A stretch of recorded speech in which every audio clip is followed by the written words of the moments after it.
This meeting of the Senate Judiciary Committee will come to order.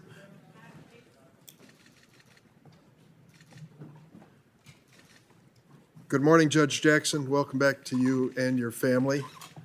Good morning, Mr. Chairman. This second day is known affectionately by a term of medieval justice known as the trial by ordeal. This will be your opportunity to speak, but each member of the committee has 30 minutes to ask. And I know that they're going to be careful to stay within time limits of those 30 minutes. I do want to remind my colleagues that history has proven that speeches don't have to be eternal to be immortal. President Lincoln learned at Gettysburg that 275 words were enough. So I hope my colleagues and friends will stick to the 30-minute guideline. I'll tap on the gavel if you're getting perilously close to extending beyond. We'll take a few breaks throughout the day. A number of them are scheduled, one for lunch, one for dinner, and several perhaps shorter ones in the meantime. If votes are called on the Senate floor, which is a possibility, we'll do our best to keep the hearing going as members go back and forth. And as I mentioned yesterday, we welcome all of our friends in the audience and ask that they be quiet and respectful during the hearing. So let's get started with the questioning, and I'll begin at this point. Judge Jackson, there are two issues that came up repeatedly yesterday from the other side of the aisle that I want to address at the outset. One of them was a question of judicial philosophy. No one questions either your academic law school credentials or your service as clerk and as federal judge, but time and again you have been asked, what is your judicial philosophy? Does it fit into Scalia's originalism, Kavanaugh's textualism? Is it strict construction? Is it liberal? Is it conservative? Lo and behold, I've discovered the answer. It turns out that during the course of your time as a judge, you have actually had written opinions, 573 to be exact, I think. Maybe I'm off by one or two. And they more or less express your view of the law as the facts are presented to you in each one of those cases. And then some 12,000 pages from the Sentencing Commission, transcripts of deliberations on important issues. For most of us as elected senators, if people asked, what's your philosophy, we'd point to our voting record. You have a record when it comes to court decisions. And this committee, for the fourth time, is delving into everything that you've published as a judge and even before. So would you like to comment at the outset of those who are looking for a label, what your position is on judicial philosophy? Yes, thank you, Mr. Chairman. Over the course of my almost decade on the bench, I have developed a methodology that I use in order to ensure that I am ruling impartially and that I am adhering to the limits on my judicial authority. I am acutely aware that as a judge in our system, I have limited power, and I am trying in every case to stay in my lane. And so what I do is I essentially follow three steps. The first step is when I get a case, I ensure that I am proceeding from a position of neutrality. This means that you get a case and it's about something and it's submitted by certain parties.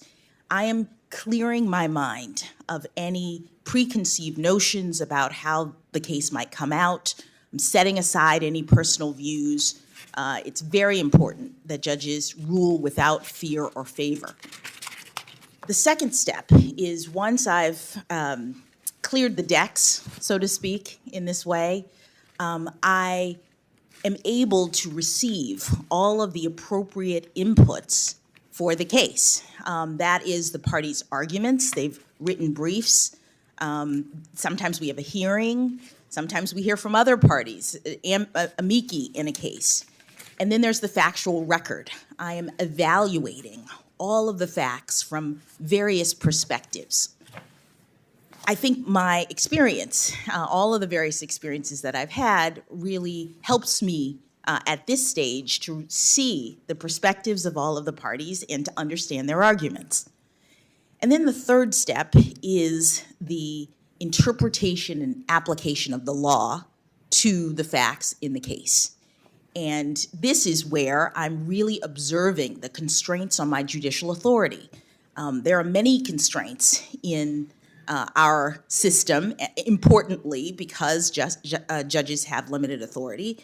And so I am, first of all, looking at my jurisdiction. Threshold matter in every federal case is to make sure that you even have the power to hear the case. In evaluating jurisdiction, you're looking at all sorts of things. The text of a jurisdictional provision, for example, precedent related to it. If I can get to the merits of the case, if I have jurisdiction, then I am observing the limits on my authority concerning the question. So if it is a statute, for example, or a provision of the Constitution, I'm looking at the text. The adherence to text is a constraint on my authority. I'm trying to figure out what those words mean as they were intended by the people who wrote them. So at this point, I'm looking at original documents. I am focusing on the original public meaning because I'm constrained to interpret the text. Sometimes that's enough to resolve the issue in terms of the merits. Judges also look at history and practice at the time of the document was created. If it's a statute, I'm looking at Congress's purposes, because again, I am not importing my personal views or policy preferences. The entire exercise is about trying to understand what those who created this policy or this law intended. I'm also looking at precedent, which is another constraint on judicial authority. I am looking at prior cases and trying to understand what other judges have said. As a lower court judge, I'm bound by the precedent. And even in the Supreme Court, if I was fortunate enough to be confirmed, there's stare decisis, which is a binding kind of principle that the justices look at when they're considering precedents. So all of these things come into play in terms of my judicial philosophy. Another issue which has come up to my surprise, and I've spoken to my Republican colleagues about their fascination with it, is the notion of the composition of the Supreme Court, which euphemistically is referred to as court packing. I have said on the floor, and I will repeat here, there is exactly one living senator who has effectively changed the size of the Supreme Court. That was the Republican leader, Senator McConnell, who shrank the court to 8 seats for nearly a year in 2016 when he blocked President Obama's nomination of Merrick Garland. Now, that question on court packing was posed to Amy Coney Barrett, Justice in the Court, when she appeared before this committee. She was asked about it. She said, and I quote, "could not opine on it." And on many other policy issues, then Judge Barrett said repeatedly she could not share her views, stating, and I quote, "I will not express a view on a matter of public policy, especially one that is politically controversial, because that is inconsistent with the judicial role." I do believe we should have rules and traditions and precedents, but we shouldn't have a separate set of rules for Republican nominees and Democratic nominees. So Judge Jackson, if a senator were to ask you today about proposals about changing the current size of the Supreme Court, what would your response be? Senator, I agree with Justice Barrett in her response to that question when she was asked before this committee. Again, my North Star is the consideration of the proper role of a judge in our constitutional scheme. And in my view, judges should not be speaking to political issues, and certainly not a nominee for a position on the Supreme Court. So I agree with Justice Barrett. Let me address another issue that came up yesterday in the opening phase of this nomination hearing, and it's the issue involving child pornography. I want to turn to that issue because it was raised multiple times, primarily by the senator from Missouri. And he was questioning your sentencing record in child pornography cases that do not involve the production of pornographic material. They're known as non-production cases. I wanted to put some context here. The senator from Missouri has, in his tweets, said of your position on this issue, Judge Jackson has a pattern of letting child porn offenders off the hook for their appalling crimes, both as a judge and a policymaker. She's been advocating it since law school. This goes beyond soft on crime, the senator said. I'm concerned this is a record that endangers our children. I thought about his charges as I watched you and your family listening carefully yesterday, and what impact it might have had on you personally to know that your daughters, husband, parents, family, and friends were hearing the charges that your implementation of this law, sentencing, endangered children. Could you tell us what was going through your mind at that point? Thank you, Senator. As a mother and a judge who has had to deal with these cases, I was thinking that nothing could be further from the truth. These are some of the most difficult cases that a judge has to deal with because we're talking about pictures of sex abuse of children. We're talking about graphic descriptions that judges have to read and consider when they decide how to sentence in these cases. And there's a statute that tells judges what they're supposed to do. Congress has decided what it is that a judge has to do in this and any other case when they sentence. And that statute doesn't say, look only at the guidelines and stop. The statute doesn't say, impose the highest possible penalty for this sickening and egregious crime. The statute says, calculate the guidelines, but also look at various aspects of this offense and impose a sentence that is, quote, sufficient but not greater than necessary to promote the purposes of punishment. And in every case, when I am dealing with something like this, it is important to me to make sure that the children's perspective, the children's voices are represented in my sentencings.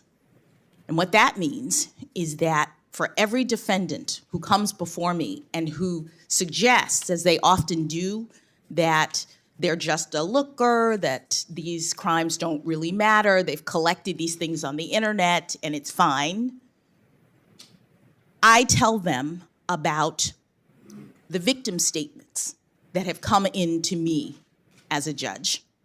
I tell them about the adults who were former child sex abuse victims who tell me that they will never have a normal adult relationship because of this abuse. I tell them about the ones who say, I went into prostitution, I fell into drugs because I was trying to suppress the hurt that was done to me as an infant. And the one that was the most telling to me, that I describe at almost every one of these sentencings when I look in the eyes of a defendant who is weeping because I'm giving him a significant sentence. What I say to him is, do you know that there is someone who has written to me and who has told me that she has developed agoraphobia? She cannot leave her house because she thinks that everyone she meets will have seen her pictures on the internet. They're out there forever. At the most vulnerable time of her life, and so she's paralyzed. I tell that story to every child porn defendant as a part of my sentencings so that they understand what they have done. I say to them that there's only a market for this kind of material because there are lookers, that you are contributing to child sex abuse, and then I impose a significant sentence and all of the additional restraints that are available in the law. These people are looking at 20, 30, 40 years of supervision. They can't use their computers in a normal way for decades. I am imposing all of those constraints because I understand how significant, how damaging, how horrible this crime is. It should be noticed as well that the cases which the senator from Missouri referred to yesterday all resulted in incarceration of some magnitude. In the one case, the Hilly case, I want to quote what you said on the record. This family has been torn apart, speaking to the defendant, by your criminal actions. You saw it on the faces of those women, you heard it in their voices, and the impact of your acts on those very real victims who are still struggling to recover this day makes your crime among the most serious criminal offense this court has ever sentenced. And you imposed a sentence of 29 and a half years on that defendant. So the notion that you look at this casually or with leniency, as the senator has said, your record belies that. And in fact, what we're dealing with here is an issue which even this committee and members on the committee have been loath to address again. The original law was written at least 9 or 10, maybe longer, years ago, and the quantity of material was relevant to the sentencing. And now that we have computer access to voluminous amounts of material, it has raised questions, has it not, within the judiciary as to the appropriate sentencing in today's circumstances. This was a question that was raised before the Sentencing Commission, was it not? It was, Senator. The Sentencing Commission has written at least one report, it did when I was there, looking at the operation of this guideline.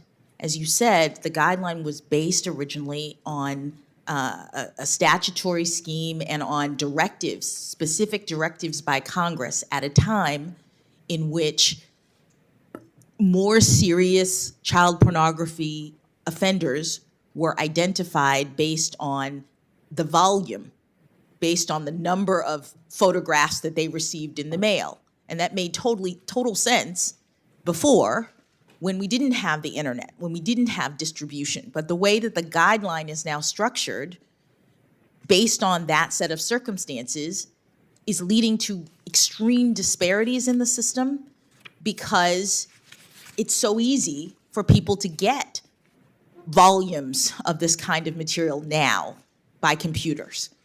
So it's not doing the work of differentiating who is a more serious offender in the way that it used to.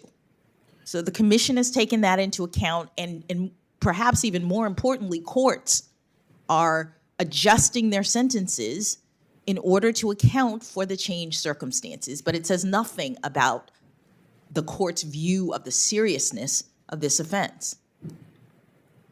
Judge, there have been several news organizations that have taken a look at the senator from Missouri's charges, ABC News, CNN News, The Washington Post, and others, and have concluded that they are inaccurate and unfair to you in their conclusions.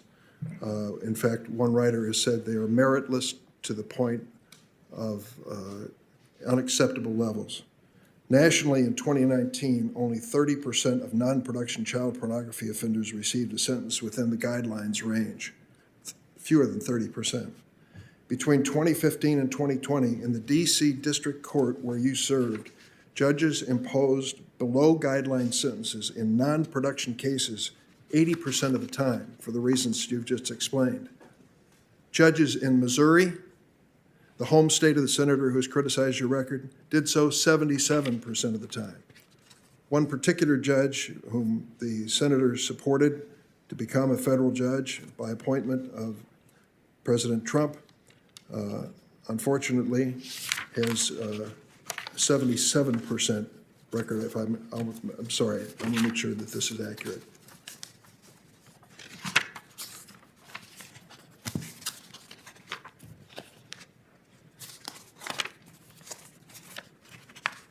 Here it is. In the United States versus Klotz, Trump appointed Judge Sarah Pitlick, the senator's choice for the Eastern District of Missouri, sentenced an individual convicted of possession of child pornography to 60 months, well below the 135 to 168-month sentence recommended by the guidelines. She appears to have run into the same issue or same challenge that you have described here. So going forward, in terms of this issue, it seems that we at least share the burden by your interpretation as to define this statute in modern terms, in terms of technology as it exists today. Is that the way you see it? Senator, Congress is tasked with the responsibility of setting penalties. Congress tells judges what we're supposed to do when we sentence. And what I'd say is that Congress has to determine how it wishes for judges to handle these cases. But as it currently stands, the way that the law is written, the way that Congress has directed the Sentencing Commission appears to be not consistent with how these crimes are committed. And therefore, there's extreme disparity, as you pointed out. There are judges who are varying because our ultimate charge from this body is to sentence in a way that is sufficient but not greater than necessary to promote the purposes of punishment. Judge Jackson, we've heard criticism from some about your previous work representing detainees at Guantanamo Bay. In fact, for years, we've heard criticisms leveled against lawyers who have provided Guantanamo detainees with legal representation. This criticism misses one critical point. The right to counsel is a fundamental part of our constitutional sentence system, even for the most unpopular defendants. I want to thank Senator Graham, who served as an Air Force lawyer for decades, for offering his perspective yesterday.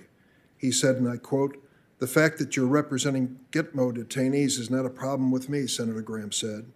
"Everyone deserves a lawyer. You're doing the country a great service when you defend the most unpopular people." And then Judge Roberts said during his confirmation hearing, it's a tradition of the American bar that goes back before the founding of the country that lawyers are not identified with the positions of their clients. The most famous example probably was John Adams, Chief Justice said, who represented the British soldiers charged in the Boston Massacre. This sentiment is shared by lawyers across the political spectrum. I want to give you an opportunity to address this issue because it applies not just to Gitmo detainees, but to your work as a public defender in terms of the wisdom, if acceptability of providing counsel in those cases, and what impact it's had on you personally in terms of your rulings on the bench. Thank you, Senator. September 11th was a tragic attack on this country. We all lived through it. We saw what happened, and there were many defenses, important defenses, that Americans undertook. There were Americans whose service came in the form of military action. My brother was one of those Americans, those brave Americans who decided to join the military to defend our country. There are others of you in this body who have military service, and I honor that, to protect our country.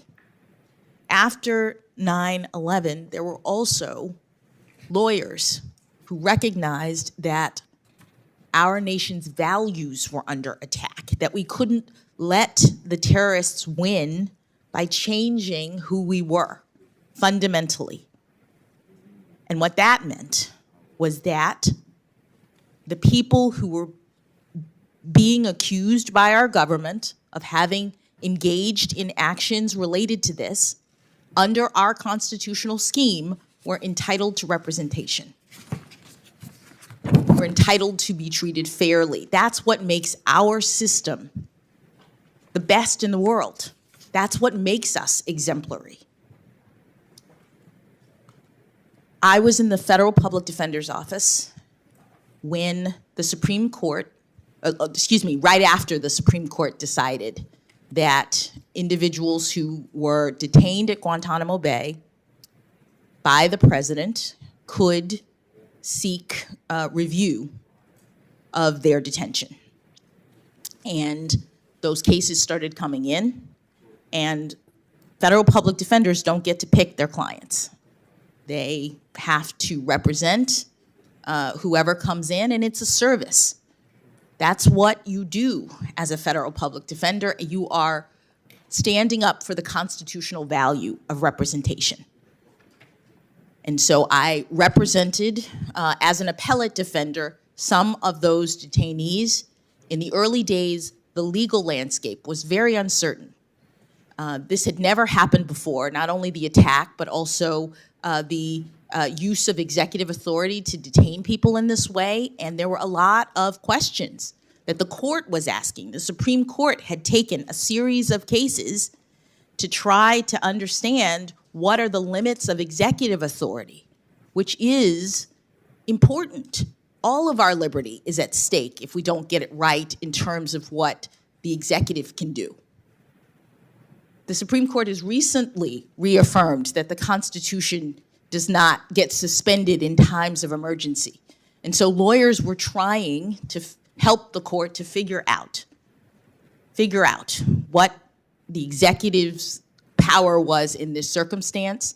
And as an appellate defender, I worked on the habeas petitions of some of these detainees. My petitions were virtually identical because we had very little information. Part of the issue at the very beginning of these cases was that most of the factual information was classified. So defense counsel were appointed to represent these defendants. We had no facts, and I was making legal arguments about the circumstances. That is what gave rise to my representation, and I would just emphasize that that's the role of a criminal defense lawyer. Criminal defense lawyers make arguments on behalf of their clients in defense of the Constitution and in service of the court. Judge Jackson, those of us who read about the workings of the Supreme Court realize it's a close relationship among the justices. You've seen it personally as clerk and as an attorney yourself. I'm going to close with one question here that comes to my mind. I was in the House of Representatives when the war on drug measure was passed 30 years ago or so. It was at the advent of crack cocaine. It scared the hell out of us. The notion of a cheap narcotic, highly addictive, destructive to mothers and their fetus, led us to impose a sentencing disparity between crack and powder cocaine that was unprecedented, 100 to 1. Our notion was to come down hard, make it clear that it was a federal standard, impose that standard, and stop the advance of crack cocaine. We failed from the outset. The price of cocaine, crack cocaine on the street went down and up instead of down. I'm sorry, I did that wrong. Down instead of up. And the number of users went up instead of down. And we found ourselves in a position where we were filling the federal prisons with violations primarily for possession of crack cocaine, hundreds of thousands being incarcerated at that time. I came here to this committee in an effort to try to change it, negotiated a revision of that measure from 100 to 1 to 18 to 1 with Senator Jeff Sessions. It was passed by the committee, by the Senate, and by the House of Representatives and signed into law by President Obama. Then you on the Sentencing Commission had to consider what to do with these new guidelines coming from Congress. And you achieved a consensus. I think most people don't realize the Sentencing Commission is a pretty diverse group and very transparent. Could you close in the last minute or so and tell me about that effort to find consensus on an issue that controversial? Yes, Senator. As you mentioned, the Sentencing Commission is a very diverse group of people who've been appointed by presidents of different parties by law. And at the time that I was on the commission, we had a range of people, judges from different backgrounds, who had different views about the criminal justice system, but we had a directive from Congress insofar as Congress had changed the penalties, as you mentioned, related to crack cocaine. And so we worked together to make a determination about whether or not the guidelines needed to change, and if so, whether or not to impose those changes retroactively in light of all of the evidence that you point out, all of the Congress's changes, and the need to avoid unwarranted sentencing disparities, which is exactly the charge that this body has given to the commission. And we worked together. We reached unanimous agreement that the change in the guidelines that was necessitated by the change in the statute should apply retroactively to people who had been convicted and sentenced under the prior regime. And then Congress followed shortly thereafter by making it a statutory change to apply those changes retroactively. Thank you, Judge Jackson. Senator Grassley. Thank you, Mr. Chairman. Welcome again to our committee. I got home last night about 8 o'clock. The first thing I heard was my wife's opinion that you did very good in your opening statement. Thank you. She didn't have anything to say about my statement. Also, besides the fact that we might have some votes on the United States Senate, just so you know I'm not being rude to you, I may have to go across the hall to Finance Committee on some issues with tariffs and down to the Agriculture Committee for some issues on rural health care. Do you believe, well, let me ask it this way. Do the First Amendment free speech protections apply equally to conservative and liberal protesters? Yes, Senator. Okay. Do you believe the individual right to keep and bear arms is a fundamental right? Senator, the Supreme Court has established that the individual right to keep and bear arms is a fundamental right. Could you tell me how you might go about deciding what a fundamental right is under the Constitution? Well, Senator, I don't know that I can tell you that in the abstract in the sort of way that you may have posed the question. There is precedent in the Supreme Court related to various rights that the court has recognized as fundamental. The court has some precedents about the standards for determining whether or not something is fundamental. The court has said that the 14th Amendment substantive due process clause does support some fundamental rights, but only things that are implicit in the ordered concept of liberty or deeply rooted in the history and traditions of this country.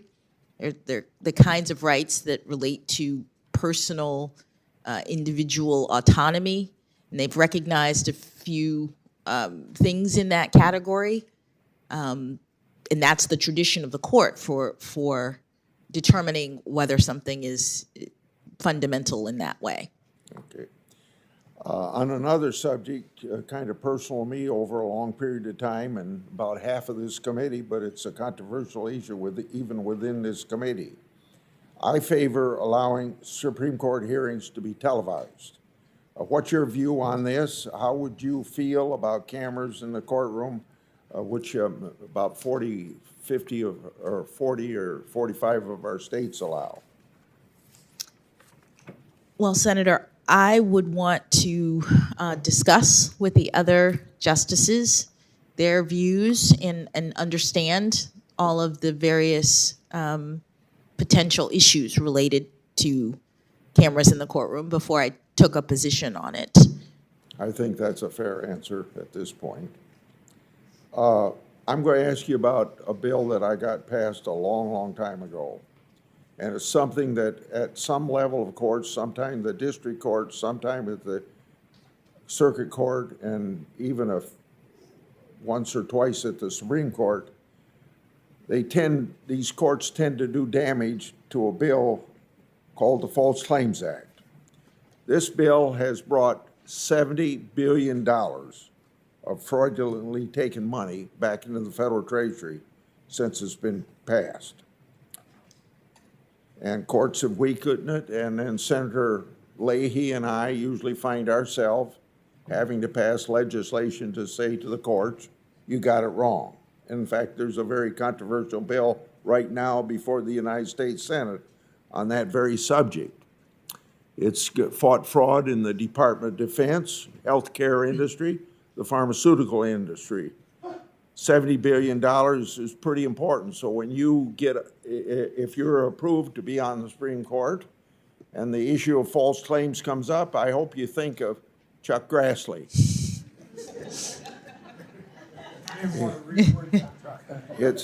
It's one of the, well, and Leahy. Okay. The False Claims Act is one of the best tools that we have to fight against government fraud and to recover taxpayers' money. I've worked for decades to protect whistleblowers who shine a light on fraud, waste, and abuse in the government. So I'd like to ask you a couple questions. And I'm going to start with a former Attorney General, unnamed, once suggested that Ketanji's suits were, in his words, patently unconstitutional, and another word he used was dangerous. He argued that it violated the Appointments Clause. So, understanding that you may get a case before you on the False Claims Act, but maybe this Appointment Clause is sound enough, you could answer, do Ketanji suits violate the Appointments Clause? So, Senator, I am not familiar with that Could you answer, representation. Could you answer in writing then? Well, I'd be happy to do whatever. I'm just trying to assess. I'm sorry, I shouldn't have interrupted you. No, that's all right. Sorry. I'm not familiar with the quotation or what the attorney may have said about them. I know that the Supreme Court has considered various Ketanji actions and has issued opinions in the area and has not, at least to date, found them to be unconstitutional. But I don't know if that issue has been squarely presented to the court, and I would be loath to comment on it just because if it's being litigated, it's something I wouldn't be able to address. Let me, on the same subject, also this former Attorney General also argued that Ketanji suits also violate a broader separation of power principles. Can you tell me whether you think the president's constitutional powers are violated when private citizens are allowed to sue in the name of the United States, and that's what Ketanji suits are all about, private citizens going to court? Well, Senator, it is an important concern. There are statutes that do allow for the kinds of lawsuits that you are articulating. I am not aware of impediments to those, but again, this is the kind of thing that may be litigated, and I would have to look, as I do, consistent with my methodology, at any arguments that are raised about the constitutionality or lawfulness of those actions. Remember, in about all of these suits that involve the courts in making interpretations of the False Claims Act, most of them are brought by whistleblowers. And remember, the government would not even know about these fraudulent use of taxpayers without whistleblowers coming forth. And they ought to be given some credit for wanting the government to do what the laws say it ought to do and spend the money the way that the Constitution or that the Congress implies that that money be spent. I want to move on. At an event at the University of Chicago School of Law in 2020, you quoted Martin Luther King Jr., who dreamt of a time when, quote, the sons of former slaves and the sons of former slave owners would be able to sit down together at the table of brotherhood, end of quote. You talked about how quickly things in the country then changed, including the civil rights laws, over the next few years because of the civil rights movement. You added that, quote, less than a decade after Dr. King's words, that was the world that you inhabited. Dr. King hoped for a country where we would all be judged by the content of our character rather than our race. Do these quotes still reflect your views on this very important topic today? Yes, Senator.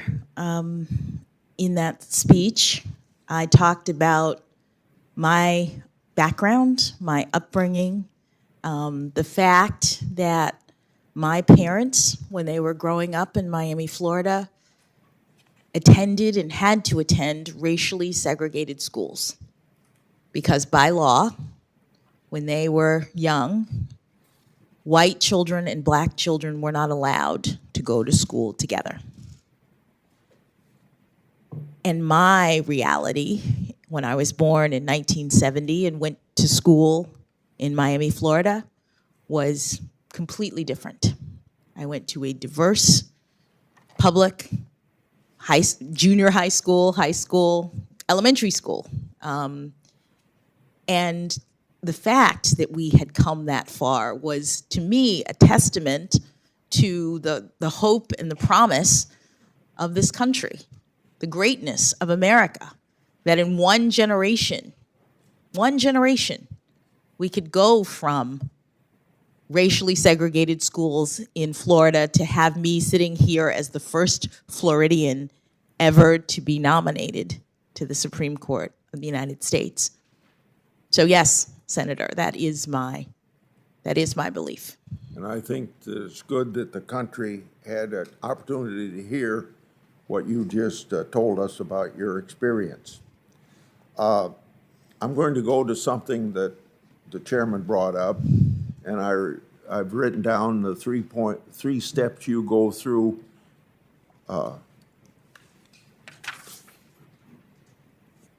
No, another question, but also one that he brought up on court packing and your opinion. I heard what you said, and you said it should be a policy question, but I want to go to something in 2013 during your hearing to be a district court judge. Senator Coburn asked you whether you believed in the theory that the Constitution is a living document whose meaning evolves over time. You said no. In 2021, however, during your circuit court nomination hearing, you declined to answer the same question when asked why the answer to your question of 2013 and not in 2021. In written questions, you noted that you weren't a sitting judge.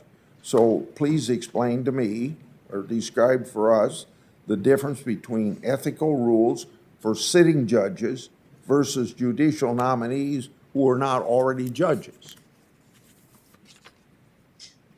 Senator, I don't know that there are ethical rules that are different. What I'll say is, with respect to my approach to judging, there is not a label, I think, that fits what it is that I do and how I've approached my role. As I mentioned to the chairman, I'm very acutely aware of the limitations on the exercise of my judicial power. And those limitations come in the form of adherence to the text.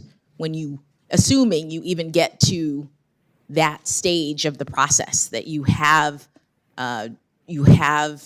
subject matter jurisdiction, you can reach the merits, then you are looking at the text, and I do not believe that there is a living constitution in the sense that it's changing and it's infused with my own policy perspective or the policy perspective of the day.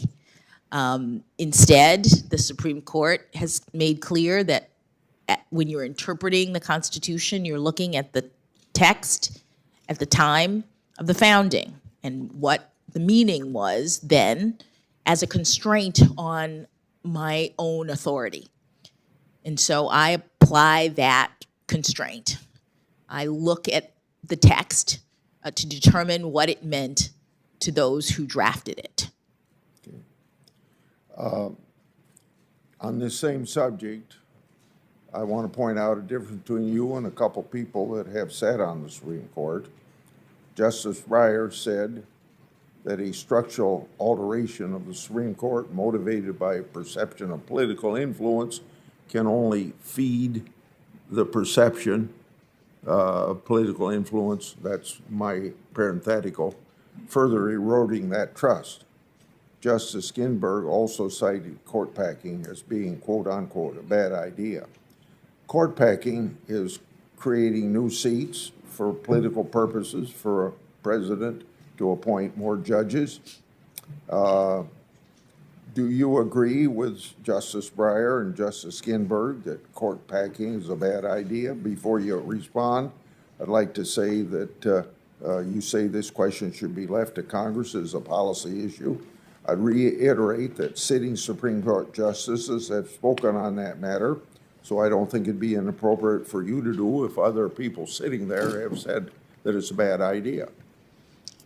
Well, respectfully, Senator, other nominees to the Supreme Court have responded as I will, which is that it is a policy question for Congress. And I am particularly mindful of not speaking to policy issues because I am so committed to staying in my lane of the system, because I'm just not willing to speak to issues that are properly in the province of this body. Okay. Then I would interpret your answer, and you don't have to respond to this, but I think you're saying Breyer and Ginsburg should not have stated their views on that issue. During his opening statement yesterday, one member of this committee suggested that the Supreme Court has been bought by dark money groups. Do you agree that the Supreme Court has been bought by dark money groups? Senator, I don't have any reason to believe that that's the case. I have only the highest esteem for the members of the Supreme Court, whom I hope to be able to join if I'm confirmed, and for all of the members of the judiciary. Thank you for that answer. I'm going to go to international law. During an ABA panel on international law last year, Justice Breyer said that as a federal judge, quote, "You can't do your job properly," end quote, without considering international law and, quote again, in some cases, and it's a growing number, end of quote, and I assume a growing number of opportunities to use international law. In 2018 op-ed, Justice Breyer said that, quote, "The best way to preserve American values may well be to take account of what happens abroad," end of quote. Under what circumstances is it appropriate to consider international law when interpreting our Constitution?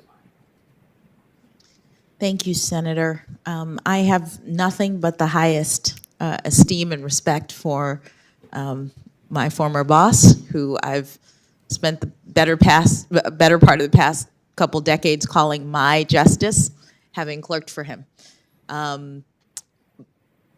But I do think that the use of international law is very limited in our scheme and in our judging.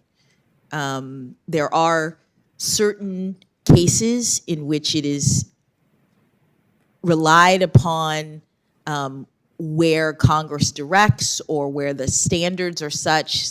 The case involves a treaty, for example, and you have to interpret international law in order to be able to address it.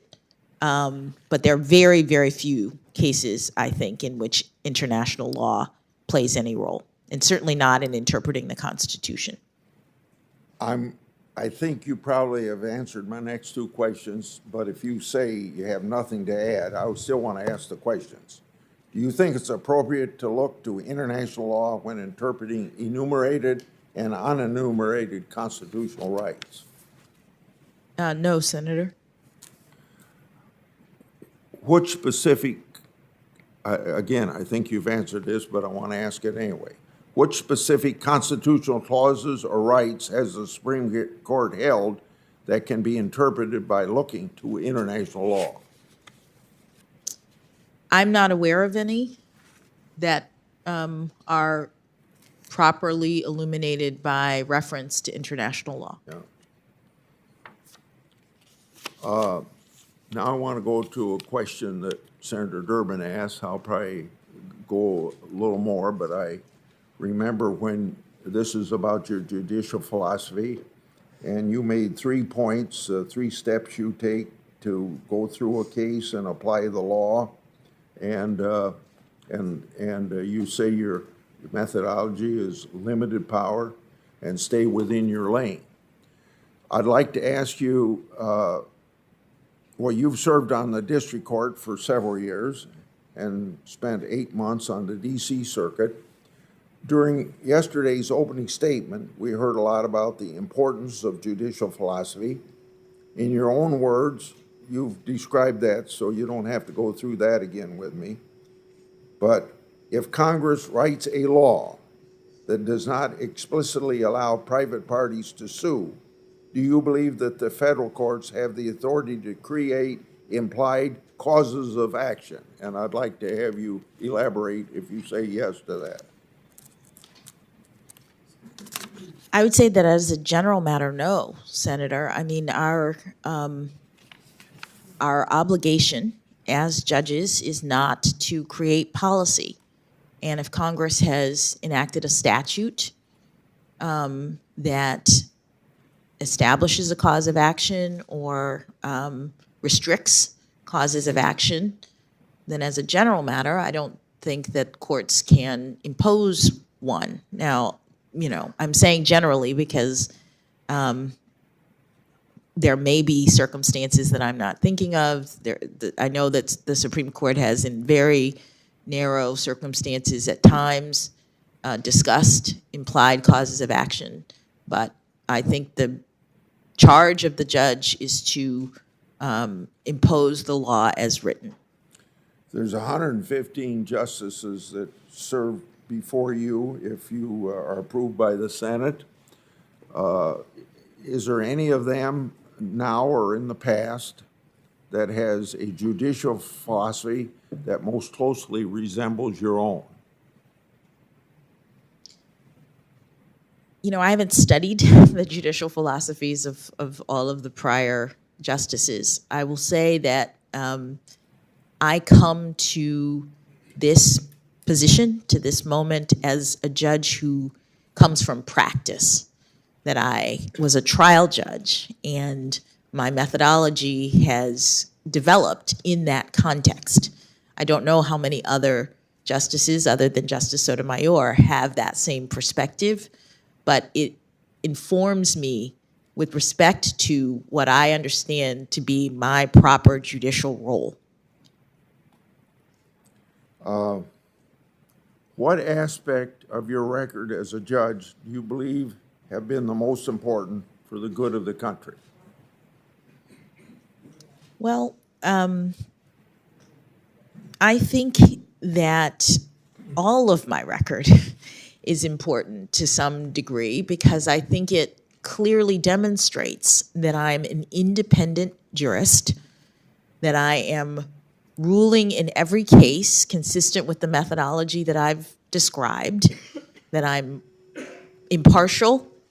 I don't think that anyone can look at my record and say that it is pointing in one direction or another, that it is supporting one viewpoint or another.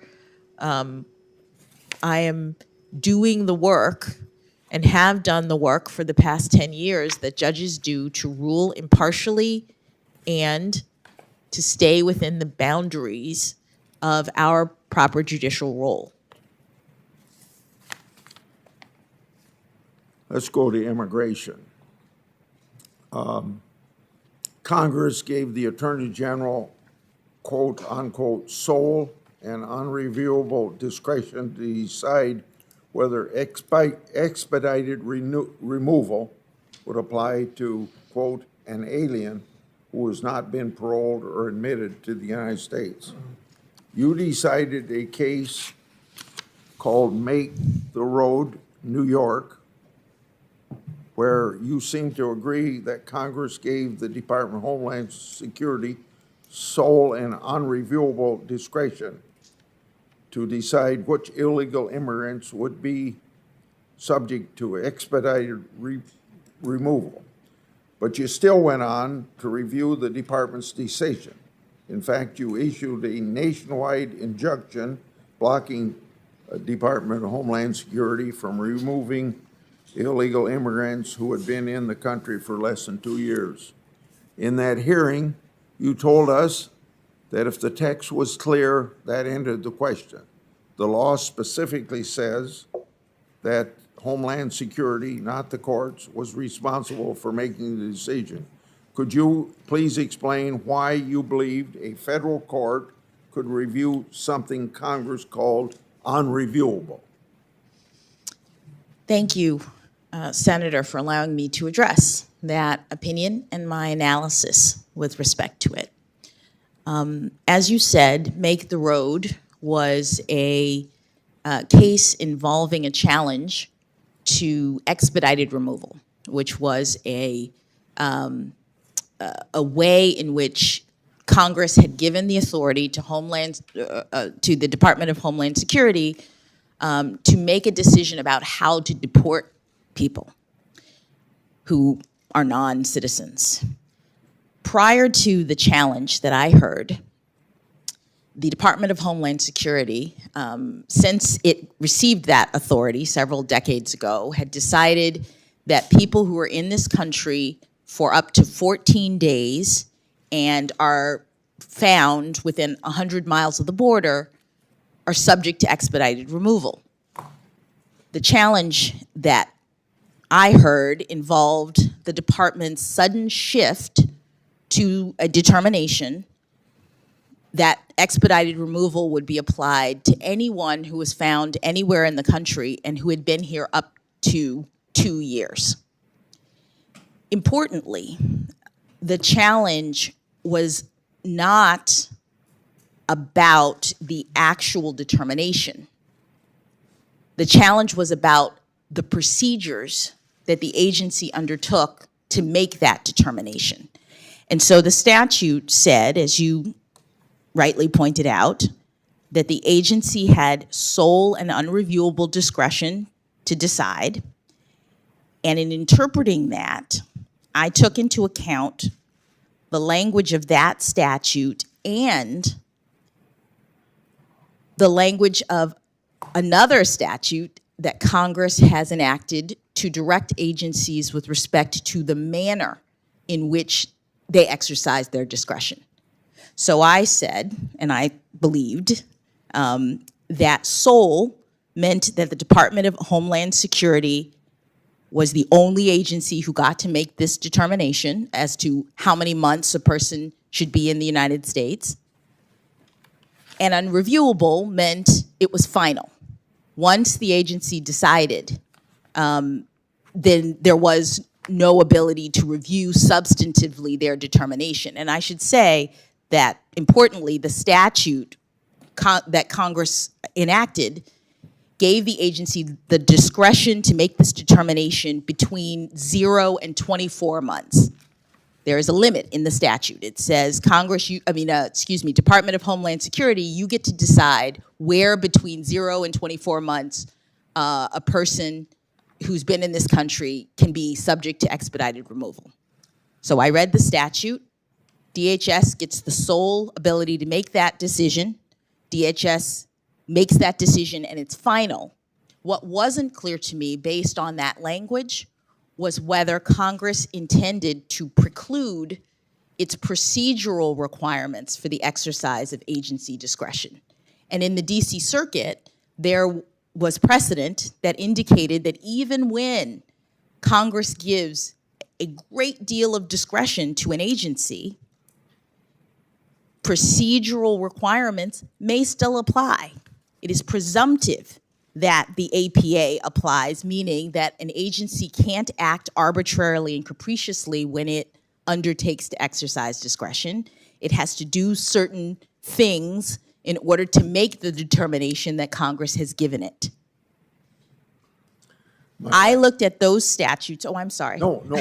I looked at those statutes and I considered the canons of construction that say that statutes should be read harmoniously, that as a court you're supposed to understand that Congress has directed, sometimes in more than one statute, what is supposed to happen. And so I read them together to mean that the court could still do what it almost always does in a case involving a challenge to the manner in which an agency makes its decision. And in fact, I thought, as I say in my opinion, that Congress intended for the APA to imply, because it had not excluded it, which it had done expressly in other parts of the INA. It had not excluded it here.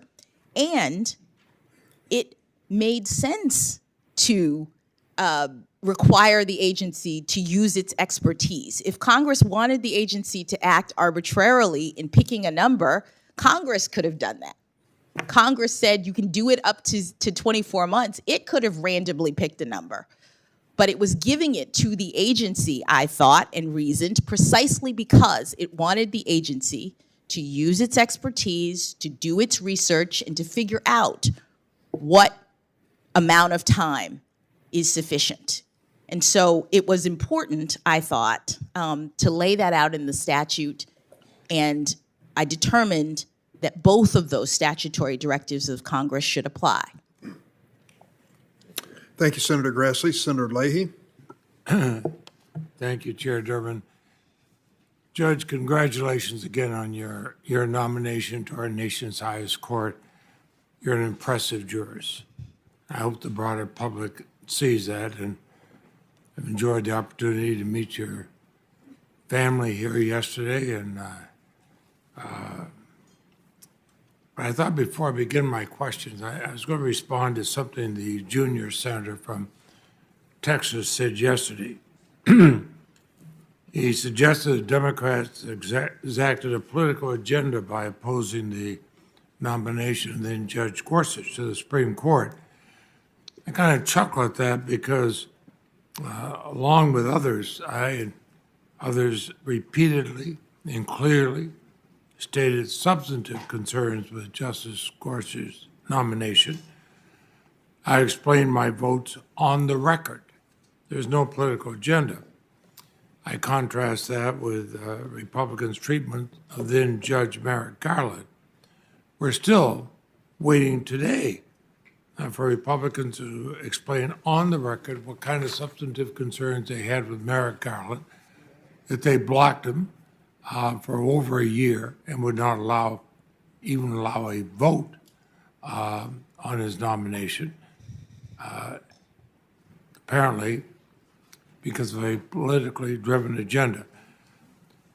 All I'm saying is let's make history this week, but let's not rewrite it.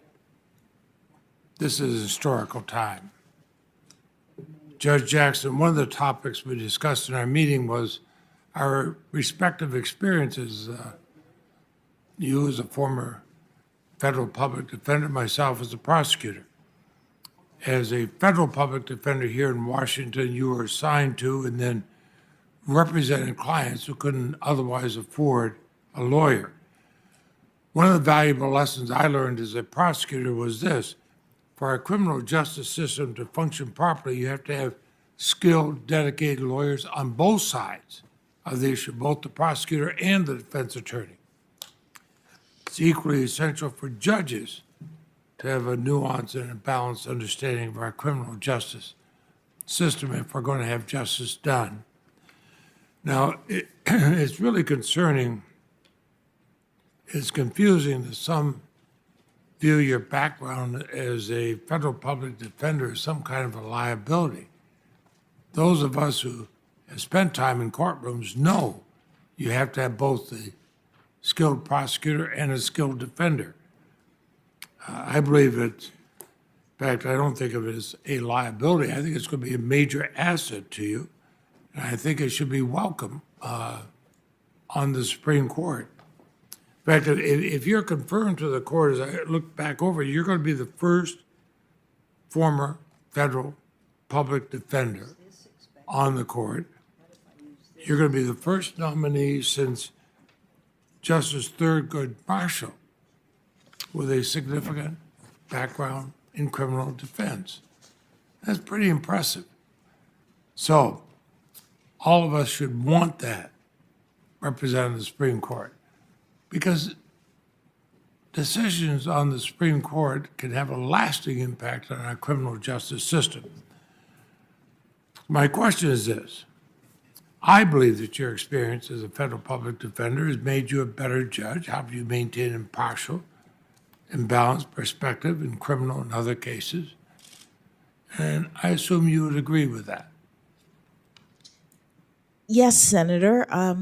I think that experience in the criminal justice system, whether, as you say, on the prosecution side or the defense side, having actual experience is an asset as a judge. You understand the way the system works, and as a defense counsel, you have interacted with defendants in a way that, as a judge, at least as a trial judge, I thought was very beneficial.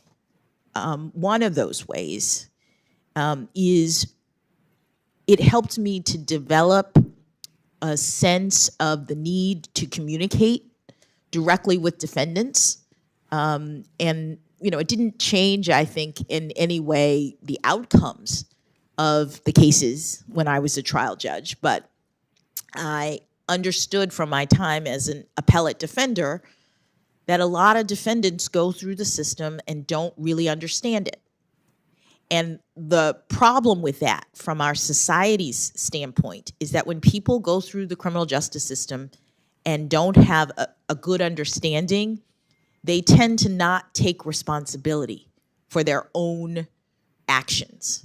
They tend to be bitter and feel as though the justice system has wronged them. And so while they're doing their time, rather than reflecting on the fact that this is the consequence that they have to face for actually committing a crime, instead of doing the work to rehabilitate themselves, they're focusing on how wronged they are, how victimized they feel. And so what I decided as a trial judge was that I was going to make sure that everyone who was in my courtroom, and especially the defendant, understood all of the procedures that we were going through, all of the steps.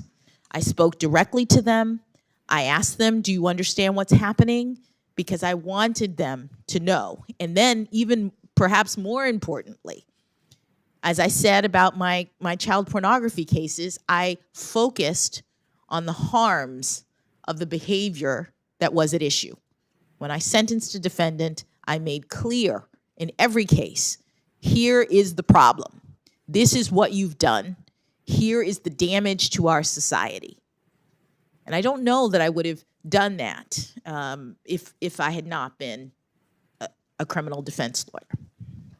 Well, and that's sort of what, I was getting to, the fact that you have that experience. It's obvious you don't get, as a public defender, you don't get to choose your clients. It's not like you're going out there picking and choosing. You're told you're going to defend this person, but they're given that right under the Sixth Amendment. And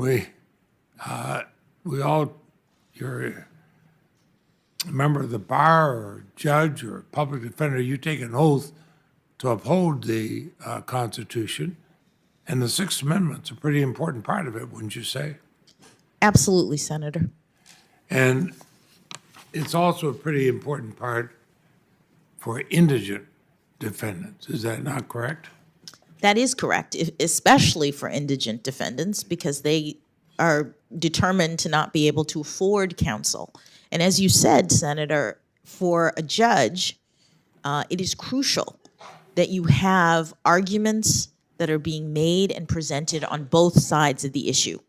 That is what allows for judges to reach just results in cases, and it's what makes our system so exemplary. It also guarantees that our Constitution is going to be followed. I think it's important you went around with Senator Doug Jones, who's highly respected in the Senate on both sides of the aisle, but you got to meet other senators. I was delighted you came to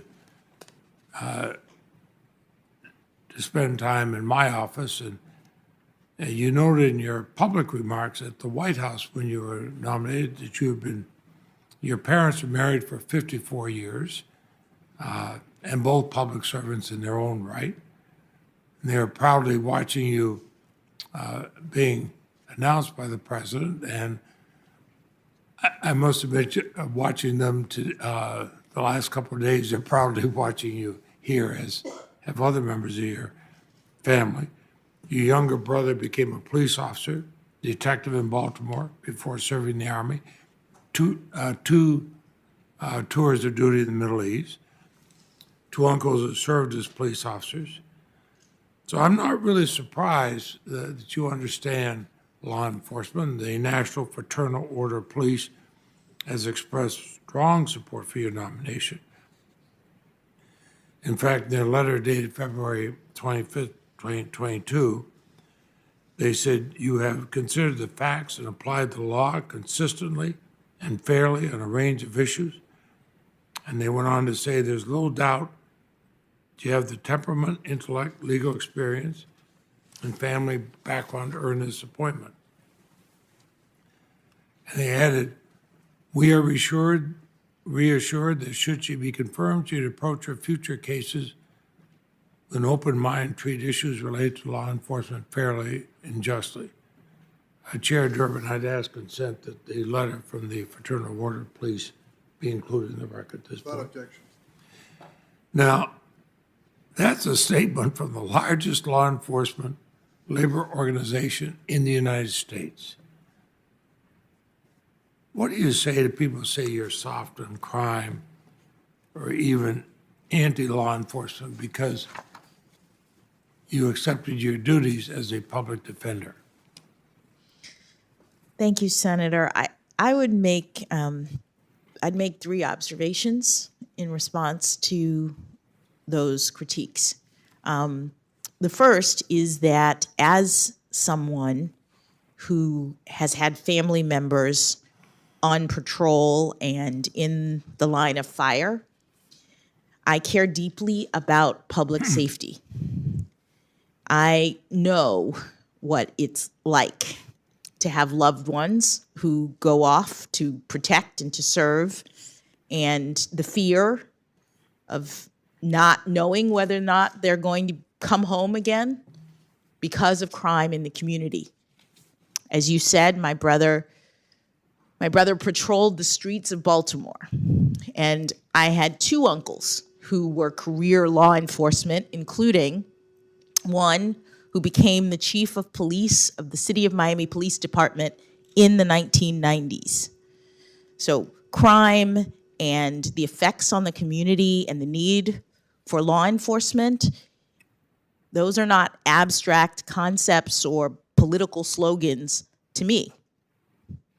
The second observation that I would make is that as a lawyer and as a citizen, I care deeply about our Constitution and about the rights that make us free. As you say, criminal defense lawyers perform a service, and our system is exemplary throughout the world precisely because we ensure that people who are accused of crimes are treated fairly. It's very important to me in that capacity as a lawyer and as a citizen. Oh, I'm sorry. I was just going to say the third thing I would say is as a judge. As a judge, I care deeply about the rule of law. And I know that in order for us to have a functioning society, we have to have people being held accountable for committing crimes. But we have to do so fairly under our Constitution. As a judge who has to decide how to handle these cases, I know it's important to have arguments from both sides, to have competent counsel. And it doesn't mean that lawyers condone the behavior of their clients. They're making arguments on behalf of their clients in defense of the Constitution and in service of the court. And it is a service. Now, I know in our conversation, I'd mentioned my own experience as a prosecutor. I wanted the best defense attorney on the other side because you want to make sure that as the trial went on, everything was done properly. And let's talk about Guantanamo Bay. It's been controversial, and we've had two presidents, one Republican, one Democratic, who said they wish it could be closed. But the fact is, individuals were detained there. The whole world was watching this. I know I heard from people I respect throughout the world asking questions about Guantanamo. And that's precisely the situation. We want our best and our brightest lawyers to step into the fray, however politically controversial. We have to make sure that we do not become unmoored from our core commitments to the rule of law, but that also, both in our own country and outside our country, people can see that we're following that. So you were in private practice when you took on these cases, uncharted legal waters, war. What principles drove you to get involved with cases in such a difficult time in Guantanamo Bay? Well, thank you, Senator. And I do want to clarify, when I first started working on these cases, I was an assistant federal public defender. The Supreme Court in 2004 issued two opinions that began this group of cases and these issues. And this was in the wake of the tragic and terrible attack on this country in 9/11, and the executive's use of authority to detain enemy combatants at Guantanamo Bay. In 2004, the Supreme Court ruled that the executive did have the authority to make those detentions in one case, and then in another case, the Supreme Court ruled that anyone so detained could file a legal challenge. They had habeas rights, and as you know, habeas is in the Constitution. In 2005, I joined the Federal Public Defender's Office, and those cases started coming in. The requests from detainees asking for legal representation consistent with our constitutional scheme to have help to file their habeas petitions. This was very early in the days of these kinds of legal actions. There was a lot unknown about what these petitions could look like, what the arguments could be made and considered by the court, and perhaps most importantly, what the facts were related to any of these individuals, because almost everything was classified.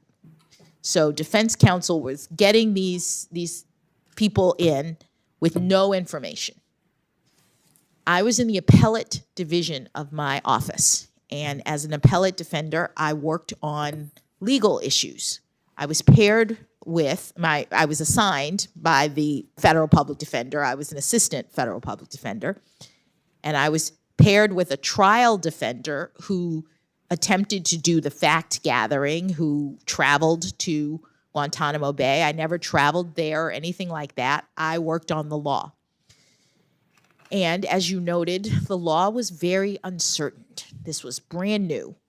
And people were trying to figure out what are the limits of executive authority in this context. We knew that the Constitution was not suspended, even though we had this emergency. So what did that mean with respect to these individuals? I filed as a federal public defender. I was assigned to work on 4 cases. And I filed almost identical petitions, because what you're doing, especially when you have no facts, is just preserving legal arguments for your clients. That is consistent with what lawyers do. And then you mentioned private practice. So I went into private practice in, I believe it was 2007. And by that time, lots of private practices around the country had started taking on these cases, because there were lots of people who needed representation. And so pro bono practices were receiving requests, usually through nonprofits. And one of the individuals that I had represented as a defender ended up being assigned to my firm, unbeknownst to me. So I arrive at my firm, and the partners realized that this same person was someone that, according to the docket, I had previously represented, and they asked if I would review some of his materials and continue the representation.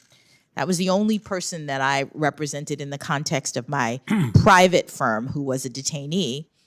I worked on a couple of habeas briefs for judges and for a variety of nonprofits, including the Rutherford Institute, the Cato Institute, and the Constitution Project, who were all interested in making arguments to the Supreme Court that was considering these very novel legal issues.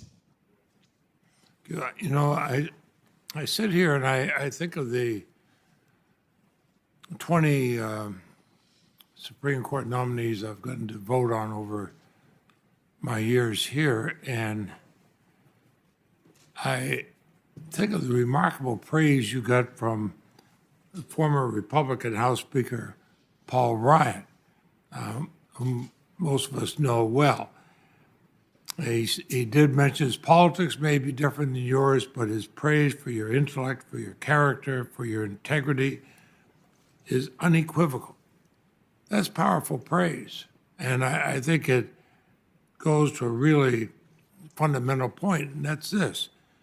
One doesn't have to have the same political beliefs or ideologies as a judicial nominee to recognize their integrity and intellect. When I voted to confirm Chief Justice John Roberts of the Supreme Court, I cast that vote knowing very well that he and I would disagree on many policy and political issues. But I voted yes because I believed that he had what it takes to serve as an impartial, fair Chief Justice who would uphold the rule of law, and I want to take it out of partisan politics. Now, what would you say to people whose politics may be different than yours, like Speaker Ryan, who has endorsed you? What would you say to those people about your readiness to serve as an even-handed, unbiased Supreme Court justice? Thank you, Senator. I would say that I am committed to serving as an even-handed Supreme Court justice if I'm confirmed by this body. And I have a record over the past decade that's precisely how I've treated all of my cases. And I've been serving in the District of Columbia, both as a trial judge and as an appellate judge, and we see some of the most politically contentious issues. My record demonstrates my impartiality. Well, I'd go along with that because, and I watched this court. I used to go there as a young law student, sit in the back and just watch it. I continue to watch it. I see the chief judge of the federal district court, Judge Beryl Howell, who I was privileged to have her serve as my chief counsel on this committee, and learned from her then. I learned from her now. But I also, as a lawyer, I hear a lot of talk about reversal rates. Now, no judge goes without being reversed somewhere. If they're never reversed, they haven't heard many cases. But your time in the D.C. District Court, less than 2% of your more than 550 cases were reversed. Considering the fact that the D.C. Circuit reverses an average of 13% of the cases, it hears. You get a pretty good record, but what does a judge who's been reversed? What do they take from that reversal? What do they or what should they think about it? Well, you obviously look at it very carefully. What it means is that a panel of judges who've reviewed what you determined for some reason has decided differently. And there are times when panels of judges decide differently because they are making a new statement about the law, or they're establishing a standard that had not previously been the case in the area. And so you learn, oh, this is a new standard now that I need to apply. There are times when you disagree, that people can disagree about the way in which the law works. And that's why we have panels, because judges can have different perspectives and in good faith reach different results. And so obviously when you're on the trial court, the Court of Appeals is binding, and they tell you, in this case, no, the result is something different. And so you learn. Anytime I had an opportunity to argue a case at an appellate level, I don't think I ever thought about who nominated or appointed the judges as before. I just want to know what I would think about their experience. And I would think about that when I made the argument. Now, I don't think I've ever had the opportunity to argue before anybody had your breadth of legal experience here. You served as a federal trial court, a federal appellate court judge for almost 10 years. You clerked at all three levels of the federal judiciary. You practiced law as a federal public defender in private practice, and I know we confirmed you as a member of the U.S. Sentencing Commission. This may seem like an easy question, but I just ask you that you've had such broad experience, but they're all different in a way. How does that shape your approach when deciding a case? Thank you, Senator. As I mentioned at the beginning, I have a methodology that I apply when I'm deciding cases, and maybe my various experiences helped me to get to the point of understanding the importance of impartiality, staying in my lane as a judge, because the prior experiences were different roles in the system.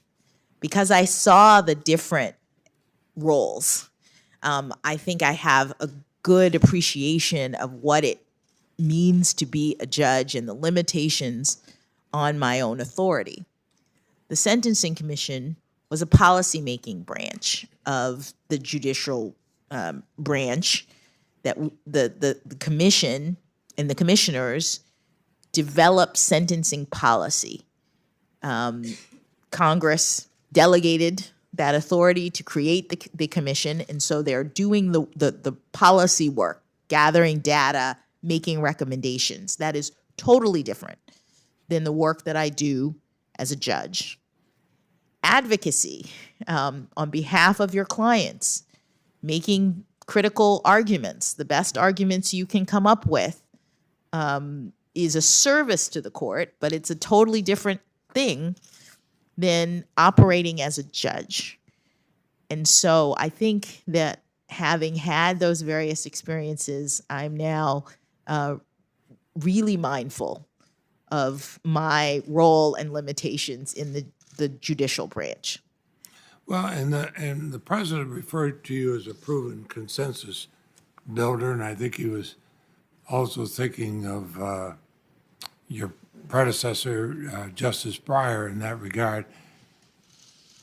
And I think over the years how important that is, even in a body like the U.S. Senate. I see Senator Tillis here. He and I have worked together on IP issues. Senator Cornyn and I on freedom of information issues. Senator Grassley and I on other issues. Senator Graham and I on various issues. And usually, in the Senate at least, if you work across the ideological spectrum, you get better results. So let me ask you, how would you describe your approach to building consensus on cases related to issues like intellectual property that are less likely to break along traditional ideological lines? Thank you. Thank you, Senator.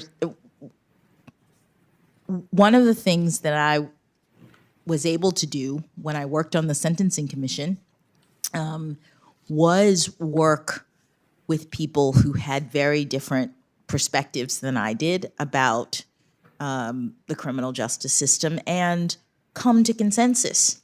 It's very important, as you've said, to try to find common ground. And Justice Breyer was such a wonderful model, a role model for that kind of ability as a Supreme Court justice. It's something I learned from him and something I tried to model in my work on the commission, that I try to model in my work as an appellate judge, and that I would model or do if I were confirmed to the Supreme Court.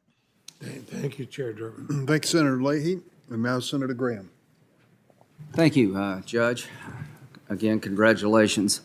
I want to talk to you a little bit about family and faith, because in your opening statement and the people who introduced you to the committee, there was very glowing praise of you as a person, a good friend.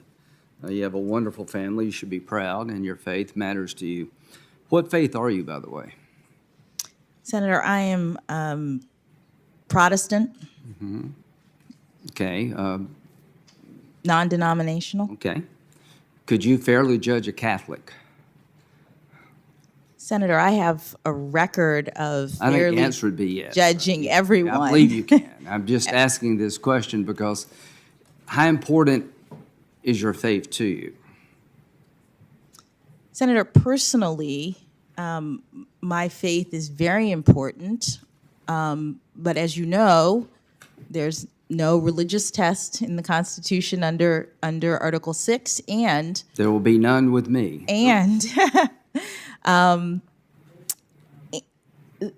It's very important to set aside one's personal views Yeah.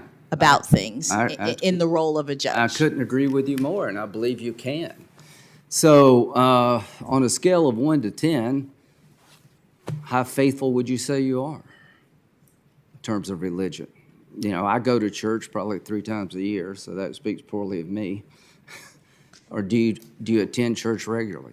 Well, Senator, I am reluctant to talk about my faith in this way just because I want to be mindful of the need for the public to have confidence in my ability to separate out my personal views. Well, how would you feel if a senator up here said, your faith, a dogma, lives loudly within you, and that's of concern? How would you feel if somebody up here on our side said, you know, you attend church too much for me, or your faith is a little bit different to me, and they would suggest that it would affect your decision? Would you find that offensive? Senator, I'm I would if I were you. I found it offensive when they said it about Judge Barrett. The reason I ask these questions is I have no doubt that your faith is important to you, and I have zero doubt that you can adjudicate people's cases fairly if they're an atheist. If I had any doubt, I would say so. But the only reason I mention this, Judge, you're reluctant to talk about it because it's uncomfortable. Just imagine what would happen if people on late-night television called you an effing nut, speaking in tongues because you've practiced the Catholic faith in a way they couldn't relate to or found uncomfortable. So, Judge, you should be proud of your faith. I am convinced that whatever faith you have and how often you go to church, it will not affect your ability to be fair. And I just hope going in the future that we all can accept that, and that Judge Barrett, I thought, was treated very, very poorly. So I just wanted to get that out. Let's talk about family. Do you know Janice Rogers Brown? Yes, I do know her. Okay, how do you know her? She was a judge on the court that I now serve. We didn't overlap, and I'm struggling to remember whether I ever met her, but she was a judge on the circuit court. Right, and you were a district court judge, is that right? I was, but I don't know whether she had. I think you were. Retired at Are the they in time. the same building? They are in the same building. Okay. They are. In So the you same- really don't know her? I know of her. Yes. Okay. What do you know of her? What's her reputation? I know that she's a very well-respected judge on my circuit. Okay. And in terms of family, she was the daughter and granddaughter of sharecroppers. She was raised in Alabama under Jim Crow. Despite this adversity, she put herself through law school as a single working mother. That's pretty impressive, isn't it? Yes, Senator. Your background is very impressive. You seem to have a great family.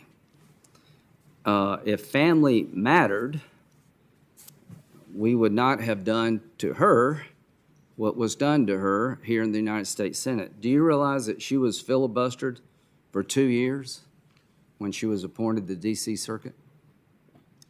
I didn't know that. Did you know that Joe Biden actively filibustered Janice Rogers Brown? I did not know that. Did you know that he told Face the Nation, if Bush nominates her for the Supreme Court, I can assure you that would be a very, very, very difficult fight, and she probably would be filibustered. Is that news to you, too? Yes. Okay. Now that you know that, how do you feel about it? Senator, I can't speak to something that I just learned 2 seconds ago in your Okay, fair enough. conversation with me. Fair enough. You're in the Black Law School Society, right? At The Harvard. Black Law Students Association. Okay, Black Law Students Association. Yes. You're a member at Harvard. Yes. And in sometime, the Mr. Jeffries thing, do you remember that whole dust-up? He got, Only in preparation for this, and I think I was in college at the time. It was my senior year of college. Okay, so you weren't actually in the group when he was invited to speak? I don't know which group invited him to speak. I was a black student at Harvard, both in the Harvard Undergraduate Black Students Association and the Harvard Law School Black Right. Students Association. Do you remember going to a speech given by Mr. Jeffries? I think he's the uncle of Akeem Jeffries. I did not go to a speech Okay. given by Mr. Jeffries. Are you now familiar with the press reports about what Mr. Jeffries' views are? Just in preparation for this. Okay, and do you associate yourself with those views? I do not, Senator. As a matter of fact, he's been called by many as very anti-Semitic. He called you skunk who stink up the place. You don't agree with that, do you? I do not, Senator. And it would be wrong for me or anybody else to hold his statement against you because he spoke at some group you're a member of, right? Senator, I don't have, yes, it It would be. Yeah, that's right. That's the right answer. I thought that was the right answer with Judge Alito. When they made a big deal about some group he was in that had views that he didn't agree with and tried to call him basically a racist, and found out that Senator Kennedy, God rest his soul, who beat the crap out of the guy for being part of some supper club that was actually in some organization called the OWL that didn't admit women. So I guess the reason I'm bringing all this up is it gives me a chance to remind this committee in America there are two standards going on here. If you're an African-American conservative woman, you're fair game to have your life turned upside down, to be filibustered no matter how qualified you are. And if you express your faith as a conservative, all of a sudden you're a effing nut. And we're tired of it. And it's not going to happen to you. But it just appalls me that we can have such a system in America, that if a conservative woman wants to stand out and say, I love my family just as much as you love yours, and my faith means just as much to me as it does you, that all of a sudden there comes some kind of weirdo. A guy like Justice Alito, who's in the same type situation you're in, being in a group, doesn't agree with everything they do or what people may say at a meeting he didn't go to, all of a sudden they own it. You know, this stuff needs to stop. Our people deserve better respect, and I hope when this is over, people will say you were at least well treated, even if we don't agree with you. So now let's talk about Gitmo. Being a public defender, did you consider that rewarding? Senator, yes, I did, because public service is very important to me. It is an important family value. It is something that now I've dedicated my career to. Yes. And do you think it's important to the system that everybody be represented? Absolutely. It's a core constitutional value. You'll get no complaint from me. That was my job in the Air Force. I was a area defense counsel. I represented anybody that came in the door, whether I liked them or not. I did my best. Is that what you did? Yes, sir.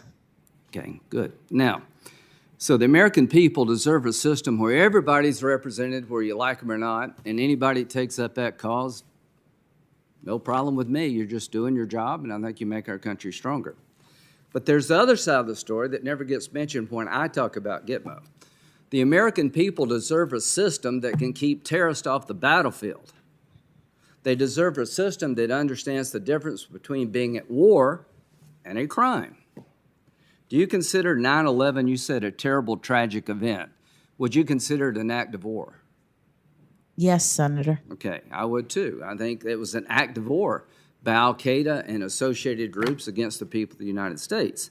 So as you rightfully are proud of your service as a public defender, and you represented Gitmo detainees, which is part of our system, I want you to understand, and the nation to understand, what's been happening at Gitmo.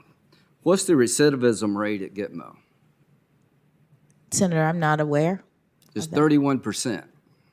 How does that strike you? Is that Any- high, low, and- about right? I don't know how it strikes me overall. You know how it strikes me? It strikes me as terrible. Yes, that's what I was going to say. Okay, good. We found common ground. Of the 229 detainees released from Gitmo, of 729 released, 229 have gone back to the fight. Here's some of the notables. Former Gitmo detainee Zakir was named the interim defense minister of Afghanistan.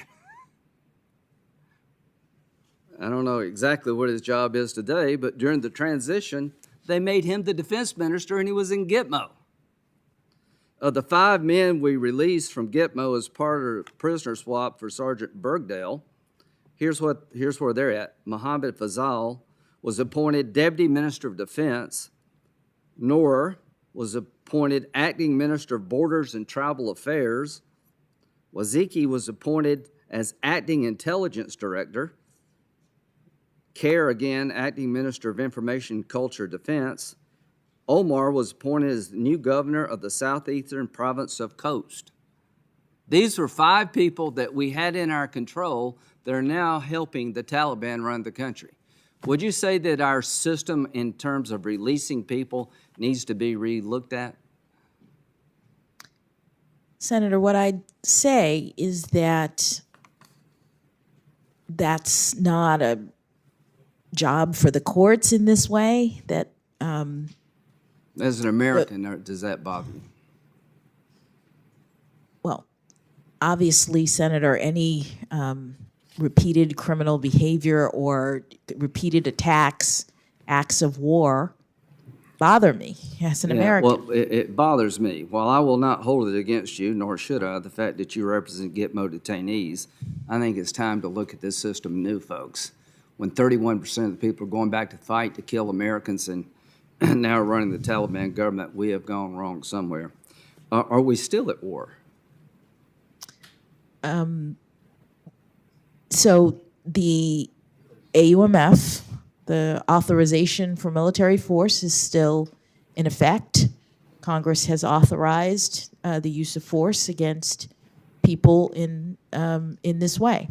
But do you personally believe that Al-Qaeda, ISIS-type groups are still at war with us?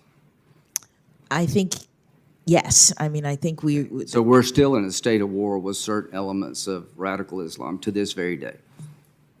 I believe that's documented, yes. Okay. Now, what's the process to determine whether one's an enemy combatant under our law? Well, I believe that the executive branch makes an assessment of whether or not someone is taking up arms against the United States somewhere in the world related to all of this. Okay, so it's an executive branch function to determine whether or not this person qualifies as an enemy combatant Well, I believe that they make a under current law. Under current law, I believe that determination is made by the executive branch, and the person is detained, and then the question becomes whether they are able to bring some sort of legal challenge to that They have a determination. habeas right. Yes. Okay, so the law is that the executive branch determines if you're an enemy combatant, and under our law, you can appeal that decision to a federal court through habeas. Is that correct? I believe that's correct. Okay. Is it your view that we can hold enemy combatants as long as they're a threat to the United States? I believe that's what the Supreme Court has determined. Okay. Did you argue that that should not be the case before in an amicus brief? I'm trying to think. I had 2 amicus briefs that I worked on, or 3 technically, but 2 different cases. Well, we'll have another visit tomorrow. So Yes. Go back and check. Yes. I'm pretty sure that in your brief, you argued that the executive branch should not have the ability to hold an enemy combatant indefinitely. You need to try them through some process or release them. Yes, Senator, as you were talking, my clients, the Cato Institute, the Rutherford Institute, and the Constitution Project made that argument and asked me to draft their brief. Yes. Well, do you agree with that argument? Senator, my responsibility was to make my client's arguments, and as a nominee to the Supreme Court, that's the kind of issue. The Supreme Court did not address that issue. They, in fact, the case became moot. Did you organize an effort to get 20 judges to file a brief to the Supreme Court on this issue? Not on that issue, no, Senator. On another issue? Yes, Senator. Okay. Did you actively go out and recruit 20 judges to help you file a brief on another issue regarding law of war detention? Not technically. What do you mean by that? What I mean is that I was at Morrison & Forster, which was my law firm, in the Supreme Court and Appellate Group. One of the partners at Morrison & Forster was a former federal judge who wanted to make this argument and who said, I have former federal judges who are friends of mine who would like to join with me to make this argument. So I worked with her, the partner at my firm who was a former federal judge, to make... So it was her idea to get former judges to write this, Yes. not yours? Yes. And you just helped in the implementation of that idea? So, Senator, as a member of the Supreme Court and Appellate Group in a law firm, that is the practice. Right. Now I'm asking Amicus practice, yes. It wasn't your idea, it was somebody else? Yes. Okay.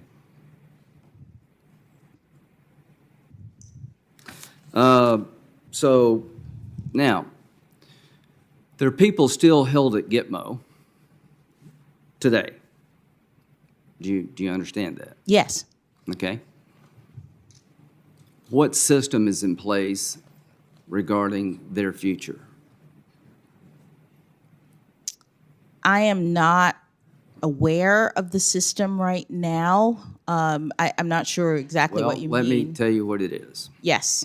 There's a periodic review process made up of an interagency where they go through the files of these folks and they determine whether or not they still present a threat to the United States or the world at large.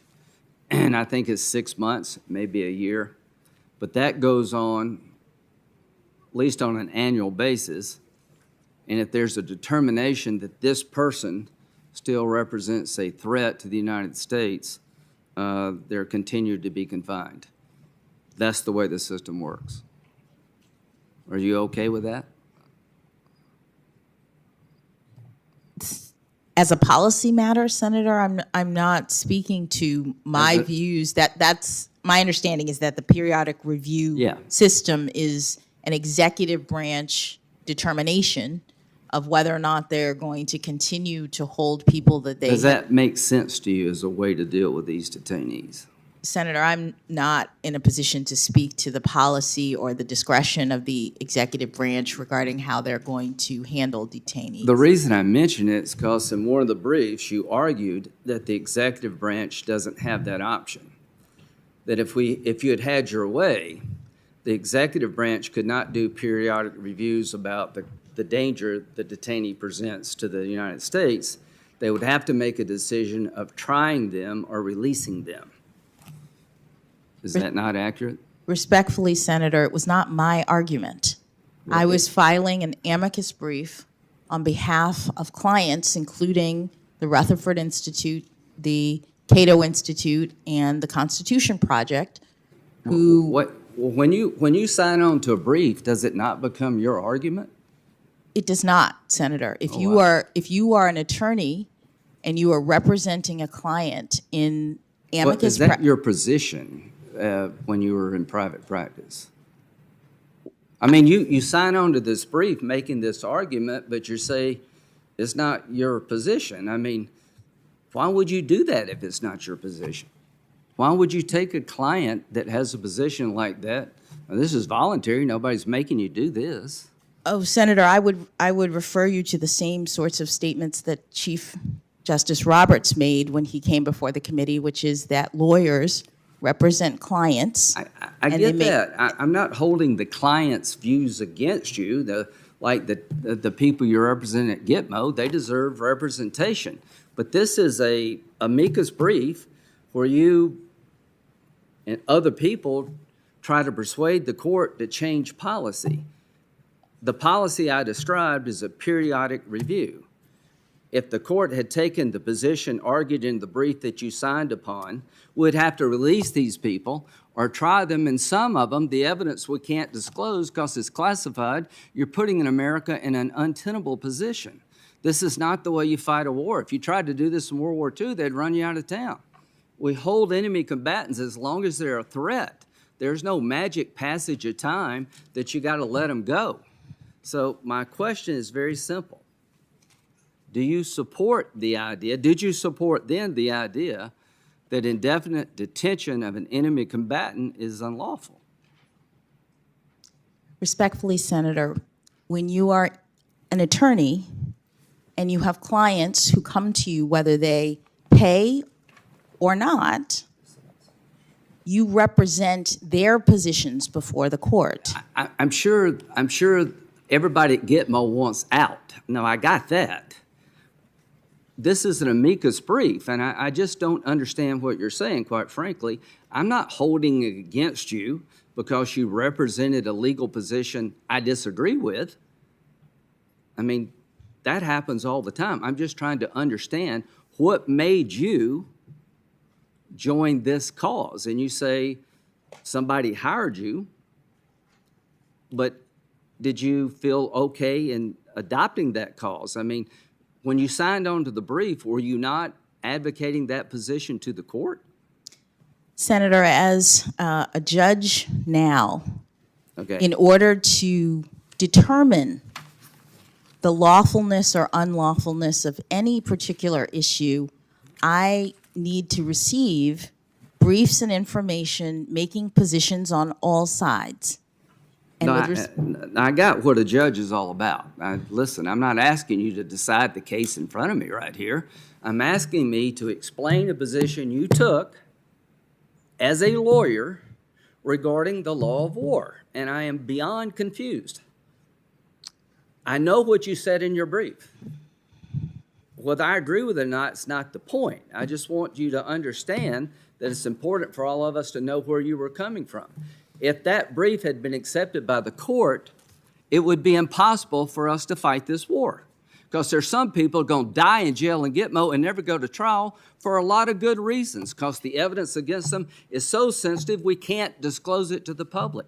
That we're not charging them with a crime. What we're doing is saying that you engaged in hostile activities against the United States, that you are an enemy combatant under our law, and you will never be released as long as you're a danger until the war is over or you're no longer a danger. That's the difference between fighting a crime and a war. Did you ever accuse in one of your habeas petitions the government of acting as war criminals for holding the detainees? The holding of the detainees by our government, that we were acting as war criminals.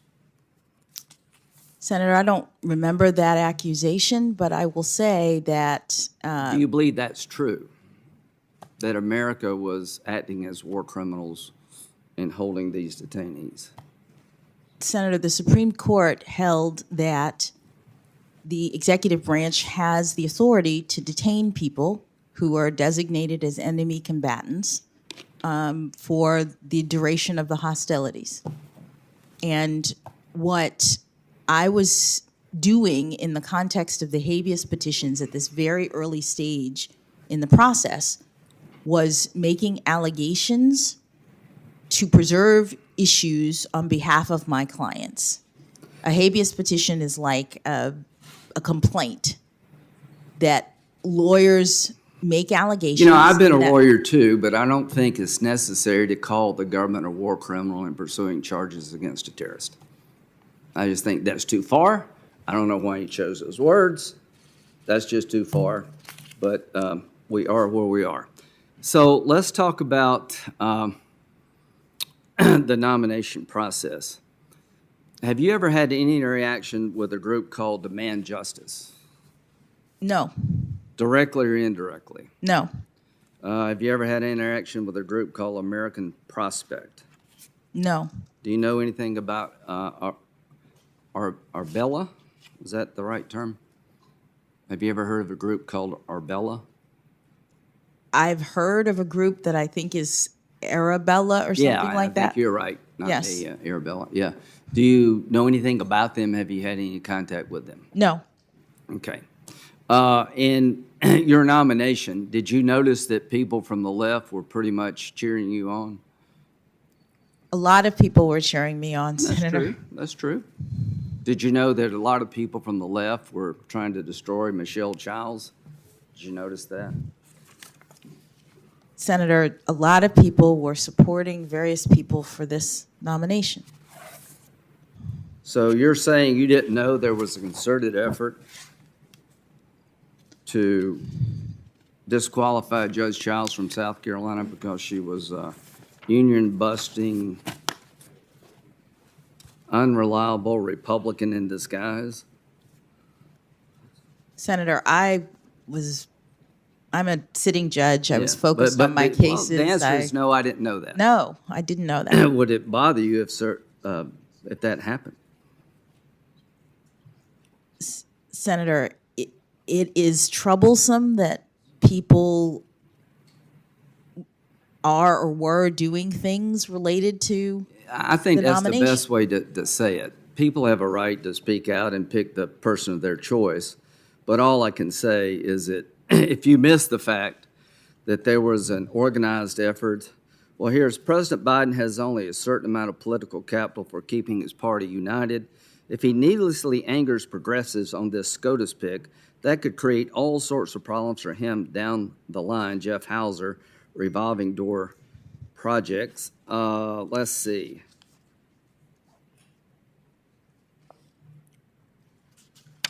I just got so many quotes.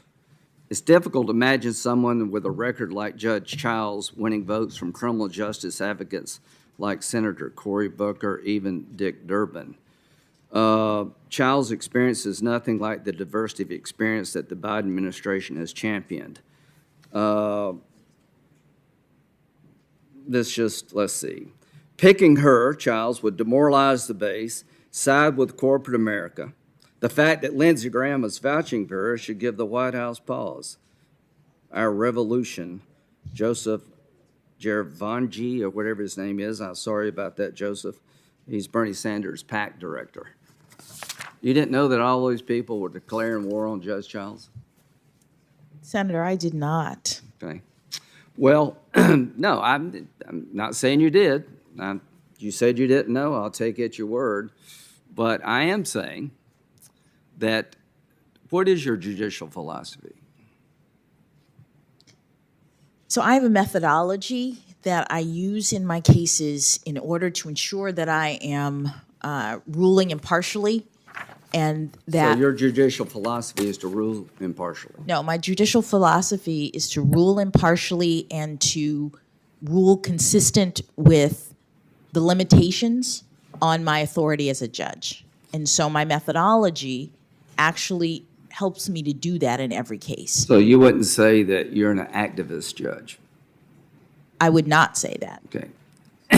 So we'll have 20 minutes more later on, but here's what I would say. That every group that wants to pack the court, that believes this court is a bunch of right-wing nuts that are going to destroy America, that consider the Constitution trash, all wanted you picked. And this is all I can say, is the fact that so many of these left-wing radical groups that would destroy the law as we know it declared war on Michelle Childs and supported you is problematic for me. Thank you. Thank you, Senator Graham. Let me mention a few points here. Congressman Jim Clyburn was a strong supporter of Michelle Childs, and now I believe he is publicly supporting your nomination. And Michelle Childs has been nominated by President Biden to be a circuit judge, and she will be considered by this committee as quickly as possible. On the issue of Guantanamo, there are currently 39 Guantanamo detainees remaining. The annual budget for Guantanamo is $540 million per year, which means each of these detainees is being held at the expense of $12 or $13 million per year. If they would be incarcerated at Florence, Colorado, the Supermax prison, federal prison, the amount would be dramatically less. Since 9/11, nearly 1,000 convicted in the United States on terrorism charges. Since 2009, with the beginning of the Obama administration, the recidivism rate of Guantanamo detainees released is 5%. Mr. Chairman, according to the Director of National Intelligence, is 31%. Somebody is wrong here. If you're going to talk about what I said, I'm going to respond to what you said. If we close Gitmo and move them to Colorado, do you support indefinite detention under the law of war for these detainees? I would just say I'm giving the facts, and The answer is no. I want to make sure that it's clear. The 31% you referred to goes back to the year 2009? 2000. What does it matter when it goes back to? We had them and they got loose and they started killing people. Well, I could just say that. If you're one of the people killed in 2005, does it matter to you when we release them? Suggest that a president of your own party released him in. I'm suggesting the Creating that system has danger. failed miserably, and advocates to change this system, like she was advocating, would destroy our ability to protect this country. We're at war. We're not fighting a crime. This is not some passage of time event. As long as they're dangerous, I hope they all die in jail if they're going to go back and kill Americans. It won't bother me one bit if 39 of them die in prison. That's a better outcome than letting them go. And if it costs $500 million to keep them in jail, keep them in jail, because they're going to go back to the fight. Look at the friggin' Afghan government. It's made up of former detainees at Gitmo. This whole thing by the left about this war ain't working. Let me also note that Larry Thompson, who served as Deputy Attorney General under President George W. Bush, Oren Kerr, Special Counsel, Viet Den, who served as Assistant Attorney General for Legal Policy in the George W. Bush administration, John Bellinger, and former D.C. Circuit Judge, Solicitor General, and Independent Counsel Ken Starr were also prominent conservative lawyers signing a letter defending attorneys who represented Guantanamo Bay detainees. I don't believe that we should associate that activity as being inconsistent with our constitutional values. We are going to at this point recognize Senator Feinstein and then take a break after she has completed her questioning. Senator Feinstein. Thank you very much, Mr. Chairman, and I just would like to compliment the witness. I think you're doing very well, and as you can see, this is a bit of a tough place. So, Judge, one of the issues that I often discuss with nominees, particularly to the Supreme Court, is the issue of abortion. I've asked the three most recent Supreme Court nominees about this issue, and so I'd like to discuss it a bit with you today. In 2017, I asked Justice Gorsuch about this during his confirmation hearing. I asked him to expand on a comment he had made about his belief that precedent is important because it adds stability to the law. In response, Justice Gorsuch reiterated his belief that precedent is important because, and I quote, once a case is settled, that adds to the determinacy of the law, end quote. He also stated that Roe has been reaffirmed many times. I also spoke with Judge Kavanaugh about this issue in 2018. I asked him whether he believes that Roe was settled wrong, and if so, whether it was correctly settled. Justice Kavanaugh said that Roe, quote, is settled as a precedent of the Supreme Court, end quote. He said that Roe, quote, has been reaffirmed many times over the past 45 years, and most prominently, most importantly, reaffirmed in Planned Parenthood v. Casey, end quote. And he described Casey as having the value of a precedent on precedent, end quote. I most recently spoke about this issue with Justice Barrett in 2020. I asked her whether she agreed with Justice Scalia's view that Roe was wrongly decided.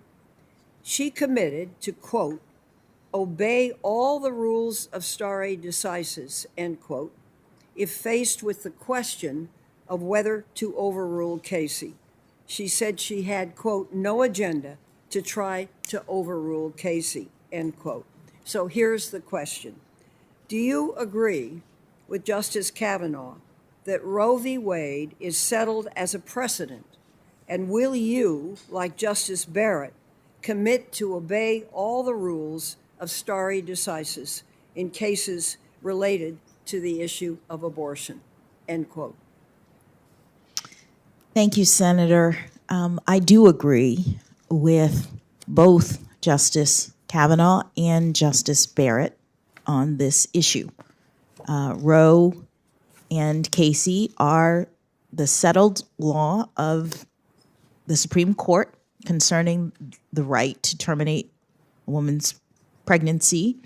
They have established a framework that the court has reaffirmed, and in order to revisit, as Justice Barrett said, the Supreme Court looks at various factors because stare decisis is a very important principle. It provides and establishes predictability, stability. It also serves as a restraint in this way on the exercise of judicial authority because the court looks at whether or not precedents are relied upon, whether they're workable, in addition to whether or not they're wrong, and other factors as well. So I agree with both of those statements that you read. Well, let me add one to that, and then we'll move on. I'm particularly interested in the case of Roe v. Wade. Roe was decided by nearly 50 years ago, and it's been reaffirmed over a dozen times since then. So my question is this: does Roe v. Wade have the status of being a case that is a super precedent? And what other Supreme Court cases do you believe have that status? Well, Senator, all Supreme Court cases are precedential, they're binding, and their principles and their rulings have to be followed.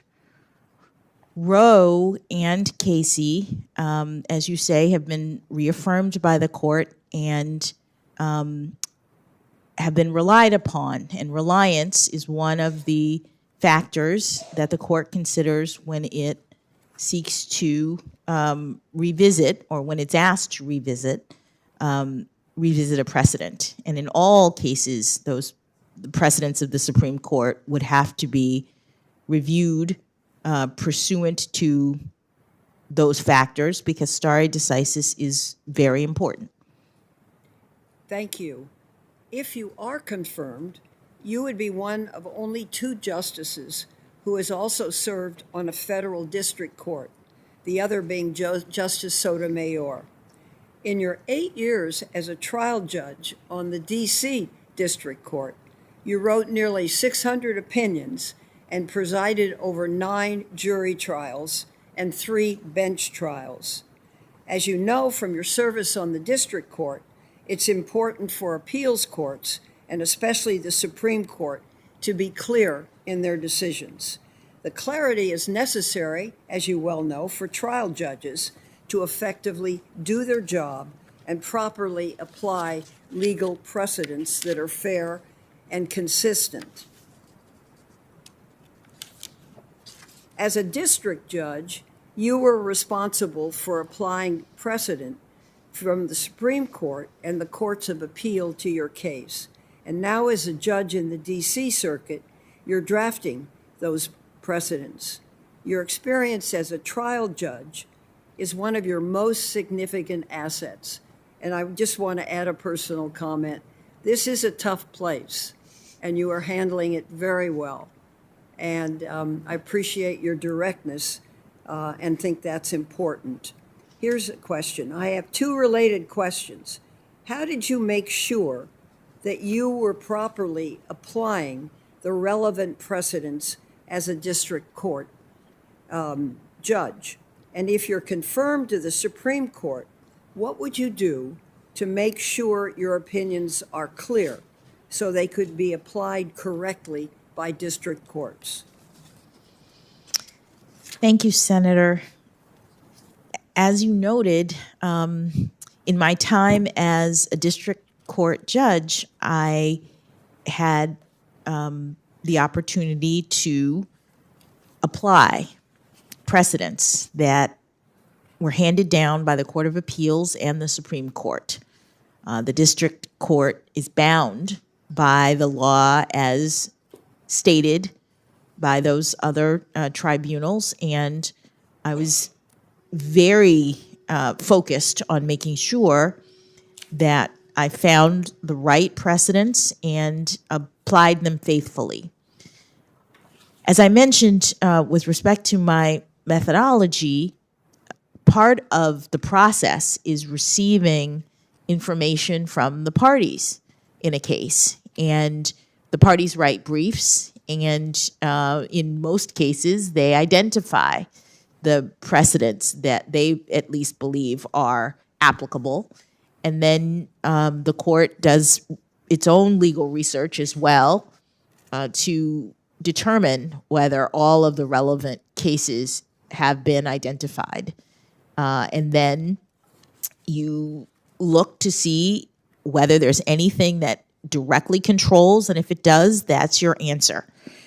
In many cases, the precedents might be a little bit different in certain ways, and you are assessing the parties' arguments and determining within your proper role whether what the appellate courts have said provides the law of decision for the case. But what's important, as you've mentioned, is the clarity by which courts of appeals and the Supreme Court need to operate, and so that the lower courts can actually follow the precedents. And I'm very conscious of that, as you said, as someone who has had to follow precedent, and I would think carefully about that and use my communication skills to ensure that the precedents are clear so that lower courts can follow them. Thank you. I'd like to discuss quickly a letter this committee received in support of your nomination from the International Association of Chiefs of Police. And as you know, this is the world's largest professional association of law enforcement leaders. And the letter states, Judge Jackson has several family members in law enforcement, and we believe this has given her a deep understanding of and an appreciation for the challenges and complexities confronting the policing profession. During her time as a judge, she has displayed her dedication to ensuring that our communities are safe and that the interests of justice are served. And so, Mr. Chairman, I'd like to put this letter in the record, if I may. Without objection. Thank you. I understand that your brother served with the Baltimore Police Department for several years. So here's the question. How, if at all, has having several family members in law enforcement impacted your understanding of the law or your approach to your judicial service? Thank you, Senator.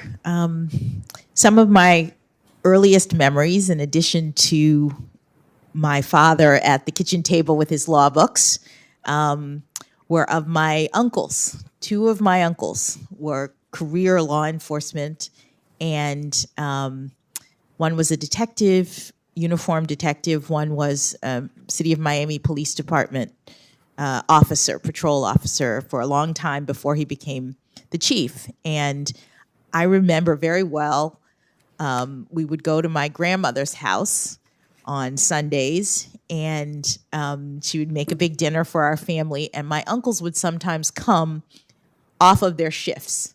So I see in my mind their uniforms coming in, and they would always, they'd be carrying their weapons, and they'd take them off and put them way up high on the china cabinet so the kids couldn't get to them. And I remember feeling very proud of them and the service that they provided. And I think it's probably what led my brother, who is 10 years younger than I am, to decide that after he graduated from college, he would want to also be in law enforcement. So I'm very familiar with law enforcement, the important service that they provide, the perils of being out on the street, protecting and serving, and having a family that cares about you and worries about your safety. And so this is not something that is unfamiliar, and I'm very gratified by the support of the group that you mentioned and other law enforcement groups as I go through this process. I joined this committee in January of 1993, and a few months later, we considered the nomination of Ruth Bader Ginsburg to the Supreme Court. Justice Ginsburg's confirmation made her only the second woman to ever serve on the Supreme Court after Justice Sandra Day O'Connor. So we have come a very long way since then, though still not far enough. Women now make up about 35% of active judges on the federal district bench and 37% of active judges on the federal appeals courts. Judge Jackson, if confirmed, you would become the sixth woman to ever serve on the Supreme Court. You would join Justices Sotomayor, Kagan, and Barrett on the bench. This would be the nearest we have ever come to gender equity on the Supreme Court. There would be 4 women on a court with 9 justices. So I have my own thoughts about why gender balance is important on our nation's courts. But I'd really like you to tell us all, what are your thoughts on what it means for our country to have women serve in meaningful numbers on the federal bench, and in particular, what it would mean to have 4 women serving on the Supreme Court for the first time in history. Thank you, Senator. I think it's extremely meaningful. One of the things that having diverse members of the court does is it provides for the opportunity for role models. Since I was nominated to this position, I have received so many notes and letters and photos from little girls around the country who tell me that they are so excited for this opportunity and that they have thought about the law in new ways because I am a woman, because I am a Black woman. All of those things people have said have been really meaningful to them. And we want, I think, as a country, for everyone to believe that they can do things like sit on the Supreme Court. And so having meaningful numbers of women and people of color, I think, matters. I also think that it supports public confidence in the judiciary when you have different people, because we have such a diverse society. Well, I just want to say thank you very much. This is often a hard place, and how you go through those hard times, I really think, is the most important thing. And it's pretty clear to me that you go through hard times by holding your head up high and doing well. So I thank you very much. Thank you, Senator. Thank you, Senator Feinstein. We're going to take a break. Let's take 15 minutes starting now, and then we'll return to more questions. We'll have a lunch break later this afternoon, in the earlier part of the afternoon.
Senate Judiciary Committee will come to order. We're going to have 2 senators ask questions and then break for lunch somewhere around an hour from now. Senators Cornyn and Whitehouse will be recognized in succession. First, Senator Cornyn. Thank you, Mr. Chairman. Judge, I want you to do me a favor. Will you nerd out with me a little bit? I will try, Senator. And we'll start with stare decisis. Yes. And I've never figured out why lawyers speak in Latin rather than in English when describing these concepts by which judges apply precedent. But would you agree with me that even under an appropriate stare decisis analysis, that Dred Scott and Plessy versus Ferguson were appropriately overruled by the Supreme Court? Well, Senator, I've not engaged in the actual analysis, but I think it is well established now that the cases that overruled Dred Scott and Plessy were correctly decided. Yeah, I mean, there is a means by which the courts can correct their mistakes, correct? By overruling previous decisions?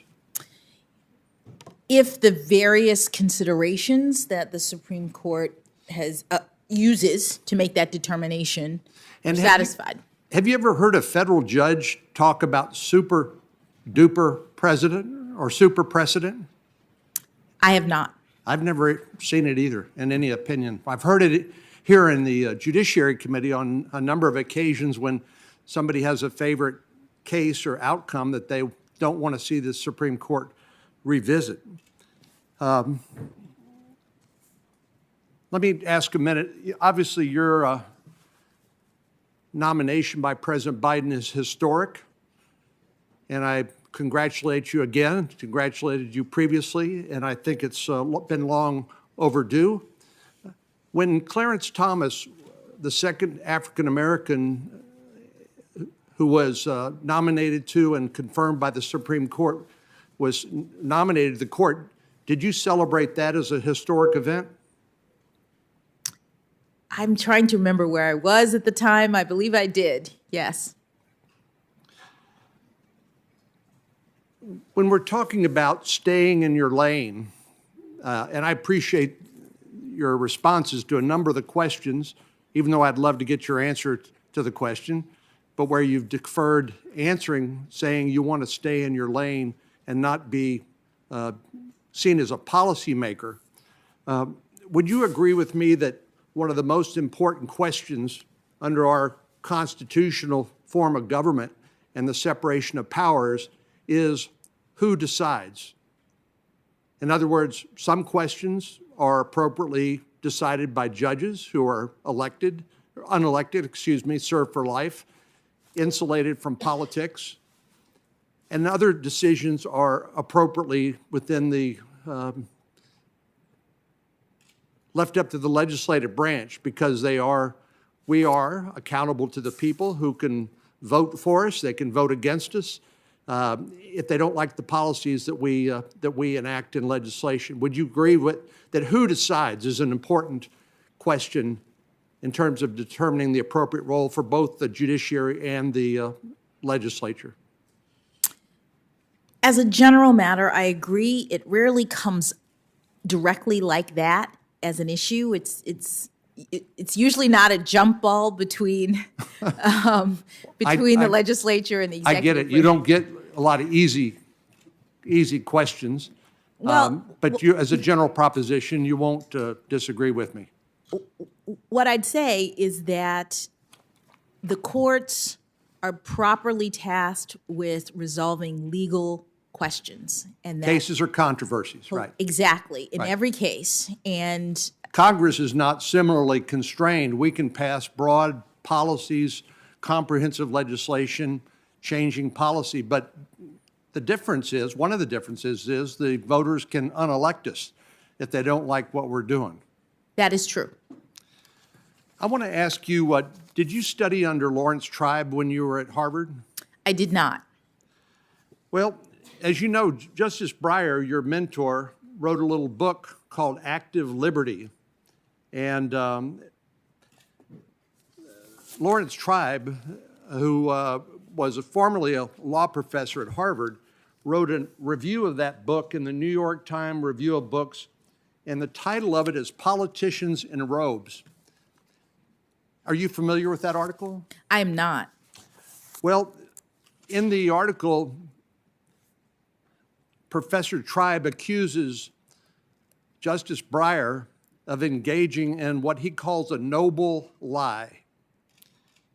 And he talks about the morality of resorting to falsehoods and delusions to conceal, usually from the masses, but sometimes from oneself, the truths whose revelation would wreak havoc or at least do more harm than good. Professor Tribe goes on in criticizing Justice Breyer's book.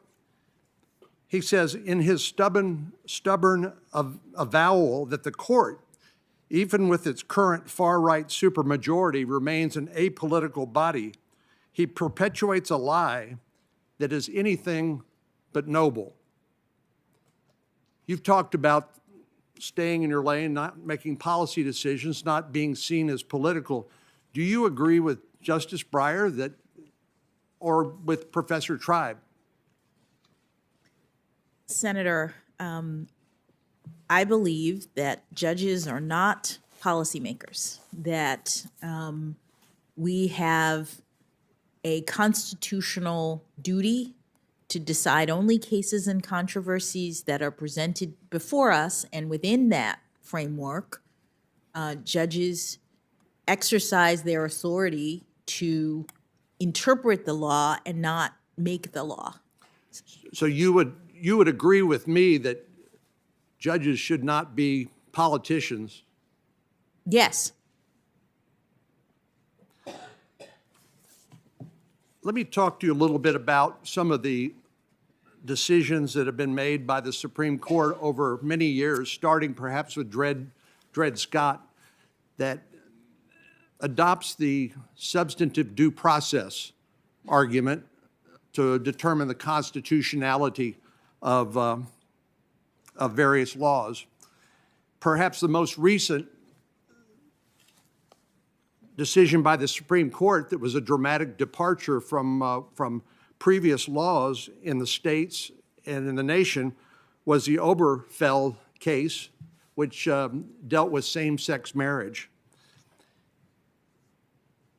In the opinions that were written there, it was noted that here we are 234 years after the Constitution had been ratified, 135 years since the 14th Amendment had been ratified, that the Supreme Court articulated a new fundamental right, which is a right to same-sex marriage. You're familiar with that case, aren't you? I am. At the time, it was noted that 11 states, including the District of Columbia, had passed laws sanctioning same-sex marriage.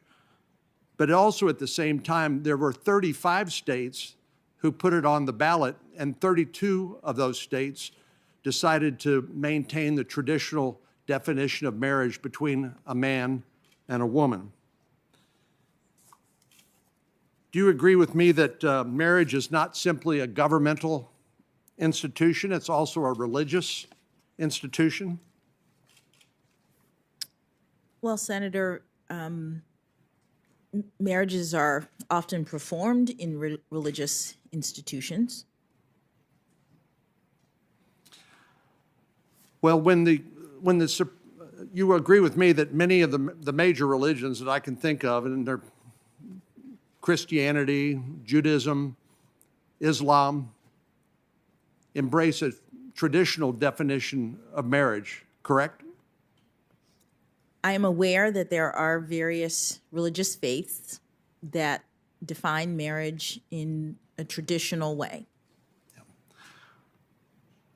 Do you see that when the Supreme Court makes a dramatic pronouncement about the invalidity of state marriage laws, that it will inevitably set in conflict between those who ascribe to the Supreme Court's edict and those who have a firmly held religious belief that marriage is between a man and a woman?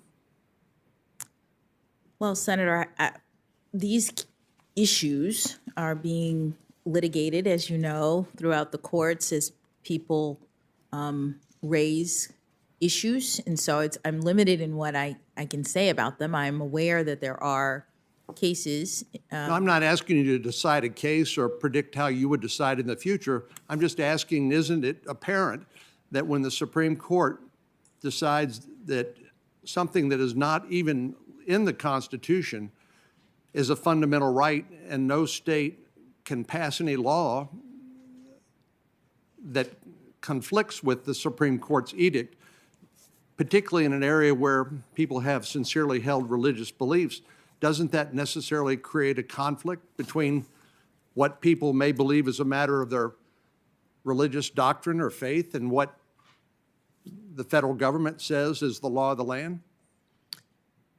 Well, Senator, that is the nature of a right, that when there is a right, it means that there are limitations on regulation, even if people are regulating pursuant to their sincerely held religious beliefs. You agree with marriage is not mentioned in the Constitution, is it?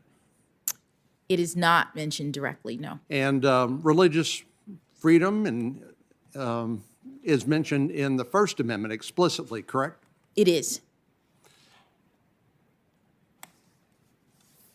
Do you share my concern that when the court takes on the role of identifying an unenumerated right, in other words, it's not mentioned in the Constitution, and creates a new right, declaring that anything conflicting with that is unconstitutional, that it creates a circumstance where those who may hold traditional beliefs, like something as important as marriage, that they will be vilified as unwilling to assent to this new orthodoxy?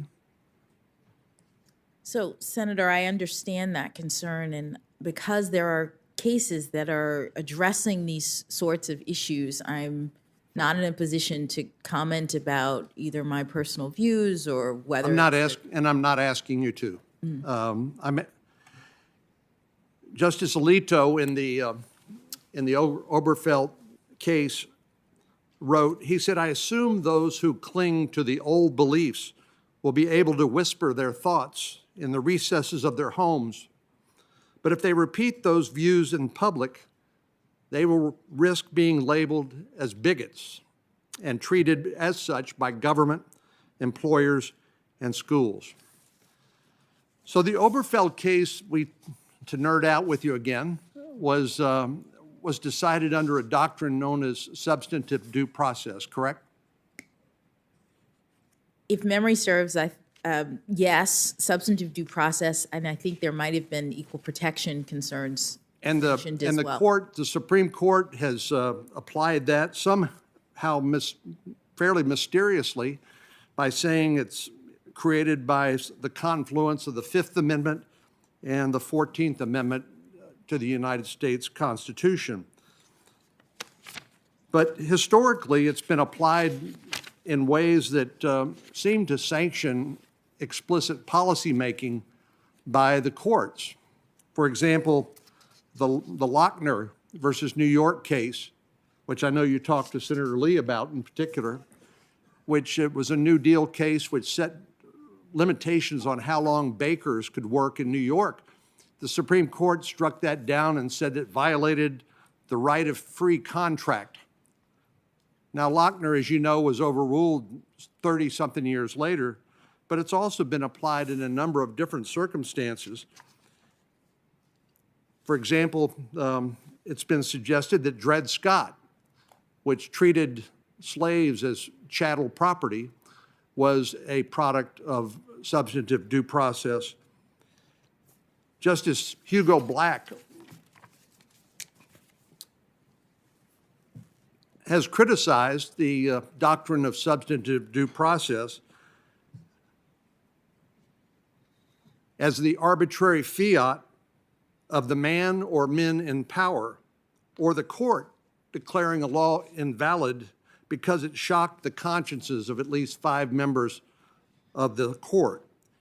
He went on to say, this use of judicial review thus subverts the liberty of government by the people, overturning laws enacted by legislatures who are answerable to the electorate rather than a majority of the Supreme Court.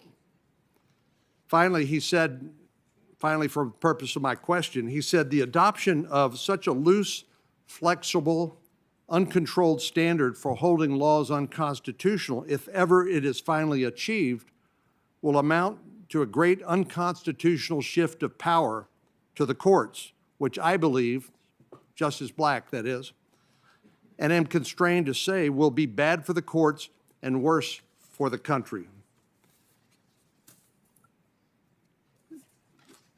Justice Jackson, why isn't substantive due process analysis just another form of judicial policymaking, which you've suggested policymaking is not in your lane, and you strive to be apolitical, something I applaud.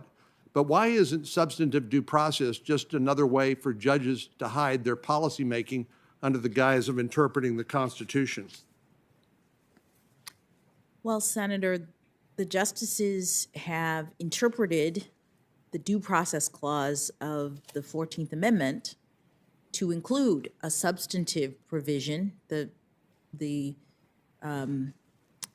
rights to due process. They have interpreted that to mean not just procedural rights relative to government action, but also the protection of certain personal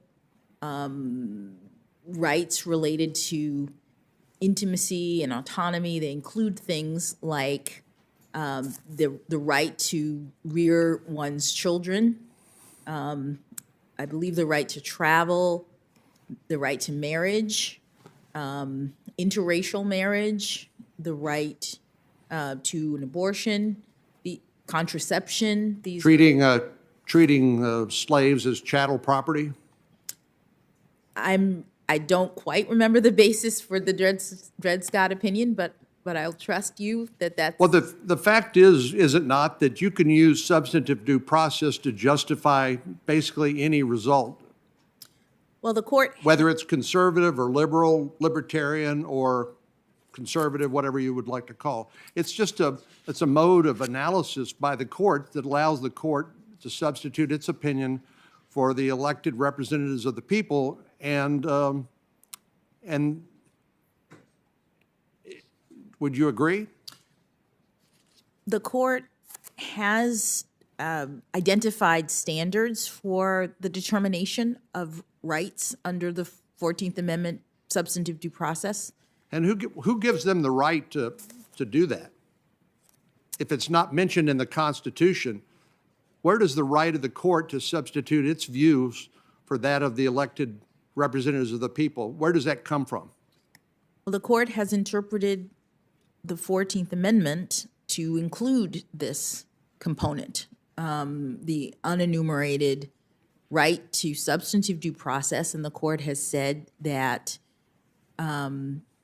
that the kinds of things that qualify are implicit in the concept of ordered liberty, or deeply rooted in our nation's history and tradition.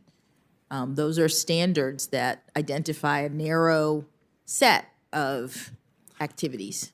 Well, Judge, in the Oberfeld case, Justice Roberts, in his dissent, noted that the court invalidated marriage laws of more than half the states and orders the transformation of a social institution that has formed the basis for human society for millennia. So that was the basis for the institution of marriage, is the practice for millennia and the recognition that marriage was between a man and a woman. Now, don't get me wrong, I'm not arguing the merits or lack of merits of same-sex marriage. I believe the states and the voters can choose what they will, and that's their prerogative, and I think that's legitimate. But when the court overrules the decisions made by the people, as they did in 32 of the 35 states that decided to recognize only traditional marriage between a man and a woman, that is an act of judicial policymaking, is it not? Senator, the Supreme Court has considered that to be an application of the substantive due process clause of the 14th Amendment. Right. And it doesn't, the Constitution doesn't mention anything about substance when it talks about due process. The 14th Amendment and the 5th Amendment don't talk about substantive due process. It talks about due process of law, correct? Correct.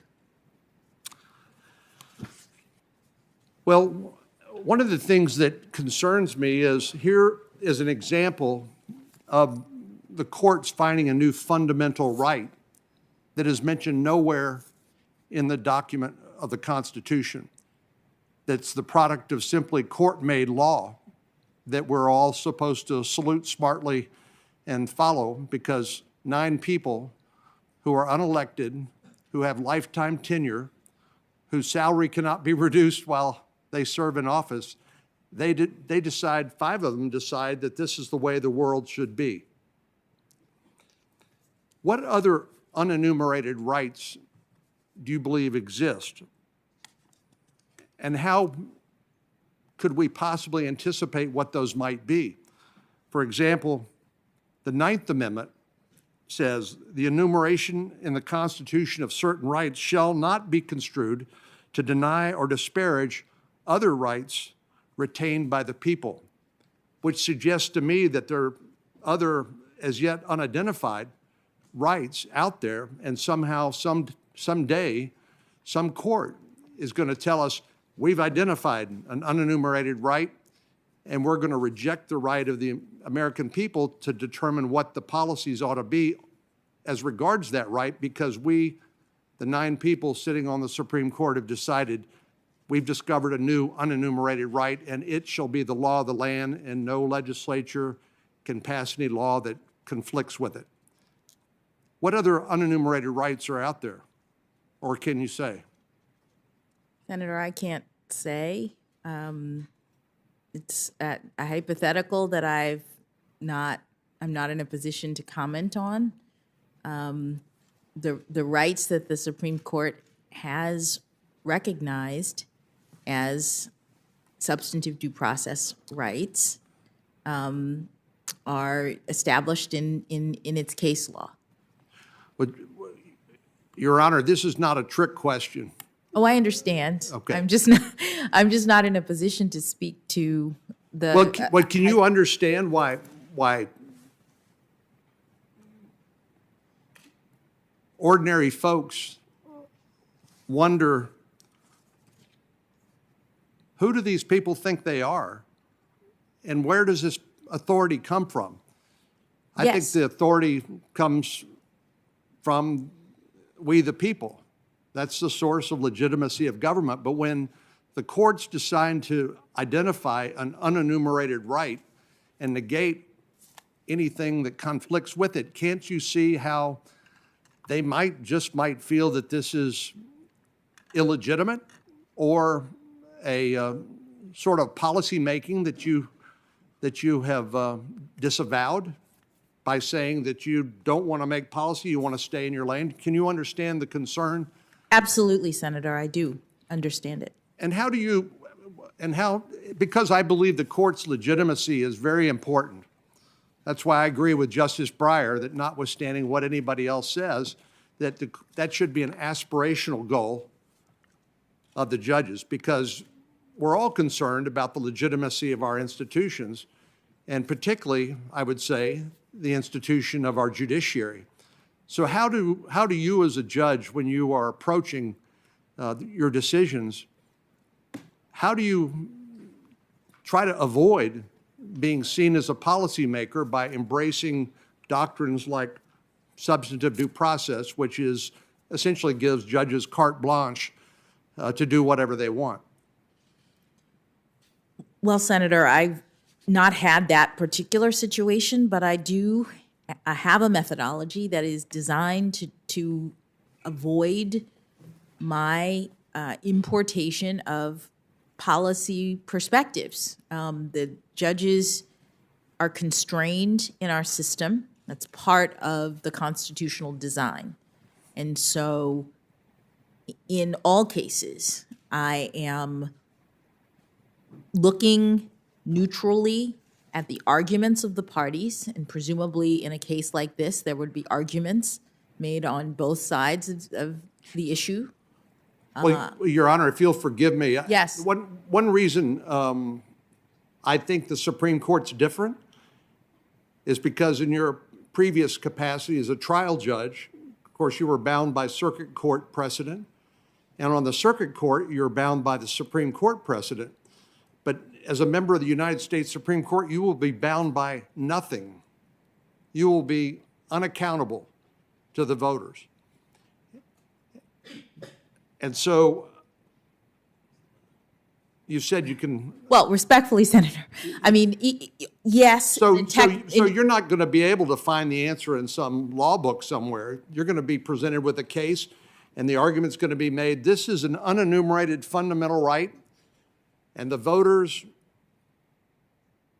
whatever they've said, is irrelevant, because we, 5 members of the Supreme Court, are going to decide what the law of the land should be, and anybody who disagrees with us will be labeled a bigot or be accused of discrimination, even if their beliefs happen to flow from sincerely held religious conviction, like the definition of a marriage between a man and a woman. But you've already told me that you see why this is a concern. I see why it is a concern, and I would just say that although the Supreme Court is not, bound in the sense of having to apply prior precedent, there is stare decisis in our system. There are now standards in the stare decisis world that the Supreme Court applies when it's asked to. Thank goodness the Supreme Court has been willing to revisit its precedent, or we'd still be living with Plessy versus Ferguson or Dred Scott. One of the things Senator Whitehouse and I agree on is he and others frequently ask nominees for the Supreme Court, do you think Brown versus Board of Education is settled law? And believe it or not, some nominees won't answer the question. I mean, it boggles the mind. I tend to think that nominees from both parties tend to be overcoached and told you can't be, if you don't answer the question, you have a better chance of being confirmed. But some of these things are obviously settled, and I wish we had a more candid conversation about the source of the power that unelected lifetime tenured judges have to basically rule America when they decide that something is an unenumerated fundamental right. Let me, in the minute 48 seconds I have, ask you about a specific case. You remember U.S. versus Brown? This was a guilty plea, and where you were asked to assess a punishment.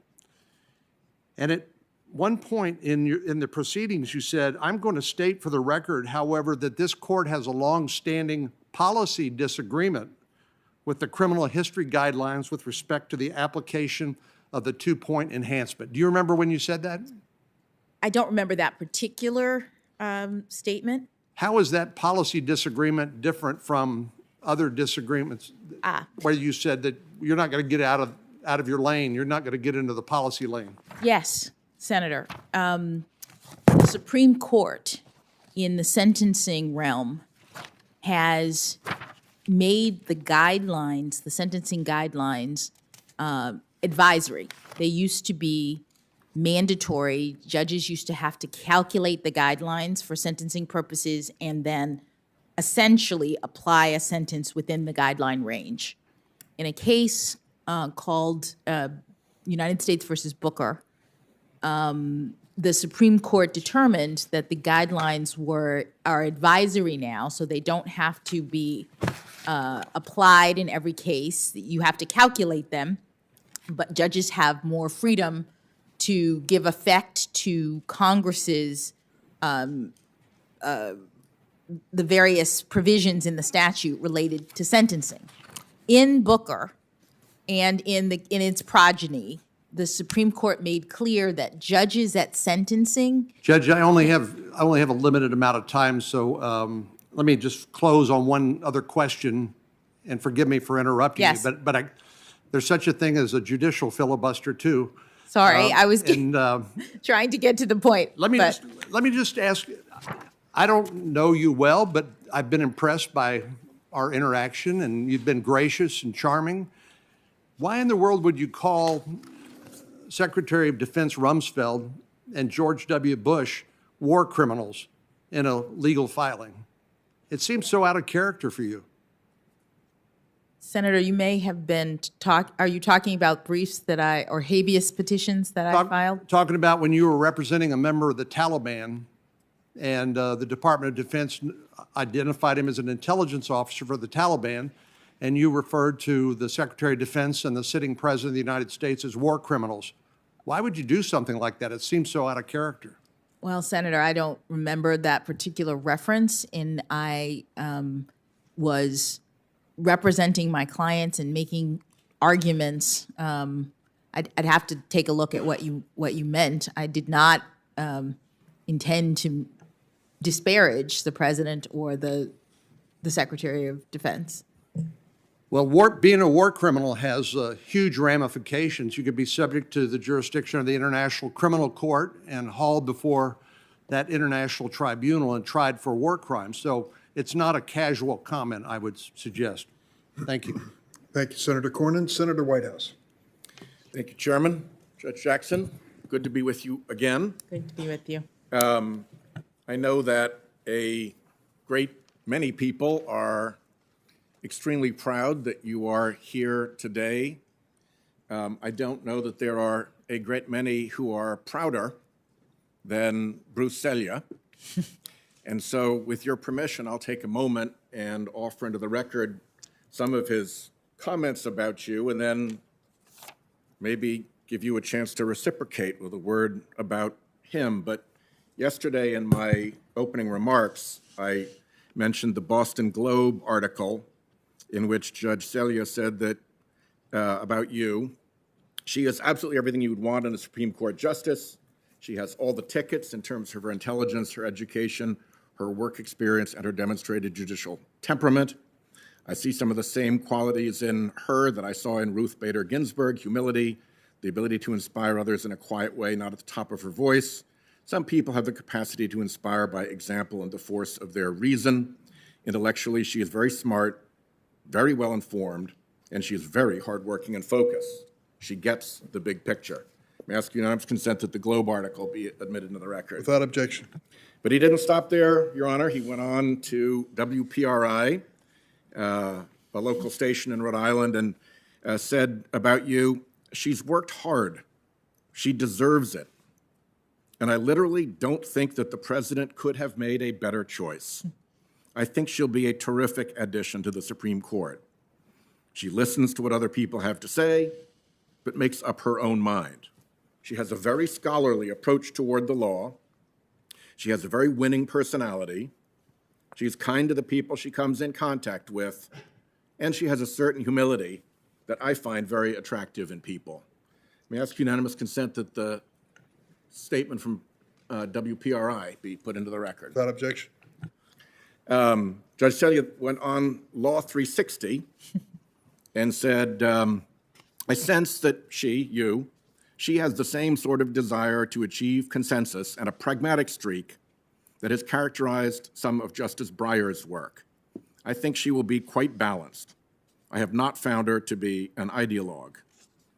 She understands what the job of being a judge or being a justice is. She wants very much to do it in the right way, and she will bend her considerable talents to that direction and won't get distracted by any extraneous considerations or side issues.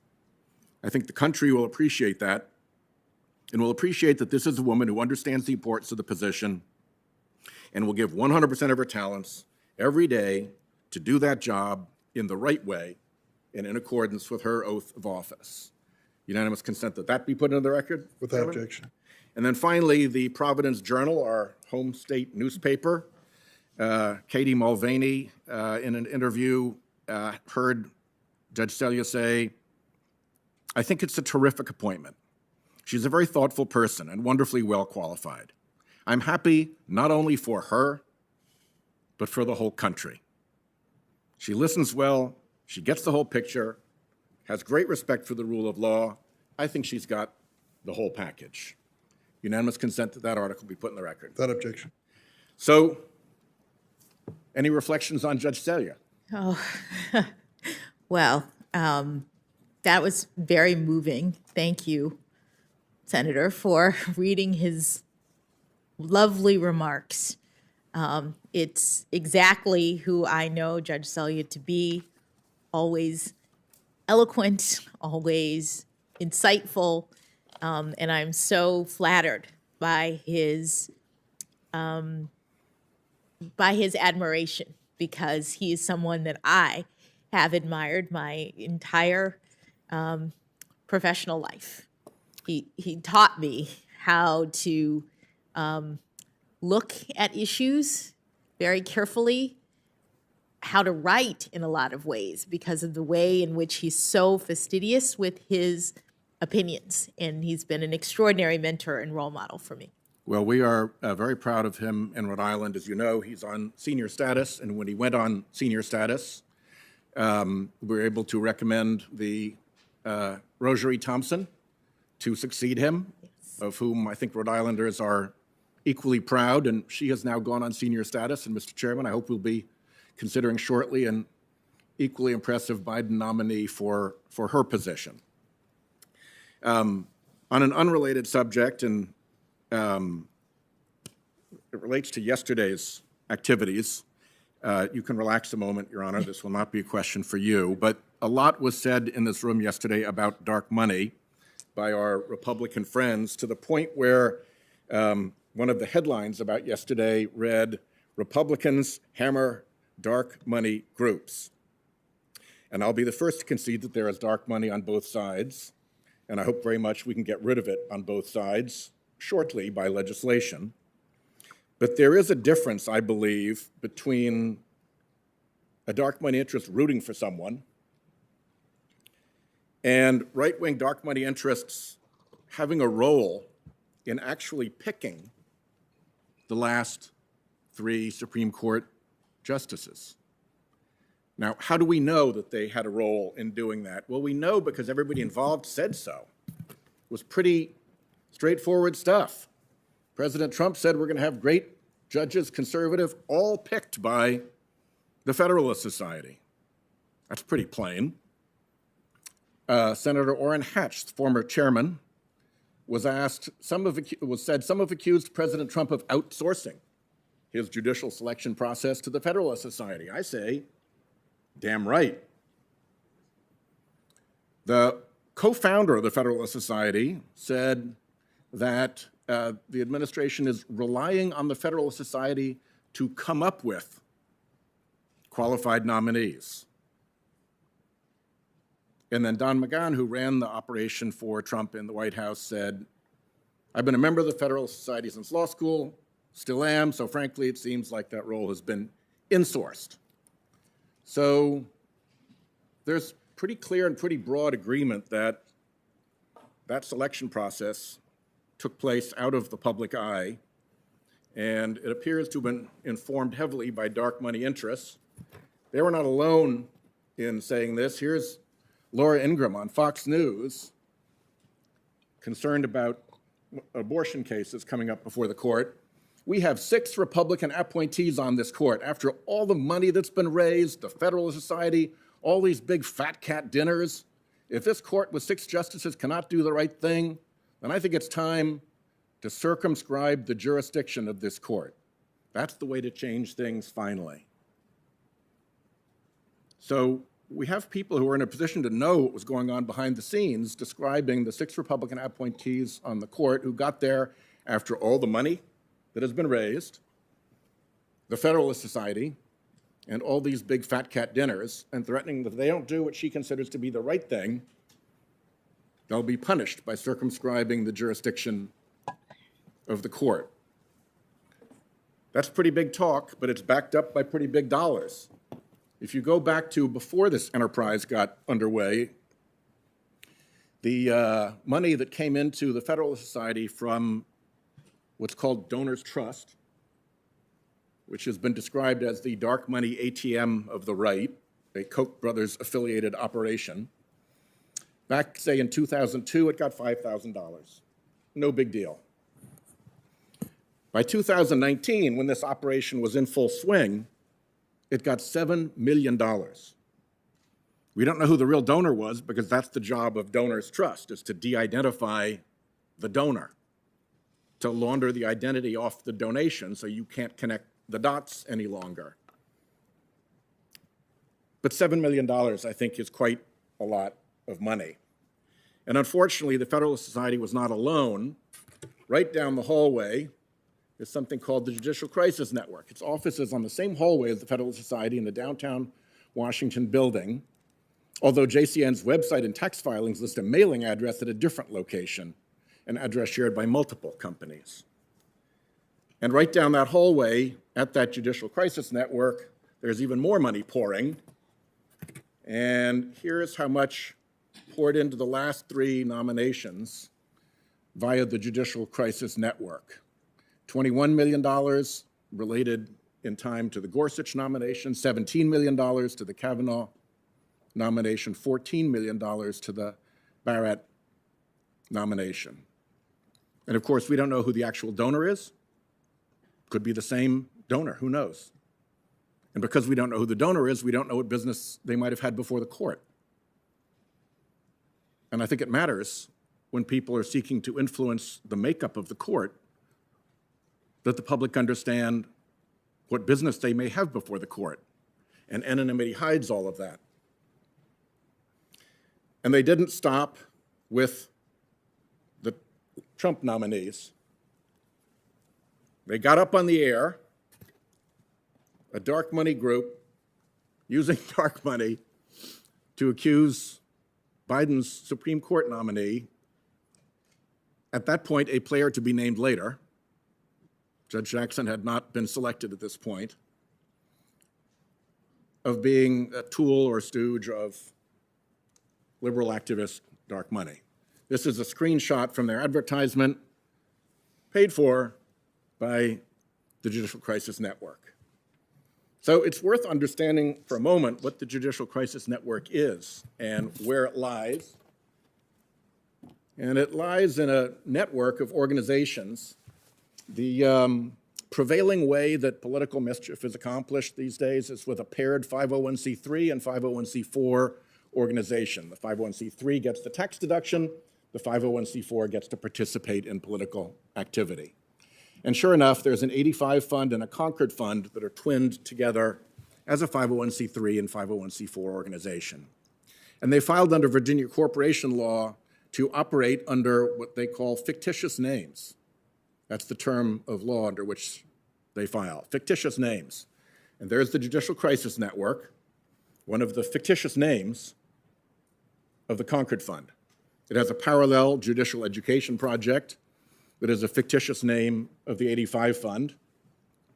If you're interested in voter suppression, you can move down to the Honest Elections Project Action, another fictitious name, and its 501c3 twin, the Honest Elections Project. And they've even got new ones that are less active, Free to Learn Action and Free to Learn. So these are 8 organizations that are essentially one organization. As lawyers, we think from time to time about piercing the corporate veil. That's corporate veiling that you could pierce with a banana. And it runs back and forth with 3 groups called CRC Advisors, CRC Strategies, and CRC Public Relations that take and send money to these organizations as part of the sort of planning element. You might say that CRC Advisors, CRC Strategies, and CRC Public Relations, this trio, is the command center, and this is the operational torso of the creature. So I show this all because it shows considerable effort when somebody goes to that much trouble to create that many organizations to hide how much money they've spent to control the nomination process to the court. And it's no small amount of money. In the original Washington Post research, they pegged it at $250 million. Further research led to testimony in my court subcommittee that the number was actually $400 million.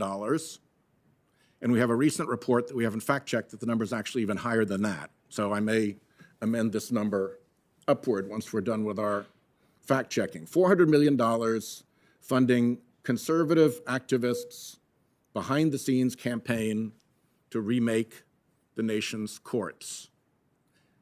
That operation is a very different thing than a group rooting for somebody. And I want to make sure that that difference is clear, since our friends on the Republican side have made dark money such a big focus of their attention already. There is a drastic difference between rooting for somebody and controlling the turnstile that decides who gets on the court, controlling the funding of the political campaigns that pursue the folks on the court. And actually, once you get on the court, we're working now with the judiciary itself to try to clean up the mess of that same anonymous money appearing before the court through phony front groups that file amicus briefs in little flotillas, or if it's an important enough case, in a full armada of dark money funded front groups.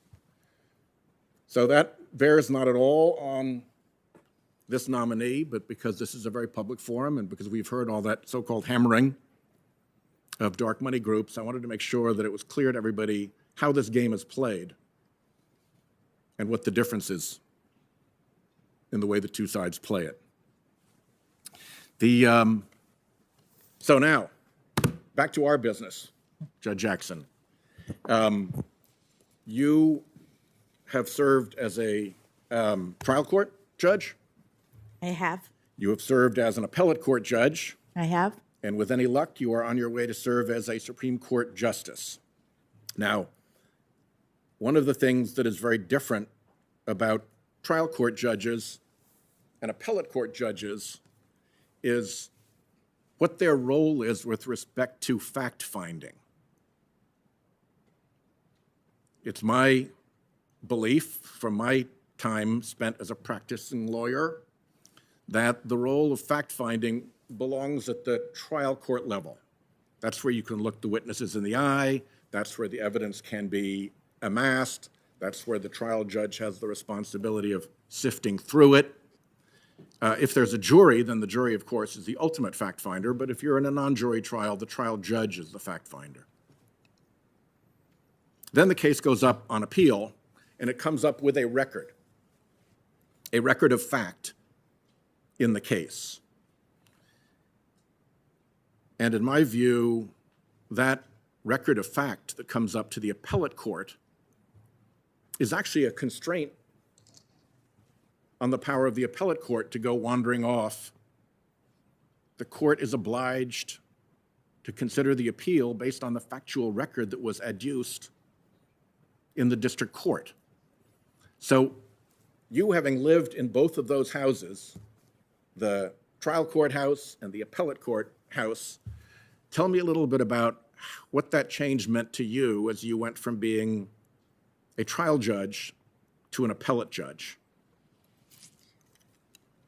Thank you, Senator. It is a really big difference. As you mentioned, at the trial court, you are on the ground level. Parties have filed the case. You have all of the issues usually at the trial level because you'll have the complaint if it's a civil case, and there'll be a lot of litigation about the development of the facts in the case. That in civil cases, you have a period of discovery in many cases that is really about the development of the record, what actually happened in this case. Sometimes there's even a trial, and that too is a part of the development of the facts in the case, because a jury will be charged with the responsibility of determining what happened, who's guilty, for example, if it's a criminal case, or who's liable, if any, if it's a civil case. And sometimes there are even questions presented to the jury that they have to determine the facts. At the appellate level, as you said, there is already a record, and the court is looking primarily at the law, the legal principles that guided the decision below based on the factual record. And importantly, at the appellate level, there are standards of review that the Court of Appeals applies when it decides how to review whether or not to reverse or affirm the judgment of the lower court. And I've been very mindful, especially as a trial judge, of the standards of review. When I was prepping lawyers for oral argument before appellate courts, I would often say, please don't quarrel with the facts unless you have a knockdown case, because if you want to get the appellate court to relitigate the facts, you're up against the harshest standard of review available, the clearly erroneousness test. And clear error is no small thing. Outside of that narrow finding by an appellate court that somehow the district court got it wrong, filtered through that clear error standard, are there other circumstances in which it's proper for appellate courts to do their own independent fact-finding outside of the record of the case that they're reviewing? I am not aware of any. There may be, but in my experience, the fact-finding is done at the trial level. The Court of Appeals only looks at facts under standards like clear error. And so therefore, the record is usually set and established by the time you get to the Court of Appeals. Yeah. And I think that it's actually one of the constraints on the judiciary that they don't get to go and do free-range fact-finding. They have to be tethered to the record of the actual case before them. It's related to the case or controversy requirement. That is correct, Senator. And in that regard, civil juries are, I think, something that Americans have prided themselves on for a long time. You go back to the colonial days, and the civil jury was one of the immediate imports from England. Every colony set up civil juries. When the Crown tried to interfere with the civil juries in the colonies, it became casus belli for the Revolution. It was in the Declaration of Independence of what the king had done wrong that offended the colonists and caused the Revolution. And the documents around the founding and around the creation of the Constitution all reflect passionate belief in the importance of the jury, including the civil jury, which, as you may know from your experience in the trial court, is getting to be a rarer and rarer creature. And in fact, there are trial judges who have written about how do we keep the civil jury alive. And I'd like to hear your thoughts about whether there's more to the civil jury than just a fact-finding appendage of the trial judge, whether it was seen by the founders and whether it belongs in our constitutional structure as a part of the responsible self-governance that was established by our Constitution. Yes, Senator. It is part of our ordered liberty. It is a mechanism by which citizens can participate in governance. They can be called upon by the court to sit in judgment of other people in the community. And it was something that was a part of the democratic vision of the founders from the very beginning. Blackstone was one of the legal experts who the early lawyers of the United States relied on. I suppose there were lawyers who had nothing but Blackstone's commentaries and the Bible on their shelf.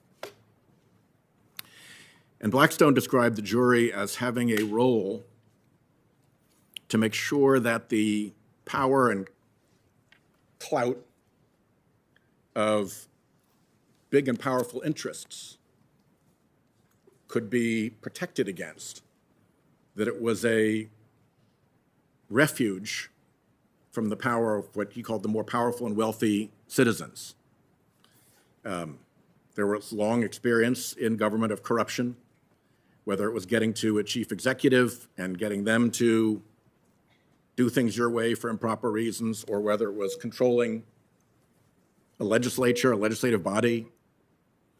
But the jury is fundamentally different because they don't stick around. They're there for one case and one case only, and then they disappear. You can't fix them so that they decide your way over time.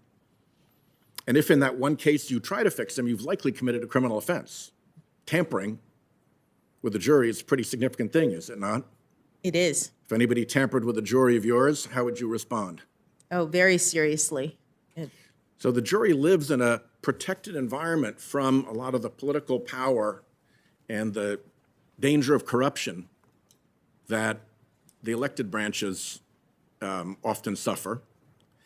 And do you have thoughts about the importance of the civil jury in that regard as the bastion where people can go, where they'll get a square deal from regular citizens and can stand toe-to-toe with the lawyers for however big or mighty an opponent they may have with almost no danger, let's put it that way, little danger, lessened danger of the fix being put in?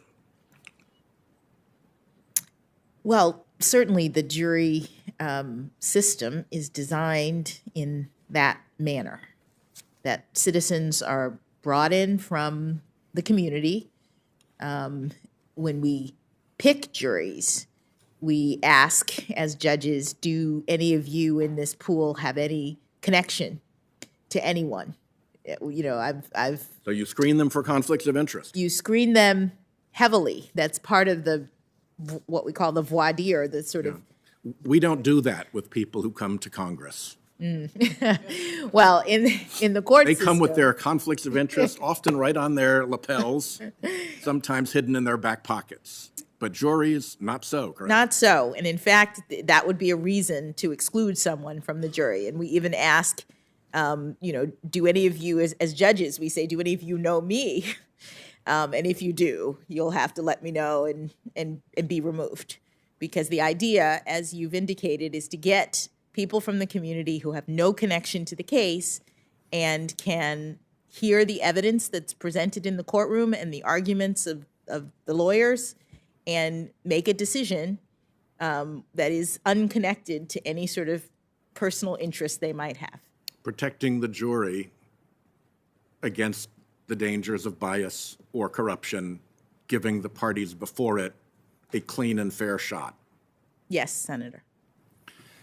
So, with any luck, you will be on the Supreme Court before long, and I hope you will remember all of this, because it seems to me that the court has been on something of a campaign to deprecate and diminish the civil jury, including by allowing big corporations to build into their standard contracts, buried way down in the fine print that folks often don't read, and even if they do read it, they'll never get through the phone tree to find somebody to complain about it, try to strike it out of the contract. It's a take it or leave it adhesion proposition, and they build into that you've given up your right to a jury.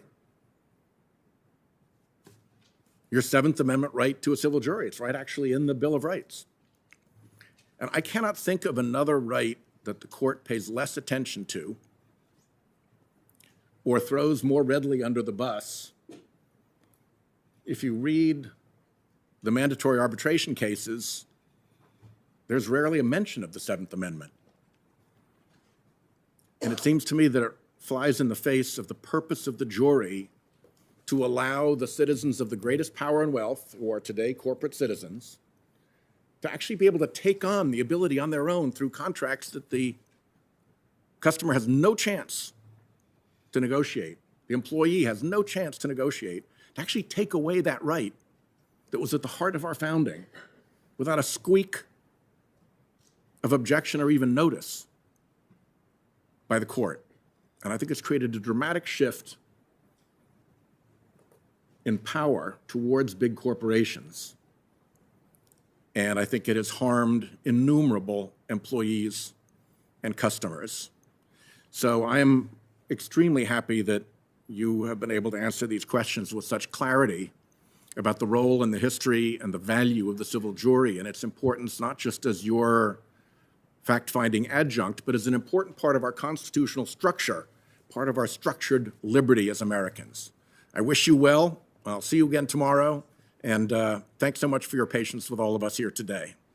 Thanks, Senator Whitehouse. And let me just say a positive word to follow up. This committee, in the last few weeks, has passed legislation signed into law by President Biden, which in cases of sexual harassment provide that individuals who are complaining have the option of a jury trial, despite efforts to steer them into mandatory arbitration. It is the decision of the complainant, the venue that they will seek. And I think that is a step in the right direction, and we've passed out of this committee on a bipartisan basis. And so I'd like to ask everyone to consider returning promptly at 1:30 for the much anticipated Senator Lee of Utah. Committee.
Senate Judiciary Committee will resume. I would like to make a statement in terms of some research that was undertaken during the break. Judge Jackson, earlier Senator Cornyn said that you had called former President George W. Bush and Secretary of Defense Donald Rumsfeld a, quote, war criminal, unquote. I noticed a little surprise in your reaction, and I was surprised by the allegation. During your service as a public defender, you filed several habeas petitions against the United States, naming former President Bush and former Secretary Rumsfeld in their official capacities. You were advocating on behalf of individuals who argued they were civilians wrongly classified as enemy combatants of the United States, and your filing was part of your professional responsibility to zealously advocate for your clients. In those petitions, the individuals raised more than a dozen claims for relief, one of which was an allegation that the government had sanctioned torture against the individuals, which constituted war crimes under the Alien Tort Statute. The Alien Tort Statute allows courts to hear cases for alleged violations of the law of nations or the treaties of the United States. Apparently, this is what Senator Cornyn was referencing. So to be clear, there was no time where you called President Bush or Secretary Rumsfeld a, quote, war criminal, close quote. Did you want Correct, to respond? Senator. No, Okay. thank you. That was correct. Thank you very much. We now recognize Senator Lee. Thank you, Mr. Chairman. Thank you, Judge Jackson, for being here. I want to talk today about some things you heard about yesterday. There was a lot of talk from members of this committee about judicial philosophy. I want to talk a little bit about what that means and why it's important. We'll start with what it means, at least to me. One of the things that you heard from a lot of members of the committee, whether they couched it in terms of judicial philosophy or not, relates to the idea that justice should be blind, that justice properly administered within our system is blind, and that therefore individual justices and judges serving in Article III courts should be blind in the sense that they are able to see and understand and interpret the law, understand what the law is, while understanding that the idea of what the law should be is left to other branches of government, not to the judiciary.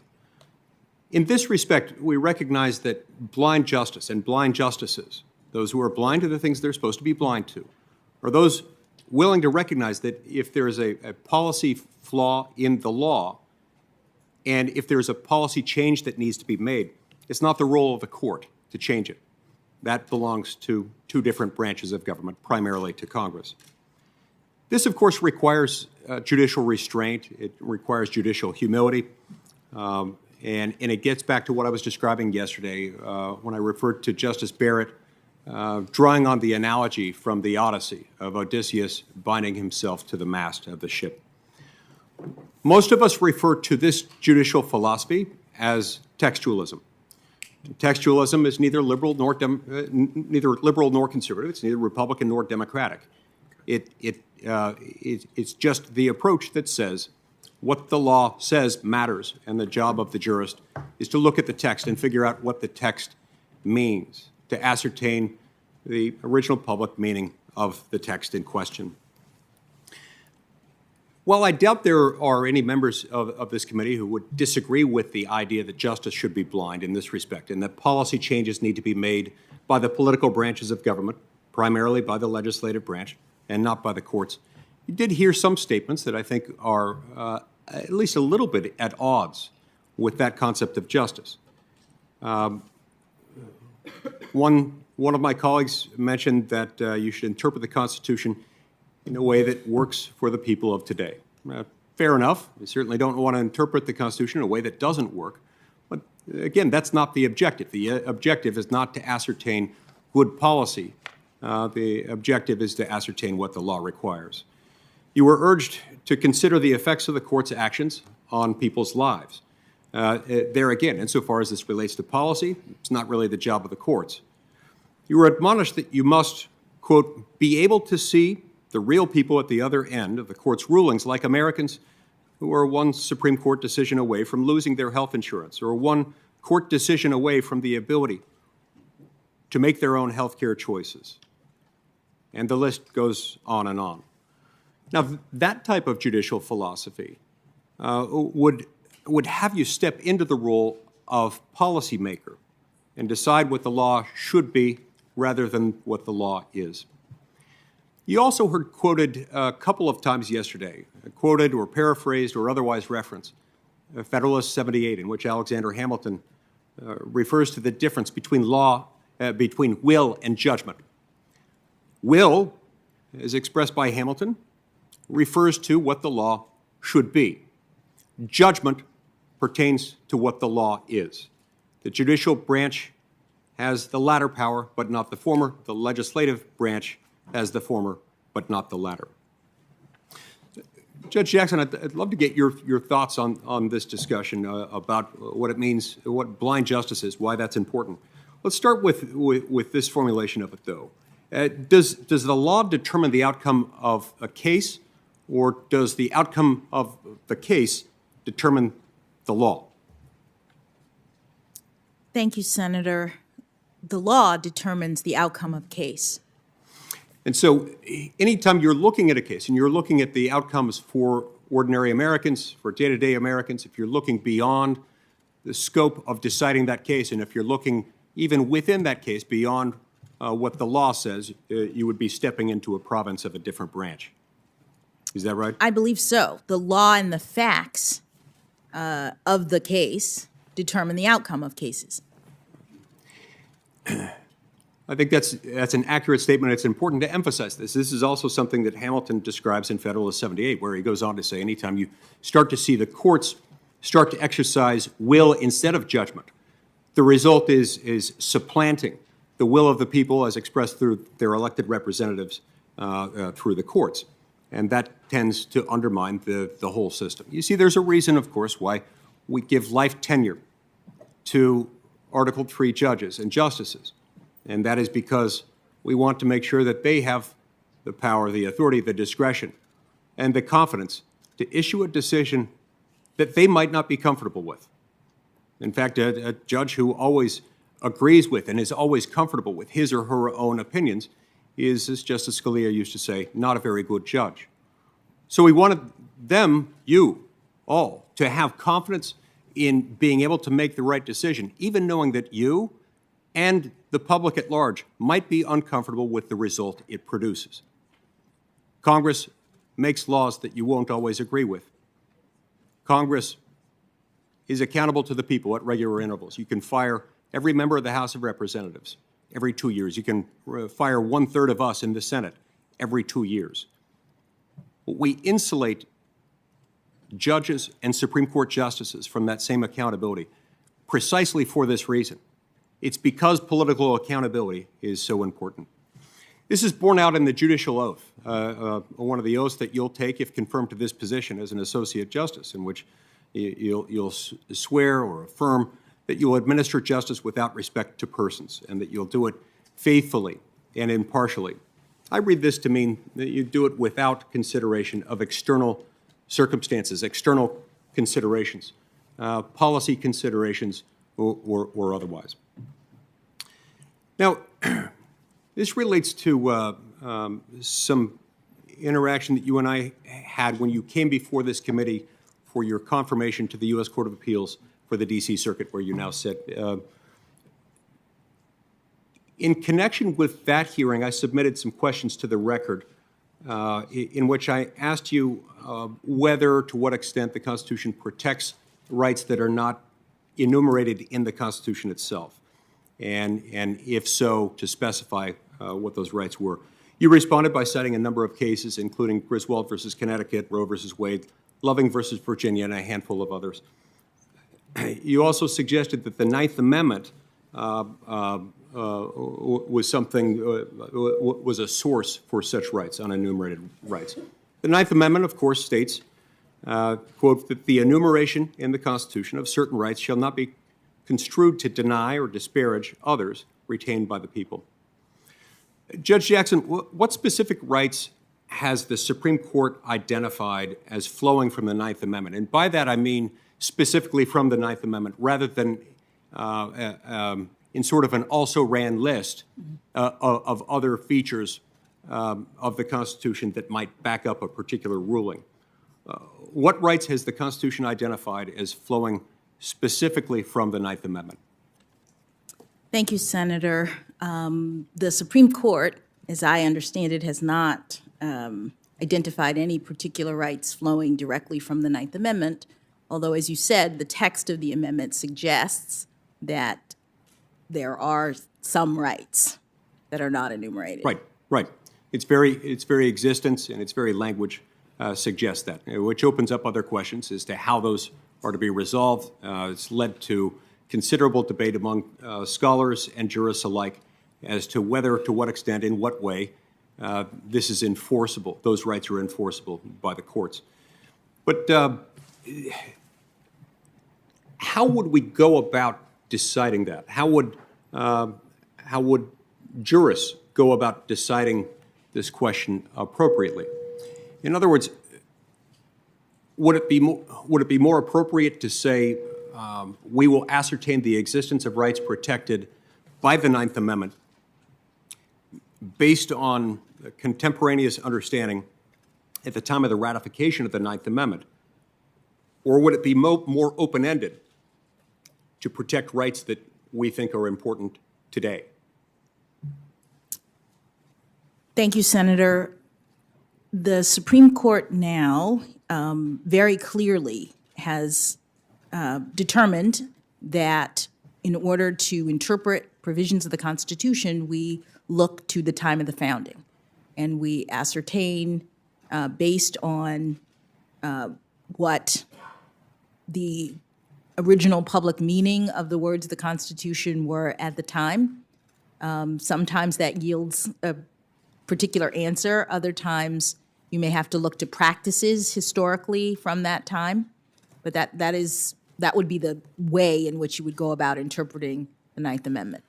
Could it also be that it leaves this to be decided at the discretion of the Supreme Court itself?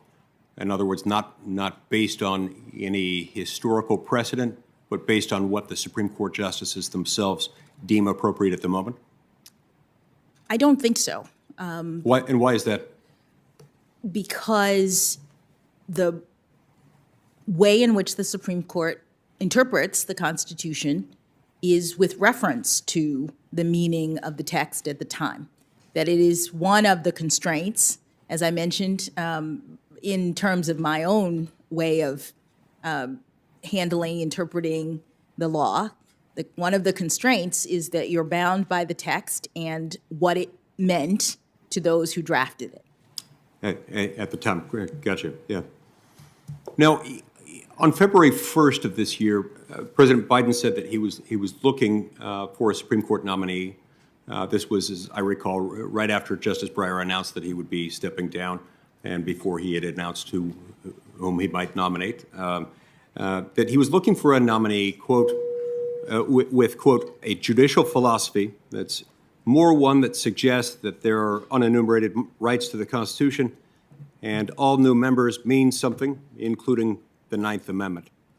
So do you share the judicial philosophy that President Biden described in that statement? Senator, I haven't reviewed that statement, but I have not discussed anything about unenumerated rights with the president. Yes. Did President Biden ask you either about your judicial philosophy more broadly, separate and apart from the Ninth Amendment, or ask you about your approach to the Ninth Amendment? He did not. In a primary election debate that he had as a presidential candidate in Nevada in 2007, Joe Biden stated, quote, "I would not appoint anyone who did not understand that Section 5 of the 14th Amendment and the Liberty Clause of the 14th Amendment provided a right to privacy. That's the question I'd ask them. If that is answered correctly, that is the case, then it answers the question which means they would support Roe versus Wade. I assume his reference to the Liberty Clause, I assume he's referring to the Due Process Clause of the 14th Amendment. In context, that appears to be what he's saying. Did President Biden ask you whether you agreed with his analysis of the 14th Amendment as it relates to the right to privacy? He did not.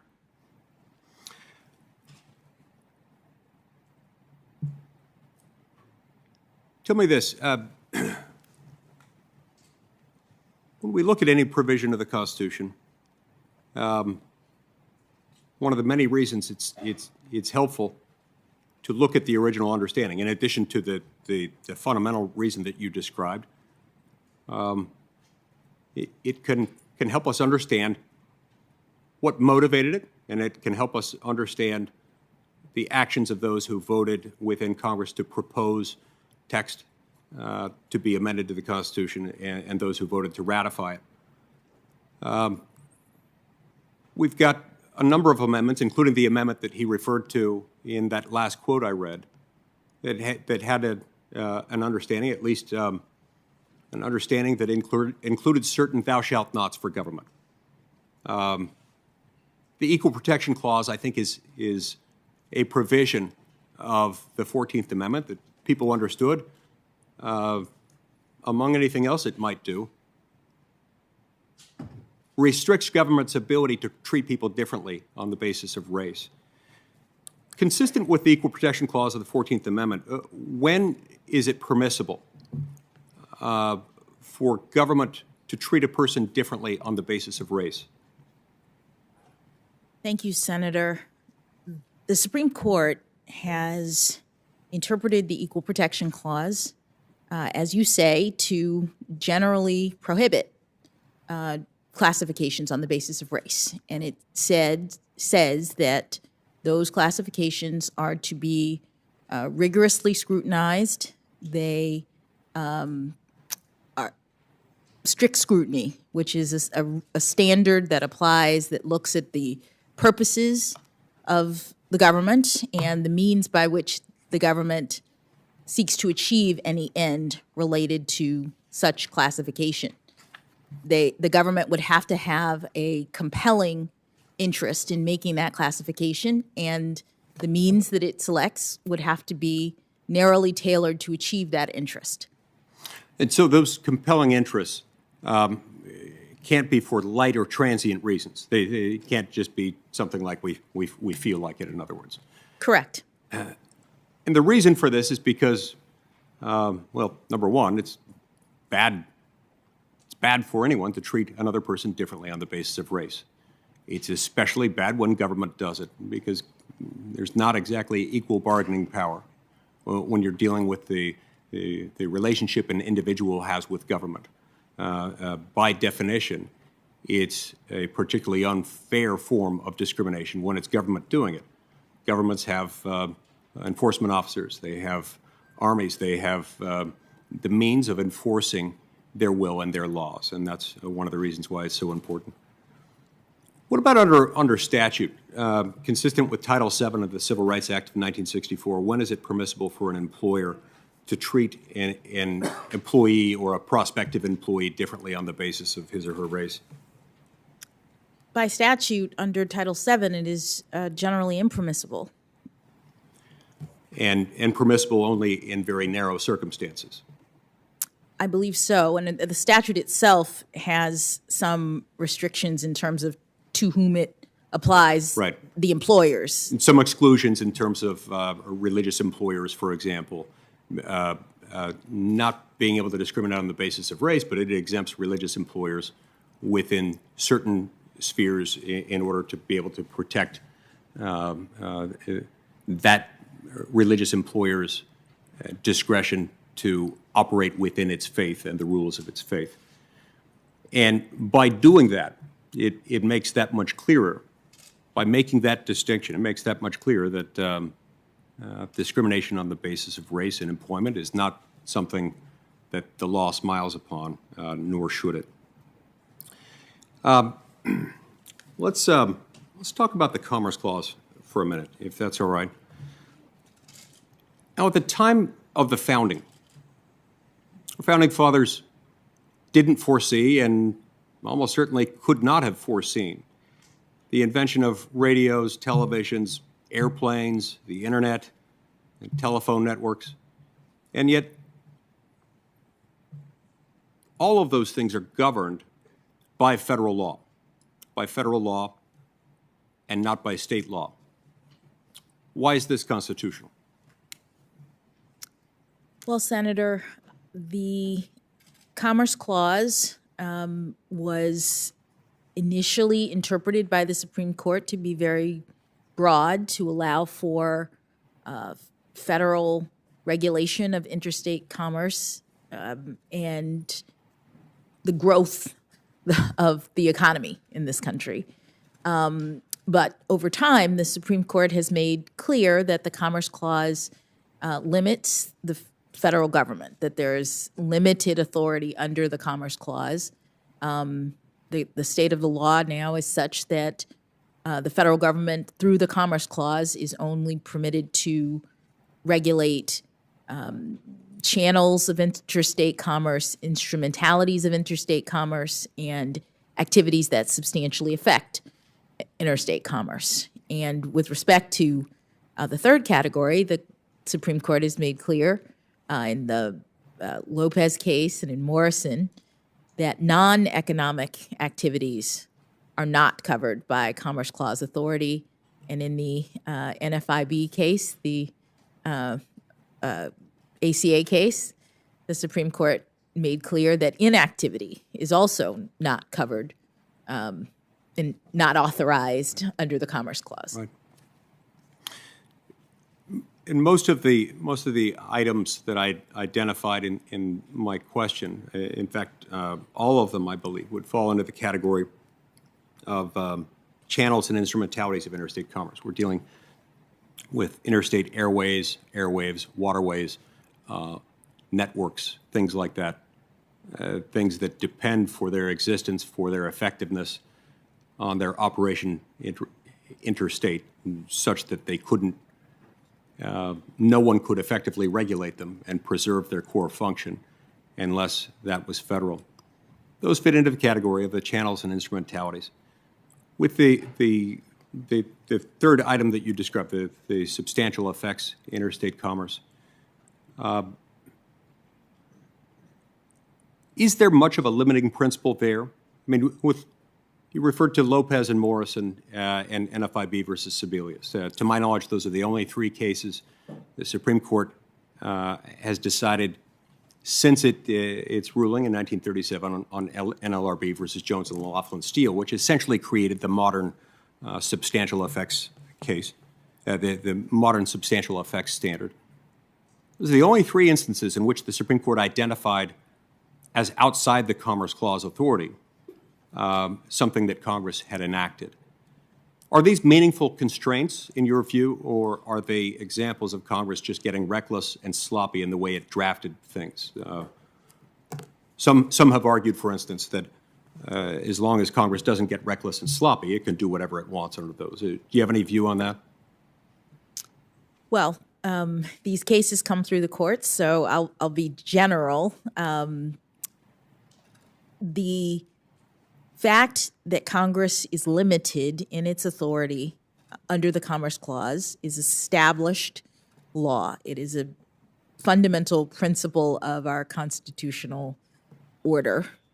And those limits that the Supreme Court has recognized do carve out categories of activity that Congress is not permitted, the federal government is not permitted to regulate. Non-economic activity is a category. Inactivity is a category. Now, the Supreme Court has also, through the Commerce Clause, established rules for things that the states may not do. This is referred to as the so-called dormant Commerce Clause. The dormant Commerce Clause acknowledges the power of Congress, the exclusive domain of Congress as being regulating interstate commerce. But there's no federal cause of action to allow for the invalidation of a state law under the Commerce Clause. It's been something that's been adopted by the courts. Is that an appropriate exercise of the court's judicial power, or does that amount to de facto legislation on the part of the courts? Well, Senator, I wouldn't characterize it. I know that that's what the Supreme Court has permitted. The Dormant Commerce Clause is a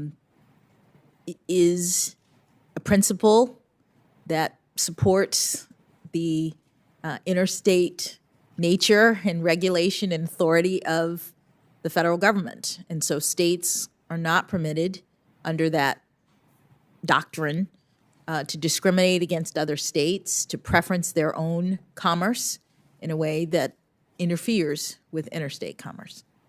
I want to turn back for a moment to a line of inquiry you had with Senator Durbin earlier today when you were talking about your sentencing in these child pornography cases. I want to make sure that I understand your answer there.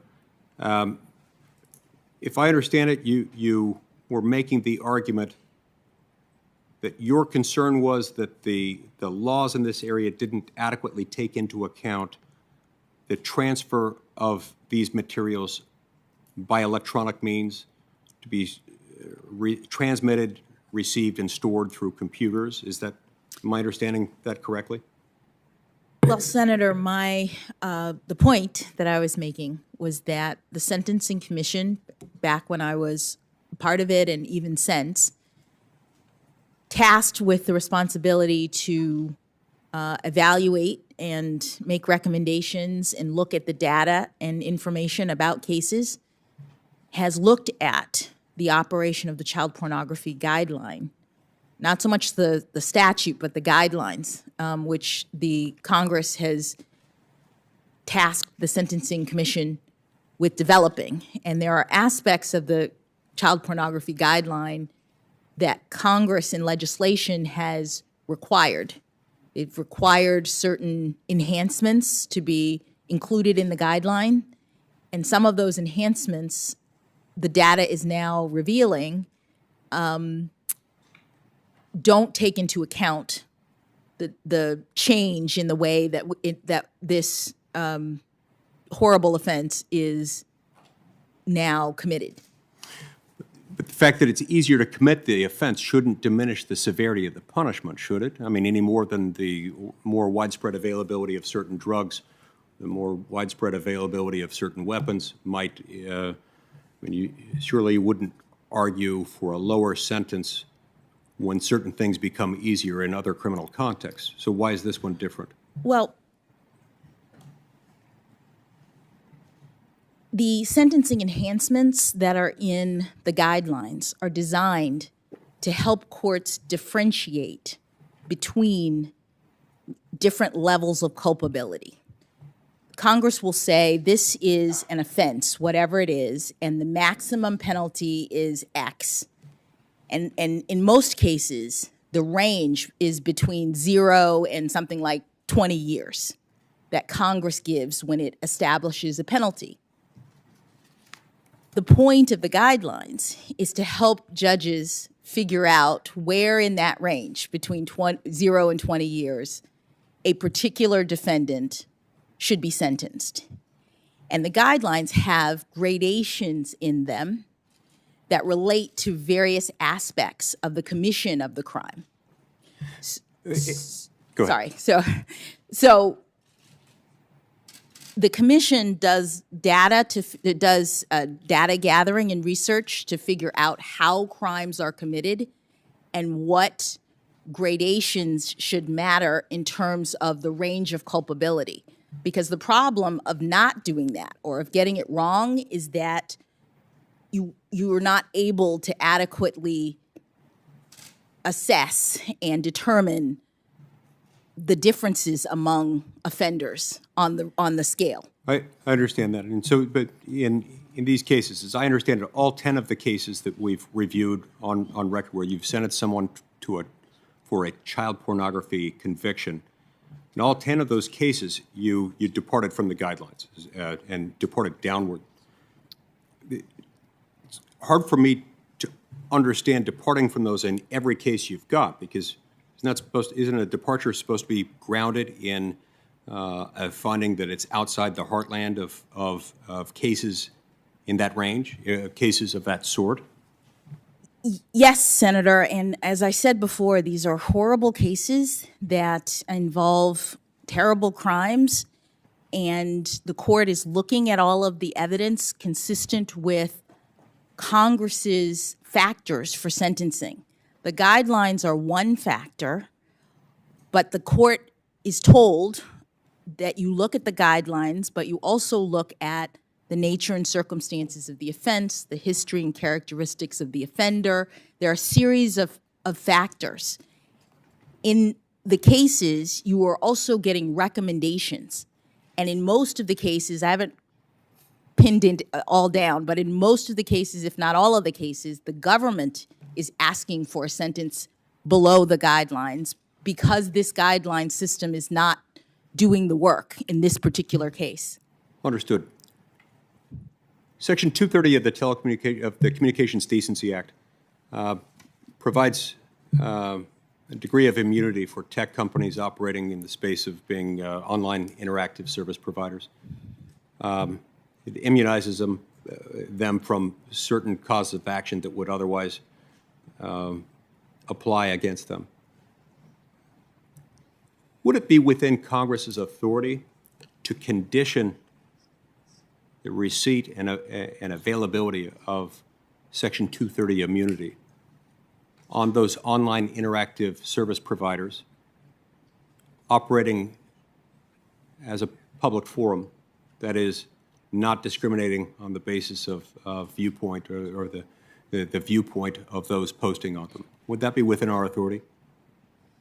Senator, I can't comment on a particular issue about whether or not it is constitutional or not, but the criteria that you identify, it would be relevant, I think, as to whether or not the government is seeking to regulate along viewpoint lines under the First Amendment. That is something that is generally impermissible. Thank you, Mr. Chairman. Thank you very much, Senator Lee. Senator Klobuchar. Thank you very much, Chairman and Senator Grassley. Welcome again, Judge, your wonderful family. They all seem to be awake throughout this entire hearing. I just wanted to, before I start, get at something Senator Lee was talking about. It's not the Dormant Commerce Clause, but I really appreciated early on how you talked about these child pornography cases. A former prosecutor could totally see where you were coming from when you talked about looking at these cases as a mom and a judge. And would it surprise you at all that other judges, including a number of them that were supported by our colleagues on the other side of the aisle, have given out similar sentences in child pornography cases?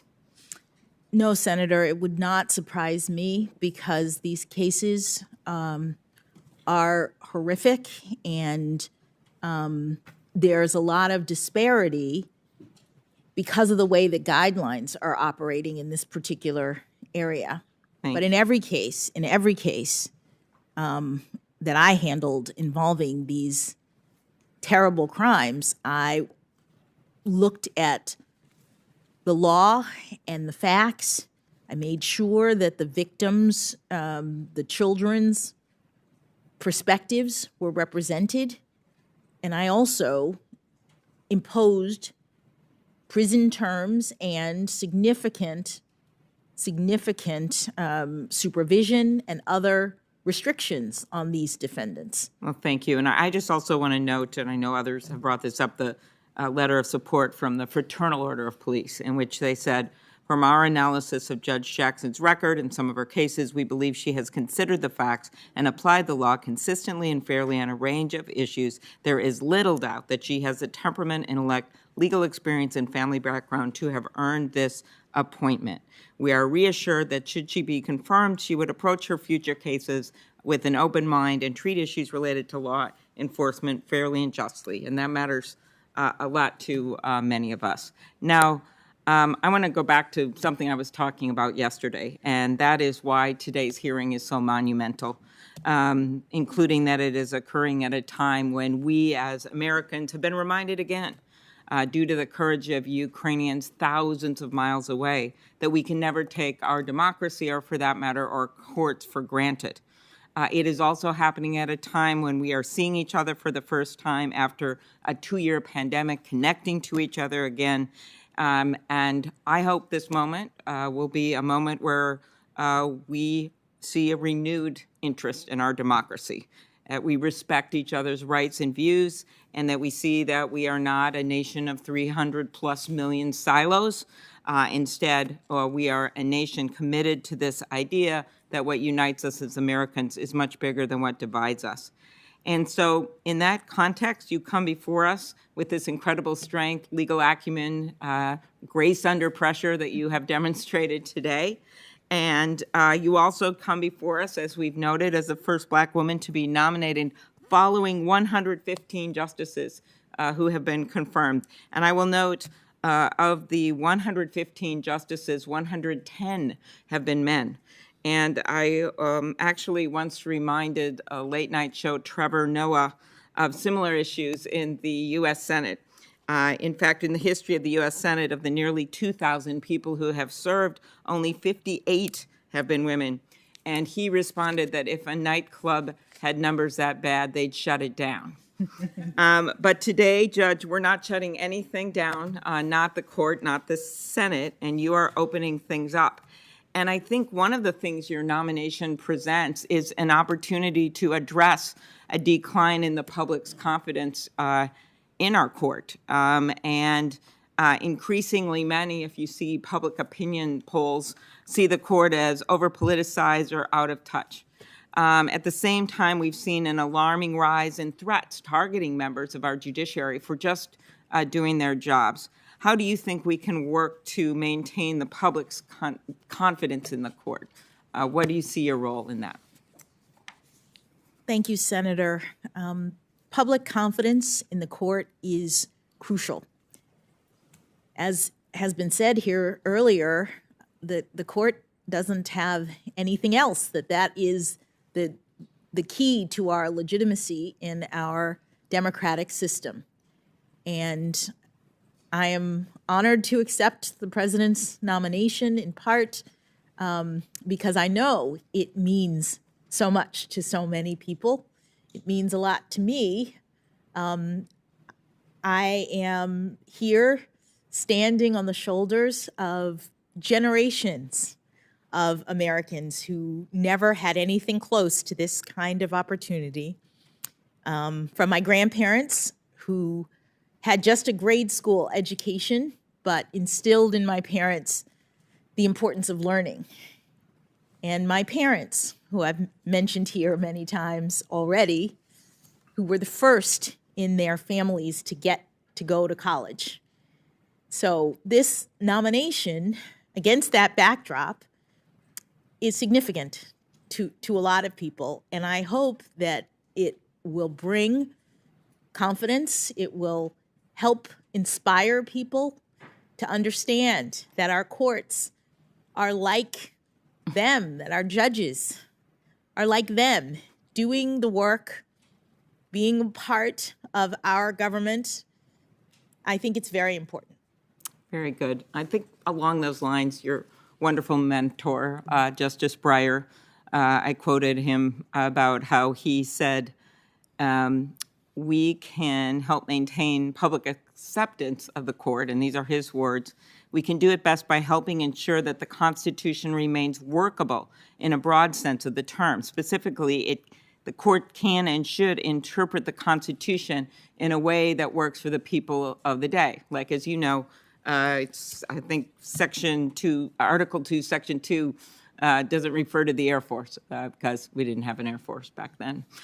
So are there things about the Constitution that, of course, as we've gone along, have been interpreted to meet the moments of our time? What do you think Justice Breyer means when he says the Constitution should be interpreted in a way that works for the people of today?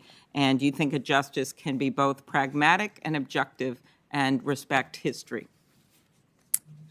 I do, and I think that the justices have demonstrated that. Some of their recent opinions have had to deal with modern technologies that did not exist at the time of the founding. So, for example, the Riley case, the Carpenter case, these were Fourth Amendment decisions in which the court was asked to determine whether or not it violated the Fourth Amendment for the police to search someone's cell phone without a warrant, or for the police to use GPS location data to determine where someone had been without a warrant.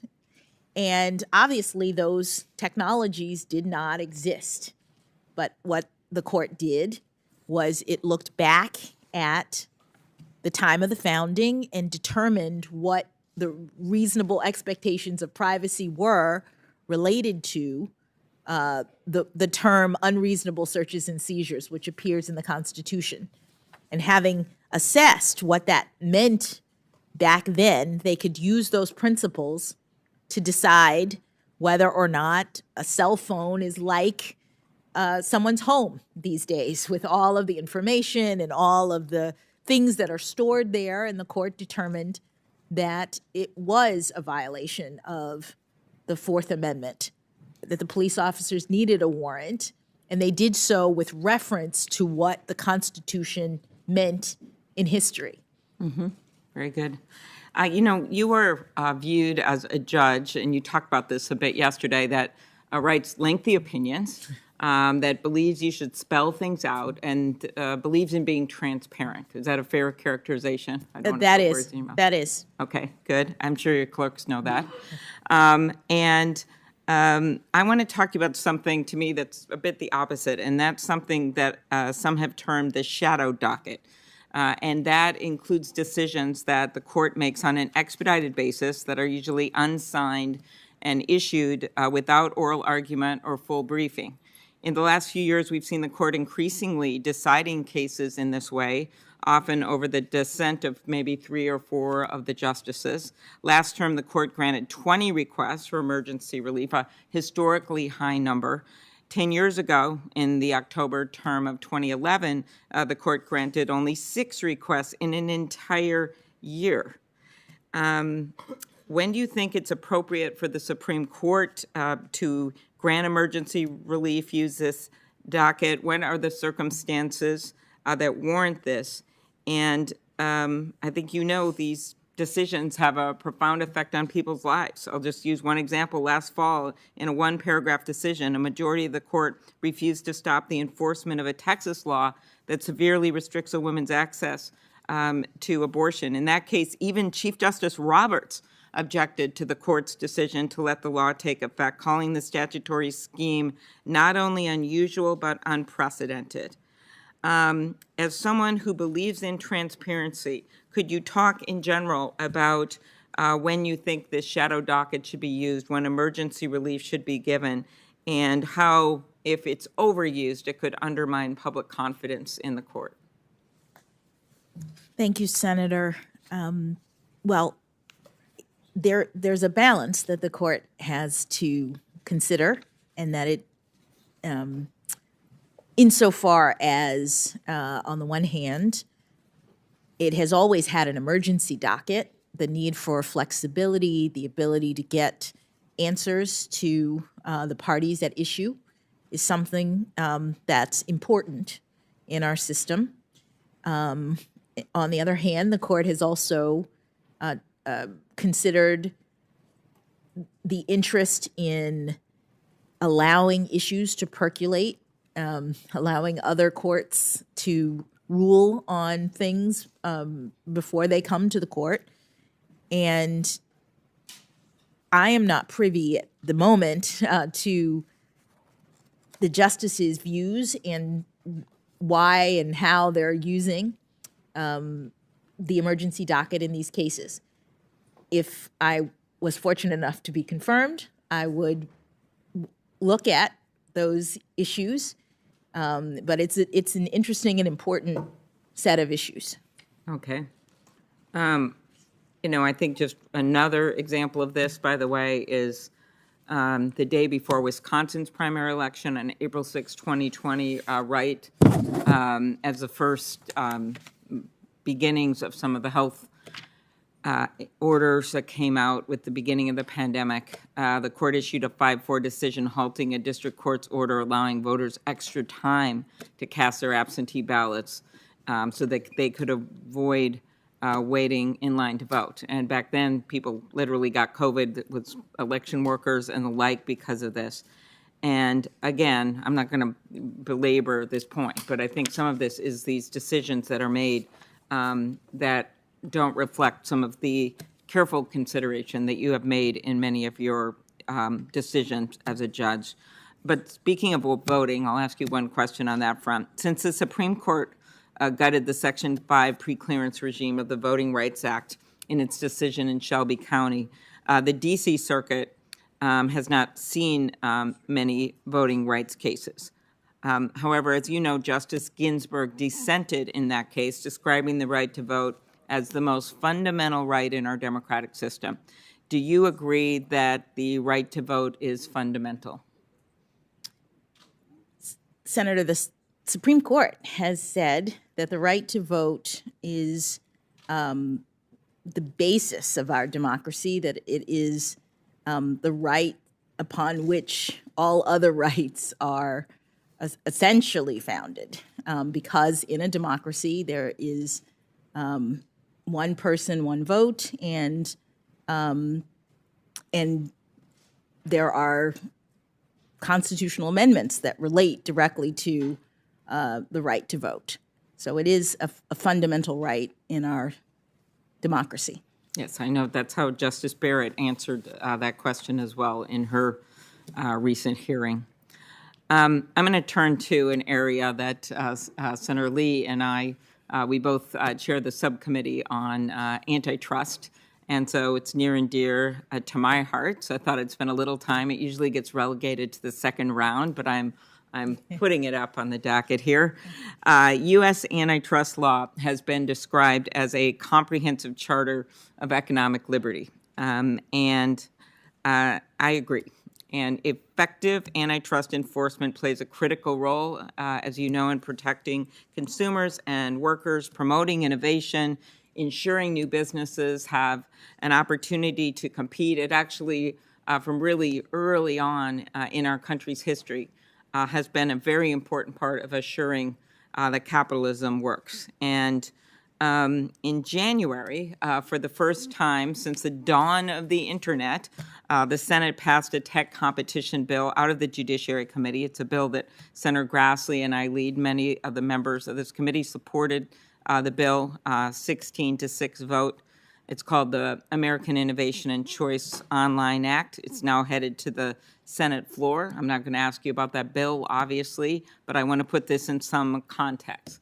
While tech monopolies have seized from 50 to 90% market share in major parts of their business lines, it is clear to me when you look at the plain language of the Sherman Act, Clayton Act, laws that are in place, that these monopolies are not okay.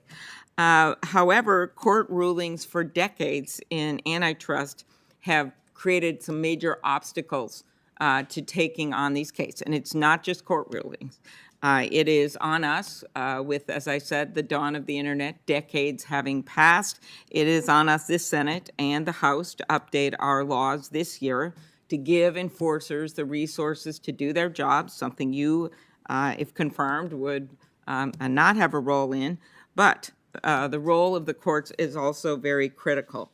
You have been nominated to replace Justice Breyer, who came to the court with a strong background in antitrust law. I know you handled a case. You and I discussed it in my office. I think it got decided the merger was abandoned, so you didn't have to rule on the merits of it. It was back in 2017, a FTC challenge.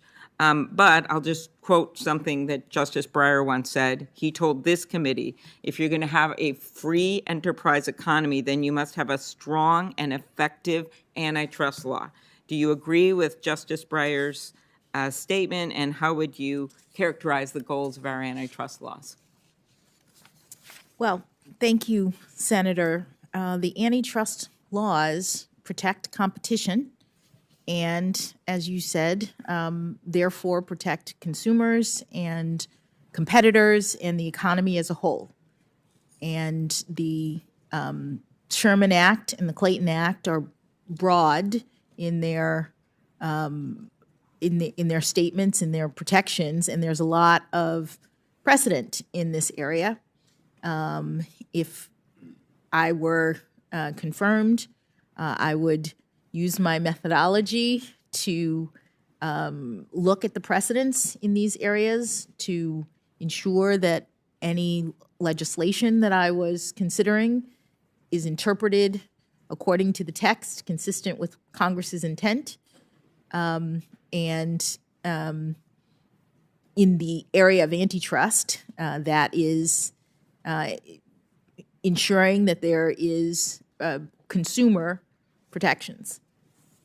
Very good. And just to play it out a little bit, since the 1980s, the court in cases like Trinco and Credit Suisse, Ohio v. American Express, has really made it increasingly difficult to enforce the antitrust laws and protect competition. And during that same time, and I know many of my colleagues know this, we have seen a rise in industry consolidation, market power, not only in tech with companies like Google and Amazon and Facebook and Apple, but also across our economy, really in everything from pharma to cat food to caskets. What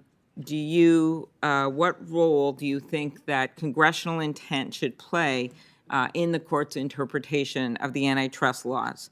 And I say that because I think that we're dealing with some cases where justices have actually substituted their own ideologies for the intent of Congress in originally passing the laws.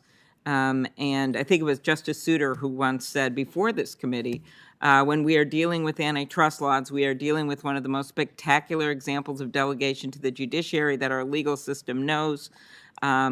And he added this, certainly a respect for legislative intent has got to be our anchor for interpretation. So what role do you think congressional intent should play in the court's interpretation of the antitrust laws? Thank you, Senator. So I've interpreted a number of statutes in my near decade on the bench. And in every case, the text of a statute is what the court looks at in order to ascertain what the legislature intended. And that is important because, as I've said, courts are not policymakers, and judges should not be importing their own policy preferences. Judges are restrained in our constitutional scheme in order to affect the will of Congress in terms of their interpretation of the laws. Okay, thank you. I'm going to turn to another topic, and that's freedom of the press, New York Times v. Sullivan, 1964 case. We have recently witnessed, as you know, unprecedented attacks on journalists and journalism, whether it's violence overseas, recently losing, sadly, members of the press just in the last month in Ukraine, or threats and intimidation at home. This is very concerning to me, given the important role of the First Amendment. My dad was a newspaper reporter, so the issues hit home for me. Can you talk about your view of the role of journalists in our democracy? Thank you, Senator. Journalists, freedom of the press is protected by the First Amendment. It is about the dissemination of information, which is necessary for a democratic form of government.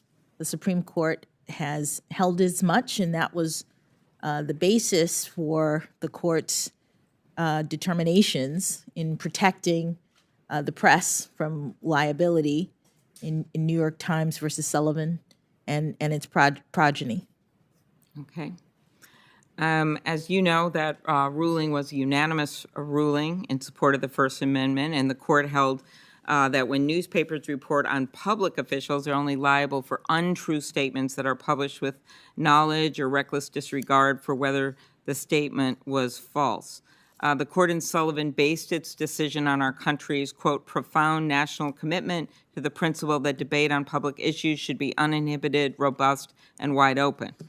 That's their quote. And it recognized that, quote, erroneous statement is inevitable in free debate, end quote, and, quote, must be protected if the freedoms of expression are to have the breathing space that they need to survive. Do you agree that those principles are just as relevant today as they were when the Supreme Court first decided New York Times v. Sullivan? New York Times v. Sullivan is the continuing binding precedent of the Supreme Court, and it does state the principles that the court has determined are undergirding the First Amendment right to free press. Okay. And last summer, actually, in Berisha v. Lawson, the Supreme Court declined to review a case in which the 11th Circuit applied New York Times v. Sullivan. Justice Thomas and Justice Gorsuch each dissented from the decision not to grant cert, arguing that the court should reconsider its holding in Sullivan. How would you approach a case that sought to limit or overturn the central holding in New York Times v. Sullivan? Thank you, Senator. Anytime the court is asked to revisit a precedent, there are criteria that the court uses to decide whether or not to overrule a precedent. New York Times versus Sullivan is a precedent, and stare decisis is very important. The principle that the Supreme Court should maintain its precedents for predictability and stability in the law.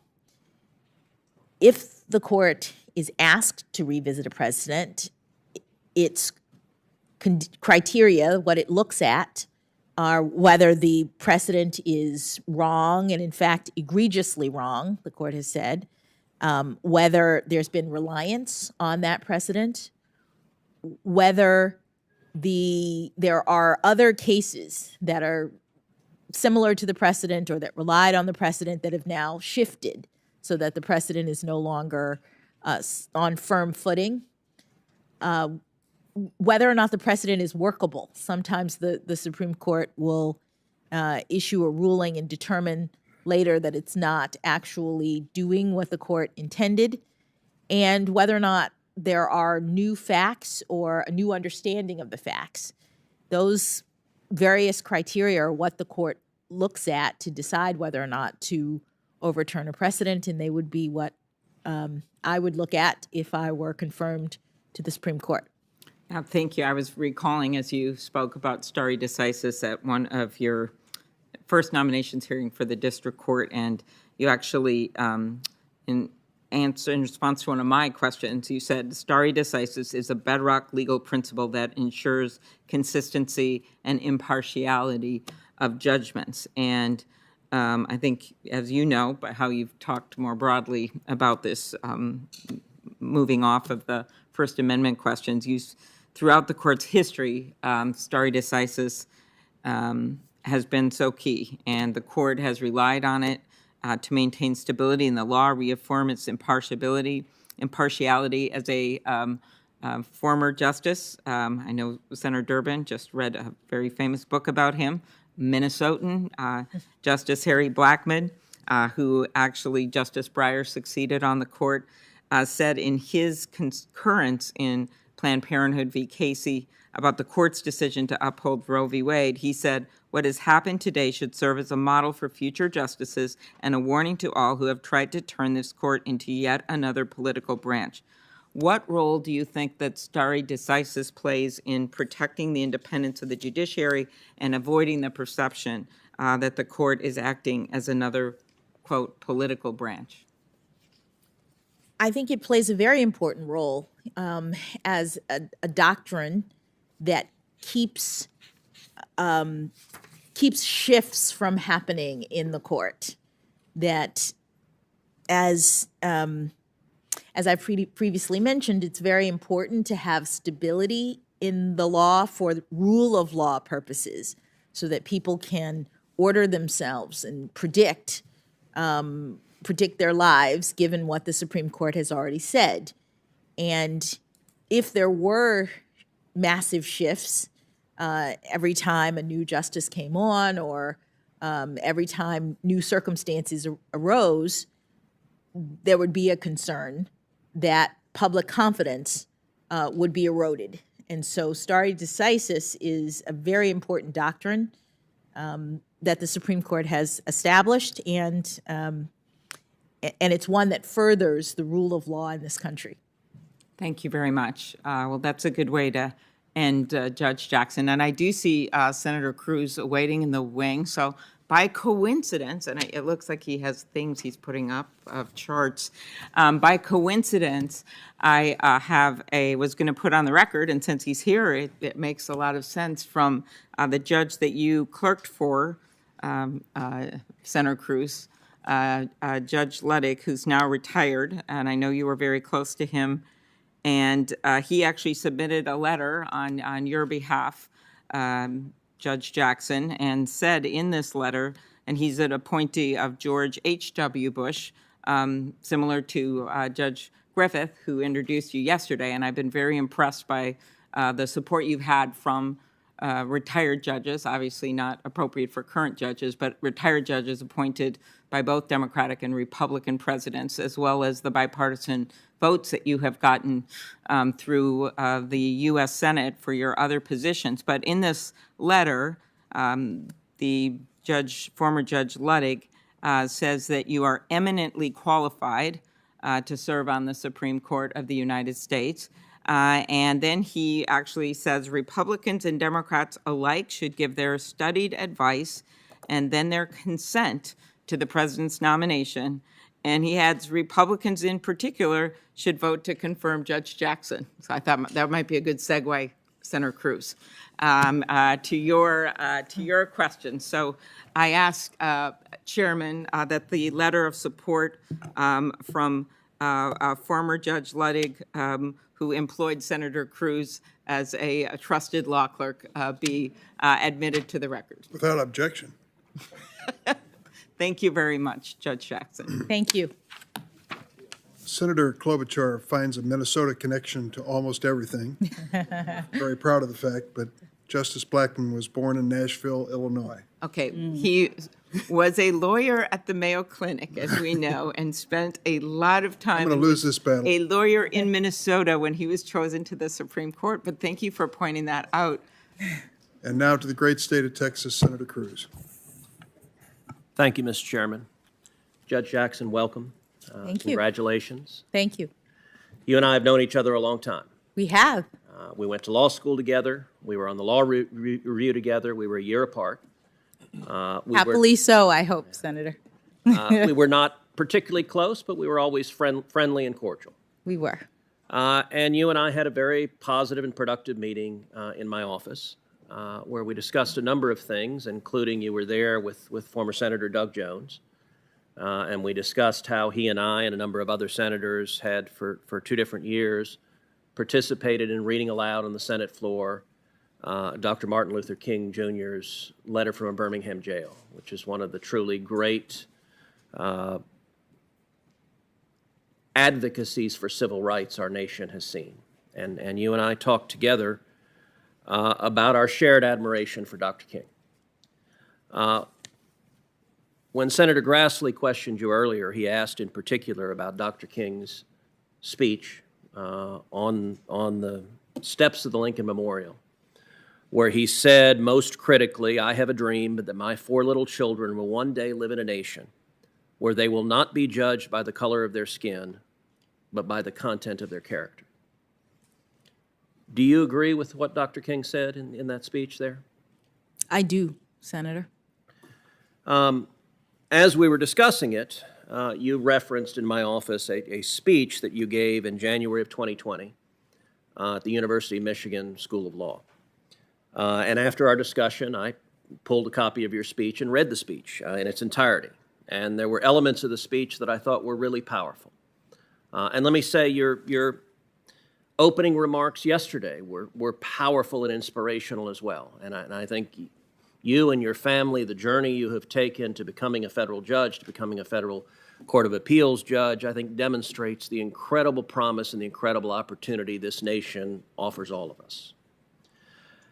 As I read your speech at the University of Michigan Law School, however, there was a portion that surprised me. And in particular in that speech, you referenced the work of, quote, acclaimed investigative journalist Nicole Hannah Jones, and her, and again, this is a quote from the speech, provocative thesis that America was born in, provocative thesis that the America that was born in 1776 was not the perfect union that it purported to be. And indeed, Ms. Hannah Jones, in her 1619 projects, describes the central thesis of the 1619 Project, which the New York Times laid out as a revisionist look of history, revising American history. And Ms. Hannah Jones described her central thesis as, quote, one of the primary reasons the colonists decided to declare independence was because they wanted to protect the institution of slavery. Now, that claim is a highly contested historical claim. Do you agree with Ms. Hannah Jones that one of the primary reasons the colonists decided to declare independence is because they wanted to protect the institution of slavery? Thank you, Senator. When I gave that speech at the University of Michigan, I was asked to speak on Martin Luther King Day. And every year they have a Martin Luther King Day speaker. And I gave a speech about Black women in the civil rights movement.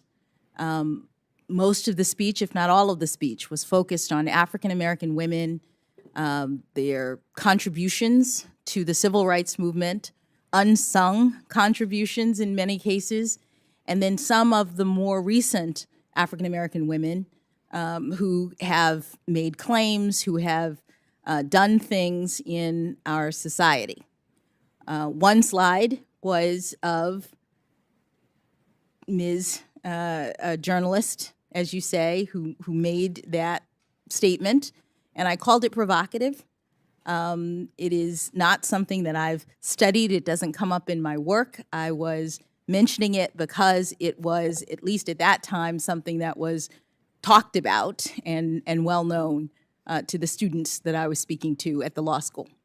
So are you aware that since the 1619 Project came out, that it has been roundly refuted by very respected historians, including Gordon Wood of Brown University, including James McPherson of Princeton University. McPherson called it a, quote, very unbalanced, one-sided account which lacks content and perspective. And indeed, it was so thoroughly refuted that the New York Times quietly altered the digital version to remove references to 1619 as the year of America's true founding and the moment America began. Were you aware of that? I was not. So let me ask you, related to the 1619 Project, which I believe is deeply inaccurate and misleading. 1619 Project is closely intertwined with a movement that is called critical race theory. Critical race theory, as you know, originated at your and my alma mater at the Harvard Law School. In your understanding, what does critical race theory mean? What is it? Senator, my understanding is that critical race theory is it is an academic theory that is about the ways in which race interacts with various institutions. It doesn't come up in my work as a judge. It's never something that I've studied or relied on, and it wouldn't be something that I would rely on if I was on the Supreme Court. So critical race theory, as you know, has its origins in the critical legal studies movement, which also came from Harvard Law School. from a number of critical legal studies professors, crits as they were known when we were in law school, who are explicitly Marxists. And they find their origins in Marxism, although critical legal studies frames society as a fundamental battle between socioeconomic classes. Critical race theory frames all of society as a fundamental and intractable battle between the races. It views every conflict as a racial conflict. Do you think that's an accurate way of viewing society in the world we live in? Senator, I don't think so, but I've never studied critical race theory and I've never used it. It doesn't come up in the work that I do as a judge. So with respect, I find that a curious statement because you gave a speech in April of 2015 at the University of Chicago in which you described the job you do as a judge.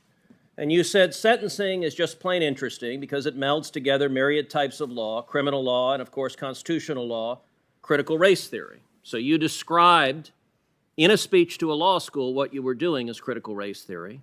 And so I guess I would ask, what did you mean by that when you gave that speech?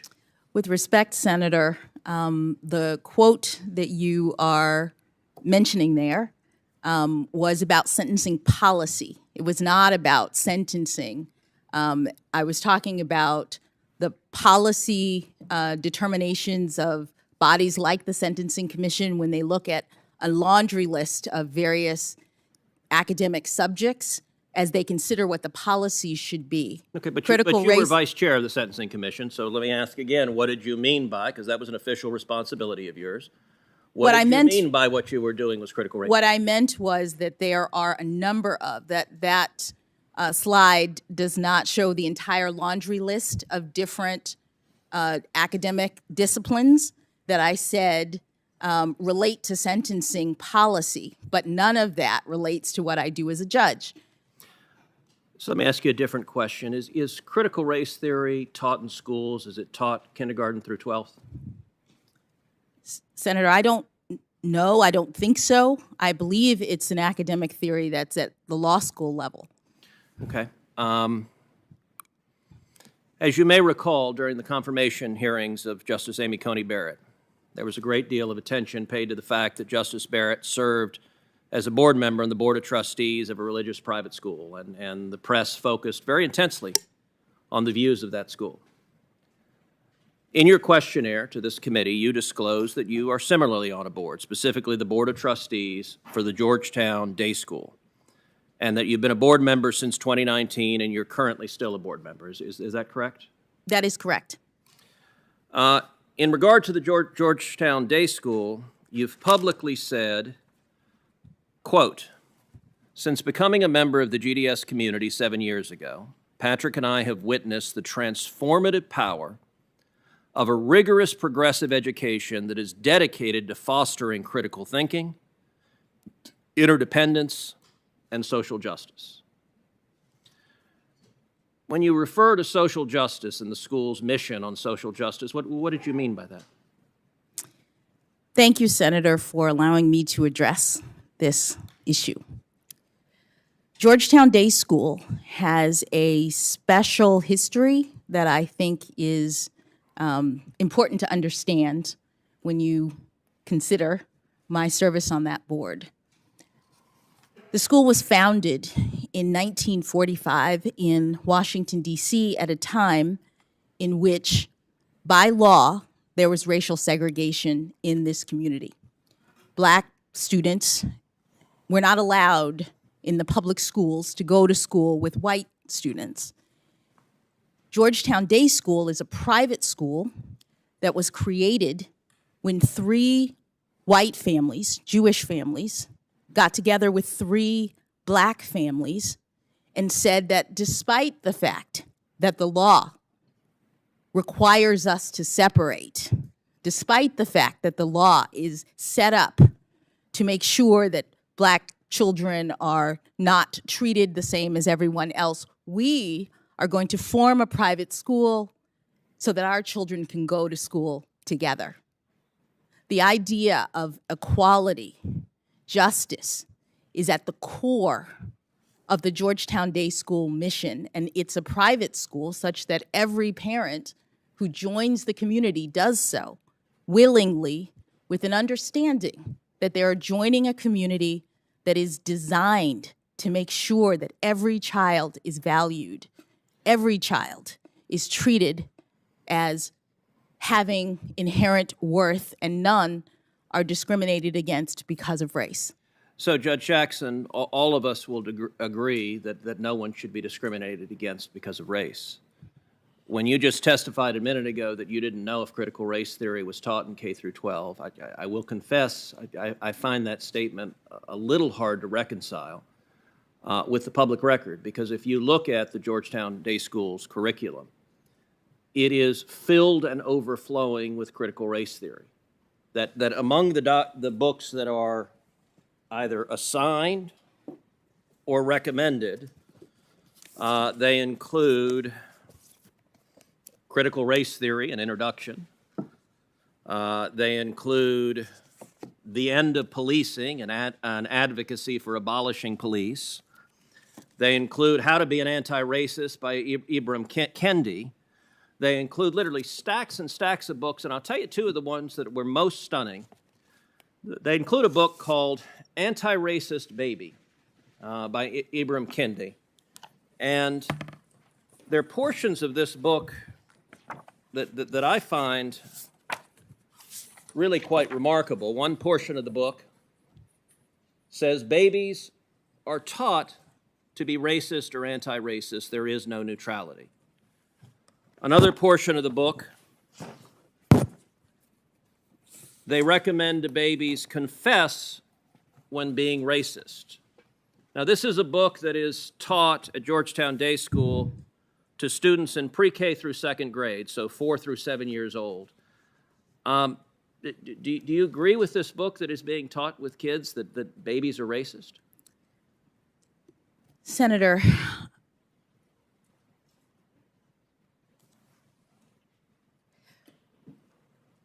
I do not believe that any child should be made to feel as though they are racist, or though they are not valued, or though they are less than, that they are victims, that they are oppressors. I don't believe in any of that. But what I will say is that when you asked me whether or not this was taught in schools, critical race theory, my understanding is that critical race theory as an academic theory is taught in law schools, and to the extent that you were asking the question, I understood you to be addressing public schools. Georgetown Day School, just like the religious school that Justice Barrett was on the board of, is a private school. Okay, so you agree critical race theory is taught at Georgetown Day School? I don't know, because the board is not, the board does not control the curriculum. The board does not focus on that. That's not what we do as board members, so I'm actually not sure. Well, and I'll note that the board is chaired by Professor Fairfax, your college roommate who introduced you yesterday, so the two of you serve on the board together. Another book that is on the summer reading for 3rd through 5th grade is a book called Stamped for Kids, again by Ibram Kendi. I read the entirety of the book, and I will say it is an astonishing book. On page 33, it asks the question, can we send white people back to Europe? That's on 33. That's what's being given to 8 and 9 years old. It also, on page 115, says the idea that we should pretend not to see racism is connected to the idea that we should pretend not to see color. It's called color blindness. Skipping ahead, here's what's wrong with this. It's ridiculous. Skin color is something we all absolutely see. Skipping ahead, so to pretend not to see color is pretty convenient if you don't actually want to stamp out racism in the first place. Now, what this book argues for is the exact opposite of what Dr. King spoke about on the floor of the Lincoln Memorial. And are you comfortable with these ideas being taught to children as young as 4 in respect to the first book, as young as 8 and 9 in respect to the second book? Senator, I have not reviewed any of those books, any of those ideas. They don't come up in my work as a judge, which I'm respectfully here to address. In my work as a judge, which is evidenced from my near decade on the bench. Okay, good. I am- Then let's go back to your work as a judge. As was noted in the first slide, you discussed sentencing as being related to critical race theory. And earlier, there's been some back and forth as Democratic senators have tried to address your sentencing patterns as it concerns child pornography. And I'll confess, Judge Jackson, as I listened to your testimony, I believe you are someone who is compassionate. I believe you care for children, obviously your children and other children. But I also see a record of activism and advocacy as it concerns sexual predators that stems back decades and that is concerning. You wrote your note on the Harvard Law Review on sex crimes. Your note is your major academic work on the Law Review, and yours is entitled Prevention versus Punishment Towards a Principled Distinction in the Restraint of Released Sex Offenders. And in it, you argue, and I quote, a recent spate of legislation purports to regulate released sex offenders by requiring them to register with local law enforcement officials, notify community members of their presence, undergo DNA testing, and submit to civil commitment for an indefinite term. Although many courts and commentators herald these laws as valid regulatory measures, others reject them as punitive enactments that violate the rights of individuals who have already been sanctioned for their crimes. Under existing doctrine, the constitutionality of sex offender statutes depends upon their characterization as essentially preventative rather than punitive. And what you go on to explain is if they're viewed as punitive, they are unconstitutional. If they're viewed as preventative, they are not. And throughout the course of your note, you argue they should be viewed as punitive and therefore unconstitutional. Indeed, in the second to last page, you go through each of those four categories. You say requirements that sex offenders register may or may not be unconstitutional, depending upon whether, quote, in which sex offenders have no privacy right in registration information or blood samples. So you suggest that may or may not be constitutional, although you raise doubts about it. And then you raise very significant doubts about community notification, and you heavily suggest that civil commitment for sexual predators is unconstitutional. Do you still agree with the sentiments you expressed in your law school note? Respectfully, Senator, those are not the sentiments that I expressed in my law school note. My law school note was about sex offender registration laws, which at the time were relatively new. As you know from our time in law school, one of the things that law school students do is they look for new developments in the law and they try to analyze them. That's something that makes for good fodder for a law school note. My note, which came out in 1996, was shortly after there were new Megan's laws. And the point that I was making was not that the laws were bad, that the laws were wrong. I was trying to assess something that is sort of fundamental in terms of the characterization of the laws. I didn't say that they were unconstitutional one way or the other. What I was trying to assess was how they are characterized. Some courts would look at those laws and call them preventative, and that has a certain set of consequences. Some courts would call them punitive, and that has a certain set of consequences. And what I was trying to do is figure out how to make the determination, whether they were punitive or preventative. Well, your note argued that they were punitive, and I would note that view, there have been some on the bench that have advocated that. The Supreme Court in 1997 decided a case called Kansas versus Hendricks, in which it upheld Kansas's civil commitment statute. That was a 5-4 vote. This has been a question that has been close at the Supreme Court. And I would note beyond that in terms of the prevalence of these statutes, all 50 states and D.C. have registry requirements. 47 states have community notification requirements. All 50 states have DNA or blood banks for sex offenders requirements. And 20 of the states, the federal government in D.C., have laws that allow for the indefinite detention of sex offenders. I would note in the state of Texas, a state court of appeals, relying on very much the same sort of reasoning you advocated in your note, struck down Texas's sexually violent predator civil commitment law. At the time I was the Solicitor General of Texas, I personally argued that appeal in the Texas Supreme Court.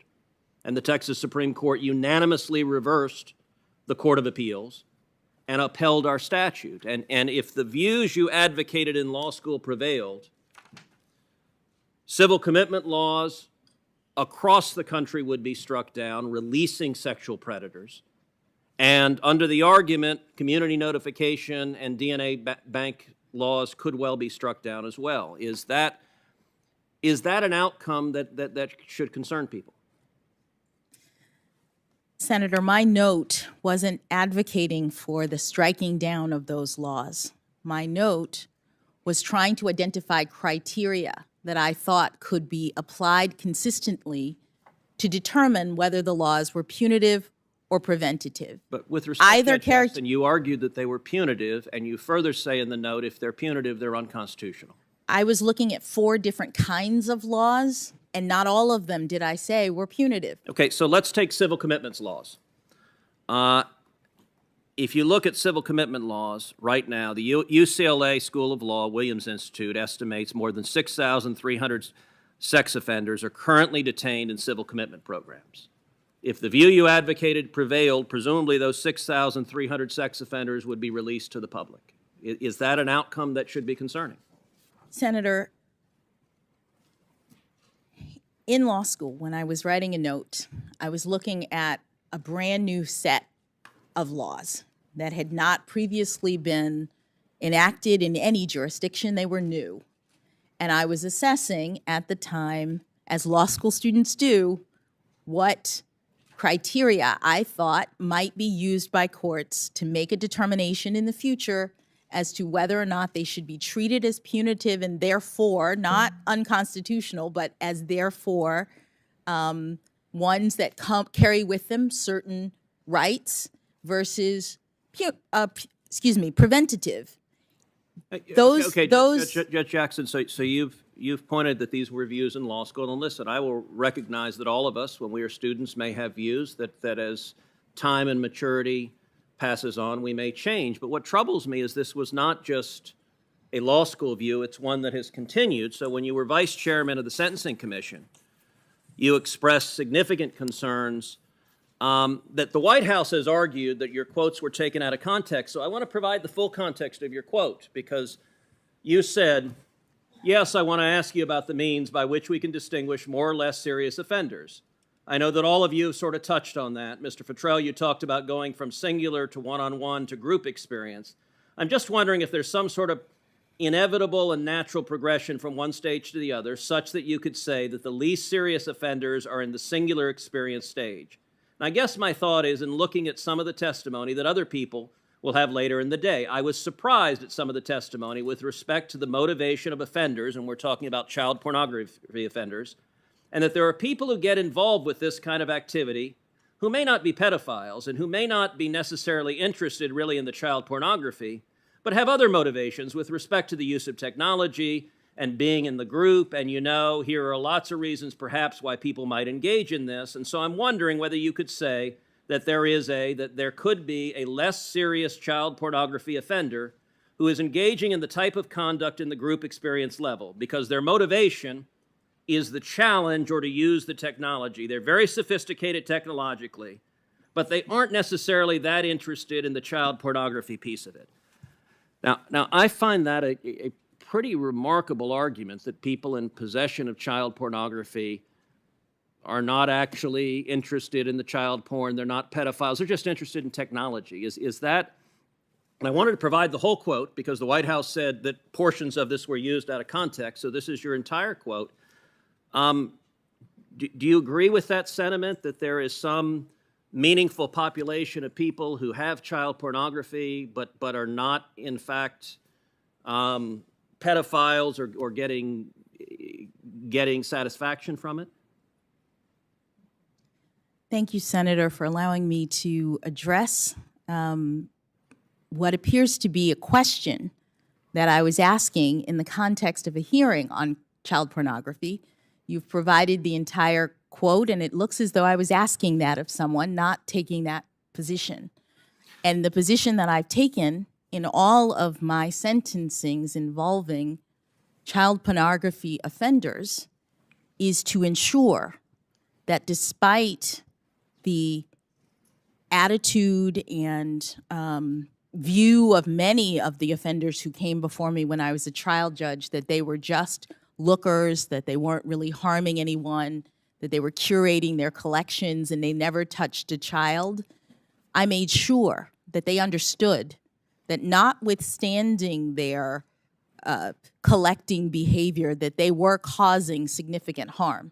So Judge Jackson, all right, you raise your actual sentencing, and I think that's very productive. Let's take a look at your actual sentencing. And you've had 10 different cases involving child pornography. These are the cases. There are two, U.S. versus Buttry and U.S. versus Can, for which the government did not make a recommendation. And you said earlier, when Chairman Durbin was trying to preempt this line of attack, you said it's a sickening and egregious crime, which I very much agree with. And you said the guidelines lead to extreme departures. Okay.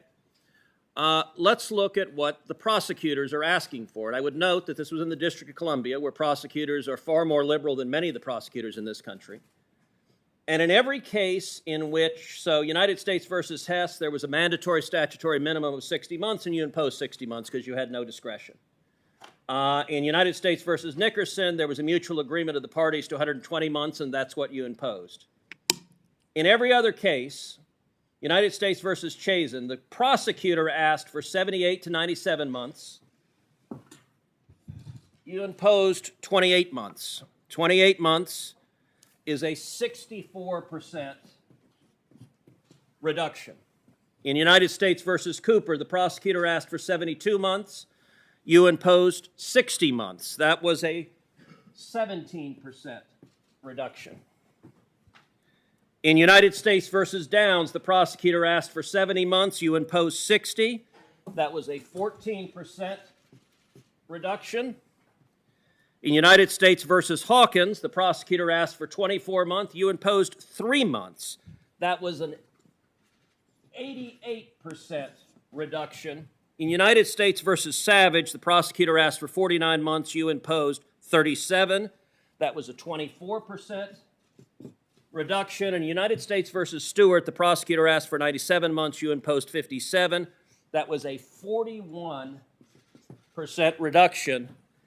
Every single case, 100% of them, when prosecutors came before you with child pornography cases, you sentenced the defenders to substantially below, not just the guidelines, which are way higher, but what the prosecutor asked for on average of these cases, 47.2% less. Now, you said you made sure the voice of the children was heard. Do you believe in a case like United States versus Hawkins, where the prosecutor asked for 24 months and you sentenced the offender to only 3 months? Do you believe the voice of the children is heard when 100% of the time you're sentencing those in possession of child pornography to far below what the prosecutor's asking for?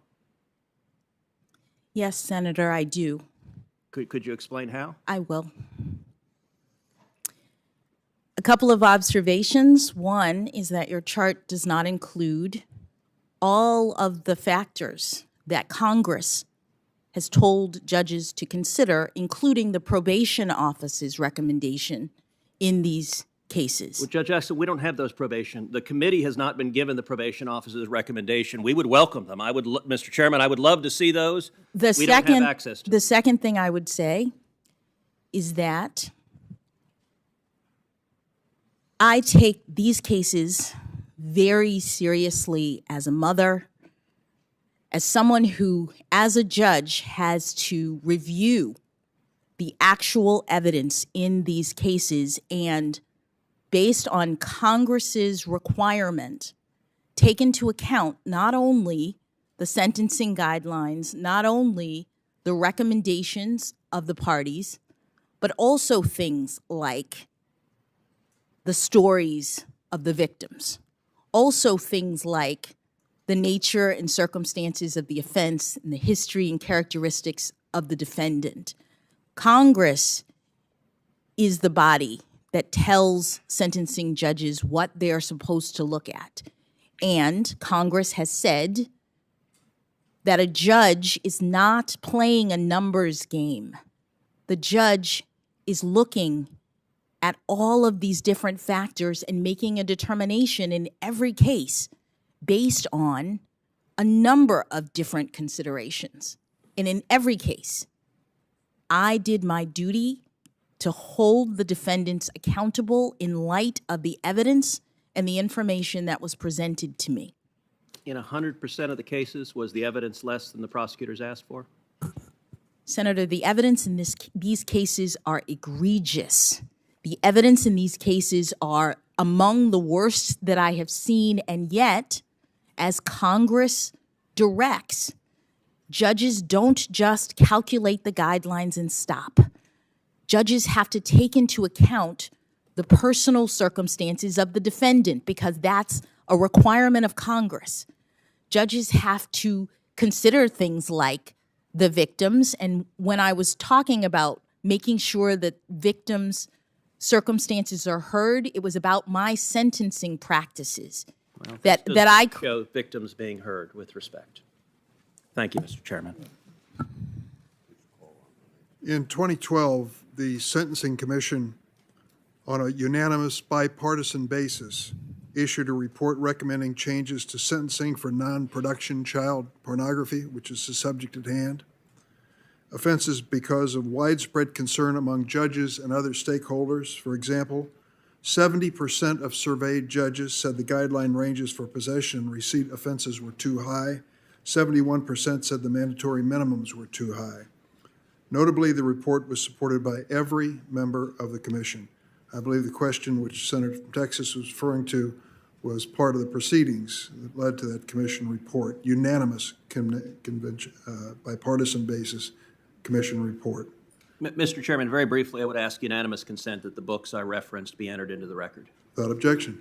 Senator Coons. Thank you, Chairman Durbin, Ranking Member Grassley. Judge Jackson. Good to be with you. Good to be with you, Senator. I'd like to take a few minutes, if I could, and just give you a chance to address some of the issues just raised. My colleague suggested that you've never sentenced a defendant in a child pornography case consistent with what the government requested, what the prosecution requested. But according to my staff's research, that's just not true. So let me briefly ask you about three specific sentencing cases. Do you remember U.S. v. Nickerson? You sentenced Charles Nickerson Jr. to 10 years in prison, exactly what the government requested. I do, Senator. Do you remember U.S. v. Fife? You sentenced him to 20 years in prison, exactly what the government requested. I do, Senator. And do you recall U.S. v. Nguyen? You sentenced him to 37 months in prison, exactly what the prosecution requested. I do, Senator. So in these three cases, it's also true that the government, the prosecution, requested below guidelines sentences. Would that seem surprising to you at all? It would not. And is that because overwhelmingly, nationwide, in 70% of cases, and in your district, 80% of cases, downward departures from the guidelines are the norm? That is correct, Senator. So to the extent there seems to be some concerted effort to try and characterize you as being soft on crime or somehow unconcerned about child safety, I just wanted to take another moment and give you a chance to respond to that. As a parent, as the member of a family that's had several members who've served your brother, your uncles in law enforcement, Could you share a bit about how having loved ones who serve as law enforcement officers, in one case a detective on a sex crimes unit, has had an impact on your sense of the balance of justice and mercy in the case of ensuring that we hold to account those who commit crimes against children? Thank you, Senator. As a mother, these cases involving sex crimes against children are harrowing. What I think is important to understand is that trial judges who have to deal with these cases are presented with the evidence or descriptions, graphic descriptions. These are the cases that wake you up at night because you're seeing the worst of humanity. When there are victim statements that are presented, when people talk about how their lives have been destroyed as children, how the people who they trusted to take care of them were abusing them in this way, and then putting the pictures on the internet for everyone to see. I sometimes still have nightmares about the main witness, the woman I mentioned earlier who cannot leave her house because of this kind of fear, the vulnerability, the isolation. These crimes are horrible. And so I take them very seriously, just as I did all of the crimes, but especially crimes against children. So, Your Honor, if I could, the characterization that was just presented in a recent column in the National Review, a conservative publication, has characterized that view of you as a smear that appears meritless to the point of demagoguery and characterizes your approach in sentencing in these cases as mainstream and correct. And I'll just remind my colleagues and those watching that two of the largest, most substantial law enforcement advocacy organizations in our country, the National Fraternal Order of Police and the International Association of Chiefs of Police, have spoken up in support of your qualifications and your capabilities.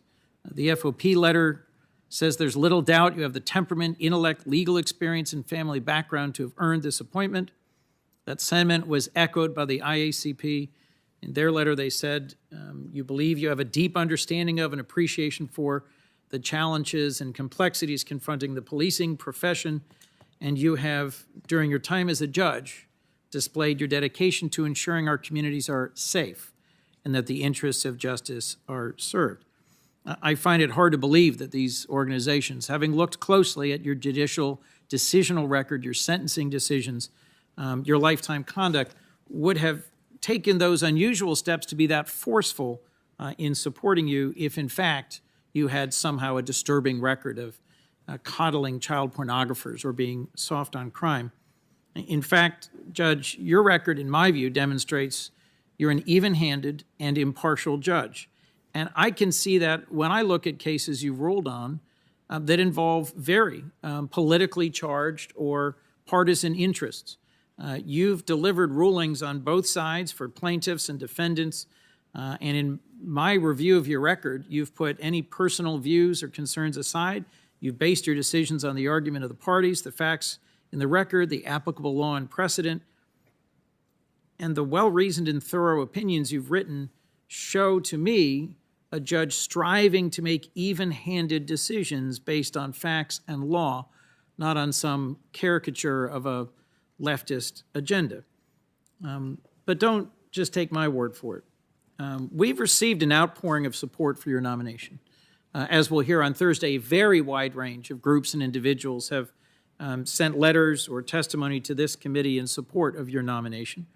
It's no surprise to me that your legal mind, your experience, your temperament inspire strong support from some of the best and brightest of our legal community.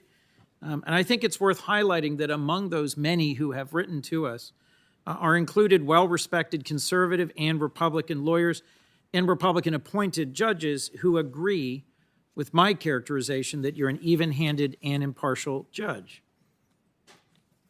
We've received a letter from 24 conservative lawyers who held positions in Republican administrations or are well known for their conservative political or legal views, who wrote this committee to urge your speedy confirmation.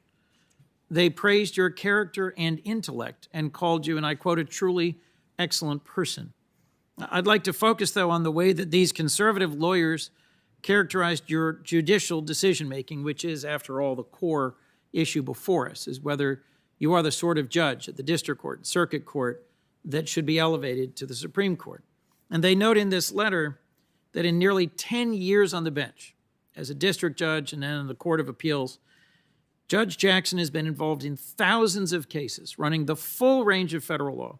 You're approximately 500, I think it's more than 570 now, opinions written during this time have, and I'm quoting, demonstrated complete command of the legal subject matter, a judicious and even-handed approach, a fine ability to express yourself with force and great clarity. They've also demonstrated, and I'm quoting, another attribute essential for a judge, a sense of empathy for the situations of others. Judicious and even-handed. These prominent conservative lawyers want this committee to know you're judicious and even-handed and recommend you for the Supreme Court without reservation, despite having noted they differ with you concerning some political or partisan issues. And they're not alone.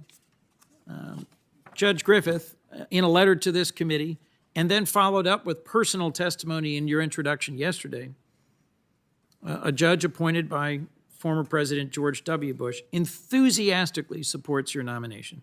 I was struck by his description of your intellectual capacity, your keen legal mind, as well as your character and judicial approach. And now I'm quoting from his testimony to this committee yesterday.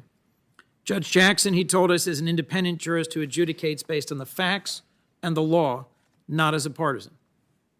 He went on, as Justice Scalia taught us, an indispensable feature of the republic the Constitution created is an independent judiciary of judges who've taken an oath not to a president or a party, but to the American people and to God, that they will be impartial.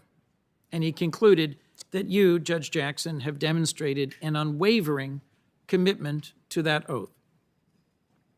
That's a conservative judge appointed by a Republican president who told this committee he's confident you'll decide cases based on the facts and the law, not as a partisan. Now, I value the working relationships I have with my colleagues on both sides of the aisle. We can and do at times have fierce policy disagreements, but we also work together to try and find ways as lawmakers and individuals to respect each other. And I take it as a personal sort of badge or a source of pride when someone with whom I really disagree on one issue is able to legislate with me on another.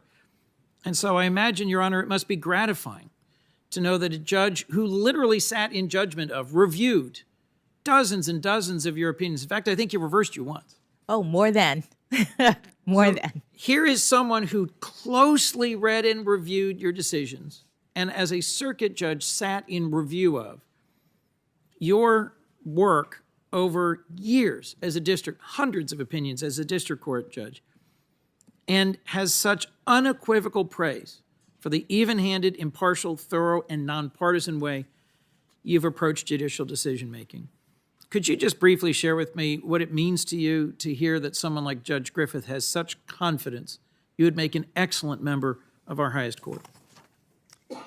Thank you, Senator. It means the world to me to have the support of Judge Griffith. His coming here yesterday and testifying on my behalf was so gratifying. I have tried in every respect to follow my methodology that enables me to rule impartially in every case and to understand the limits of my own judicial authority and thereby reach decisions without fear or favor. My record demonstrates that I am not proceeding from any sort of preconceived notion about how a case comes out.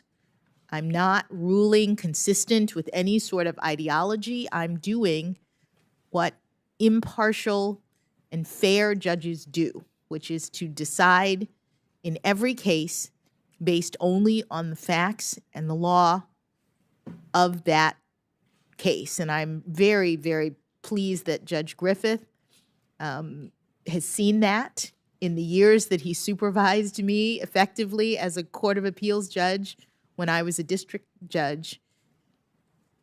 And I think it's wonderful that he was able to come here and testify to that. Well, Judge, for those watching and for those following this, that they might be puzzled because my colleague, the junior senator from the state of Texas, has tried to ascribe all sorts of views to you in his recent questioning that try to paint you as some kind of an activist with a radical agenda. And in my review of your experience and your record, these letters from judges and scholars, I don't see anything that remotely substantiates that claim. We are here to evaluate your qualifications, your judicial decision-making. But so let me get at a few of these points specifically, if I could. I've heard references to the 1619 Project and critical race theory, but I didn't hear that cited in any reference to your opinions as a judge.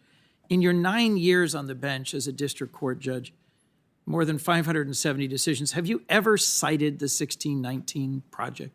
No, Senator. In your 9 years on the bench and more than 570 opinions, have you ever cited the journalist or principal author of that 1619 Project, Ms. Hannah Jones? I have not. And in your 9 years on the bench and more than 570 decisions, have you ever used, employed, relied upon critical race theory to determine the outcome of any case or to impose any sentence or as a framework for your decision-making? No, Senator. Would you just explain to us briefly what sort of factors you do, in fact, consider in your analysis? Senator, when I analyze a case, I am looking at the arguments that the parties raise in the case. I'm looking at the record, which is the facts of the case developed, if I'm on the Court of Appeals, developed below. And I'm looking at the law.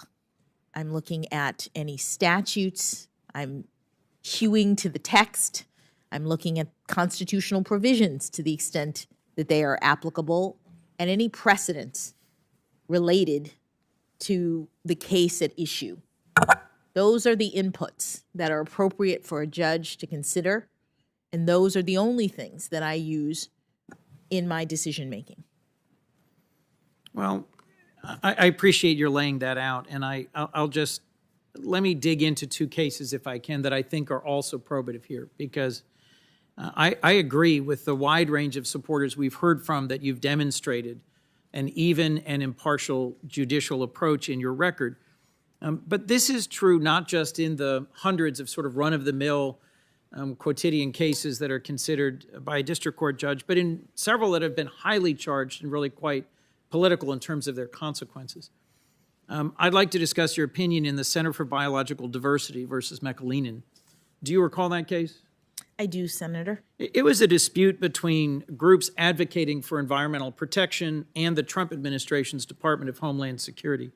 The dispute was about President Trump's efforts to quickly construct a physical border wall between the United States and Mexico. I'm sure I don't need to remind you or anyone here that at the time, Democrats were just about unanimous in thinking that physically building a wall from coast to coast was not the wisest use of resources to secure the border. There were other ways to do it, and with Republicans pretty much unanimously willing to defend it. So it was a policy matter with some sharp divisions and some political consequences. You ultimately ruled in favor of the construction of the wall and against an attempt by environmental groups to halt its construction through a legal case. Can you discuss what you recall just briefly of the claims presented and how you came to a decision in favor of the Trump administration? Senator, the claims in that case, which, as you say, were brought by an environmental organization, related to the Administrative Procedures Act, which is something that we often see in the District of Columbia, and whether or not the agency could waive certain environmental laws pertaining to the construction of the wall, whether or not the agency's determination to do so was lawful. And I looked at the relevant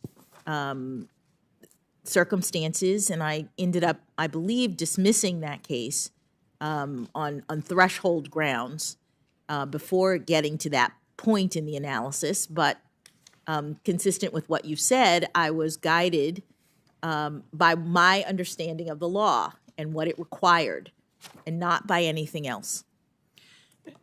I could spend a lot of time on the details of this case, but let me try and summarize it this way. You analyzed the statute. You concluded Congress had clearly blocked the courts from hearing non-constitutional challenges. There was no jurisdictional bar to the constitutional claims. To decide them, you considered whether the plaintiff's claims were viable. You looked for precedent. You found one. While not controlling, you thought it was legally sound and persuasive.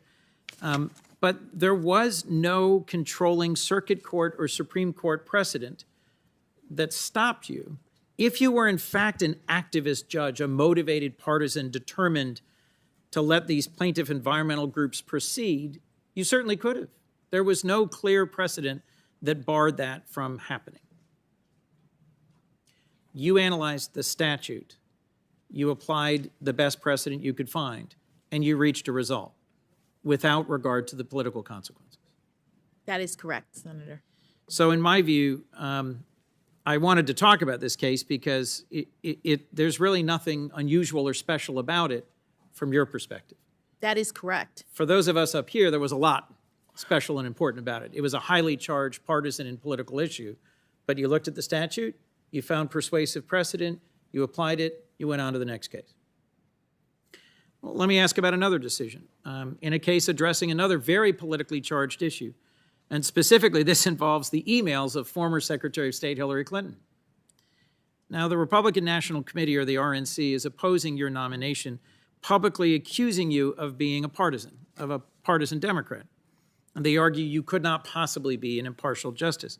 But ironically, back in 2016, you presided over a case brought by the RNC against USAID related to then presidential candidate Clinton, and you ruled in favor of the RNC. Both the substance and the timing of the case are really quite striking. I did. The RNC made Freedom of Information Act requests for certain emails involving the former secretary, and despite what the RNC would have us now believe, in this case, you reinforced your deserved reputation for following the law, not a partisan agenda, because you ordered USAID to produce thousands of pages of documents related to Secretary Clinton. Do you recall when you issued that decision, that order? I actually don't. Well, I'll tell you, it was just before the presidential conventions. So if there was a moment when the RNC had a political objective, it was right before the convention, and you actually issued a ruling that they were entitled to email production from the USAID on the basis of legal arguments presented to you, the statute at issue, and the evidence. Is that correct? That is correct.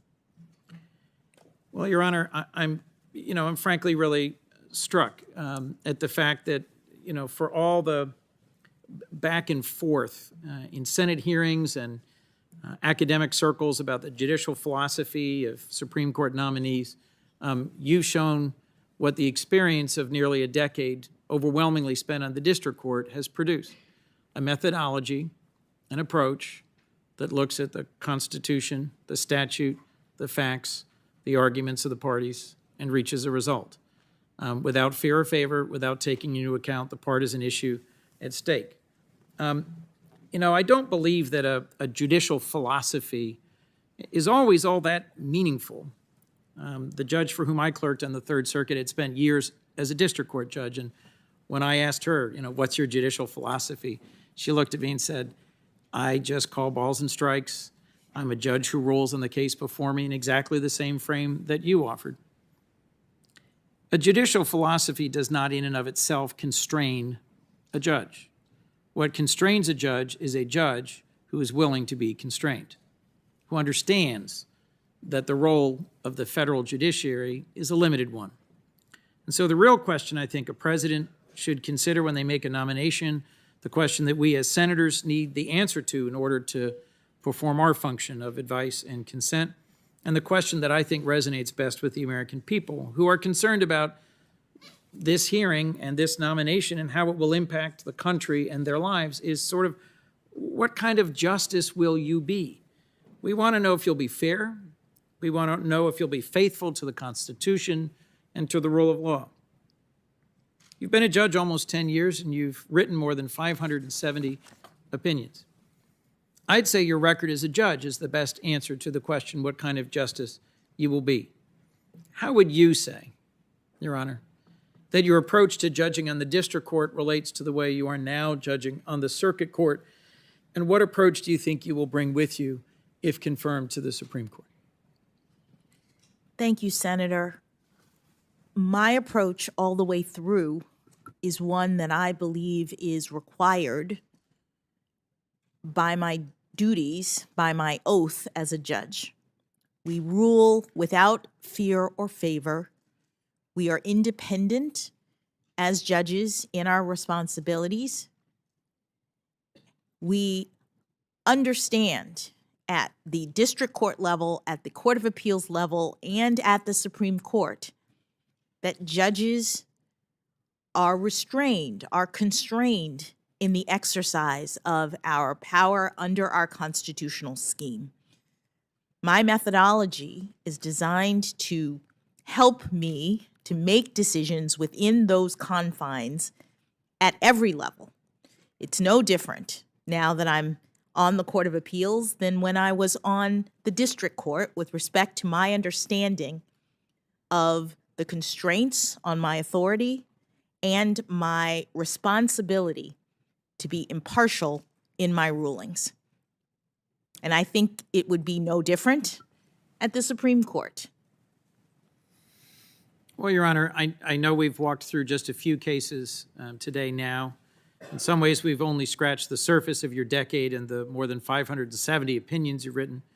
But it's clear to me from what I've reviewed and from just this sample that, as we also heard from colleagues, from conservative lawyers, from judges who wrote to the committee, that you are judicious and even-handed, that you have a demonstrated record of excellence, that you adjudicate based on the facts and the law and not as an advocate, activist, or partisan. And I encourage my colleagues who want to know what kind of a justice you'll be to take a fair and even-handed look at your record, at your impartiality, and at your methodology. Your experience is extensive and broad. Your commitment to follow the law impartially and without the influence of politics is evident in your record. Your keen legal mind, judicial temperament, and impeccable character are plain to all. As Judge Griffith told this committee in a review of your record makes clear, you've demonstrated that the way you approach cases is based on the law and not on some political agenda. You understand the reason why the robes of our federal judges are black, not red or blue. The American justice system, as many have said, is rooted in the impartiality, the independence, and the reliability of our federal judicial system. It is one of the most critical bulwarks of our system of ordered liberty. No wonder that when you came before this body to be confirmed for the district court, then the circuit court, you earned and received bipartisan support. I know President Biden counts nominating a Supreme Court justice among the most significant decisions of his presidency, and our role here in the Senate in confirming a justice to our highest court is among our most solemn obligations and greatest privileges. So in nominating you, I believe our president has met his mission, and it will be my honor to join, I hope, the overwhelming majority of my colleagues in supporting your confirmation as an Associate Justice of the United States Supreme Court. Thank you, Your Honor. Thank you, Senator Coons. Last week, the committee received a letter, Judge, from the National Coalition Against Domestic Violence, representing survivors of domestic violence, urging the Senate to swiftly confirm you to the Supreme Court. The committee also received a letter about your nomination from 9 separate organizations representing both survivors of domestic violence and sexual assault. The letter said, and I quote, Judge Jackson is highly qualified for the position as her career and record demonstrate. Her historic confirmation as Supreme Court's first black woman and the 6th woman overall will represent monumental progress toward a nation It is charged to serve, and that values all of its citizens equally. The organizations also noted, quote, Judge Jackson's rulings reflect the judicial consensus. I move to enter these letters into the record. Without objection, they will be. Senator Sass, you're next up, but we're on the cusp of a vote. So I want to be fair to you. We're going to take a break at this point. I'm going to hope. I thought we were taking a break and going to go vote, but if you want me to go first, I'm good. No, I think we ought to go over there and Okay. pray that it comes along and we can return quickly. So why don't we declare this break time for 20 minutes, 4:05, back in the room.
Senate Judiciary Committee will come to order. The Senator from Nebraska, Senator Sass. Thank you, Chairman. Judge, welcome back. By my quick eyeballing count of this, you are 51% done as of this moment, which feels more like curse than blessing, but I meant it as a good thing. Thank you. I think I'm number 12 of 22, so you're just past halfway down on the downhill. Thank you as well for spending time with me in my office, and thank you for answering the questions of the committee today and tomorrow. What you've said in public matches what you've said in private, and that's obviously a testament to your character. That also can be helpful to rebuilding public trust. So thank you for the ways you've engaged thus far. Judge, you are likely to go on to serve a lifetime appointment on the Supreme Court, which means that this is very likely the last job interview you ever have. And the most public, Senator. Yeah, these processes are a lot like a proctology exam. That means that it's an opportunity for you to explain to the American people how you view a Supreme Court justice's job and the limits and bounds on that job. So I want to go back to a topic that you and I have discussed a few times, which is how you approach cases. You've told this committee and you've told me in private that you don't have a judicial philosophy yet, but that you think of yourself as having more of a judicial methodology. I'd like to understand that a little bit more. And I think it would be helpful for the American people to understand that argument and that distinction a bit more as well. Earlier today, you said that you, quote, do not believe there is a living Constitution. And you also said that you're constrained to interpret the text, and that I think you said sometimes that's enough to resolve the issue. So I think I've heard you pay partial tribute to the judicial philosophy of originalism, but you've not adopted it or embraced it as a philosophy or label that applies to you. So maybe one of the places we could tease that out a little bit more is trying to dig into whose jurisprudence you most admire. We've heard many nominees before, like Senator Grassley, former chairman of this committee. I'm not an attorney, so the farming and ranching people where I come from know that John Kennedy is super smart Rhodes lawyer who kind of pretends to be a, aw shucks kind of guy as he picks your pocket. Grassley and I get equal time, Mr. Chairman? He always gets unequal time. He always gets bonus time. But I think it might be helpful for us to understand who you most identify with, and past nominees before this committee have talked about the mold of particular justices they thought they followed in. And so if you had to tell the American people who you're closest to, who is that justice, or who are those justices? Well, thank you for the question, Senator, and I must admit that I don't really have a justice that I've molded myself after or that I would. What I have is a record. I have 570 plus cases in which I have employed the methodology that I described, and that shows people how I analyze cases. I, in every case, am proceeding neutrally, from a neutral posture. In every case, I describe thoroughly all of the arguments that are made in the case to me as a judge, because I want, in my lengthy opinions, for people to understand the inputs. This, I say, is what I'm considering, because I lay out in very, detailed way everything that people have argued in all of the cases. And then when I'm doing my interpretation, I am focused on the text of any statute or constitutional provision. I am looking as appropriate to the intentions of the people who wrote the words, because I view statutory interpretation, constitutional interpretation, those exercises consistent with my limited authority.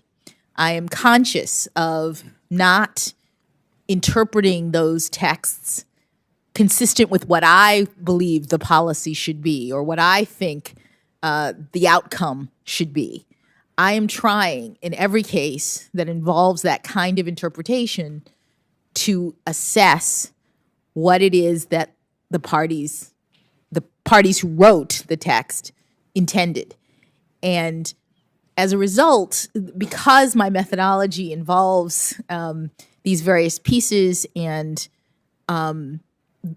because of the way in which I do things, I'm reluctant to establish or to adopt a particular label, because the idea of how you interpret is just one part of the entirety of a judge's responsibility. As I mentioned, I'm looking at the facts in a case, and my experience as a trial judge helps me to assess the facts from all of the different perspectives of the parties, because I'm able to do that, I think, having heard from parties in all sorts of cases directly as they present their arguments. That's a part of the judging responsibility that isn't really captured by something like originalism or living Constitution. And I believe that the Constitution is fixed in its meaning. I believe that it's appropriate to look at the original intent, original public meaning of the words when one is trying to assess, because again, that's a limitation on my authority to import my own policy views. But there are times when the meaning, unreasonable searches and seizures, due process,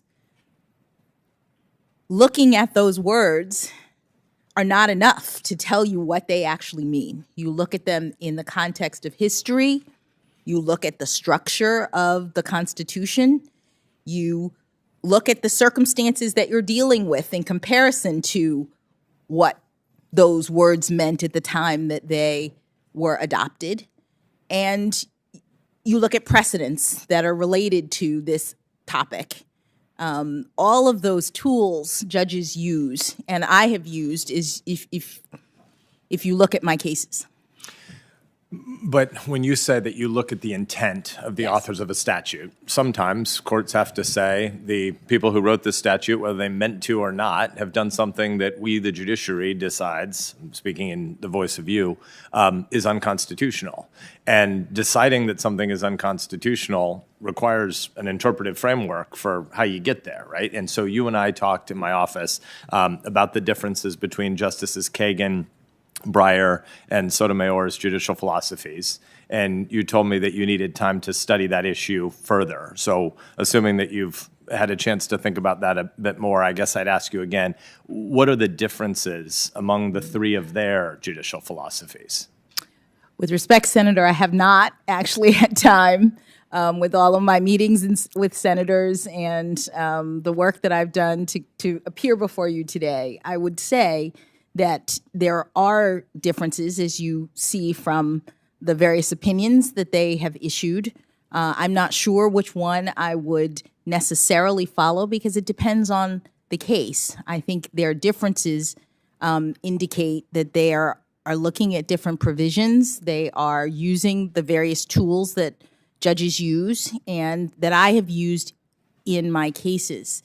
The idea of striking down a statute as unconstitutional is daunting and should be daunting, I think, for any judge or justice, and would have to be looked at very carefully because of the limited nature of the judicial role and the fact that the policies have been adopted by the branch of government that has that authority under the Constitution. So I guess I'm surprised after 9 years on the bench that, I mean, you're super smart. Nobody disputes that. And having worked for Justice Breyer and knowing of some of the fights, some of the philosophical arguments he and Justice Kagan had, it just seems surprising that you wouldn't be able to at least not speculate, but reflect a little bit on the nature of those disagreements. Because to say it depends on the particular case, that's fine, but they have different philosophical and hermeneutic approaches to the text. So maybe another way to get at it. I think Justice Breyer, again, for whom you clerked, and Justice Scalia used to travel together and have lively debate circuit conversations. Can you tell the American people a little bit about what Breyer-Scalia roadshow looked like? What were they arguing about? Well, my understanding is they were arguing, or at least presenting, two different viewpoints as to how the Constitution should be interpreted. And I would say, just as an aside before talking about their positions, that while I have been on the bench for 9+ years, the issue of constitutional interpretation in that sense doesn't come up very often. It comes up to the Supreme Court for sure, but it doesn't come up very often in the lower courts.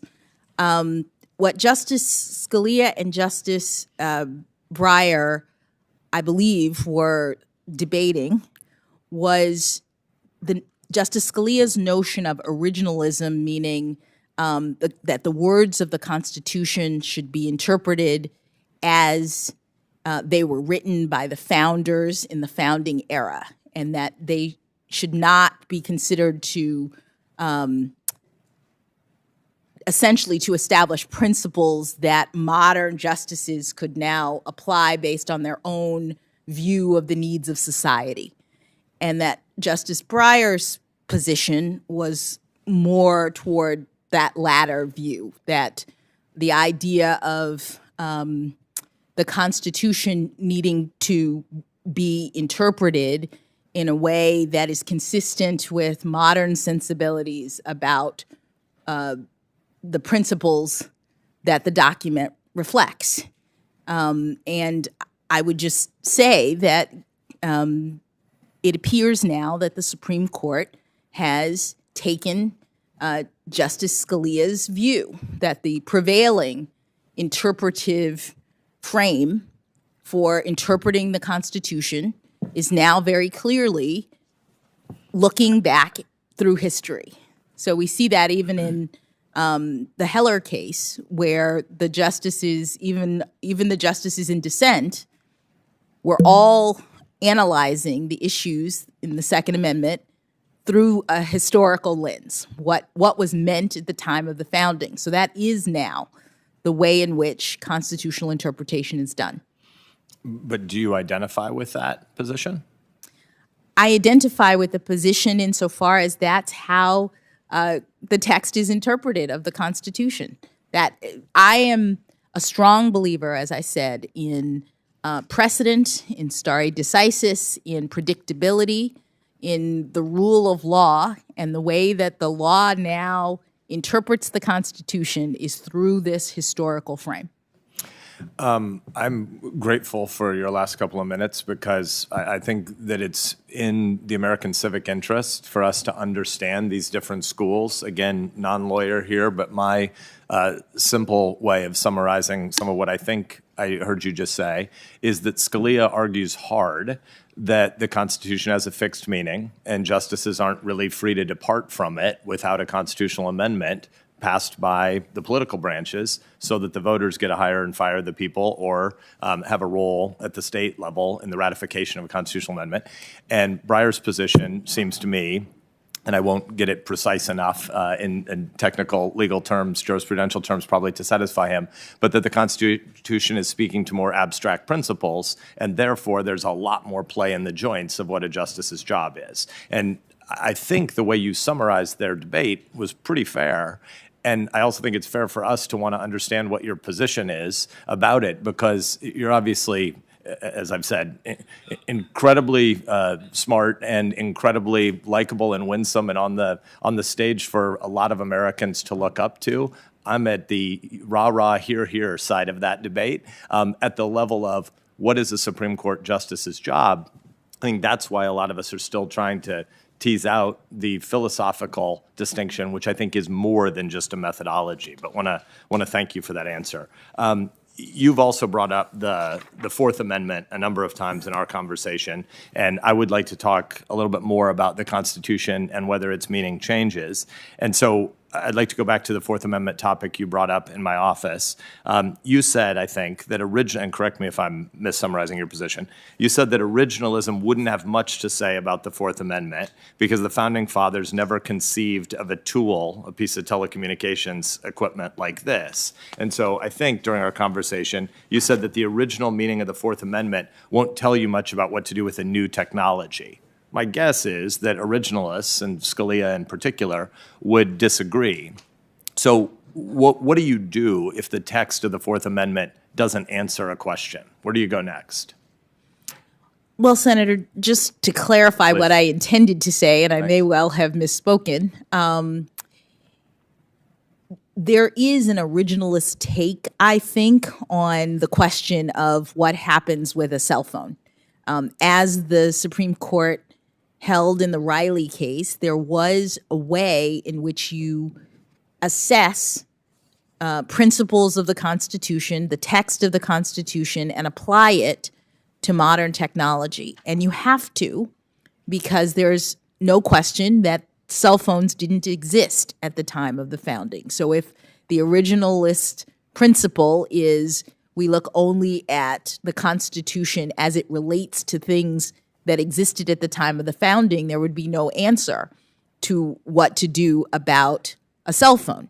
And so what the Supreme Court has said and done is to determine that the principle of the Fourth Amendment with respect to searches is to determine whether there is a reasonable expectation of privacy.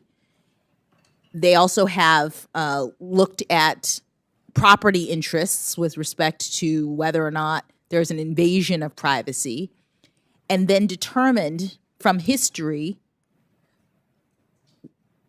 what that reasonable expectation of privacy related to back at the time of the founding, and analogized to current circumstances related to things like cell phones. It's a method of interpretation that allows you to, instead of the alternative, which would be don't worry about the history, just look at the words in the Constitution and say, what do I think is reasonable or unreasonable with respect to police officers searching cell phones? That's not the way the Supreme Court handles it. They try to determine what was unreasonable historically, and then given those principles, historically it would be unreasonable for police officers to enter someone's home, to rifle through their papers and documents. They then analogize to current circumstances and the fact that a cell phone is like your personal file cabinet. And they say, okay, given what we understood the framers to have intended about the need for a warrant or the need for protection against unreasonable searches, we're going to apply that to modern circumstances. It's still an originalist way of analyzing the current dispute. So are there non-originalist ways to wrestle through that same question? And what would they be? One could imagine that rather than referencing history at all, that the court would look at the Constitution. It says no unreasonable searches and seizures, and would just ask in light of modern sensibilities, in light of what we would think would be reasonable today, or what the court itself would think would be reasonable today, we'd apply that modern understanding to the cell phone situation. And the danger, I think Justice Scalia would say, is that that's a kind of framing that permits judges to make a determination based on their own views rather than hewing themselves, as Senator Lee said before, that Justice Barrett pointed out, hewing themselves to the text of the Constitution. And does Breyer have a different view? I haven't, I'm just trying to think. My understanding of the living constitutional principle is that it's closer to looking at the needs of modern society. But I'm not well versed in it, in part because the Supreme Court has now so clearly taken the historical perspective, the originalist perspective in its interpretations. You brought up the cell phone example with me, but I know you have others. What are some other areas of life where the original meaning seems to be 2.5 centuries removed? What are places that the Constitution seems to not speak to?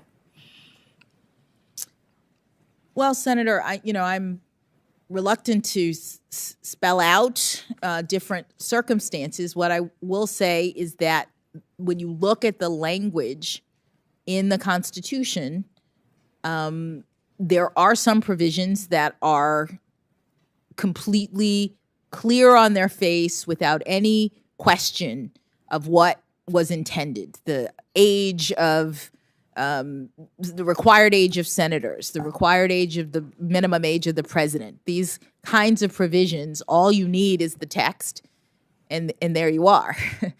But there are provisions of the Constitution that are broader than that, and therefore some interpretive frame is necessary.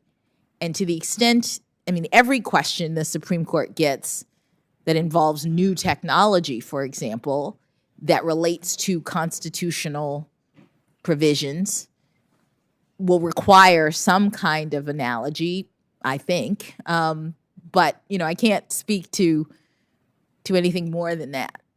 You have described Justice Breyer's constitutional approach as pragmatic. What does that mean? I understand it to be, and his approach to be about ensuring that the rules that follow from the Supreme Court's determinations are ones that make sense and are workable. He said recently, explaining his approach to interpreting a statute, you're not going to go outside the words, but it often doesn't give you the answer. And you look at the history, and you look at its purposes, and you'll look at the consequences too, and you'll try to evaluate them from that, the point of view of what a reasonable legislature writing this statute have thought that these words were there to achieve. Do you align yourself with that position? In the broad sense that what it is that the court is tasked with when statutory interpretation is being undertaken is to achieve the purposes of the legislature. The text is the primary, and in most cases, sole indication of what the legislature intended, as opposed to the court saying, I see this statute, but I'm, uncomfortable with how it's going to turn out or what it's going to mean, and so I'm going to import my own policy perspective. Instead, the court is constrained to say, regardless of what I think the right policy objective should be in this, with respect to this law, my purpose, my requirement is to determine what Congress intended. But with respect to legislative intent, when a Congress of 535 often distracted people, 100 in this body and 435 in the other, pass something, by a 2-to-1-ish vote, and it's a part of a large piece of legislation, how do you determine what the intent is when it's 535 people doing something that has many, many different purposes for why somebody might vote yes? Well, you look at the text. I mean, the way in which statutes are interpreted is based on what the legislature says. There are times in which there are statutes in which Congress includes a purpose statement, for example, in the actual text of the statute. You look at the text of the provision. If that isn't clear, you look at the structure of the statute. There are canons of interpretation that courts use to evaluate and interpret statutes. Things like a word that appears in the section that you are interpreting should be defined the same way it is in another section. The same word being used, Congress probably intended for it to have the same meaning. So there are tools in the law that exist to help courts to interpret the text. But again, the goal is to interpret the text as a means of understanding and reflecting what Congress intended. And of course, in statutory interpretation, if Congress decides that the court has gotten it wrong, then, as has happened many times, Congress comes back and clarifies and tells the court, no, this is what the statute means. I want to go back to an exchange you had with Senator Cornyn. Substantive due process is a doctrine that often allows courts to create new fundamental rights. What's the test for determining a new fundamental right? The Supreme Court has said in the Glucksberg case that the fundamental rights that are recognized or that are included in substantive due process are those that are deeply rooted in the nation's history and tradition. In a case prior to that, the court had defined it as the rights that are implicit in the ordered concept of liberty or the concept of ordered liberty. So there are standards for the courts to use to identify these types of rights. So did the Supreme Court use this test in Roe or Casey? In Roe and Casey, I don't know that the court used that formulation. I know that after Casey, the court has determined not so much that the right to terminate a woman's pregnancy is fundamental. The right exists, and it's subject to the framework in Casey that allows for regulation so long as there's not an undue burden on the exercise of the right pre-viability. I think some of what we're wrestling with here is the question of, and I think what Senator Cornyn was driving at, is how particular the concept of deeply rooted goes and how that really is a bound on what the judiciary can do. But I want to thank you. We're nearly at time. I want to thank you for engaging in the back and forth. I want to think more about what you've said and look forward to further discussion tomorrow. It still appears to me that there's a very basic difference between a judicial philosophy and a judicial methodology and how you go about applying that when you're interpreting a law and making a determination about constitutionality or non. And I know that you haven't claimed a judicial philosophy at all, but a judicial philosophy of originalism here. But I do think the fact that you've at least nodded to it in the committee hearing today is in and of itself a pretty great testimony to how much of Scalia and Bork's work has moved the legal field. So I'm grateful for the time you're taking with us. I'll look forward to listening tonight and talking with you again tomorrow. Thank you. Thank you, Senator Sass. Senator Blumenthal. Thanks, Mr. Chairman. Thank you, Judge, for your patience and your perseverance. I want to begin just by thanking you also for an extraordinary moment in our history. I think we all, as Americans, feel excitement and pride in really making history here. And the old saying, a picture's worth 1,000 words, as I look at your parents and your husband and your daughters, what I see is America and the best of America. So I think we should all feel that excitement and pride in this moment and the extraordinary journey that has brought you here. You will make the court look more like America, but also think more like America in the obstacles and challenges that you've overcome to be here. We don't know all of them, but you will provide a very important perspective, indeed a unique perspective that the court needs more than ever at this moment in its history. There are a lot of people who are book smart. There are not as many people who are person smart, and you are both. That kind of emotional intelligence is what our courts need, not just our Supreme Court.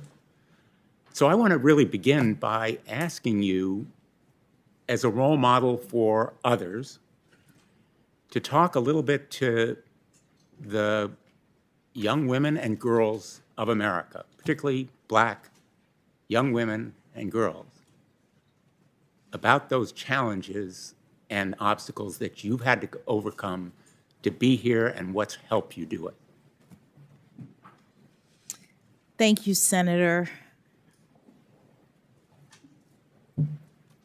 I am humbled and honored to have the opportunity to serve in this capacity and to be the first and only Black woman to serve on the United States Supreme Court. I stand on the shoulders of generations past who never had anything close to this opportunity, who were the first and the only in a lot of different fields. My parents, as I said, were the first in their families to have the chance to go to college. I've been the first and the only in certain aspects of my life. So I would say that I agree with you that this is a moment that all Americans should be proud. Now, you've never been a prosecutor. A lot of us on this panel have been prosecutors. I was the U.S. attorney, the chief federal prosecutor in Connecticut for 4.5 years, and then I was attorney general of my state for 20 years. But I would say one of the most meaningful cases in my career was as a defense counsel. I was asked by the NAACP Legal Defense Fund to represent a Black man on death row in your home state of Florida. He had been convicted of murder and rape, had been on death row for a number of years. And I took the case because I was asked to do it, and eventually, somewhat to my surprise, found, in fact, he had never done the crime of which he had been convicted. And eventually, we won his freedom because the prosecutor in the case concealed evidence, which was a violation of his constitutional rights. And he was a free man as a result. Your husband, as a surgeon, saves lives. Lawyers don't do it often. But I know from personal experience the importance of having a good representative, an advocate, a counsel, because in that case, he had been denied it when he originally went to trial. And only after years in both state and federal courts was the truth vindicated. So I want you to talk a little bit about why it is important for defendants to be represented by zealous, really aggressive and energetic advocates who tell the truth to the court, put on the evidence, and present the best possible case for a defendant accused of a crime. Thank you, Senator. The idea is one that is rooted in our Constitution. The framers were concerned about government overreach in a lot of different areas. The provisions of our Constitution are protecting individual liberty from government overreach. This is why we have provisions about limited government, and there are many provisions in the Constitution that are limiting government action when it comes to the deprivation of liberty, because the framers understood how important liberty is to our society.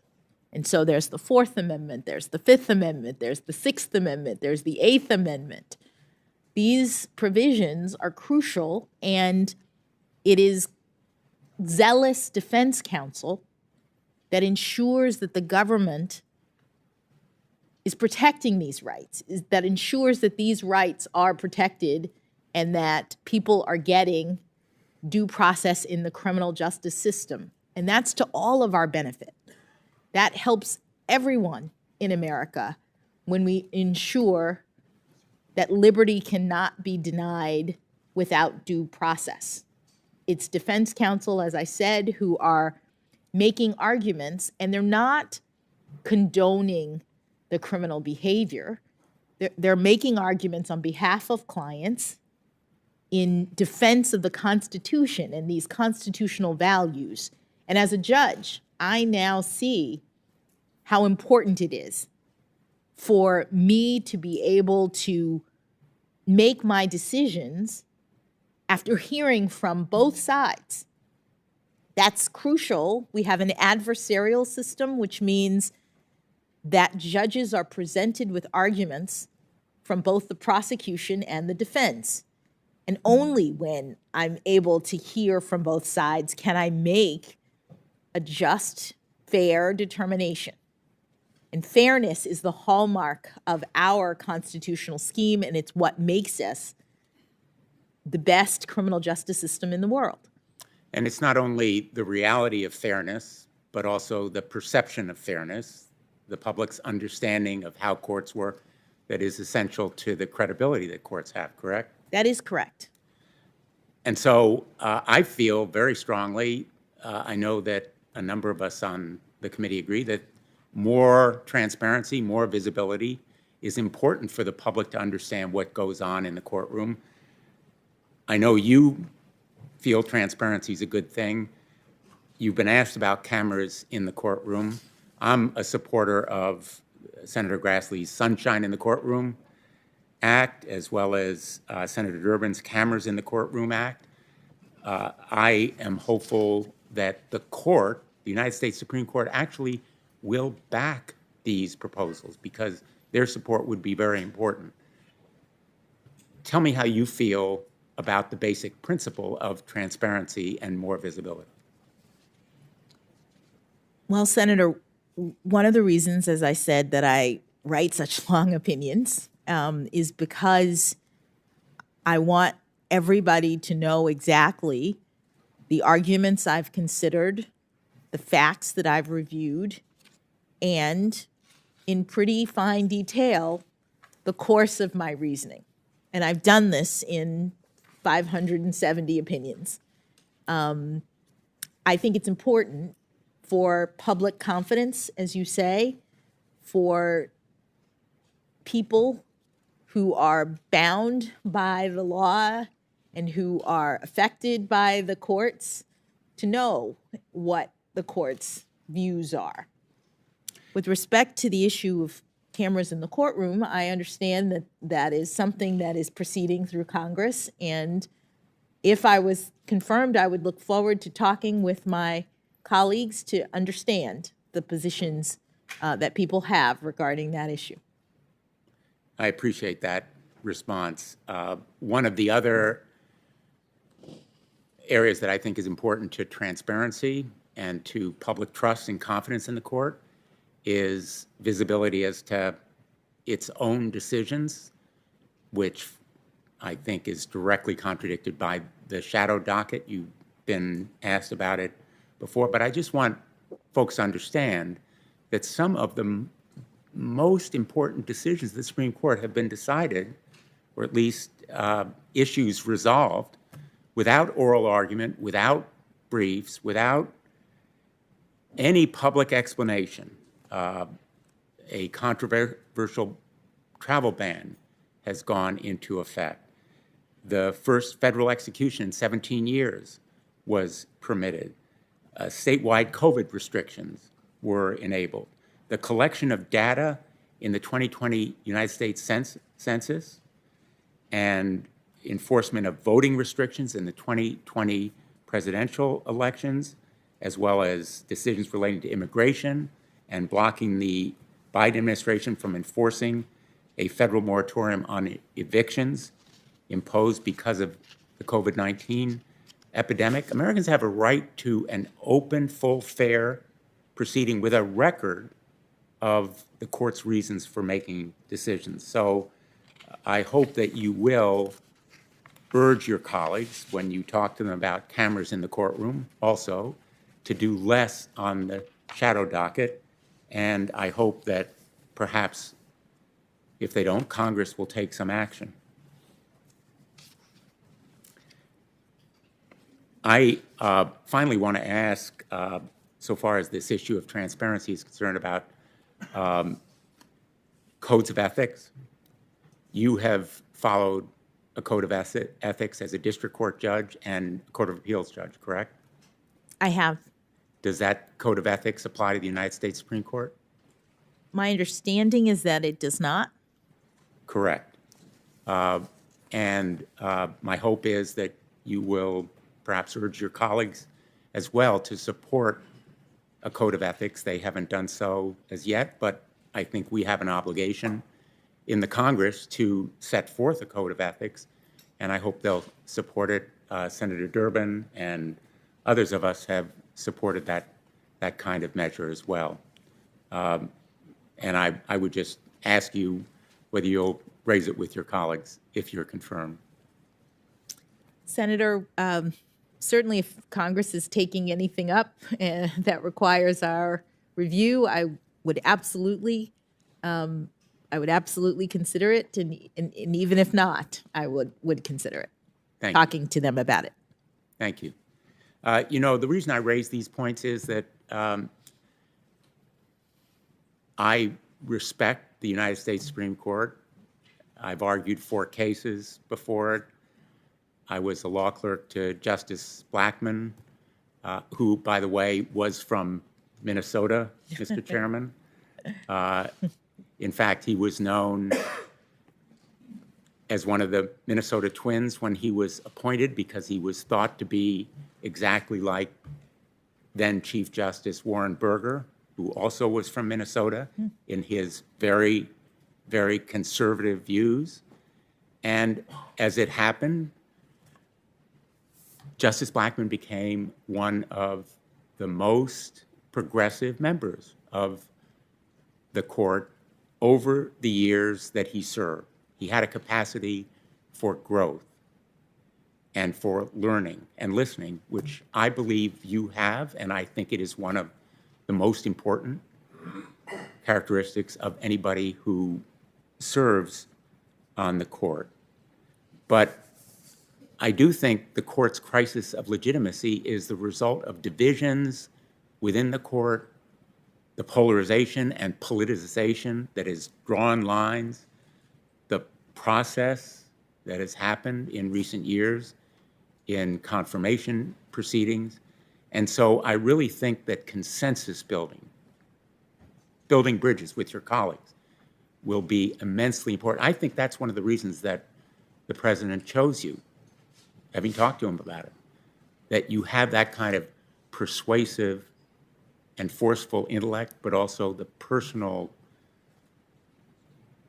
charm and warmth and depth that will enable you to do it. Maybe you can tell this committee about how you worked on the Sentencing Commission, for example, or in your previous experiences on that kind of consensus building. Thank you, Senator. Consensus building was one of the things that Justice Breyer was particularly good at in terms of his personality. In the time that I clerked for him, I witnessed the way in which he continually reaches out to colleagues, continually seeks common ground. And it's something that I would hope to be able to emulate if I were to be confirmed. When I worked on the Sentencing Commission, the commission is a 7-member body working on sentencing policy, which is at times a pretty contentious effort because we're talking about criminal justice. As commissioners, we are working on policy issues related to appropriate sentencings, and by statute, the commission is a bipartisan group. And during my 4 years as a commissioner, I was able to work well with other members of the commission to find common ground, to work on issues, to come together. And the vast majority, I heard a statistic that something like 95 or 97% of the votes that the commission took were unanimous. And that happened because of a lot of effort and intention on the part of all involved to see if we could work together. And that would be the kind of thing that I would hope to do if I was confirmed to the Supreme Court. You've mentioned in your previous testimony the challenges of applying the law to evolving and new technology. Obviously, the internet raises exactly those questions. Congress passed the Electronic Communications Privacy Act in 1986 when the internet was barely recognizable. It was nascent, just starting. And now, our nation faces a mental health crisis. It is partly aggravated by the pandemic, the isolation and anxiety that's resulted from it, but also by the internet and by the tech platforms that drive toxic content at children as a result of these black box algorithms that nobody really understands. Literally, no one understands because the tech platforms want to keep them secret. And we are trying to upgrade the law and update it to give parents tools to have greater visibility as to what their children are doing and to give parents and children tools to protect them against some of the bullying and eating disorder content and even suicidal and substance abuse stuff that they are driven to see. And Senator Blackburn and I have introduced a bipartisan measure, the Kids Online Safety Act, that will provide a more modern solution to a modern problem, to update the law to account for the role of social media in our ongoing and aggravating mental health crisis in this country. Do you agree that it helps the Supreme Court and judges in general to do their job when Congress updates our statutes to account for technological change? Thank you, Senator. The role of the court is to interpret statutes when there are disputes related to the statutes, and in circumstances in which statutes have not been updated, I don't think it's surprising to note that there are disputes about the meaning of the statute, about how it applies.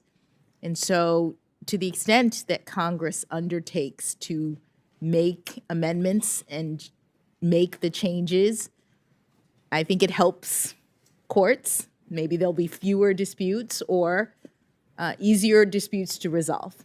Easier disputes to resolve in the sense that, and I've seen it happen, a judge will say, I don't know what Congress meant to do in this kind of situation because this law was written at a time when none of this stuff now existed. I'm sure you face that situation. I think it's true of social media and the dangers to children as a result of the toxic content that they often find and often seemingly are addicted to use again and again and again because it's part of the business model of those social media and big tech platforms. Yes, I have faced this situation. One of my cases, the Alliance of Artists and Recording Companies versus General Motors, is a case that I ended up writing a couple of opinions about. It involved a statute of Congress related to digital recording audio devices and whether or not royalties were required for the purchase of those kinds of devices. And it was enacted at a time in which recording technology was at a different stage than it is now. And disputes arose that came before me regarding whether or not to apply the royalty requirement in that statute to modern recording devices, and in particular, the recording devices that are now in automobiles, when you take your CD and you put it in your own car and record onto the hard drive of your car, is that the same thing as putting your CD in one of those machines that records from CD to CD, and you give the second recording to all of your friends? That was what the statute was originally meant to cover, and the question was whether recording to your own car's hard drive counted. And it was a very interesting interpretive exercise, but again, it was the kind of thing in which I was focused on trying to ascertain what, based on the text of the statute and the definitions in the statute, what Congress intended this statute to cover. And cars, other devices, appliances at home, collect huge amounts of data, don't they? And as consumers, we feel we own that data. It's ours.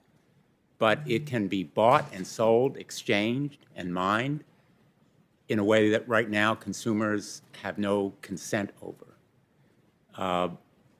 And it enhances the dominance of just a few of those tech companies, just a few of the corporations. Corporate power is emboldened and enabled in many respects by the amount of data they collect. It's also enabled by forced arbitration. We've had a reference to it already today with respect to complaints about sexual harassment, which fortunately we have addressed. I've been proud to work on the Ending Forced Arbitration of Sexual Assault and Sexual Harassment Act, which President Biden signed after we passed it just a few weeks ago.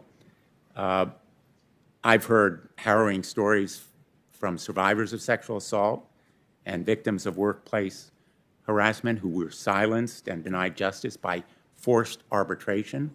But forced arbitration applies as well to everybody who has a cell phone. You have a forced arbitration agreement. Many workers have forced arbitration agreements. Nursing homes have forced arbitration agreements.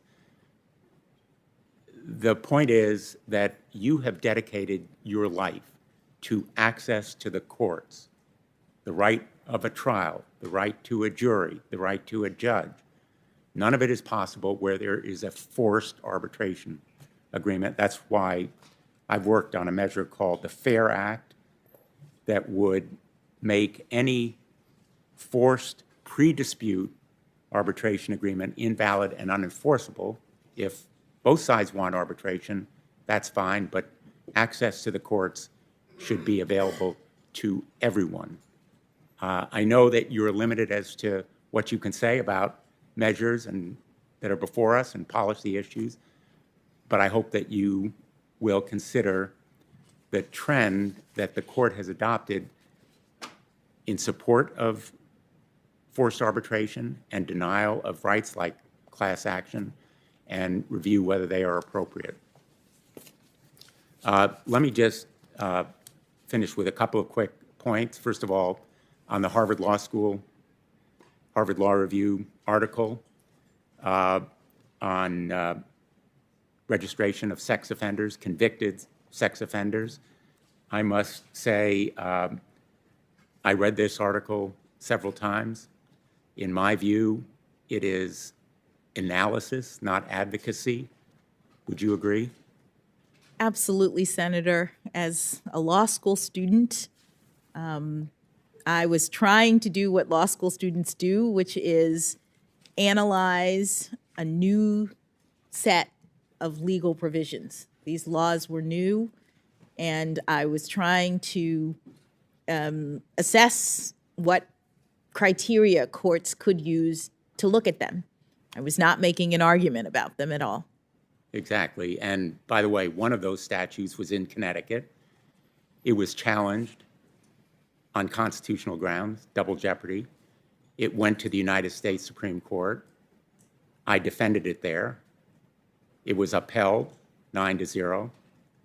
I don't know whether your article was cited, but I would put this law review article very much in the category of analysis, the distinction between prevention and punishment.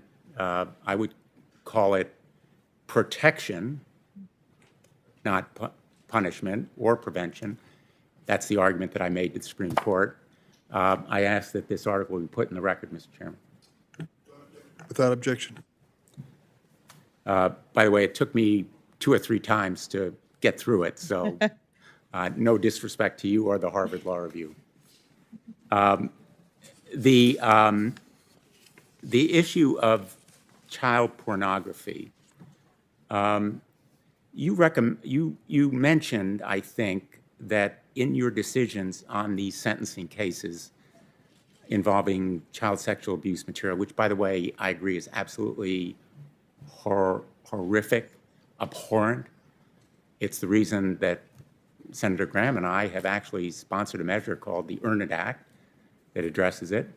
But you said that you imposed a sentence that matched the recommendation by either the prosecution or the probation office in most of the cases where you did that sentencing. Is that right? Do you have that in mind? Yes, Senators. In looking back at the records concerning my cases, it looks as though I had 14 cases that involved either child pornography, interstate travel to meet up with a child for sex, the sex crimes related to children. And in 10 of those 14 cases, I imposed a sentence that was consistent with or greater than what either the government or the prosecution requested. The probation office. Excuse me, sorry, the government or the probation office. And let me just ask you, the probation office is an independent arm of the court that investigates the defendant, looks at the crime, the defendant's background, his family situation, all of the relevant factors involved in sentencing, including the sentencing guidelines, and then independently and impartially makes a recommendation, presumably to serve the interests of justice in that particular case based on the individual facts there. Is that roughly a correct description? That is correct, Senator. The probation office works within the court system. They are independent of the parties, and they investigate and make recommendations in cases concerning what the probation office thinks is an appropriate sentence. Thank you. Let me just finish by saying much of America is watching these proceedings on a split screen. On one hand, they are literally seeing the death and destruction in Ukraine, Russia's brutal, barbaric assault on individual rights, basic freedoms that we often take for granted here. And we are exercising those rights right here. You are a teaching lesson. This proceeding is a teaching lesson about the importance of democracy. The people of Ukraine are fighting for it. They are dying in their neighborhoods and streets and their homes. They are huddled in basements. Their men and women are resisting valiantly and bravely against a huge military force that Russia has unleashed and a reign of terror from the skies simply because they believe in the ideals of freedom and law that we are seeking to preserve here. And so on this side of that split screen, I think it's important that we do our best to honor the norms and the rules that you've sought to uphold throughout your life. And I'm proud and excited to be here with you and your family as we go through this process. And I look forward, as I hope many of us do, to a bipartisan majority in support of your candidacy. Thank you. Thanks, Mr. Chairman. Thank you, Senator Blumenthal. I'd like to bring everyone up to date. We have several considerations. The remaining senators for questions, the endurance of our witness, Judge Jackson, votes on the floor, request for compassionate release by a number of people in the audience. Here is where we stand. We're going to have Senator Hawley, followed by Senator Hirono. Then we're going to take a 20-minute break because that's when we think there'll be some votes on the floor. We can take care of those and get back in 20 minutes. Then we will return from that break to Senators Cotton and Booker. Then we'll take a 30-minute break or so for dinner. Then it'll be Senator Kennedy, Padilla, and Tillis. And we're going to start off tomorrow with our two Senators Ossoff and Blackburn. So we should finish in the 9 to 10 o'clock hour this evening, God willing. So at this point, I recognize Senator Hawley. Thank you, Mr. Chairman. Judge, nice to see you again. Thank you again for being here. Congratulations again on your nomination. I want to start where Senator Blumenthal left off. I want to talk with you about some of these cases. I mentioned them yesterday, so I know you know which ones I want to talk about. The 7 cases, child pornography cases, in which you had discretion. They came before you. You had discretion to sentence one way or another in these 7 cases. Not every case, of course, do you have discretion. Sometimes the law requires you to impose a sentence, certain sentence.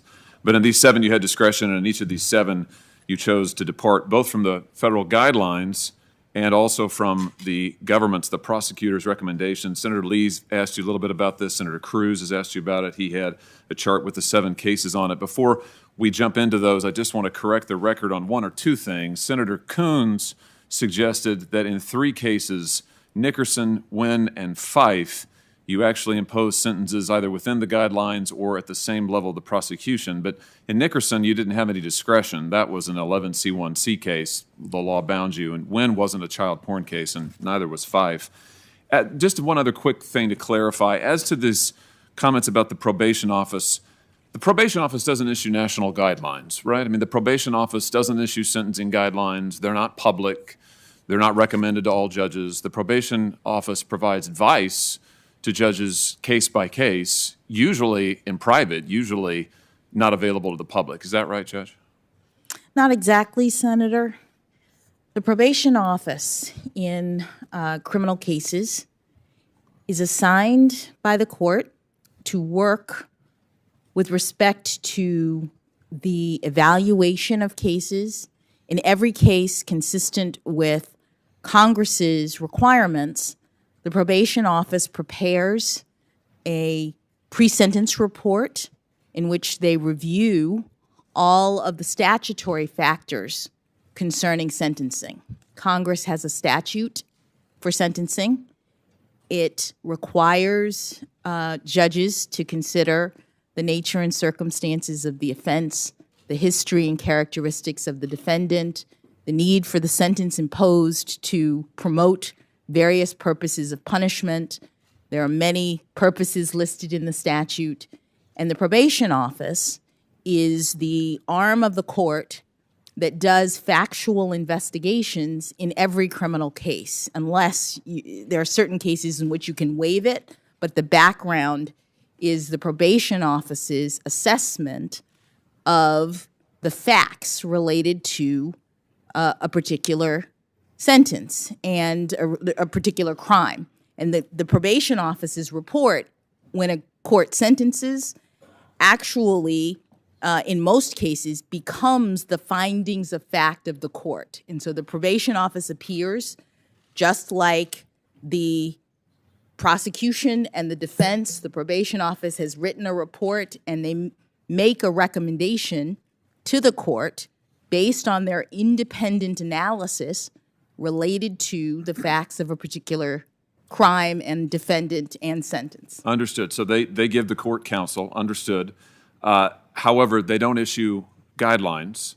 They're not uniform. It is by its very nature a case-by-case inquiry, as you said. The report goes to the judge. As I understand it, the pre-sentencing report, the probation reports are not public in all of the cases that we're talking about here. I'd love to see them if they are. But it's not as if there's one set of guidelines that are federal sentencing guidelines, and then there's the probation guidelines. The probation office is giving advice to the judge. It varies case by case. Senator, but it's not the same.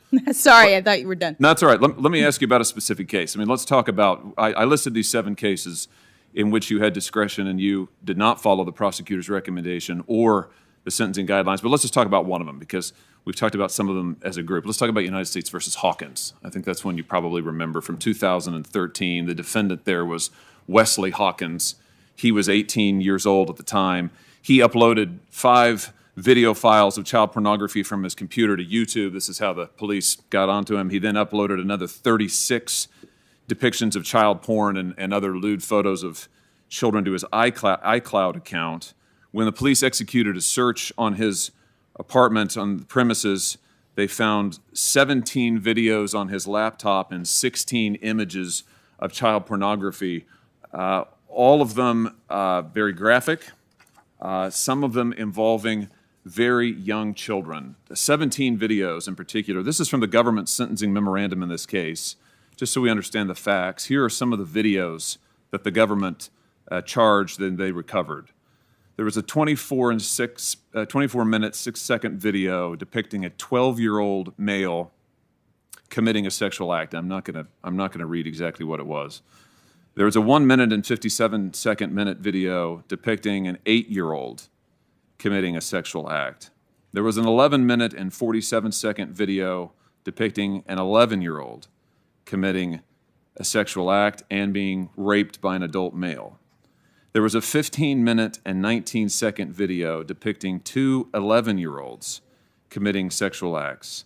There was a 7-minute and 51-second video depicting a 12-year-old committing a sexual act. So, as the government said in this case, and I'm quoting now from the transcript of the sentencing hearing, 17 videos is a lot.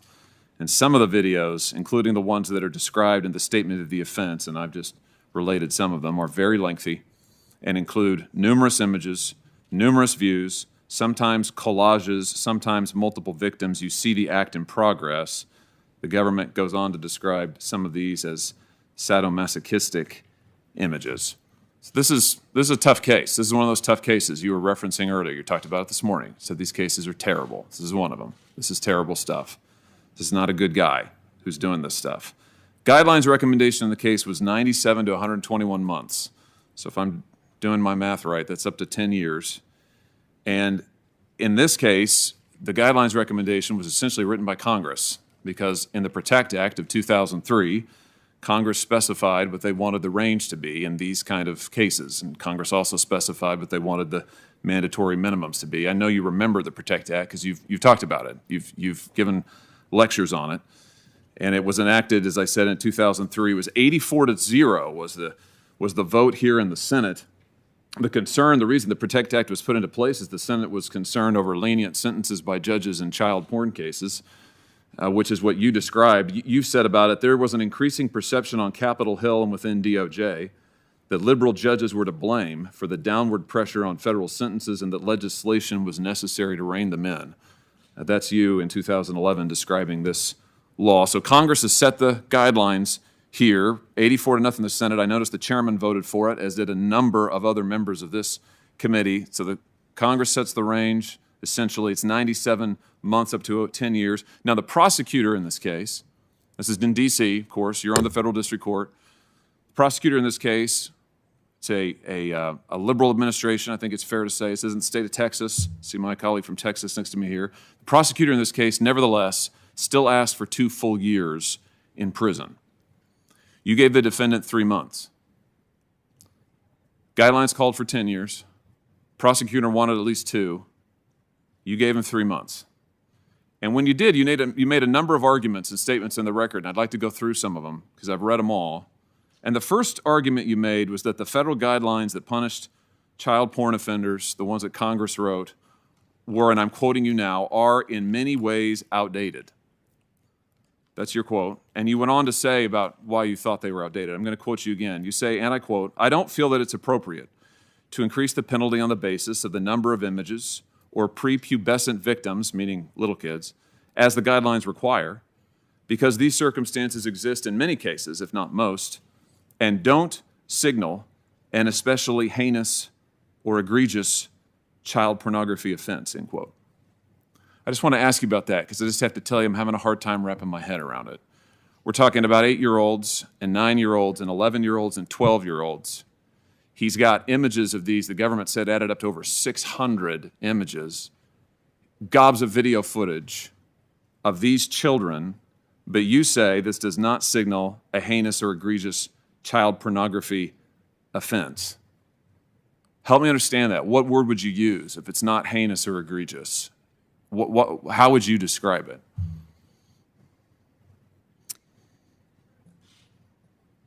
Thank you, Senator, for letting me address the concern that you've put forward based on the record that you've reviewed.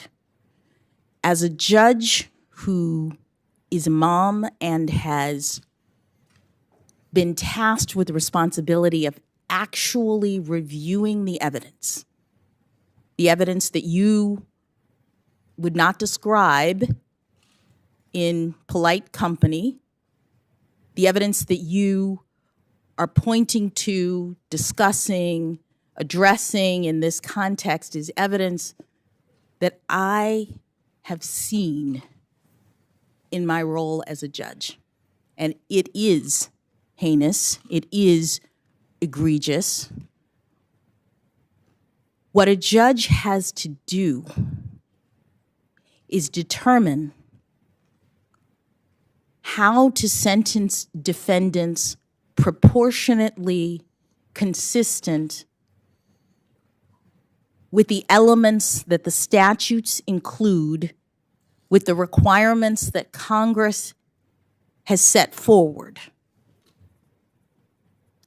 Unwarranted sentencing disparities is something that the Sentencing Commission has been focused on for a long time in regard to child pornography offenses. All of the offenses are horrible.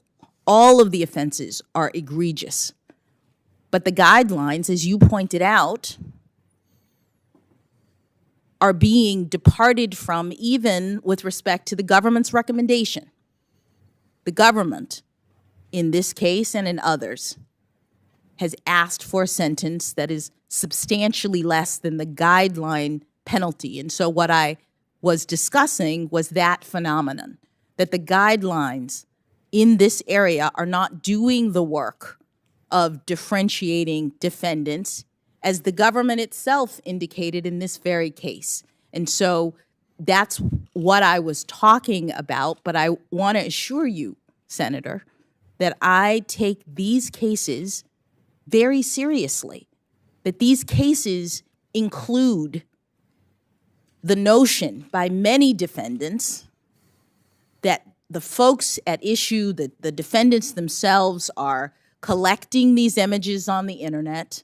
They're terrible things that have happened, but they're not involved, say the defendants. They're not focused on, what is actually happening to the children. And so part of my sentencings was about redirecting the defendant's attention. It's not just about how much time a person spends in prison. It's about understanding the harm of this behavior. It's about all of the other kinds of restraints that sex offenders are ordered rightly to live under at the end of the day. The sentences in these cases include not only prison time, but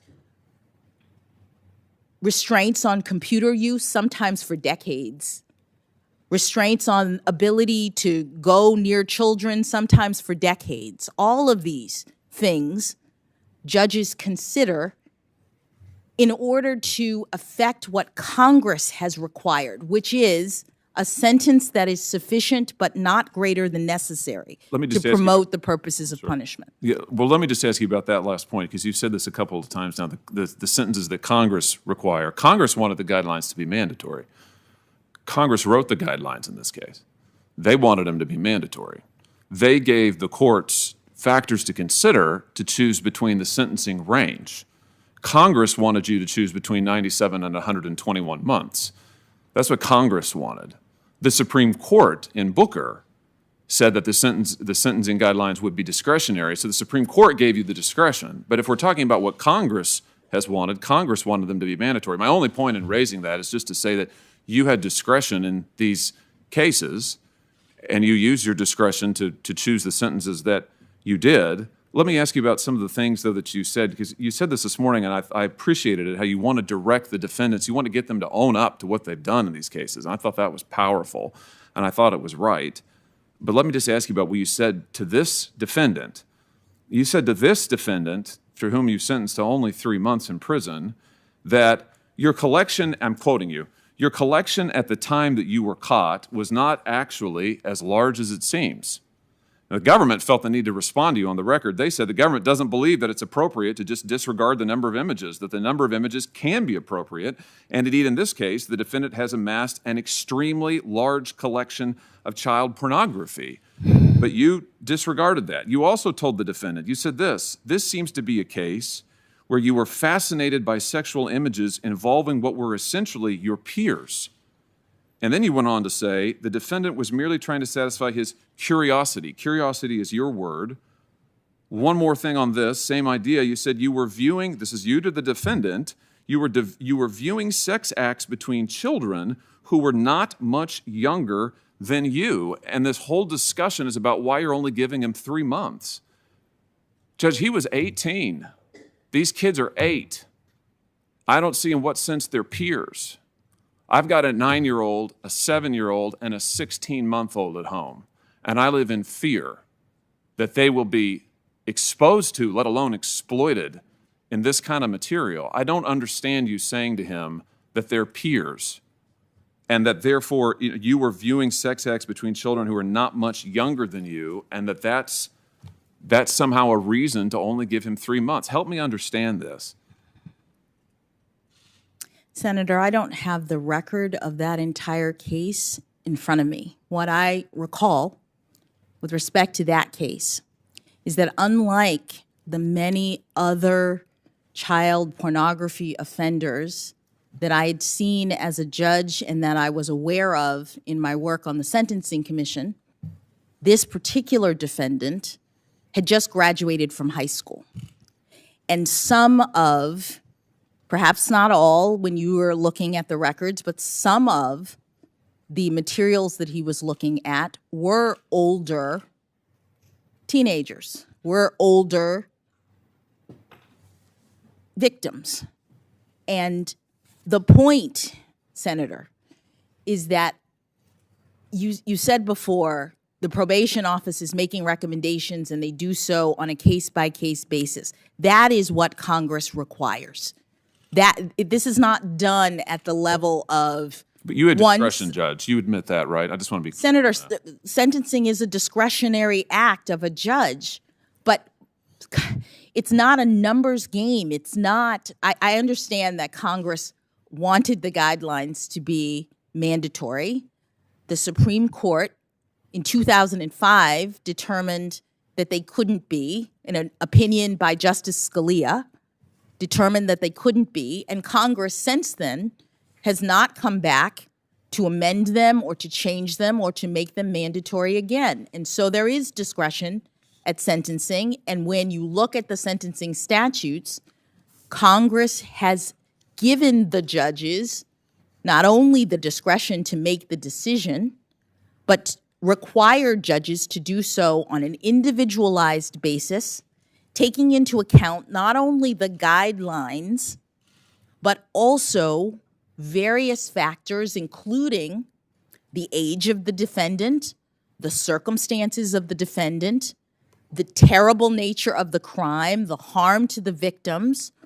All of these factors are taken into account, and the probation office assists the court in determining what sentence is sufficient but not greater than necessary. And I appreciate, Senator, that you have looked at these from the standpoint of statistics, that you're questioning whether or not I take them seriously or I have some reason to handle them in either a different way than my peers or a different way than other cases, and I assure you that I do not. That if you were to look at the greater body of not only my more than 100 sentences, but also the sentences of other judges in my district and nationwide, you would see a very similar exercise of attempting to do what it is that judges do, attempting to take into account all of the relevant factors and do justice individually in each case. Well, let's keep talking about this case. You also said to this individual who is an adult, tried as an adult, 18 years old, you also said to him, besides saying that you thought his victims were his peers, you also said there's no reason to think that you are a pedophile. And then you went on to say, again, that's another reason why you weren't going to give him, you're only going to give him 3 months because you had judged that he wasn't a pedophile. And then you said, and this is something I really need your help understanding, then you apologized to him.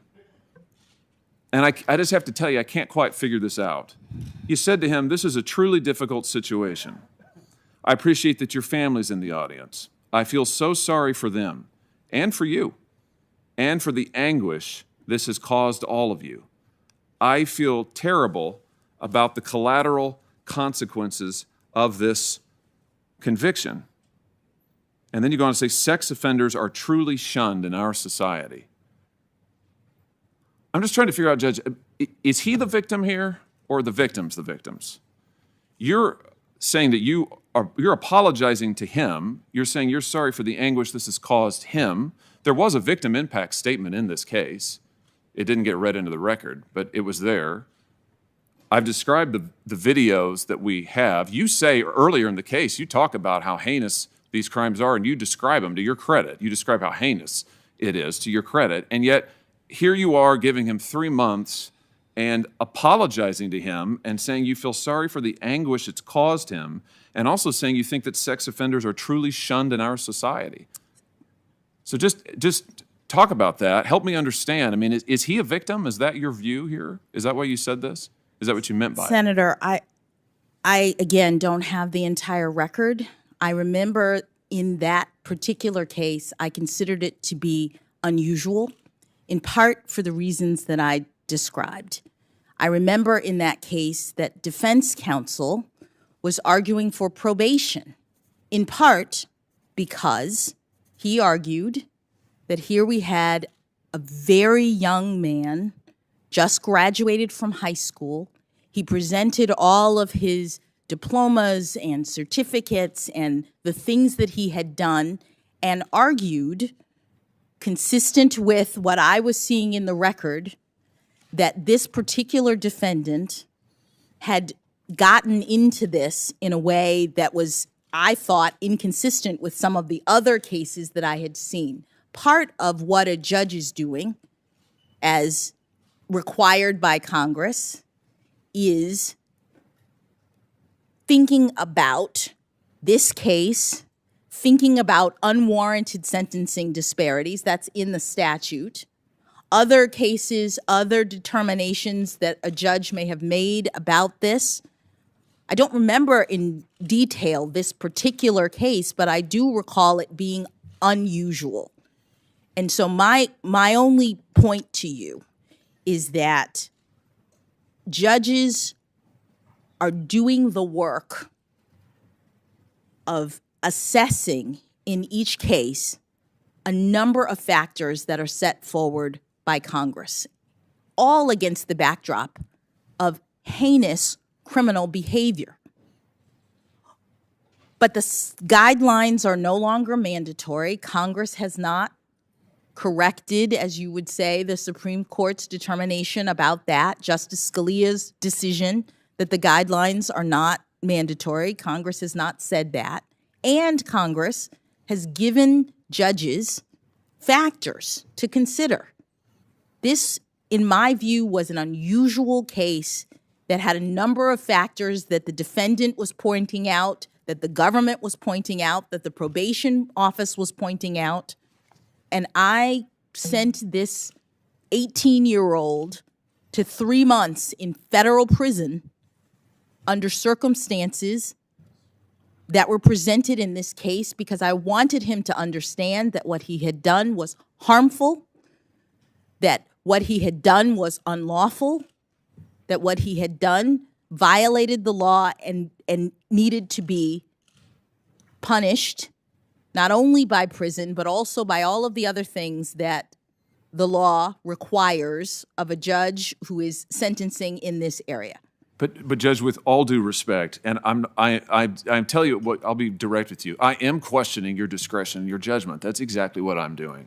I'm not questioning you as a person. I'm not questioning your excellence as a judge, frankly. But you said it. You had discretion, and that's exactly what I'm doing. I'm questioning how you used your discretion in these cases. And to me, to take a guy who's 18 years old, who has what the government says is an extremely large collection of prepubescent pornography, 8-year-olds, 10-year-olds, 11-year-olds, we're talking about, I mean, gobs of hours of time here that he has. And you say to him, what? That you say that, well, you know, it was just a collection. I mean, he was just viewing it, and it was, you know, essentially they were his peers. You say to him that he's not a pedophile. I don't know how you know that. I don't know why that's relevant to the guidelines, but maybe it is. You say he's not a pedophile. You say that you're very sorry for him and what he suffered, and then you give him 3 months when, frankly, a liberal prosecutor is asking for 2 full years. I mean, it does seem like an extraordinary case to me. It would bother me no matter what. It really bothers me when in every case, child porn case you've had discretion, you've sentenced below the guidelines and below the government's recommendation. And saying that sex offenders are truly shunned in our society, as you said to him, it reminds me, it echoes what you said as early as law school on that Harvard Law Review article Senator Blumenthal was just talking about. There you say, and I'm quoting you now, in the current climate of fear, hatred, and revenge associated with the release of convicted sex criminals, courts must be especially attentive to legislative enactments regarding these sex criminals. I guess like this, the enactment here, the Protect Act that Congress enacted. So I want to try to understand here, is it your view that society is too hard on sex offenders? You say they truly are shunned in society. You wrote that many of these laws are products of a climate of fear, hatred, and revenge. So just is that still your view? I mean, do you think that these laws are too tough, that we're too tough on sex offenders? Explain what you meant in this case in 2013, and it seems to be the same thing you said many years ago. Senator, it's not the same thing I said many years ago. Many years ago, as a law school student, I was evaluating a new set of legislation, state laws about registration, and I was analyzing them as law students do. It wasn't about the sex crime, it was about the characterization of the law. Is it a punitive law? Is it a prescriptive law? And how would a court go about determining that? That was the frame that I used then. It could have been about anything. It was about the characterization of legislation. But I'm sorry, I don't mean to interrupt you. I've only got 2.5 minutes left, but I just want to make sure I understand this. I'm quoting from your conclusion now. This is on page 1728 of the Harvard Law Review. This is your conclusion. In the current climate of fear, hatred, and revenge associated with the release of convicted sex criminals, courts need to be especially attentive to legislative enactments. So that's a conclusory statement. You're saying that there is a climate of fear, hatred, and revenge that are informing these laws. And you described some of the laws earlier, I think, Megan's Law and others. Senator Cruz asked you about some of those. I'm trying to understand what you meant by that, because you're saying something similar in the Hawkins case. You're saying that society truly shuns our sex offenders. So Senator, with all due respect, my article is now in the record. People can read it, and they can see that I was evaluating these laws not to determine their constitutionality, not to say that they shouldn't be enacted, but to talk about the ways in which courts make determinations about the character of the law and all of the consequences that follow from them. In law school, I had not had any experience in terms of the criminal justice system, and I was doing what law students do, which is seeking to analyze in a creative way new legislation. With respect to Mr. Hawkins, I was doing what judges do, which is look at the statute, 18 USC 3553A, exercise discretion as Congress has required us to do, take into account all of the various aspects of a particular case, and make a determination consistent with my authority, my judgment, and understanding fully the egregious nature of the crime. As you said, even the prosecutors in these cases are not recommending guideline sentences. The probation office, which is an independent authority looking at these cases and the facts related to them, are not recommending guideline sentences. This is a particular area where the Commission has seen an enormous amount of disparity and has in fact asked Congress to come back and address, to help judges who are looking at these cases to be able to rely on the guidelines. Which Congress has declined to do. Senator, in that case, we have the statute that Congress has enacted concerning penalties, and we have judges who are doing their level best to make sure that people are held accountable as they need to be in our society in a fair and just way. Mr. Chairman, my time's expired. Thank you, Judge. I have no further questions at this time. Just checking with my staff. So the original statute was passed in 2003, the Scalia decision 2005, the Booker decision? So the original statute that I'm talking about, I'm just thinking, I felt like it was in the 80s. We think there may In have been 2003, I'm all right. And the And decision then by Justice Scalia, the Booker decision, made the guidelines advisory so that even though judges have to calculate them, they are no longer binding. And what it meant in the statute is that the guidelines became one factor among many that judges consider at sentencing.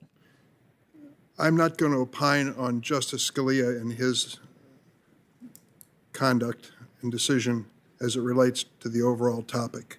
I hope we all agree that we want to do everything in our power, reasonably within our power, to lessen the incidence of pornography and exploitation of children. You have made that clear. That is your position too.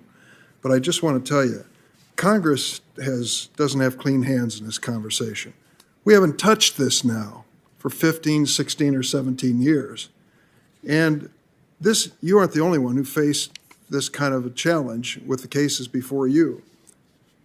I said this morning, and it bears repeating, in United States versus Klotz, Trump appointed Judge Sarah Pitlick, Senator Hawley's choice for the Eastern District of Missouri, sentenced an individual convicted of possession of child pornography to only 60 months, well below the 135 to 168-month sentence recommended by the guidelines. Mr. Chairman, you've mentioned Let this me now. finish. I'll finish, and then of course I'll recognize you. Senator Hawley, you've said some very powerful things in support of this judge, but clearly she faced a situation where she decided she would not follow the guidelines and took a sentence of less than half of what they recommended. We have created a situation because of our inattention and unwillingness to tackle an extremely controversial area in Congress and left it to the judges. And I think we have to accept some responsibility for that, Senator. I just wanted to say, Chairman Durbin, since you mentioned Judge Pitlick in the Klotz case, she followed the prosecutor's recommendation in that case. As I've said over and over, part of my concern with Judge Jackson is that she has not followed the prosecutor's sentences. She didn't in the Hawkins case we were just talking about, or the guidelines. And I'm happy we can have a policy debate about whether or not the guidelines are too lenient. I would argue in this era of exploding child pornography, they're not too lenient at all. I think you were right the first time when you voted in 2003 to make them tougher. I will just say that I don't know if you sponsored a bill to change this. I'll be looking for it. But I will tell you that there isn't a long line of people waiting to co-sponsor this controversial issue. If we're going to tackle it, we should, but we should concede in the meantime that we've left judges in the lurch in many of these situations. There is no clarity in this situation, and I think to hold this judge responsible for the overall situation is to ignore our nonfeasance, malfeasance, whatever it might be, and lack of responsibility in dealing with this. Senator Hirono. Thank you, Mr. Chairman. Judge Jackson, as you may know, I ask the following two preliminary questions of every nominee who appears before any of the committees on which I sit, so I will ask you these two questions first. Since you became a legal adult, have you ever made unwanted requests for sexual favors or committed any verbal or physical harassment or assault of a sexual nature? I have not. Have you ever faced discipline or entered into a settlement related to this kind of conduct? I have not. Judge Jackson, my colleague from Missouri seems to think that it's appropriate for federal judges to sentence individuals below to sentence individuals below the sentencing guidelines in these kinds of cases, horrific cases. And so I think it's important to offer a couple of clarifications for the record. Judge Jackson, when the U.S. Sentencing Commission first addressed the issue of sentencing in this area in 2012, do you remember that only 40% of convicted offenders in this category were receiving sentences within the guidelines? Senator, I don't remember exactly the number, but I do know that there was a great deal of variance from the guidelines. 40%. Would you be surprised to learn that the Department of Justice, which prosecutes these cases, sent a letter to the U.S. Sentencing Commission in 2013 stating that the existing sentencing guidelines for child pornography offenses do not accurately reflect the current landscape of child pornography offense conduct? I don't remember that particular letter, but there was a lot of concern about this guideline from all sides. And now the Sentencing Commission issued another report just last year on this topic. And do you know that as of that report, an even lower percentage of convicted offenders were receiving sentences within the guidelines? Did you know that? I'm not surprised. It was 40% before, now it's even less. I didn't know, but I'm not surprised. Did you know that as of last year, it was just 30% of non-production offenders who were sentenced within the guidelines? I did not know, but I'm not surprised. My Republican colleagues made a big show yesterday of promising a fair process. And to me, that means ensuring that you are treated no differently than any other federal judges that have nominees that have come before us. See, there was an article recently that highlighted the fact that many of President Trump's circuit court nominees who were previously district court judges had also issued below guideline sentencing to child pornography cases. Judge Ralph Erickson, who was confirmed to the Eighth Circuit in 2017 with support from every Republican member of this committee, who was serving in the Senate at the time, and there are at least 11 cases where he sentenced people to below guideline sentences. Does that surprise you? It does not, Senator. I'm not sure if you know Judge Erickson, but do you have any reason to believe he's soft on child pornography based on these sentences? I don't have any reason to believe that. Do you think my Republican colleagues are soft on child pornography just because they voted for Judge Erickson to become a federal appellate judge even after he issued these 11 sentences? Senator, I'm not in a position to evaluate whether your colleagues are soft on crime because of their votes. I have no reason to believe that. they voted for this person, but I think it would probably be quite unfair to characterize him as being soft on child pornography. I would also like to talk to you about Judge Joseph Bianco, who was confirmed to the Second Circuit in 2019 with support from every Republican member of this committee who was serving in the Senate at the time, including Senator Hawley. In the case United States v. Bowen, Judge Bianco sentenced a defendant to 60 months in prison when his guidelines range was 151 to 188 months. And here's what Judge Bianco said in the sentencing transcript for that case. Quote, "And the guidelines here are just way disproportionate under the facts of this case, and I don't view them as particularly helpful in this case. I believe the probation department got it right in terms of the statutory mandatory minimum being sufficient, but not greater than necessary to achieve the factors of sentencing." Quote, I'm not sure if you know Judge Bianco, but do you have any reason to believe that he's soft on child pornography based on that sentence or those comments? I do not, Senator. Do you think my Republican colleagues, including Senator Hawley, are soft on child pornography because they voted to confirm Judge Bianco to the Second Circuit even after he issued below guideline sentences and made these comments? I have no reason to believe that. Here are some of the other circuit judges that all of my Republican colleagues voted to confirm, despite the fact that they sentenced child pornography defendants to below guidelines sentences. Judge Amal Thapar on the Sixth Circuit, Judge Richard Sullivan on the Second Circuit, Judge Andrew Brasher on the 11th Circuit. Again, I'm not sure if you've ever met these judges before, but do you have any reason to believe they don't take child pornography seriously? I do not. I would like to note that Senator Cruz referred to a chart that listed 8 cases and the government recommendations and the sentencing guidelines, and that you did not adhere to those sentencing guidelines. What was not included in the chart was what the probation recommendations were.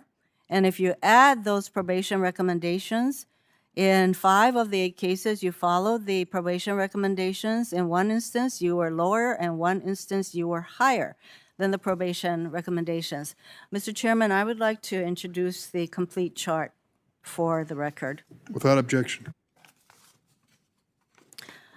You've been asked to answer a lot of questions about your judicial philosophy.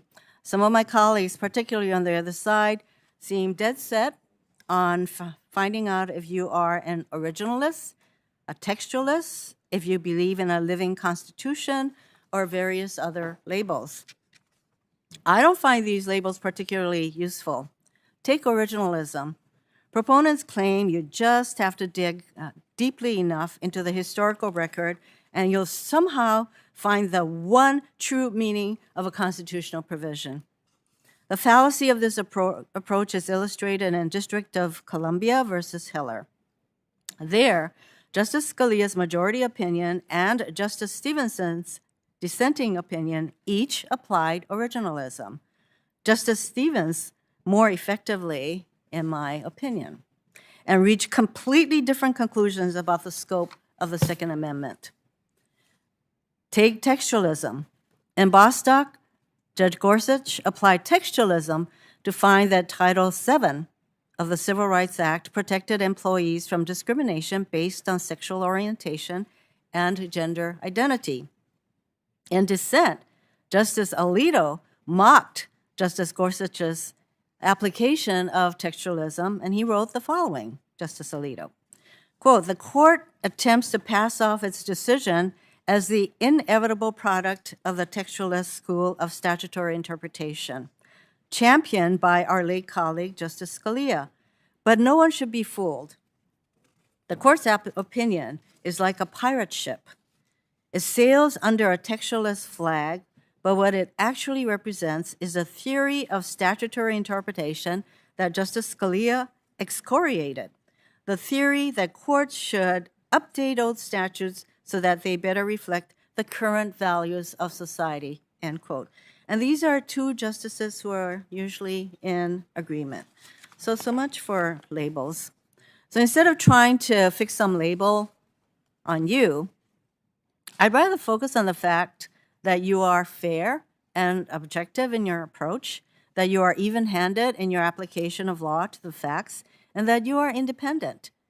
During your last confirmation hearing, you spoke about judicial independence, about what you learned during the 3 clerkships and your then 8 years on the bench. You said, and I quote, "I know very well what my obligations are, what my duties are, not to rule with partisan advantage in mind, not to tailor or craft my decisions in order to gain influence or anything of the sort," end quote. Well said. So my question is the following. What do you do to ensure that you maintain independence free of partisanship when you handle a case? Thank you, Senator. What I do and what I've done in all of my 570 some odd opinions is to apply a methodology that is designed to ensure my impartiality and to respect the limits of my judicial role. What it means is that I am receiving the cases, and at the outset, I am setting aside any personal views that I might have about the parties, about the issues. As I also said in my D.C. Circuit confirmation, it doesn't matter to me whether the argument is being made by the President of the United States or a death row inmate. What I'm doing is looking at the argument, I'm looking at the facts, I am applying the law in as neutral and consistent a manner as I can, because that is the duty and requirement of the judicial oath. I'm also very conscious of the limits of judicial authority, of the restrictions that exist in the law to prevent me as a judge from becoming a policymaker. This means that I carefully scrutinize my jurisdiction. It means that I look at the text and focus on the text and the intentions of the legislatures that drafted that provision, or the intentions of the framers that put forward that constitutional principle. It means I'm looking at precedent. If I was fortunate enough to be confirmed to the Supreme Court, I would be upholding the principles of stare decisis as I consider the precedents and making sure that the court is putting forward consistent and predictable rulings, as is important to maintain the rule of law. All of these I see as constraints on judicial authority that I care deeply about in order to maintain my independence, as is necessary to ensure public confidence in my rulings as a judge. Judge Jackson, I have sat on this committee now for a number of years. And as some of my colleagues continue to try to pin labels on the nominees who come before us, frankly, I find your methodology to be as succinct a definition of what would lead a judge to come up with fair and objective results. I thank you for that. As a lower court judge, you were generally bound by the Supreme Court's and the D.C. Circuit's precedents. That certainly won't be the case if you are confirmed to the Supreme Court. The Supreme Court can overturn its own precedents. That's why I found your analysis in Committee on the Judiciary versus McGahn instructive. In that case, you had a precedent, Committee on the Judiciary v. Myers, that had already confronted the issues you faced. However, it was another district court decision, and you were not bound by it. You nonetheless followed that precedent. Why did you find that opinion so persuasive? Well, Senator, in the law, there are different kinds of precedent, and by that I mean there's vertical precedent, which is what people are most familiar with. There are cases that are handed down by higher courts, the appellate court, the Supreme Court, and those bind the lower courts so that even if you disagree with them, you have to follow them because they're binding precedent. But there's also horizontal precedent. It too is about maintaining consistency and predictability in the rule of law. And what that means is when you are in a district, there are many judges, and if someone else in your district has handled a case that comes out or that involves the same issues and comes out in a certain way, you as the second judge have to contend with that ruling. You can't ignore the fact that there is precedent in your district that handles a case in a particular way. And with respect to the McGahn case, the precedent wasn't just close, it was nearly identical. The Myers case involved the former White House counsel and the argument by the executive that the former White House counsel had absolute immunity with respect to a request by the legislature that she provide testimony. My case involved a former White House counsel who was claiming absolute immunity at the request of the executive in response to a legislative subpoena. In both cases, not only was the absolute immunity issue on the table, but in both cases, the same threshold issues about whether or not there was jurisdiction in the court because the legislature had standing or didn't have standing, which was the argument that was being made. The same question about whether the court could hear a dispute between the legislature and the executive branch. All of those issues had previously been considered by my colleague in the district court. And he wrote an extensive, I'm talking about Judge Bates, he wrote an extensive opinion analyzing each of the issues. And so at a minimum, as the second judge dealing with these exact same issues, I had to look at what he did and decide. Was it persuasive? Did I agree? And I did. Judge Jackson, of course, if there had been a vertical precedent, i.e. from the Supreme Court or the Circuit Court that was on point to your McGahn situation, yes, you would have had to follow that precedent, but there wasn't. And so you followed a reasoning by another district judge that made a lot of sense to me, and that certainly makes sense to me. You discussed stare decisis and the importance of precedent in your opinion, and this is what you wrote, quote, "It is interesting to note that the doctrine of stare decisis performs a limiting function that reflects the foundational principles that undergird the federal government's tripartite constitutional system.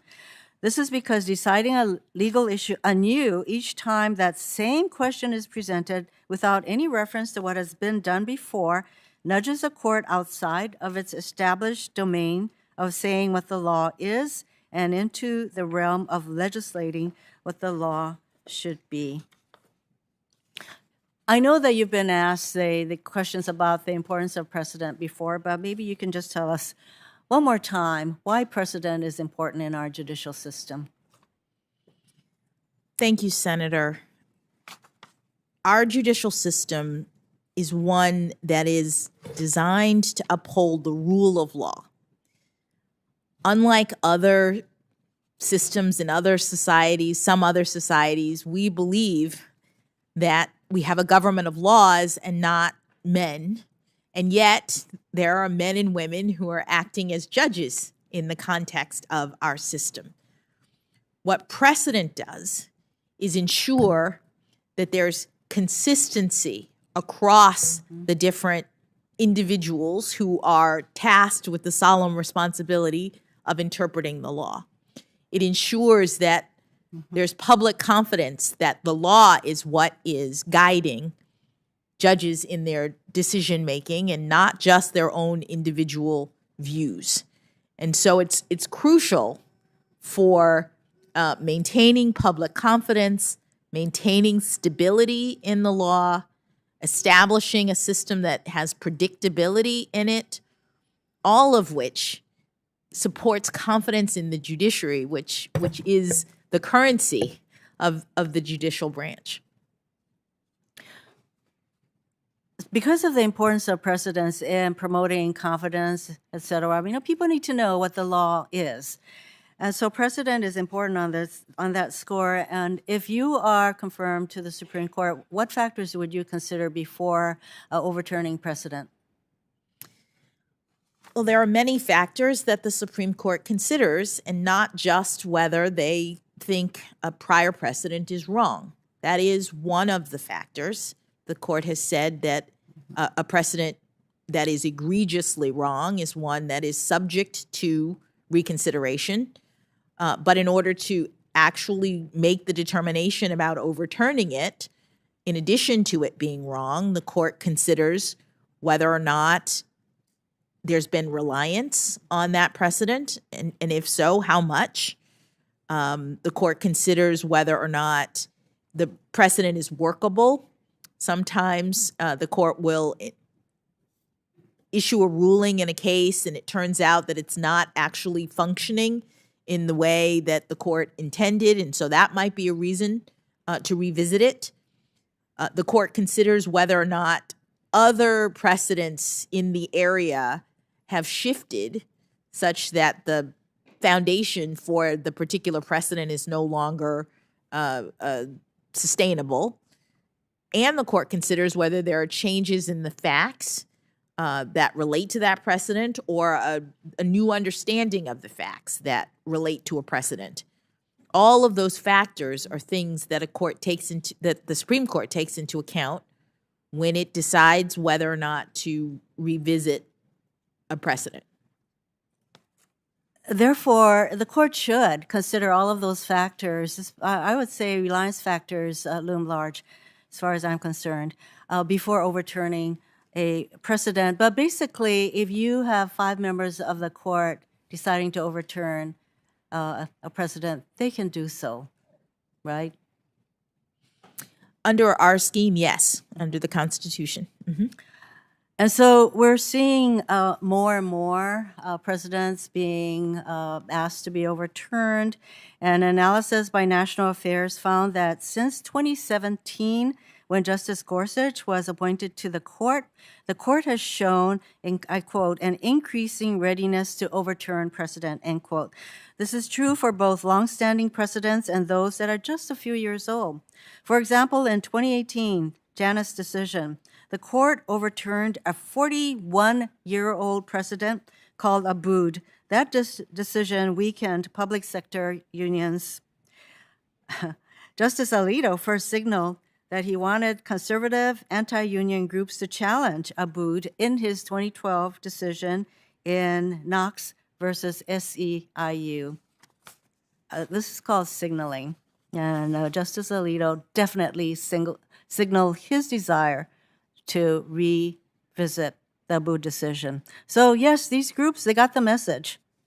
They brought case after case to meet the criteria that Justice Alito laid out. And although they came close in 2016, Justice Scalia's death left the court stuck in a 4-4 decision in a case called Fredericks v. California Teachers Association. Basically, the minute Justice Gorsuch was confirmed, the court finally had a conservative 5-4 majority to overturn Abood, and the result was Janus. I followed these lines of cases very closely. So that is what happened. They waited for Justice Gorsuch, and boom, 5-4 against unions. In another example, the courts acknowledged 4 most conservative justices, Thomas, Alito, Gorsuch, and Kavanaugh, dissented in June Medical, voting to overturn a precedent banning burdensome and unnecessary restrictions placed on abortion providers. This particular precedent was only 4 years old. Now the court is poised to overturn Roe v. Wade, even though women have relied on their constitutional right to have an abortion for nearly 50 years. Of course, I'm not suggesting that Supreme Court decision or precedents are sacrosanct, because I'm thankful the court can and did revisit precedents like Plessy v. Ferguson that were wrong the day they were decided. But justices should not be seen to be advancing their individual political or ideological agendas at the expense of individual rights and precedents that people have relied on. One result of the court's new approach is that people's view of the court is changing for the worst. A recent Pew poll found that 44% of Americans now disapprove of the Supreme Court. This is up 15 points from August 2020, shortly before the late Justice Ruth Bader Ginsburg died and Amy Coney Barrett was appointed to fill her seat. I think court watchers acknowledge there is an ideological split in this current Supreme Court when we are seeing more cases decided on ideological bases, not on the facts and the law. I think it leads to the American people questioning whether the court is a fair and objective arbiter of cases in controversy.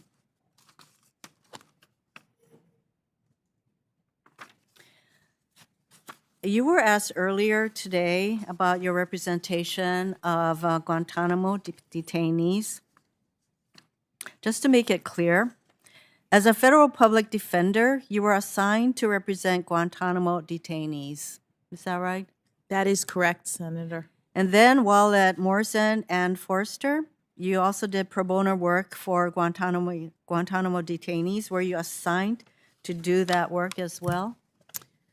So there was one detainee who I had represented as a federal public defender who was brought into my firm's practice unbeknownst to me. And when I arrived at the firm, the attorneys who were working on that case recognized that I had previously been a lawyer who had represented this particular detainee and asked if I would help with his habeas petition at that stage. I think you clarified that earlier today. And you served as counsel of record on amicus briefs related to detention. I think that was brought out today. Yes. Were you working on behalf of detainees at that point, or were you working on behalf of other groups or individuals? I was working on behalf of other groups or individuals in with respect. Were they retired judges? Yes, there were 3 briefs in total, 2 different cases, and one of the briefs that I filed was on behalf of 20 retired federal judges, including one who was a partner at my firm at the time, and who wanted to make a particular argument to the court concerning the detention process. And these were judges that were nominated by various presidents, so it must have been a diverse group, and they asked you to do the brief. And they did, yes. So as part of your work at the law firm, a responsibility of your employment, you were assigned to work with this diverse group of retired judges and to represent conservative or libertarian organizations such as the Cato Institute and the Rutherford Institute to advocate their views. Yes, the other 2 briefs that I filed were at the cert stage and then at the merit stage of a case that was eventually mooted. But my clients in those cases were a diverse group of organizations, including the Cato Institute, the Rutherford Institute, and the Constitution Project. Members of this committee know full well that lawyers are, we have to follow the codes of professional conduct, which says that we have to zealously represent our clients, and that's what you are doing with regard to the detainees. And I would just want to note that some of the very senators who are openly questioning you for representing defendants or detainees have in the past made the argument that judicial nominees should not be opposed for the arguments they make in the course of representing clients. I'm going to quote one of my colleagues. "I've been a military lawyer for almost 30 years. I represented people as a defense attorney in the military that were charged with some pretty horrific acts, and I gave them my all. The system of justice that we're so proud of in America requires the unpopular to have an adequate and an advocate. And every time a defense lawyer fights to make the government do their job, that defense lawyer has made us all safer." Do you agree with that? I do, Senator. In 2012, prominent conservative lawyers signed a letter defending attorneys who have represented Guantanamo detainees. In part, the letter said, quote, "The American tradition of zealous representation of unpopular clients is at least as old as John Adams's representation of the British soldiers charged in the Boston Massacre. Good defense counsel is key to ensuring that military commissions, federal juries, and federal judges have access to the best arguments and most rigorous factual presentation before making crucial decisions that affect both national security and paramount liberty interests," end quote. So the quote that I read isn't the first time that my colleagues on the other side of the aisle have tried to say that your representation and your work as a public defender somehow, I don't know, disqualifies you or makes you leaning one way or the other. So you've made it very clear that that is not what you are about. I just have one more question in the remaining time. Oh, I'm sorry. I'm over. Senator, I'm sorry, we're on a roll call. I'm on such a roll. You're on a roll and we're on a roll call. Yes, thank you. I apologize. Mr. Chairman, before we break, if I could ask one question of the chairman. Sure. Senator Hirono just made reference to the recommendations of the probation office in 5 of these cases. To the best of my knowledge, those probation recommendations are not in the record. I haven't seen them. My staff hasn't seen them.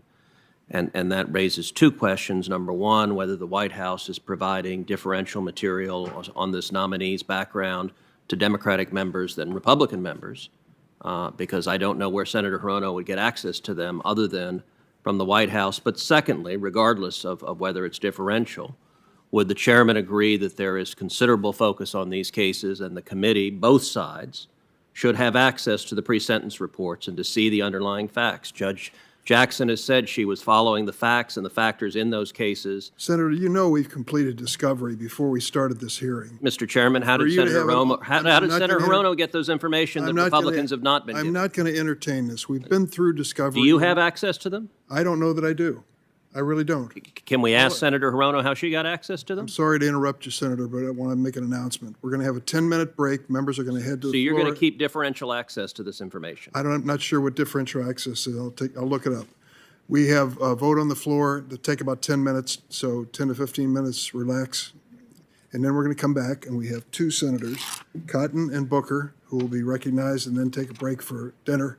And then we're going to try to still finish tonight with 2 remaining senators, Senator Ossoff and Tillis, who are going to be first thing in the morning. So we stand in recess.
Senate Judiciary Committee will resume. I want to make one thing clear for the record. Senator Blackburn, you're going to be recognized this evening because Senator Tillis has volunteered to be paired in the morning with Senator Ossoff for the morning show. Yes, Mr. Chairman, I just felt like we should, it's on. My voice is just soft. I felt like we should finish tonight. We're trying to. I know. Senator, there are a lot of people involved in this decision. I I'm doing my fully best. appreciate that. And you asked to be on the program tonight, and we're going to put you on the And program. I appreciate How about that. Thank you. Okay, good. Senator Cotton. Mr. Chairman, before we start this questioning, right before the break, I asked the chairman about Senator Hirono had referenced 5 probation reports that were not in the record. I asked the chairman whether the Democrats had access to information about Judge Jackson's judicial record that Republicans did not. You did not answer me at the time, but as we returned...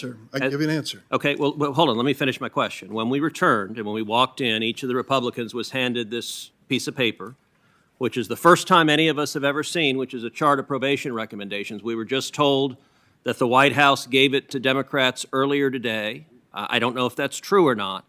And what I would ask you is there anything else that Democrats have access to in this case that they're not sharing with Republicans on this committee? And Mr. Chairman, how would you have reacted if, say, during the Kavanaugh confirmation, the White House shared judicial materials with Republicans and did not share it with Democrats? I'm pretty confident you would have expressed extraordinary displeasure at that. If I recall, there was some discovery issues in the Kavanaugh case involving several years of his performance in the White House, which your own counsel decided we couldn't. But sure, that's disclosure to the whole committee. Yes, and in this case, is there anything else that Democrats have access to of Judge Jackson's record that you have not shared with Republicans on this committee, and in particular, the pre-sentence reports? No, I suspect if they were helpful, you would have made them public, so the fact that you haven't raises an inference that they're not helpful to the case you're making. Senator, you will always draw your own inferences, and I know where most of them head.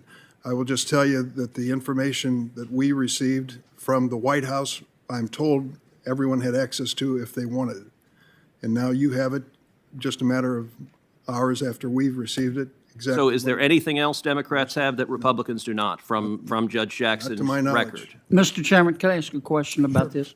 I want to be sure I understand. The handout that I just saw, the White House gave to some of us earlier today, but not all of us?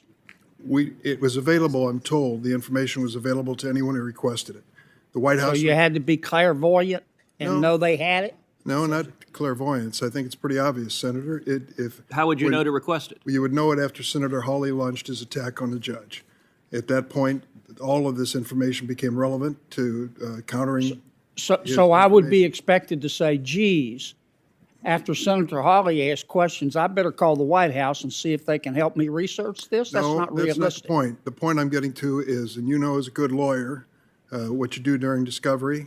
I wasn't aware of the fact that this was available. The White House requested it, received it. We asked for a copy, and within an hour or two, you received the same copy. When did y'all get, let me finish. When did y'all get your copy? Sometime today. Sometime today. That covers a lot of ground, Richard. I don't have any personal knowledge of this. I'll be honest with you. You don't have any personal what? Knowledge. Does your staff? Does your staff know? I haven't. They're standing behind you. I've talked to them earlier. And Mr. Chairman, I'm so sorry. I just don't want to make this a partisan issue if it doesn't have to be. My staff just says we just got it 10 minutes ago as well, so I'm very upset. I joined Ted Cruz. Good.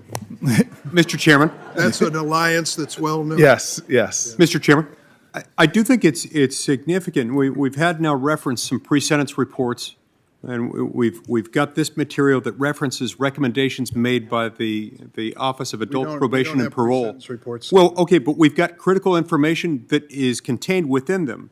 The recommendation made by the Office of Adult Probation and Parole in these cases is something that's drawn from the pre-sentence report.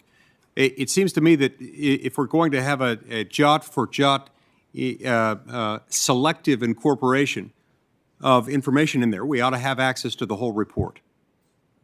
So I respectfully request that we be given access to these reports. They've been made now by a member of the committee in reliance on information that we haven't had access to, and I think we need to be given those. You can't. Senator, I'd like to draw this to a conclusion. I can tell you what I know. And Well, so would I. And here's the point. Most of this information was published in the Washington Post 5 days ago, all right? This is not confidential information. When the Hawley attack on the judge started, we requested more information, the White House did, and then shared it with us within the day, and you now have the same copy that we have. End of story. Is it fair for you to characterize Senator Hawley's questions or the questions raised by any of us as an attack? It's not a personal attack. This is let me just tell you, we've raised difference a of legitimate question regarding difference sentencing, of regarding the opinion- most heinous crimes imaginable. Oh, come on. So these are legitimate questions, Mr. Chairman. Don't call them attacks. Well, I can just tell you, I have characterized them as attacks and other things as well. I think it's pretty clear what's going on here, and now you have all the information we have. So Is Mr. that Chairman, enough? for example, in the questioning about the Hawkins case, Judge Jackson said she relied on the factors, relied on probation's recommendation. We just found out in what you just handed us that in the Hawkins case, the probation office recommended 18 months, and Judge Jackson only sentenced him to 3 months. That's you can get more than that almost for a speeding ticket. And Senator, this committee, given that she raised it as the basis for her sentence, it is highly relevant to the committee's analysis to see what the pre-sentence report says. Why did the probation office recommend 18 months and she only sentenced to 3 months? March 19th, Washington Post. In the case of U.S. versus Hawkins, a sex offender had multiple images of child porn over 18. Sentencing guidelines called for sentence up to 10 years. Judge Jackson sentenced the perpetrator to only 3 months in prison. Printed. Those facts we knew. It's the Yeah. probation recommendation. We don't dispute that the guidelines said 10 years and she sentenced him to 3 months. Sorry, I didn't finish reading it. The government and probation both recommended sentences well below the guidelines. The government recommended 24 months, probation recommended 18 months, and defense recommended 1 day.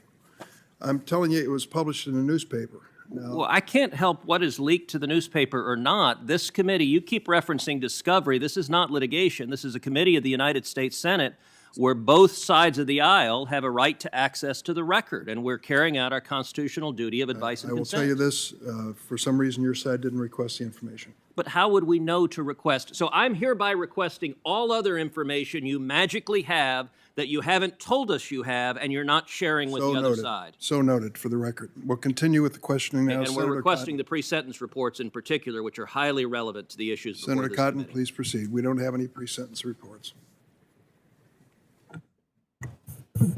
Judge, I'd like to talk about crime.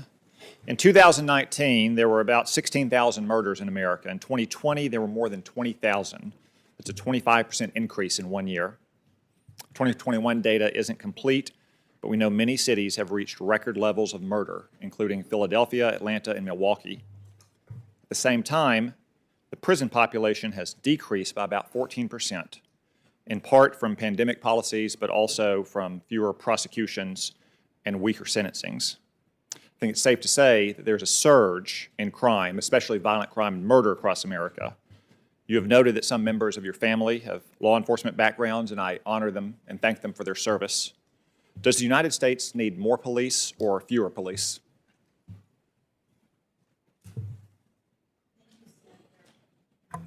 Thank you, Senator. As you just noted, I have law enforcement in my background, and I am very familiar with the problems that crime cause in the communities where we live. Okay, Judge, I'm sorry. We have a few minutes here. You have a lifetime appointment if you're confirmed. I asked a simple either-or question. Does the United States need more or fewer police? Senator, the determination about whether there should be more or fewer police is a policy decision by another branch of government. It is not something that judges have control over, and I will stay in my lane in terms of the kinds of things that are properly in the judicial branch. Okay, if you don't want to address whether the United States needs more or fewer police, we'll move on to sentencing, which is certainly in your lane. There's been a lot of talk about criminal justice and sentencing approaches and theories today. In general, is someone more likely or less likely to commit a crime if they know that they will be caught, convicted, and sentenced? Senator, what is in my lane is the consideration of particular cases of Judge, prosecutions. You've spoken a lot today about criminal sentencing, about the theory of sentencing. You've written a lot about it in your record. It is a very simple question. Is someone more likely or less likely to commit crime if they're more certain that they're going to be caught, convicted, and sentenced? Senator, I am aware from my work on the Sentencing Commission and not as a judge that there is research into recidivism rates, into rehabilitation, into the factors that go into a determination about whether someone is more or less likely to commit crime. Part of what Congress has taken into account when it determined that one of the purposes of punishment is deterrence is the idea that if someone is convicted and punished, they will be deterred from committing other crimes. And you've mentioned that, and you've written about that in your writings. There's 4 purposes of punishment. One of those is deterrence. Isn't it inherent in the concept of deterrence that people are less likely to commit crime if they're more likely to get caught, convicted, and sentenced? Why can't you just say that's the case? Senator, it's not that I'm avoiding saying that's the case. No, Judge, that's exactly what you're doing. I'm asking a very simple question. In general, is someone more likely or less likely to commit a crime if they know they're going to be caught, convicted, and sentenced? It's the heart of deterrence theory. It's very difficult to answer questions in general when you're asking about things like phenomena related to crime. It's the theory behind deterrence that by punishing someone, they will be less likely to commit the crime in the future. That is a theory that undergirds. Do you think that theory is correct? Senator, there is research that supports that deterrence is something that can occur. Does it occur in every case? I can't say that. Okay, let's turn to something more concrete then. Do you know how long the average inmate convicted for a murder serves in prison in America? No, I don't. The answer is 17 years on average. Is 17 years too long or not long enough for a criminal to spend in prison for murder? Senator, these are policy questions, whether they're in the province of the Sentencing Commission in terms of recommendations, whether they are in Congress. They're not the kinds of things that I can opine about. So you don't want to opine on whether 17 years is too long or too short a sentence for murder? Senator Cotton, the Congress has prescribed a number of factors that judges look at when they sentence. It may, in many cases, not be. I can't answer in the abstract in the way that you. Well, these are very concrete. Let's turn to rape. Do you know how long the average inmate convicted of rape serves in prison in America? Well, Senator, rape is not a crime in the federal system that I'm familiar with working with, so I don't know. It's 7.2 months. Do you think 7.2 months is too long or too short for someone convicted of rape to be sentenced to prison? Senator, that's a policy question about the egregious crime of rape, and Congress has said that the court is supposed to take into account a number of factors when it sentences. Okay. I can't answer in the abstract. Well, Judge, these are not abstract. These are very concrete. And remember, these are just the length of sentence if you're caught, convicted, and sentenced. Let's look at cases in which people are never caught. As I said, in 2020, murders increased by the fastest rate ever in the United States. Do you know what percentage of murders are solved in America? Majority of cases. I do not, Senator. The answer is about half, 54% in 2020. Do you think we should catch and imprison more murderers or fewer murderers? Well, Senator, it's very important that people be held accountable for their crimes. So that is a fundamental tenet of the rule of law. So is that a yes, we should catch more murderers, specifically the 46% of murderers who get away with it? Senator, I'm not, to the extent you're asking about enforcement or law enforcement, those... Judge, it's a very simple and common sense question. 46% of all murders go unsolved. Should we catch more of those murderers or should we catch fewer of them?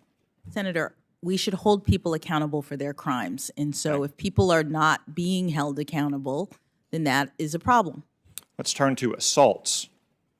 Do you know how many assaults were solved in this country in 2020? No, Senator. 44%. So 56% of all assault victims did not receive justice. Do you think we should catch and imprison more criminals who commit assault against innocent people or fewer?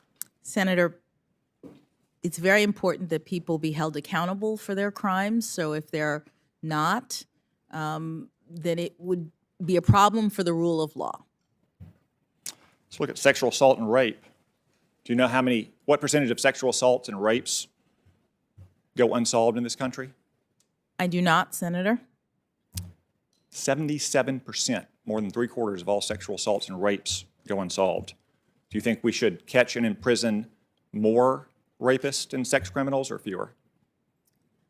Senator, one of my two uncles was a detective in a sexual crimes and battery unit. So I'm very familiar with that type of crime. It's a horrible type of crime, as are all of these that you are articulating. And it is important for people to be held accountable for criminal behavior. It's fundamental to the rule of law. Okay. So in 2020 alone, well over 1 million violent crimes went unsolved in America. Do you think we imprison too many violent criminals or not enough? Senator, it's important for our rule of law to ensure that people are held accountable who are breaking the law in the ways that you mentioned and otherwise.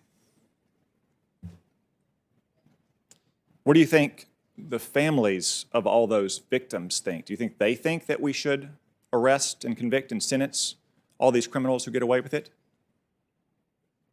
Senator, I know what the families of law enforcement officers think because I'm one of them. I know what crime does to our society. I care deeply about public safety.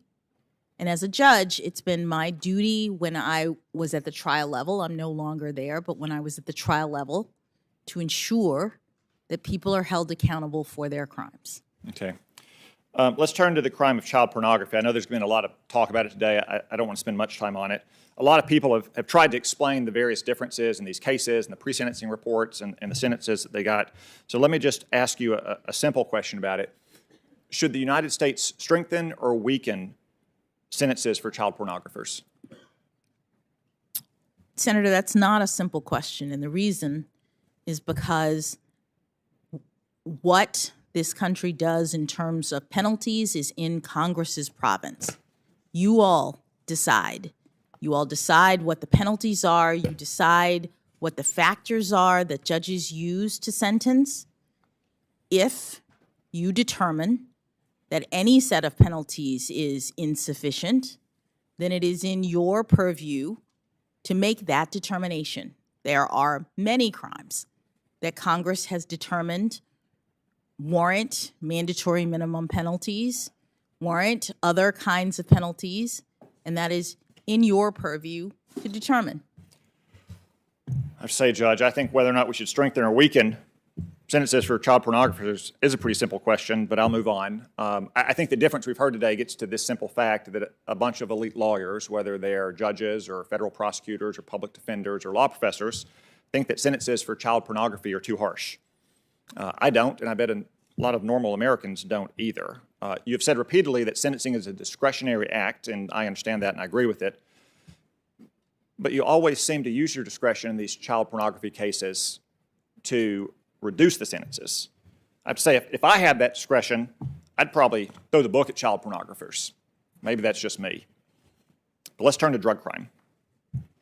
Last year, more than 100,000 Americans died from drug overdose. Drug overdose deaths and gang crime have both skyrocketed in recent years. At the same time that a lot of soft-on-crime laws and lower sentences have been advocated, including, on occasions, Judge, by yourself. In general, do you think the United States should weaken or strengthen sentences for fentanyl traffickers? Traffickers, not users. Senator, whether or not Congress chooses to strengthen or weaken penalties for any crime is a determination of this body, which is ordinarily made after study and review, determination. That is in the province of Congress. Well, Judge, you've said before that sentencing is a discretionary act, so that is literally the job of the judge in many of these cases, to determine whether to have a shorter or a longer sentence. Respectfully, Senator, the judge makes that determination not based on one data point in general, which is what you asked me. In general, should we lower or heighten sentences? A judge is making a determination in a particular case, looking at all of the factors. It's discretionary for sure, but we do so within the bounds of a sentencing range that Congress prescribes. And at times in which Congress decides that a penalty needs to be heightened, they impose a mandatory minimum. Then our range is shorter.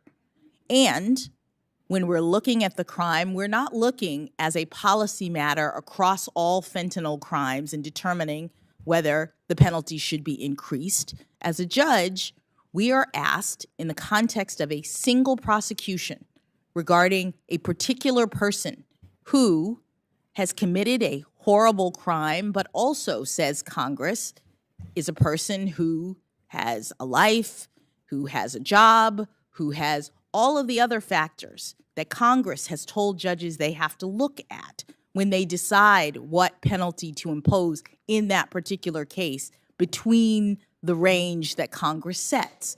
So it's not a situation in which I can, in my role as a judge, tell you as a general matter whether penalties should be increased or decreased. I have to say, I think that not many Americans, especially not the 100,000 Americans who's lost someone to drug overdose, think these are tough questions. But let's move on. Let's talk about retroactivity. When you were on the Sentencing Commission, you repeatedly advocated for retroactively reducing drug trafficking sentences. So this is a case where a drug kingpin who's dealing fentanyl gets sentenced, and then a few years later, he gets lucky. He gets in front of some new judge who's maybe more sympathetic and thinks he got a raw deal, or maybe he just gets in front of the same judge a few years removed from seeing the faces of the victims of his crime. Do you believe that resentencing years after a conviction tends to reduce sentence lengths? Senator, respectfully, I just wanted to remark on your previous question and your statement that these are not difficult questions. It's not that they're difficult questions, it's that they're not questions for me. I am not the Congress. I am not making policy around sentencing. My job is to look in a particular case and decide what the penalty should be within the range that Congress prescribes. I understand. You were making policy, though, at the Sentencing Commission, and you were implementing changes to sentencing guidelines. So my question again is, do you believe that resentencing years after a conviction tends to reduce sentence lengths? I'm not sure I understand your question. Obviously, if you resentence, you're giving the judge another opportunity to look at the circumstances in light of the changed penalties. Sometimes the judge in that new situation will keep the same penalty. A resentencing is just an opportunity for the judge to reevaluate in light of the changed circumstances. Okay. Almost without exception, retroactively weakening sentencing laws and guidelines lets harden criminals out early. I always hear the argument, I hear it from some of the senators on this panel, I heard a version of it from you earlier, that each case is going to go before a judge and it won't be an automatic release because each judge is going to assess the facts and hear the arguments. In 2014, you said that judges would not likely reduce the sentences in the vast majority of cases if sentencing guidelines for drug trafficking were reduced. I think you missed that one, Judge. Since 2014, when retroactive reduction took effect, approximately 2/3 of all convicted drug traffickers who asked for early release got it. That's 31,000 614 hardened drug traffickers back on the streets. More than 7,500 of those hardened drug traffickers use weapons in their crimes. So that means that only 1/3 of these drug traffickers who sought to have retroactive reduction of their sentence were denied. Judges, 1/3, a vast majority. Senator, it's hard for me to answer questions about these numbers because I'm trying to understand whether this is a retroactive release that was a result of the Sentencing Commission's actions or Congress's. Congress made a decision about retroactive reductions in drug penalties. So I'm just not sure what. But Judge, in both cases, we always hear the argument, whether it's from members of Congress to include senators on this committee or the Sentencing Commission, that we shouldn't worry, there's going to be individualized case-by-case determination. And that is my experience. That's when there is a retroactive change. So what happens is that whether it's the guidelines that are changed or the laws that are changed, which happens in Congress, there is a subsequent determination as to whether or not to apply that retroactively, apply that change, so that both the people who get convicted of that penalty moving forward and the people who have already been convicted, both of them get the benefit of the change if the determination is made to make it retroactive. Under that circumstance, where you're talking about a penalty change applied to prior people, each one of those prior people goes back before a judge. And a judge, usually the sentencing judge in the first instance, will reevaluate whether or not to, this is generally, there are some exceptions, but generally speaking, the judge will reevaluate whether or not to give that person the benefit of the change. This is an individual assessment. That's what Congress requires in every sentence, and ultimately one that benefits all of us under the law, because judges are being asked to look at these cases and not make just generalized determinations. So the 2014 comment was specifically about the Sentencing Commission, but generally, whether it's in front of the Commission or the Congress, we always hear this argument that judges are going to make these individualized cases and not that many people will be released. I'll point out that of the 1/3 that were not reduced, the vast majority of those were not eligible. The percentage of cases in which a sentence is not reduced for public safety reasons because someone is viewed as too dangerous to release early is 1%. It's 1%. Judge, do you remember a man named Keith Young? Yes. Good. For the benefit of my colleagues, let me quickly cover the basics of his case. You sentenced him in 2018. Keith Young was a career criminal who had previously been convicted of trafficking cocaine. In 2017, he was running a drug business in his house where his children lived and was found with 2 1-kilogram bricks of heroin worth hundreds of thousands of dollars, along with a gun, ammunition, thousands of dollars in cash, and equipment to cut and package heroin for retail sale. The drug lab also confirmed that there was fentanyl in both bricks of heroin. And in one of the 2 bricks, there was actually more fentanyl than there was heroin. While at the D.C. jail awaiting trial, Young bragged about his arrest and about how he was a kingpin. Those are his words, not mine. Kingpin. He was even recorded calling his wife and brother to give them instructions on collecting drug money from people for him. The prosecutors filed a notice of Young's criminal history, which meant he faced a mandatory minimum of 20 years. You did not seem to like that, Judge. In fact, at his sentencing, you said, this is a quote, that you shared his frustration, that you couldn't give him a lighter sentence. I was shocked to see this in the transcript. I was also shocked that you apologized to this drug kingpin for having to follow the law. You literally said that you didn't think 20 years was fair. This is the quote, "And for this, I am sorry, mostly because I believe in second chances." You apologized to this career criminal, a drug kingpin. In his own words, he was not some low-level, first-time drug offender who made a bad choice. That was in 2018. But in 2020, you got a second chance. After Young's sentence, Congress passed something called the First Step Act, which reduced sentences for serious drug traffickers with lengthy criminal records. During the pandemic, lots of criminals like Keith Young tried to twist the First Step Act's compassionate release provision, which was intended for terminally ill elderly inmates, to get early release and blame it on COVID. You had none of that, and that's good. You rightly said at his resentencing hearing, quote, COVID-19 is not only present in prisons, and you said that Young's past as a smoker and his claim of various other health issues did not entitle him to early release. If you had stopped there, I would have cited that as a great example of how you follow the law and made a well-reasoned decision. Unfortunately, you didn't stop there. You said in the resentencing that, quote, Congress did not make their changes under the First Step Act retroactive, but that if they had, then you could have given him a reduced sentence. But then you said, no matter what the law says, and this is a quote, Judge, the court feels as though in this moment, per Mr. Young's compassionate release motion, the court is being called upon to evaluate the length of his sentence under the revised section of the law in the First Step Act, and so it is almost as if I am sentencing him today. And if I were to do so, he would face a sentence that would be well below the 240 months that Mr. Young received.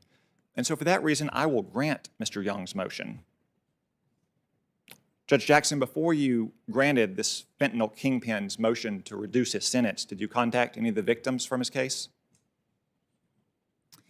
Senator, thank you for allowing me to address Mr. Young's situation. I asked a simple question. Did you contact the victims in his case or not? Senator, Mr. Young was not released. His sentence was reduced, and I did not contact the victims in his case because there were no victims. He committed a crime, a drug crime. There were no identifiable victims in his case. Drug crime is not a victimless crime. 100,000 Americans were killed by overdoses. Understood, Senator, but there was no one to contact because there were no identifiable. Judge, you just acknowledged that you did not release him. You're right, you didn't release him. He filed a motion for compassionate release. You denied that rightly. But you reduced his sentence. He didn't file a motion to reduce his sentence. He wasn't eligible for a reduced sentence under the First Step Act because it wasn't retroactive towards him. You took a motion for compassionate release to get out of prison and turned it into a motion to reduce a sentence. So he's going to be released 7.5 years earlier, years from now. Last week, Judge, when we talked in our office, you talked about a lot about judicial restraint. Is transforming his motion for compassionate release into a motion to reduce a sentence for this drug trafficking kingpin an example of judicial restraint, Judge? Yes, Senator, it is, and I will explain how. Mr. Young, as you say, was facing originally a sentence of 20 years in prison, which I imposed. I tried Mr. Young, who went to trial, primarily because he was facing such a long penalty. I looked at the evidence in his case. He was absolutely the kingpin that you're talking about. But the way that our laws work, the 20-year sentence that he received for the amount of heroin that he had was increased based on a sentence that he received, I think it was 10 or 15 years before. He had no criminal history between the old sentence. Forgive me, I can't remember exactly what it is, and I'm sure people will look it up. But 10, 15 years before, he had some minor sentence. Then he had this really obviously serious, terrible sentence. And the government filed what is called an 851, which is an enhancement based on his really, really old prior criminal history. I followed the law, which said that he had to go to jail for 20 years. It would have been more like 10 years if the government hadn't taken into account his very old criminal history. But I said, fine, this is the law. I'm following it. You're going to jail for 20 years. In the interim, COVID happens. We get lots of compassionate release motions, and there's a statute that Congress has enacted, which allows defendants to seek compassionate release, to seek reduction of their sentence, not just release, reduction, release, some adjustment to their penalty under the law if there are extraordinary and compelling reasons to do so. That's the quote from the statute, extraordinary and compelling reasons. Doesn't say anything more narrow than that, although you do have to look at the guidelines related to compassionate release, all of which I did related to his motion. And he argued several things. He argued his smoking, his asthma. These were reasons, he said, for compassionate release, and I disagreed. What I did find extraordinary and compelling is the fact that between the 20-year sentence that I gave him originally and the compassionate release motion that he filed, Congress changed the law. Congress decided that the old penalty, the old crime, was no longer eligible for the increased, so that a person who was convicted at the time of his compassionate release motion for doing exactly what Mr. Young had done would not get a 20-year sentence. That would not be lawful for a person at that moment. And one of the things that Congress says to the judges is care about unwarranted sentencing disparity. Care about the fact that the person you're sentencing is being treated differently than someone else who committed exactly the same crime. And I understand it wasn't retroactive in the sense that everybody, absent a compassionate release motion, wouldn't have been eligible for resentencing. But here I have a defendant before me and all of the factors that Congress has asked me to take into account, and a compelling argument that there were extraordinary and compelling circumstances, that is, a change in the law, that would create unwarranted sentencing disparity if I didn't take account of it. And so what I determined under those circumstances is that I would resentence Mr. Young to the penalty that Congress had decided was the appropriate penalty for the conduct that he committed as of the time of his motion. Judge, Congress did change the law after sentencing in the First Step Act. That was a terrible mistake. Congress specifically did not make that change retroactively. And you saw that, and you thought it was extraordinary and compelling, even though Congress specifically did not make it retroactive. You chose to rewrite the law because you were sympathetic to a fentanyl drug kingpin whom you had expressed frustration at having sentenced him to his 20-year sentence in the first place. You twisted the law and you rewrote it so you could cut the sentence of a drug kingpin. That's what you did, Judge. Respectfully, Senator, I disagree.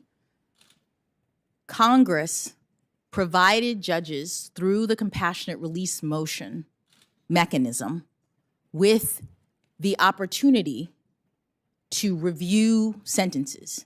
Congress, prior to the compassionate release mechanism being enacted, a judge who imposed a sentence would have no opportunity to revisit. In Mr. Young's case, the question was, with this compassionate release motion, under a circumstance in which Congress had changed the law, was that an extraordinary and compelling circumstance to revisit his sentence? And I made a determination that it was. So I suppose then, if you're confirmed, we can just count on you to always rule in favor of retroactivity, no matter what the facts of the case are, because it was a blatant rewrite of the law here, so you could reduce the sentence of a drug kingpin if you didn't like sentencing to 20 years in the first place. No, Senator, it was not. Senator Booker.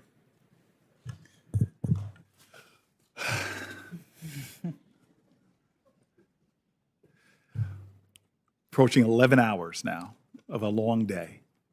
And forgive me, I want to go back to one of my early senators, Lindsey Graham.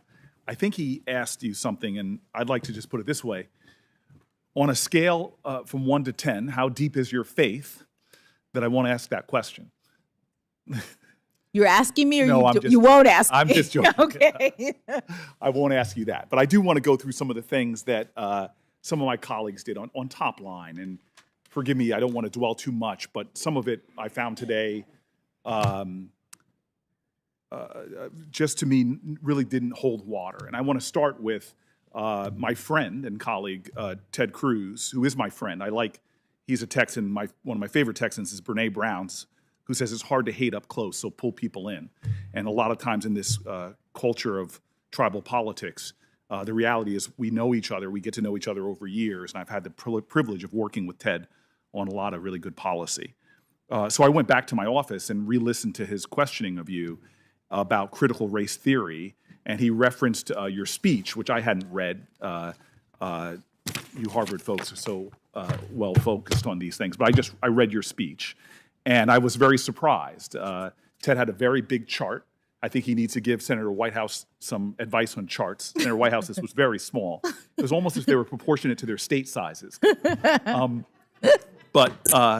Easy there, New Jersey. Mr. Chairman, I would request that my colleagues in the Democratic Party would stop interrupting me. But he talked about your speech, and when I read your speech, there's a couple things that jumped out. First of all, he acknowledged it was a very powerful speech, very moving speech about extraordinary black women. I have a criticism. Your mother was not in it, but I will leave that alone. But there's some things he honed in on, almost as if they seemed to be accusations, which don't hold merit to me.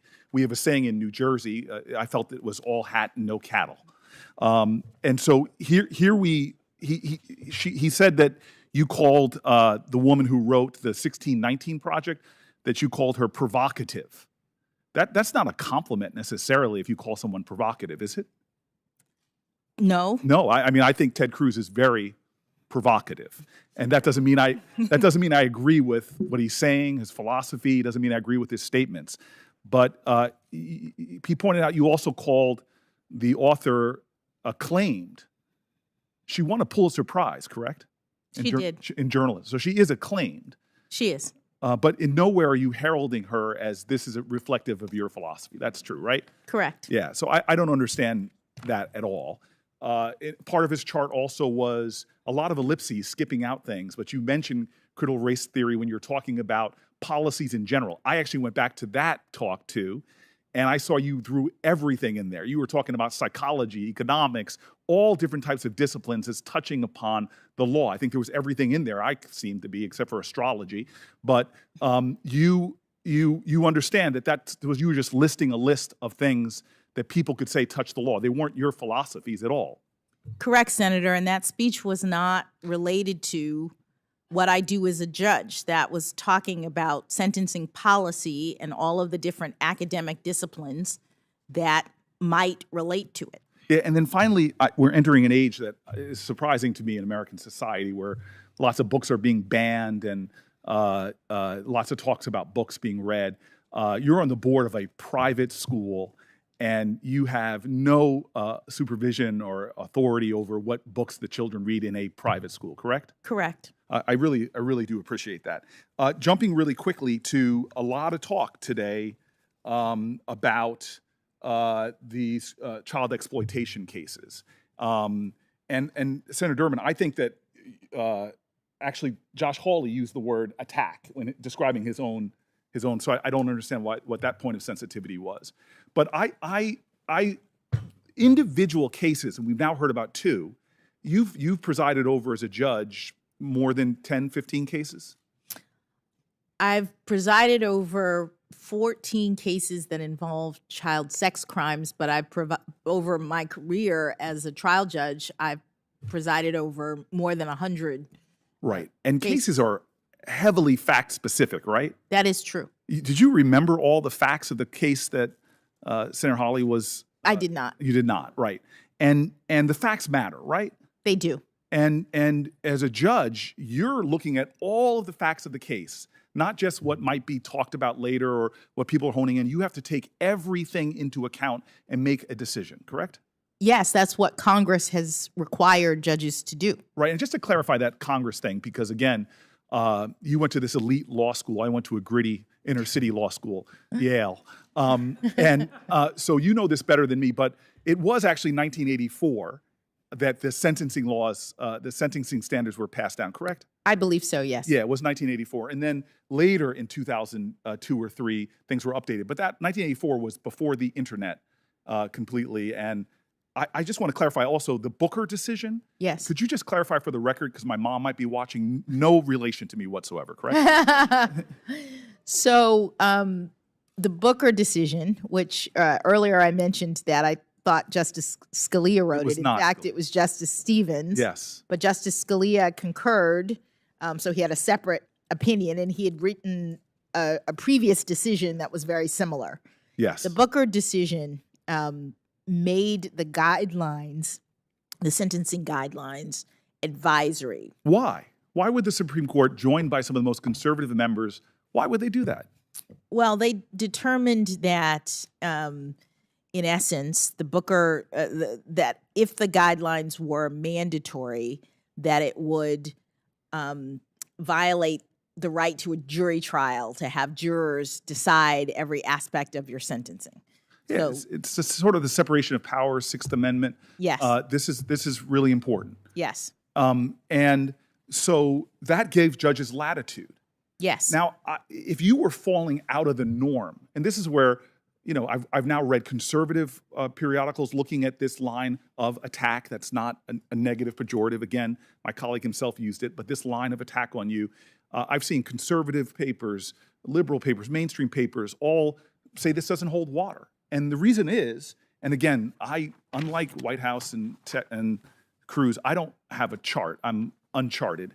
But I would like to hold this up for you. You are well within the norm nationally for going below the sentencing guidelines because of this problem where you have this incongruency that judges on both sides of that have been pointed by people of both sides of the aisle have seen. I just want to make that very clear.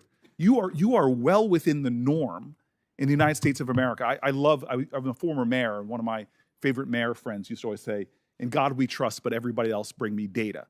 and so the data kind of shows that you're not some outlier.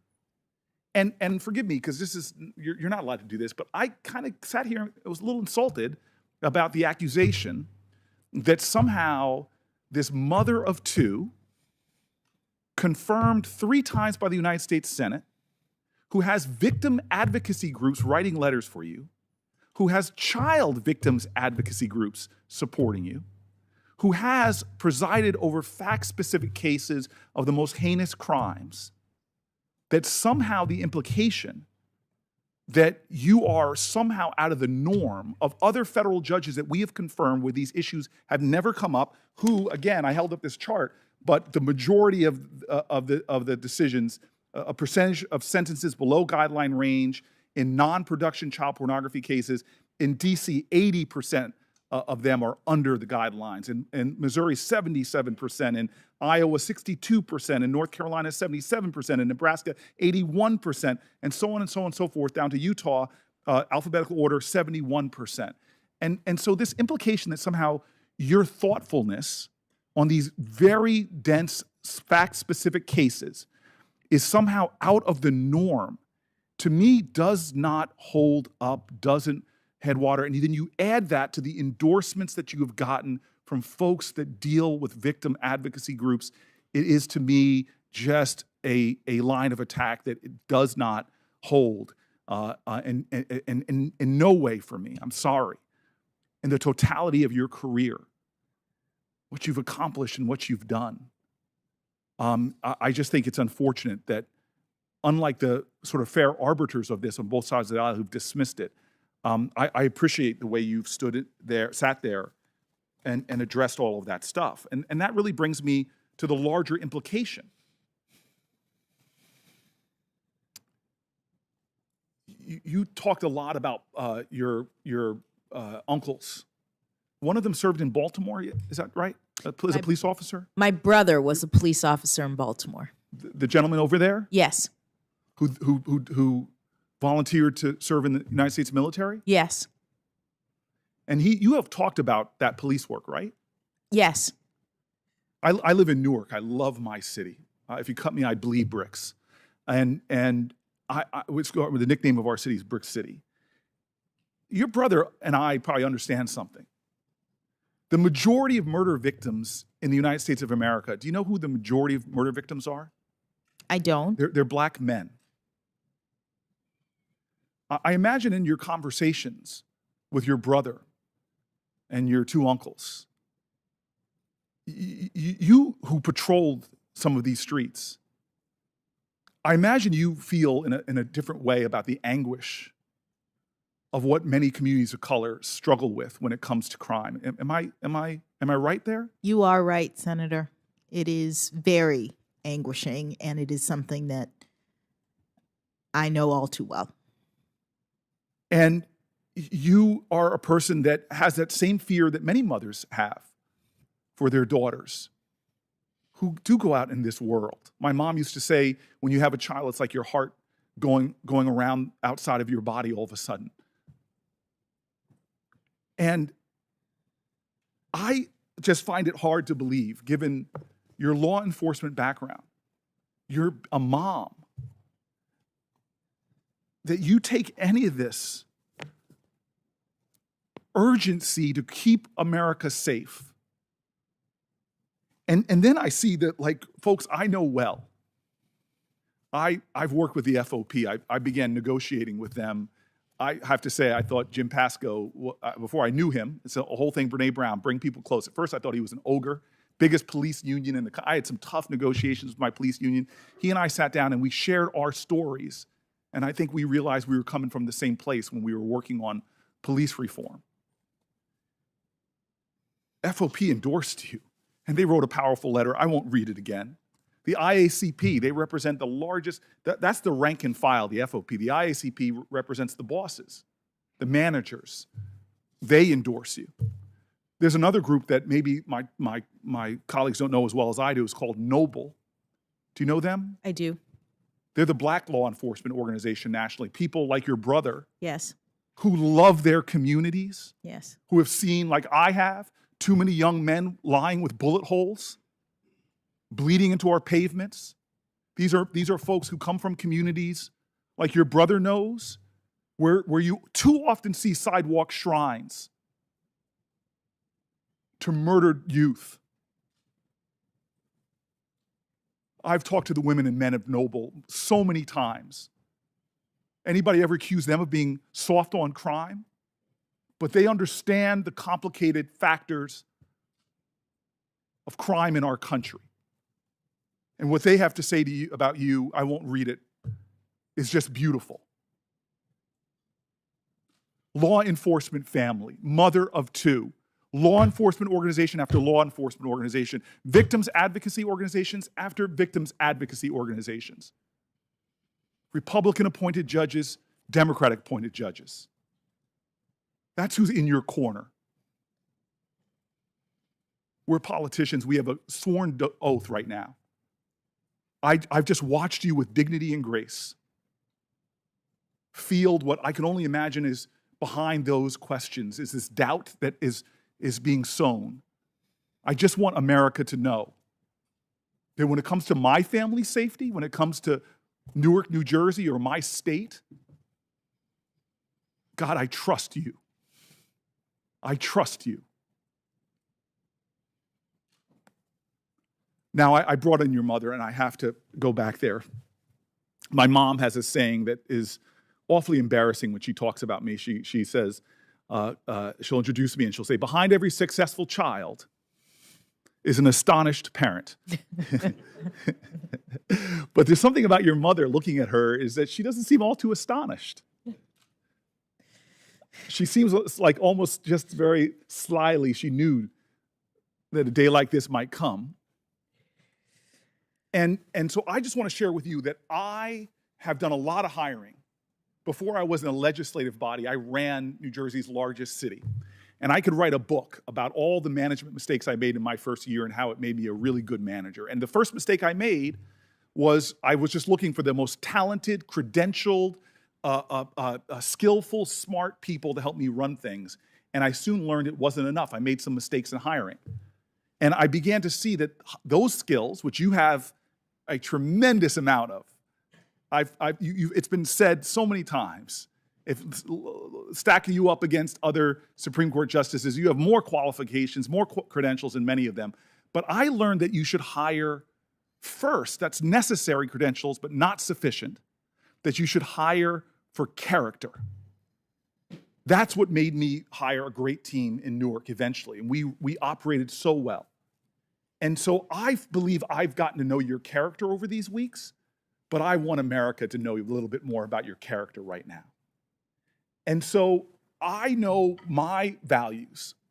Booker T. Washington said it, James Baldwin said it. Children are never good at listening to their elders, but they never fail to imitate them. If I want to know your character, you haven't let me do this yet, but I want to hang out with your parents a little bit. And so let's draw them into this conversation. We won't swear them under oath, but just could you share with me what are their bedrock values that are most a part of your values now that you hope and pray are your grandchildren's, unborn grandchildren's values? What are those most important values you inherited from those two folk over there? Thank you, Senator. I inherited a number of bedrock values, as you say, from my extraordinary parents. As I mentioned, my parents grew up in a time in this country in which Black children and white children were not allowed to go to school together. They persevered. They were the first in their families to go to college, to have that chance. They each went to historically Black universities, and they taught me hard work. They taught me perseverance. They taught me that anything is possible in this great country. And I think it came, as I said in my introduction, from the sea change that we had in this country from the 1960s when Congress passed 2 Civil Rights Acts and African Americans finally had the chance to become a part of the dream, become a part of the fabric of this wonderful nation. My parents moved to Washington, D.C. because this is where it all started for them in terms of having new freedoms. And I was born here on that hope and dream. I was born here with an African name that my parents gave me to demonstrate their pride in who they were and their pride and hope in what I could be. And it seems to me, as a guy whose parents came here and you and I both were born here months apart, I would hear my parents' tough stories at the dinner table about facing bigotry. Here in the city, my father told me stories about his early jobs, but I never noticed a hint of bitterness or that hate he saw never generated hate with him. In fact, he just loved people, all people. That is correct, Senator, and I would say that my wonderful parents went on to become extraordinary public servants. They had new opportunity. They could have done, other things, but each of them decided to give back to the community. My mother was in the public school system. She was a teacher and then became an administrator, became the principal of a magnet school for the arts in Miami, a new school that had started up, and became the sort of beloved principal of New World School of the Arts. And so many of her students continue to see me, meet me, and they know me from my mother, which is fantastic. And she had diverse students. She had extraordinarily And she diverse. loved on all those children. Everyone. Black, white, Asian. Everyone. Well, let me ask you this, because I'm going to push you a little harder, because I have some people I really respect on the other side of the aisle, and they do. My friends and I talk about religion sometimes. Faith is important. I was teasing Senator Graham earlier, but I don't want to ask you anything specific about your faith except for this, because you brought it up in your opening statement. And I have to tell you, I don't think black women have any providence over struggle. People from all backgrounds in America struggle. But I do know often as the trailblazing black women, they have often faced many challenges being the first or being a trailblazer or breaking glass ceilings. But I know on your journey to this moment right now, you have faced very tough moments. Probably you've been knocked down by life. I always say if America hasn't broken your heart, you don't love her enough. You've been heartbroken by circumstance. You've been like Zora Neale Hurston, who says, I've been through sorrow's kitchen and I licked out all the pots. You've been like Langston Hughes to that poem, Mother to Son, life for me ain't been no crystal stair. Could you talk to me maybe about one moment or what you do when you get knocked down like that? Where do you get the grit and the guts to get back up and keep on going? Well, Senator, I think that too is something that I learned from my grandparents, who, as I said, didn't have it easy.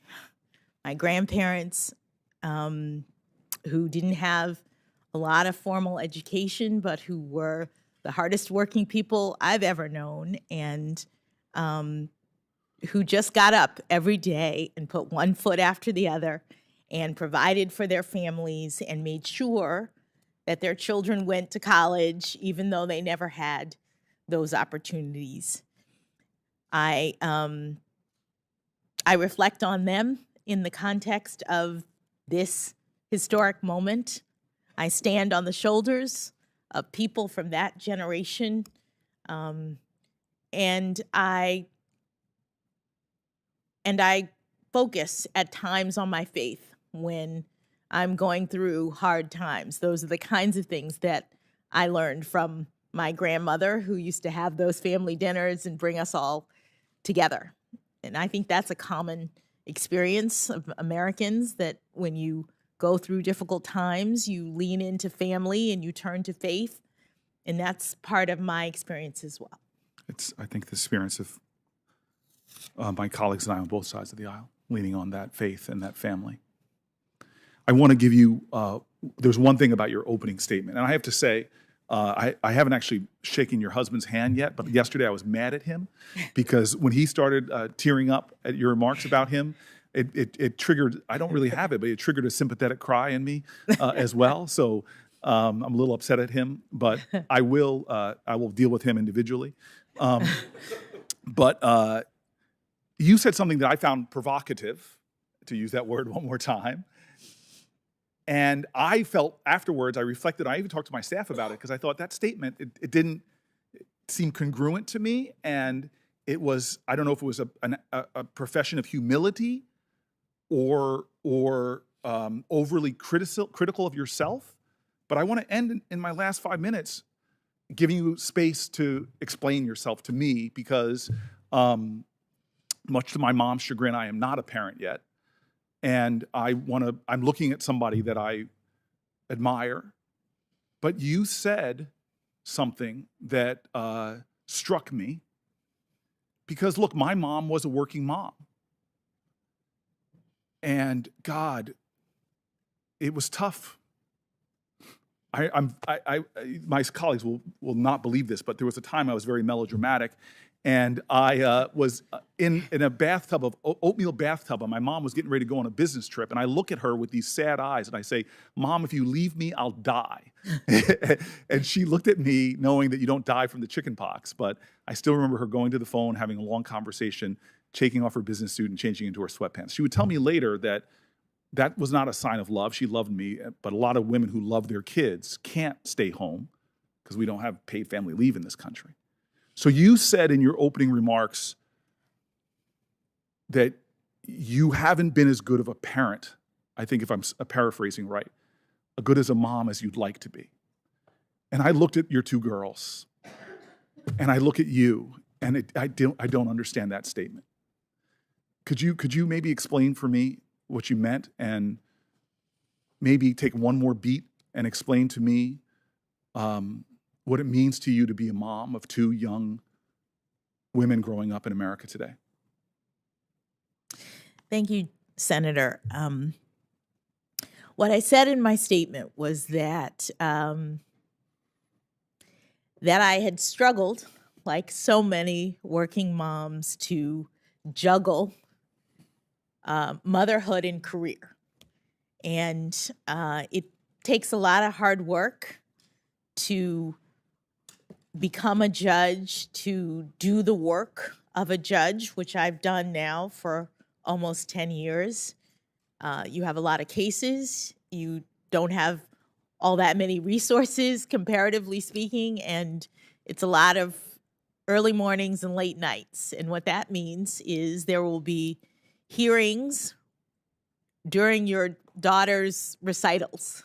There'll be emergencies on birthdays that you have to handle. And I know so many young women in this country, especially who have small kids, who have these momentous events and have to make a choice.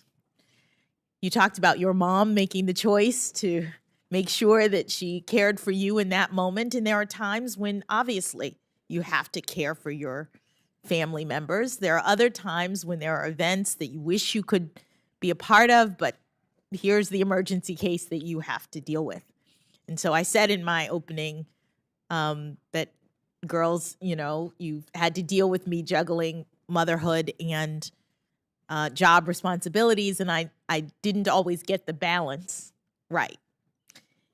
And so I would hope for them seeing me, hopefully you all will confirm me, seeing me moved to the Supreme Court, that they can know that you don't have to be perfect in your career trajectory and you can still end up doing what you want to do, that you just have to understand that there are lots of responsibilities in the world and that you don't have to be a perfect mom, but if you do your best and you love your children, that things will turn out okay. Well, I'm sure your mom probably feels she wasn't perfect, but things have turned out okay. And I will tell you this. I'm sure they've said it, and if they haven't, I'm sure they will. The older I get, the more I appreciate my parents. I know they're proud of you, but as a guy who does have faith, and I sit at home in a room of my ancestors where I have generations of my ancestors' pictures up, and they're black folk and white folk. I have a very interesting family tree. I sit there to feel my ancestors sometimes and think about them. I hope right now, in this questions and blistering, that you know that at that desk there are a whole lot of spirits around you with their hands on you. Not only your children and your parents proud, but so are your ancestors. Mr. Chairman, thank you. Thank you very much, Senator Booker. And Judge Jackson, had a lot of politicians on this committee, 22 of them. There's only one Cory Booker. And when he does his cross-examination on the human side, I always wait to see, can the witness get through this without a little emotion? There was a little there, as there should have been, as he talked about your family and your parents and your children. Cory, you're one of a kind. We love you. We have three more to ask questions tonight. Senator Kennedy, Senator Padilla, Senator Blackburn. We're going to break for 20 minutes, grab a bite to eat, freshen up, come back for the last round. Thank you. Senate stands in recess.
Senate Judiciary Committee will resume, and the questioning is to Senator John Kennedy of Louisiana.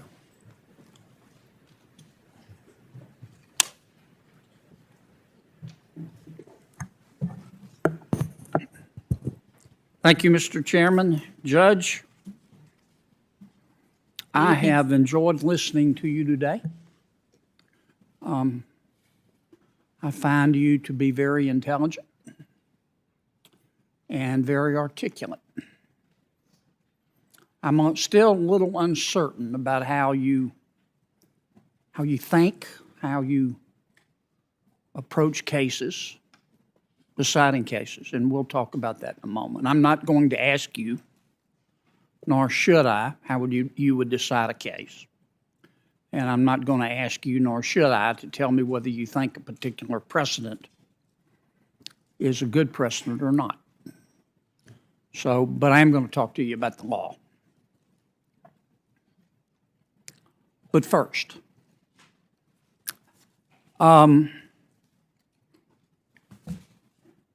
you don't support efforts to delegitimize the United States Supreme Court, do you? Senator, I have nothing but esteem for the United States Supreme Court, for my hopefully future colleagues on the court, and the work that the court does. Can we agree that the calls to pack the court delegitimize the court? Senator, it would not be appropriate for me, in my view, to comment on calls to pack the court, as you say, to increase the number, to do any structural changes. Those are policy determinations for Congress. What the consequences of those are policy considerations for Congress. I'm just looking forward to working with the brilliant people who are there at whatever size Congress decides if I'm confirmed. Well, the calls to pack the court don't legitimize the court, do they? Well, Senator, I think that would be for you to decide. I'm asking your opinion. Respectfully, Senator, I'm not in a position to give my opinion on issues that are policy issues concerning the court, and not something that a judge would have to consider or should consider, in my view. Yeah, but you're a citizen. Oh, I am. And as best I can tell, a very good one. I don't understand why you won't weigh in on this issue. Tell me why you won't weigh in on this issue.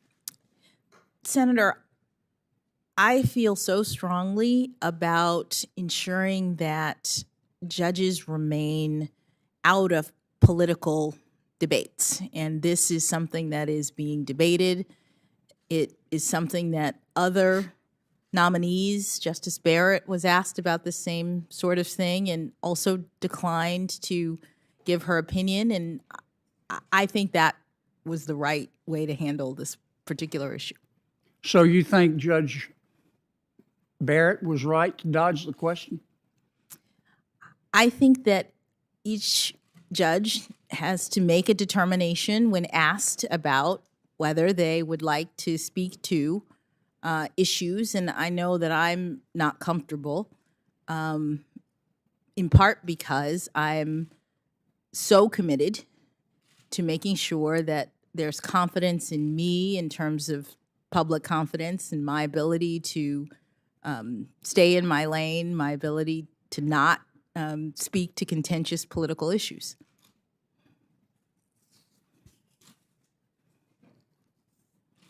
You have an opinion, though, don't you? Senator, any opinion that I would have is not something that would ever come up in my work as a judge, something that I would ever rely on. This is a political issue for Congress. But do you have an opinion, Judge? Not a strongly held opinion, actually. But you have an opinion. I haven't really thought about it, but I hear the arguments on both sides, and I understand it to be a political issue. Now, Judge, you're very intelligent and you're very articulate, and I know you're very well informed. You're telling me you don't have an opinion about packing the United States Supreme Court. Senator, I have opinions about a lot of things. I don't have an opinion that I think it appropriate to share. I work very hard to set aside my opinions when I'm thinking about cases, which is the work of a judge. And so this particular issue is one that is very contentious, as you say, one that's in the province of Congress, and one that I think it not appropriate for me to comment on. I understand that. But I think it would tell us a lot about you if you would answer the question. I'm a little confused about your answer earlier. It's probably more my fault than yours. Do you have an opinion about whether these efforts to pack the United States Supreme Court delegitimize the court? Do you have an opinion? Senator, I have an opinion about the efforts. It's not an opinion that I think is appropriate for me to share. And so therefore, I don't have anything further to add. So you do have an opinion, but you don't want to share it. Is that? I don't think it's appropriate for me as a nominee to comment on a political matter that is in the province of Congress. Well, in deciding to join the United States Supreme Court, if you're affirmed, wouldn't it make a difference to you whether you're one of 9 or one of 28? Would it make a difference? That impacts the judiciary? That involves the judiciary? Senator, it certainly involves the judiciary. I would be thrilled to be one of however many Congress thought it appropriate to put on the court. Okay. So you'd be okay if it was 28? If that's Congress's determination, yes. The Congress makes political decisions like that. Okay.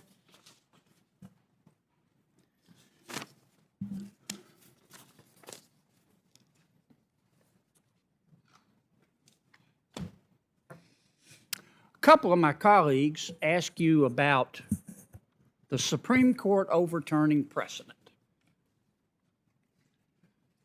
Now, it doesn't happen every other Thursday, but it's not what's the word I'm searching for, Judge? It's not extraordinary that the Supreme Court overturns precedent, is it? I mean, it happens.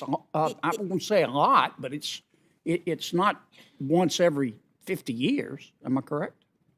You're correct that it's more frequent than once every 50 years, for sure. Yes. And so it happens. Yes. And you talked earlier briefly about the different factors that the court considers. Yes. In deciding. Give me a couple of those. Hit that another lick for me and just give me a couple. Whether the decision is egregiously wrong, whether there's been reliance on the decision that is being revisited, whether the decision is workable or unworkable, the one that they're looking at, whether the facts are new facts have come to light, or the facts have the circumstances are such that there's now a new understanding of the prior facts, and whether the case law in the area has shifted. And in fact, those are the factors that the Supreme Court listed 3 years ago in Janus, are they not?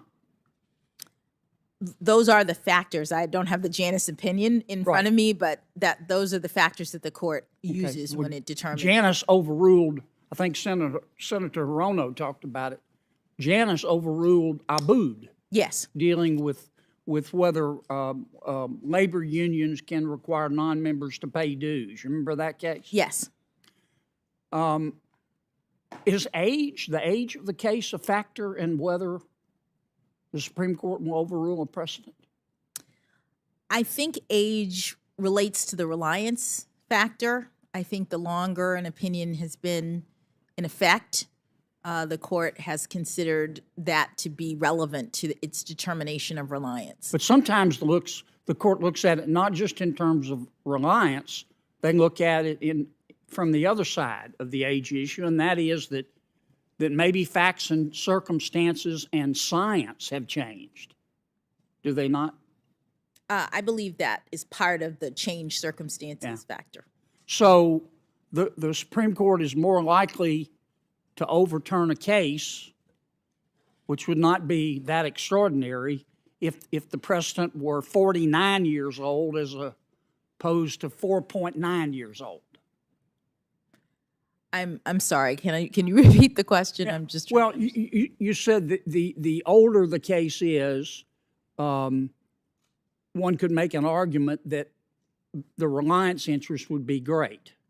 But you also said, I think, I don't mean to put words in your mouth, but the older the case is, the more facts and circumstances and science could have changed. So that would argue in favor of overruling it because of a change of circumstances. Did I get that? It might. These are all different circumstances that the court could consider under this multi-factor test. Okay. But all things being equal, let's say a decision 49 years old versus 3 years old, like Janice. The older decision is more likely to be overturned, you think, based on your experience?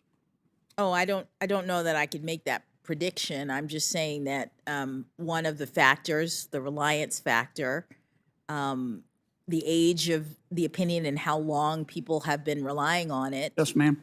Can be relevant to, it is one of the factors that the court considers. Right. Okay. Let me jump gears here. I took some notes. You talked earlier about how you decide cases. I'm going to kind of summarize this. You said you clear your mind of any bias. You read everything. You read the briefs and the record, and then you apply the law. That's your methodology. You said you're not an activist judge. You said, am I right? Yes. You said judges are not politicians. That is true. And judges should stay in their lane. Yes, sir. Tell me again what you mean by stay in your lane. What I mean is that in our system of government, under the Constitution, we have a separation of powers, and each branch has their own sphere of responsibility. To say stay in your lane is the shorthand that I'm using for indicating that judges should not be policymakers, that those responsibilities are left to the elected branches, and that judges are to interpret the law, not make the law.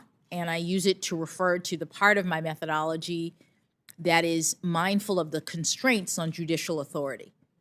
Okay. Well put. So let me ask you.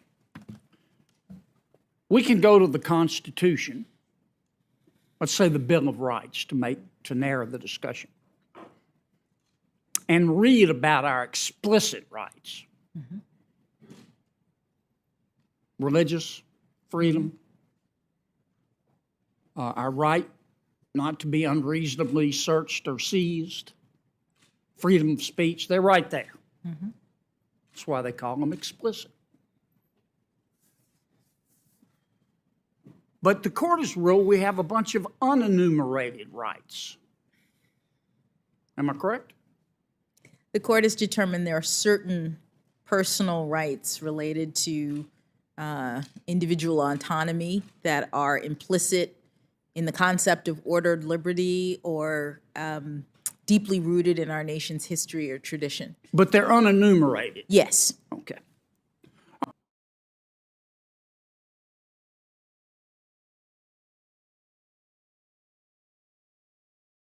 Should these unenumerated rights that only Supreme Court justices can see, should they be decided by the people through their elected representatives or by the unelected federal judiciary? Well, Senator, the Supreme Court has interpreted the 14th Amendment to have a substantive component, and I'm not in a position to critique the court in terms of its precedents. That is the precedent of the Supreme Court. Right, right. Well, let me ask you this: what is a fundamental right? The court has interpreted the 14th Amendment's due process clause to include a substantive component and not just a procedural component, meaning the 14th Amendment guarantees due process, and the court has interpreted it to mean that with respect to certain rights,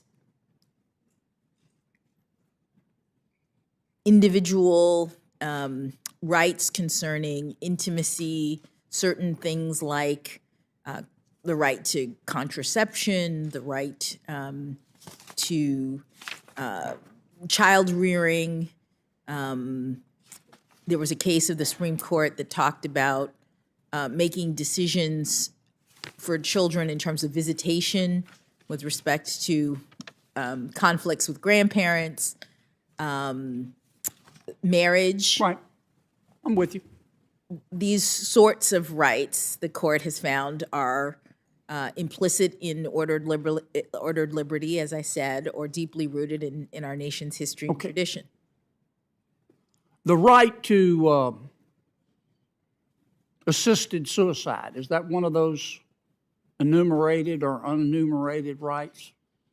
I believe the court found that it was not. Okay. Which body do you think is better able to make that decision, the Congress or the federal judiciary? Well, Senator, the Supreme Court has interpreted the Constitution, and the Supreme Court has the authority under our constitutional system to interpret the law. Right. And they've made the determination that the Constitution includes those unenumerated rights. Yeah, but here's the thing, Judge. Maybe a better example, it's a very hot topic today, the right of a transgender woman to compete in women's sports. Do you think Congress, the people ought to get to decide that through Congress, or the judge can just find it as an unenumerated right, a penumbra of the Constitution? Well, Senator, that the topic that you raised is something that is, as you say, a hot topic today and could certainly be litigated.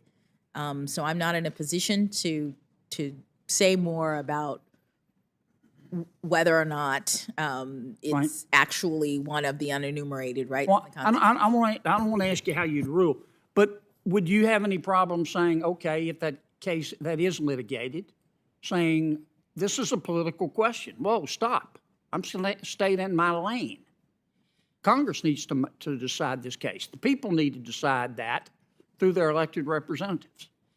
Well, would that be appropriate? Well, respectfully, Senator, that is a decision. In other words, you say, I'm not asking you to decide it, but in every case, the determination about whether or not something is a political question or whether or not the court has or has not jurisdiction is an issue for judges, and so I'm not able to speak to it.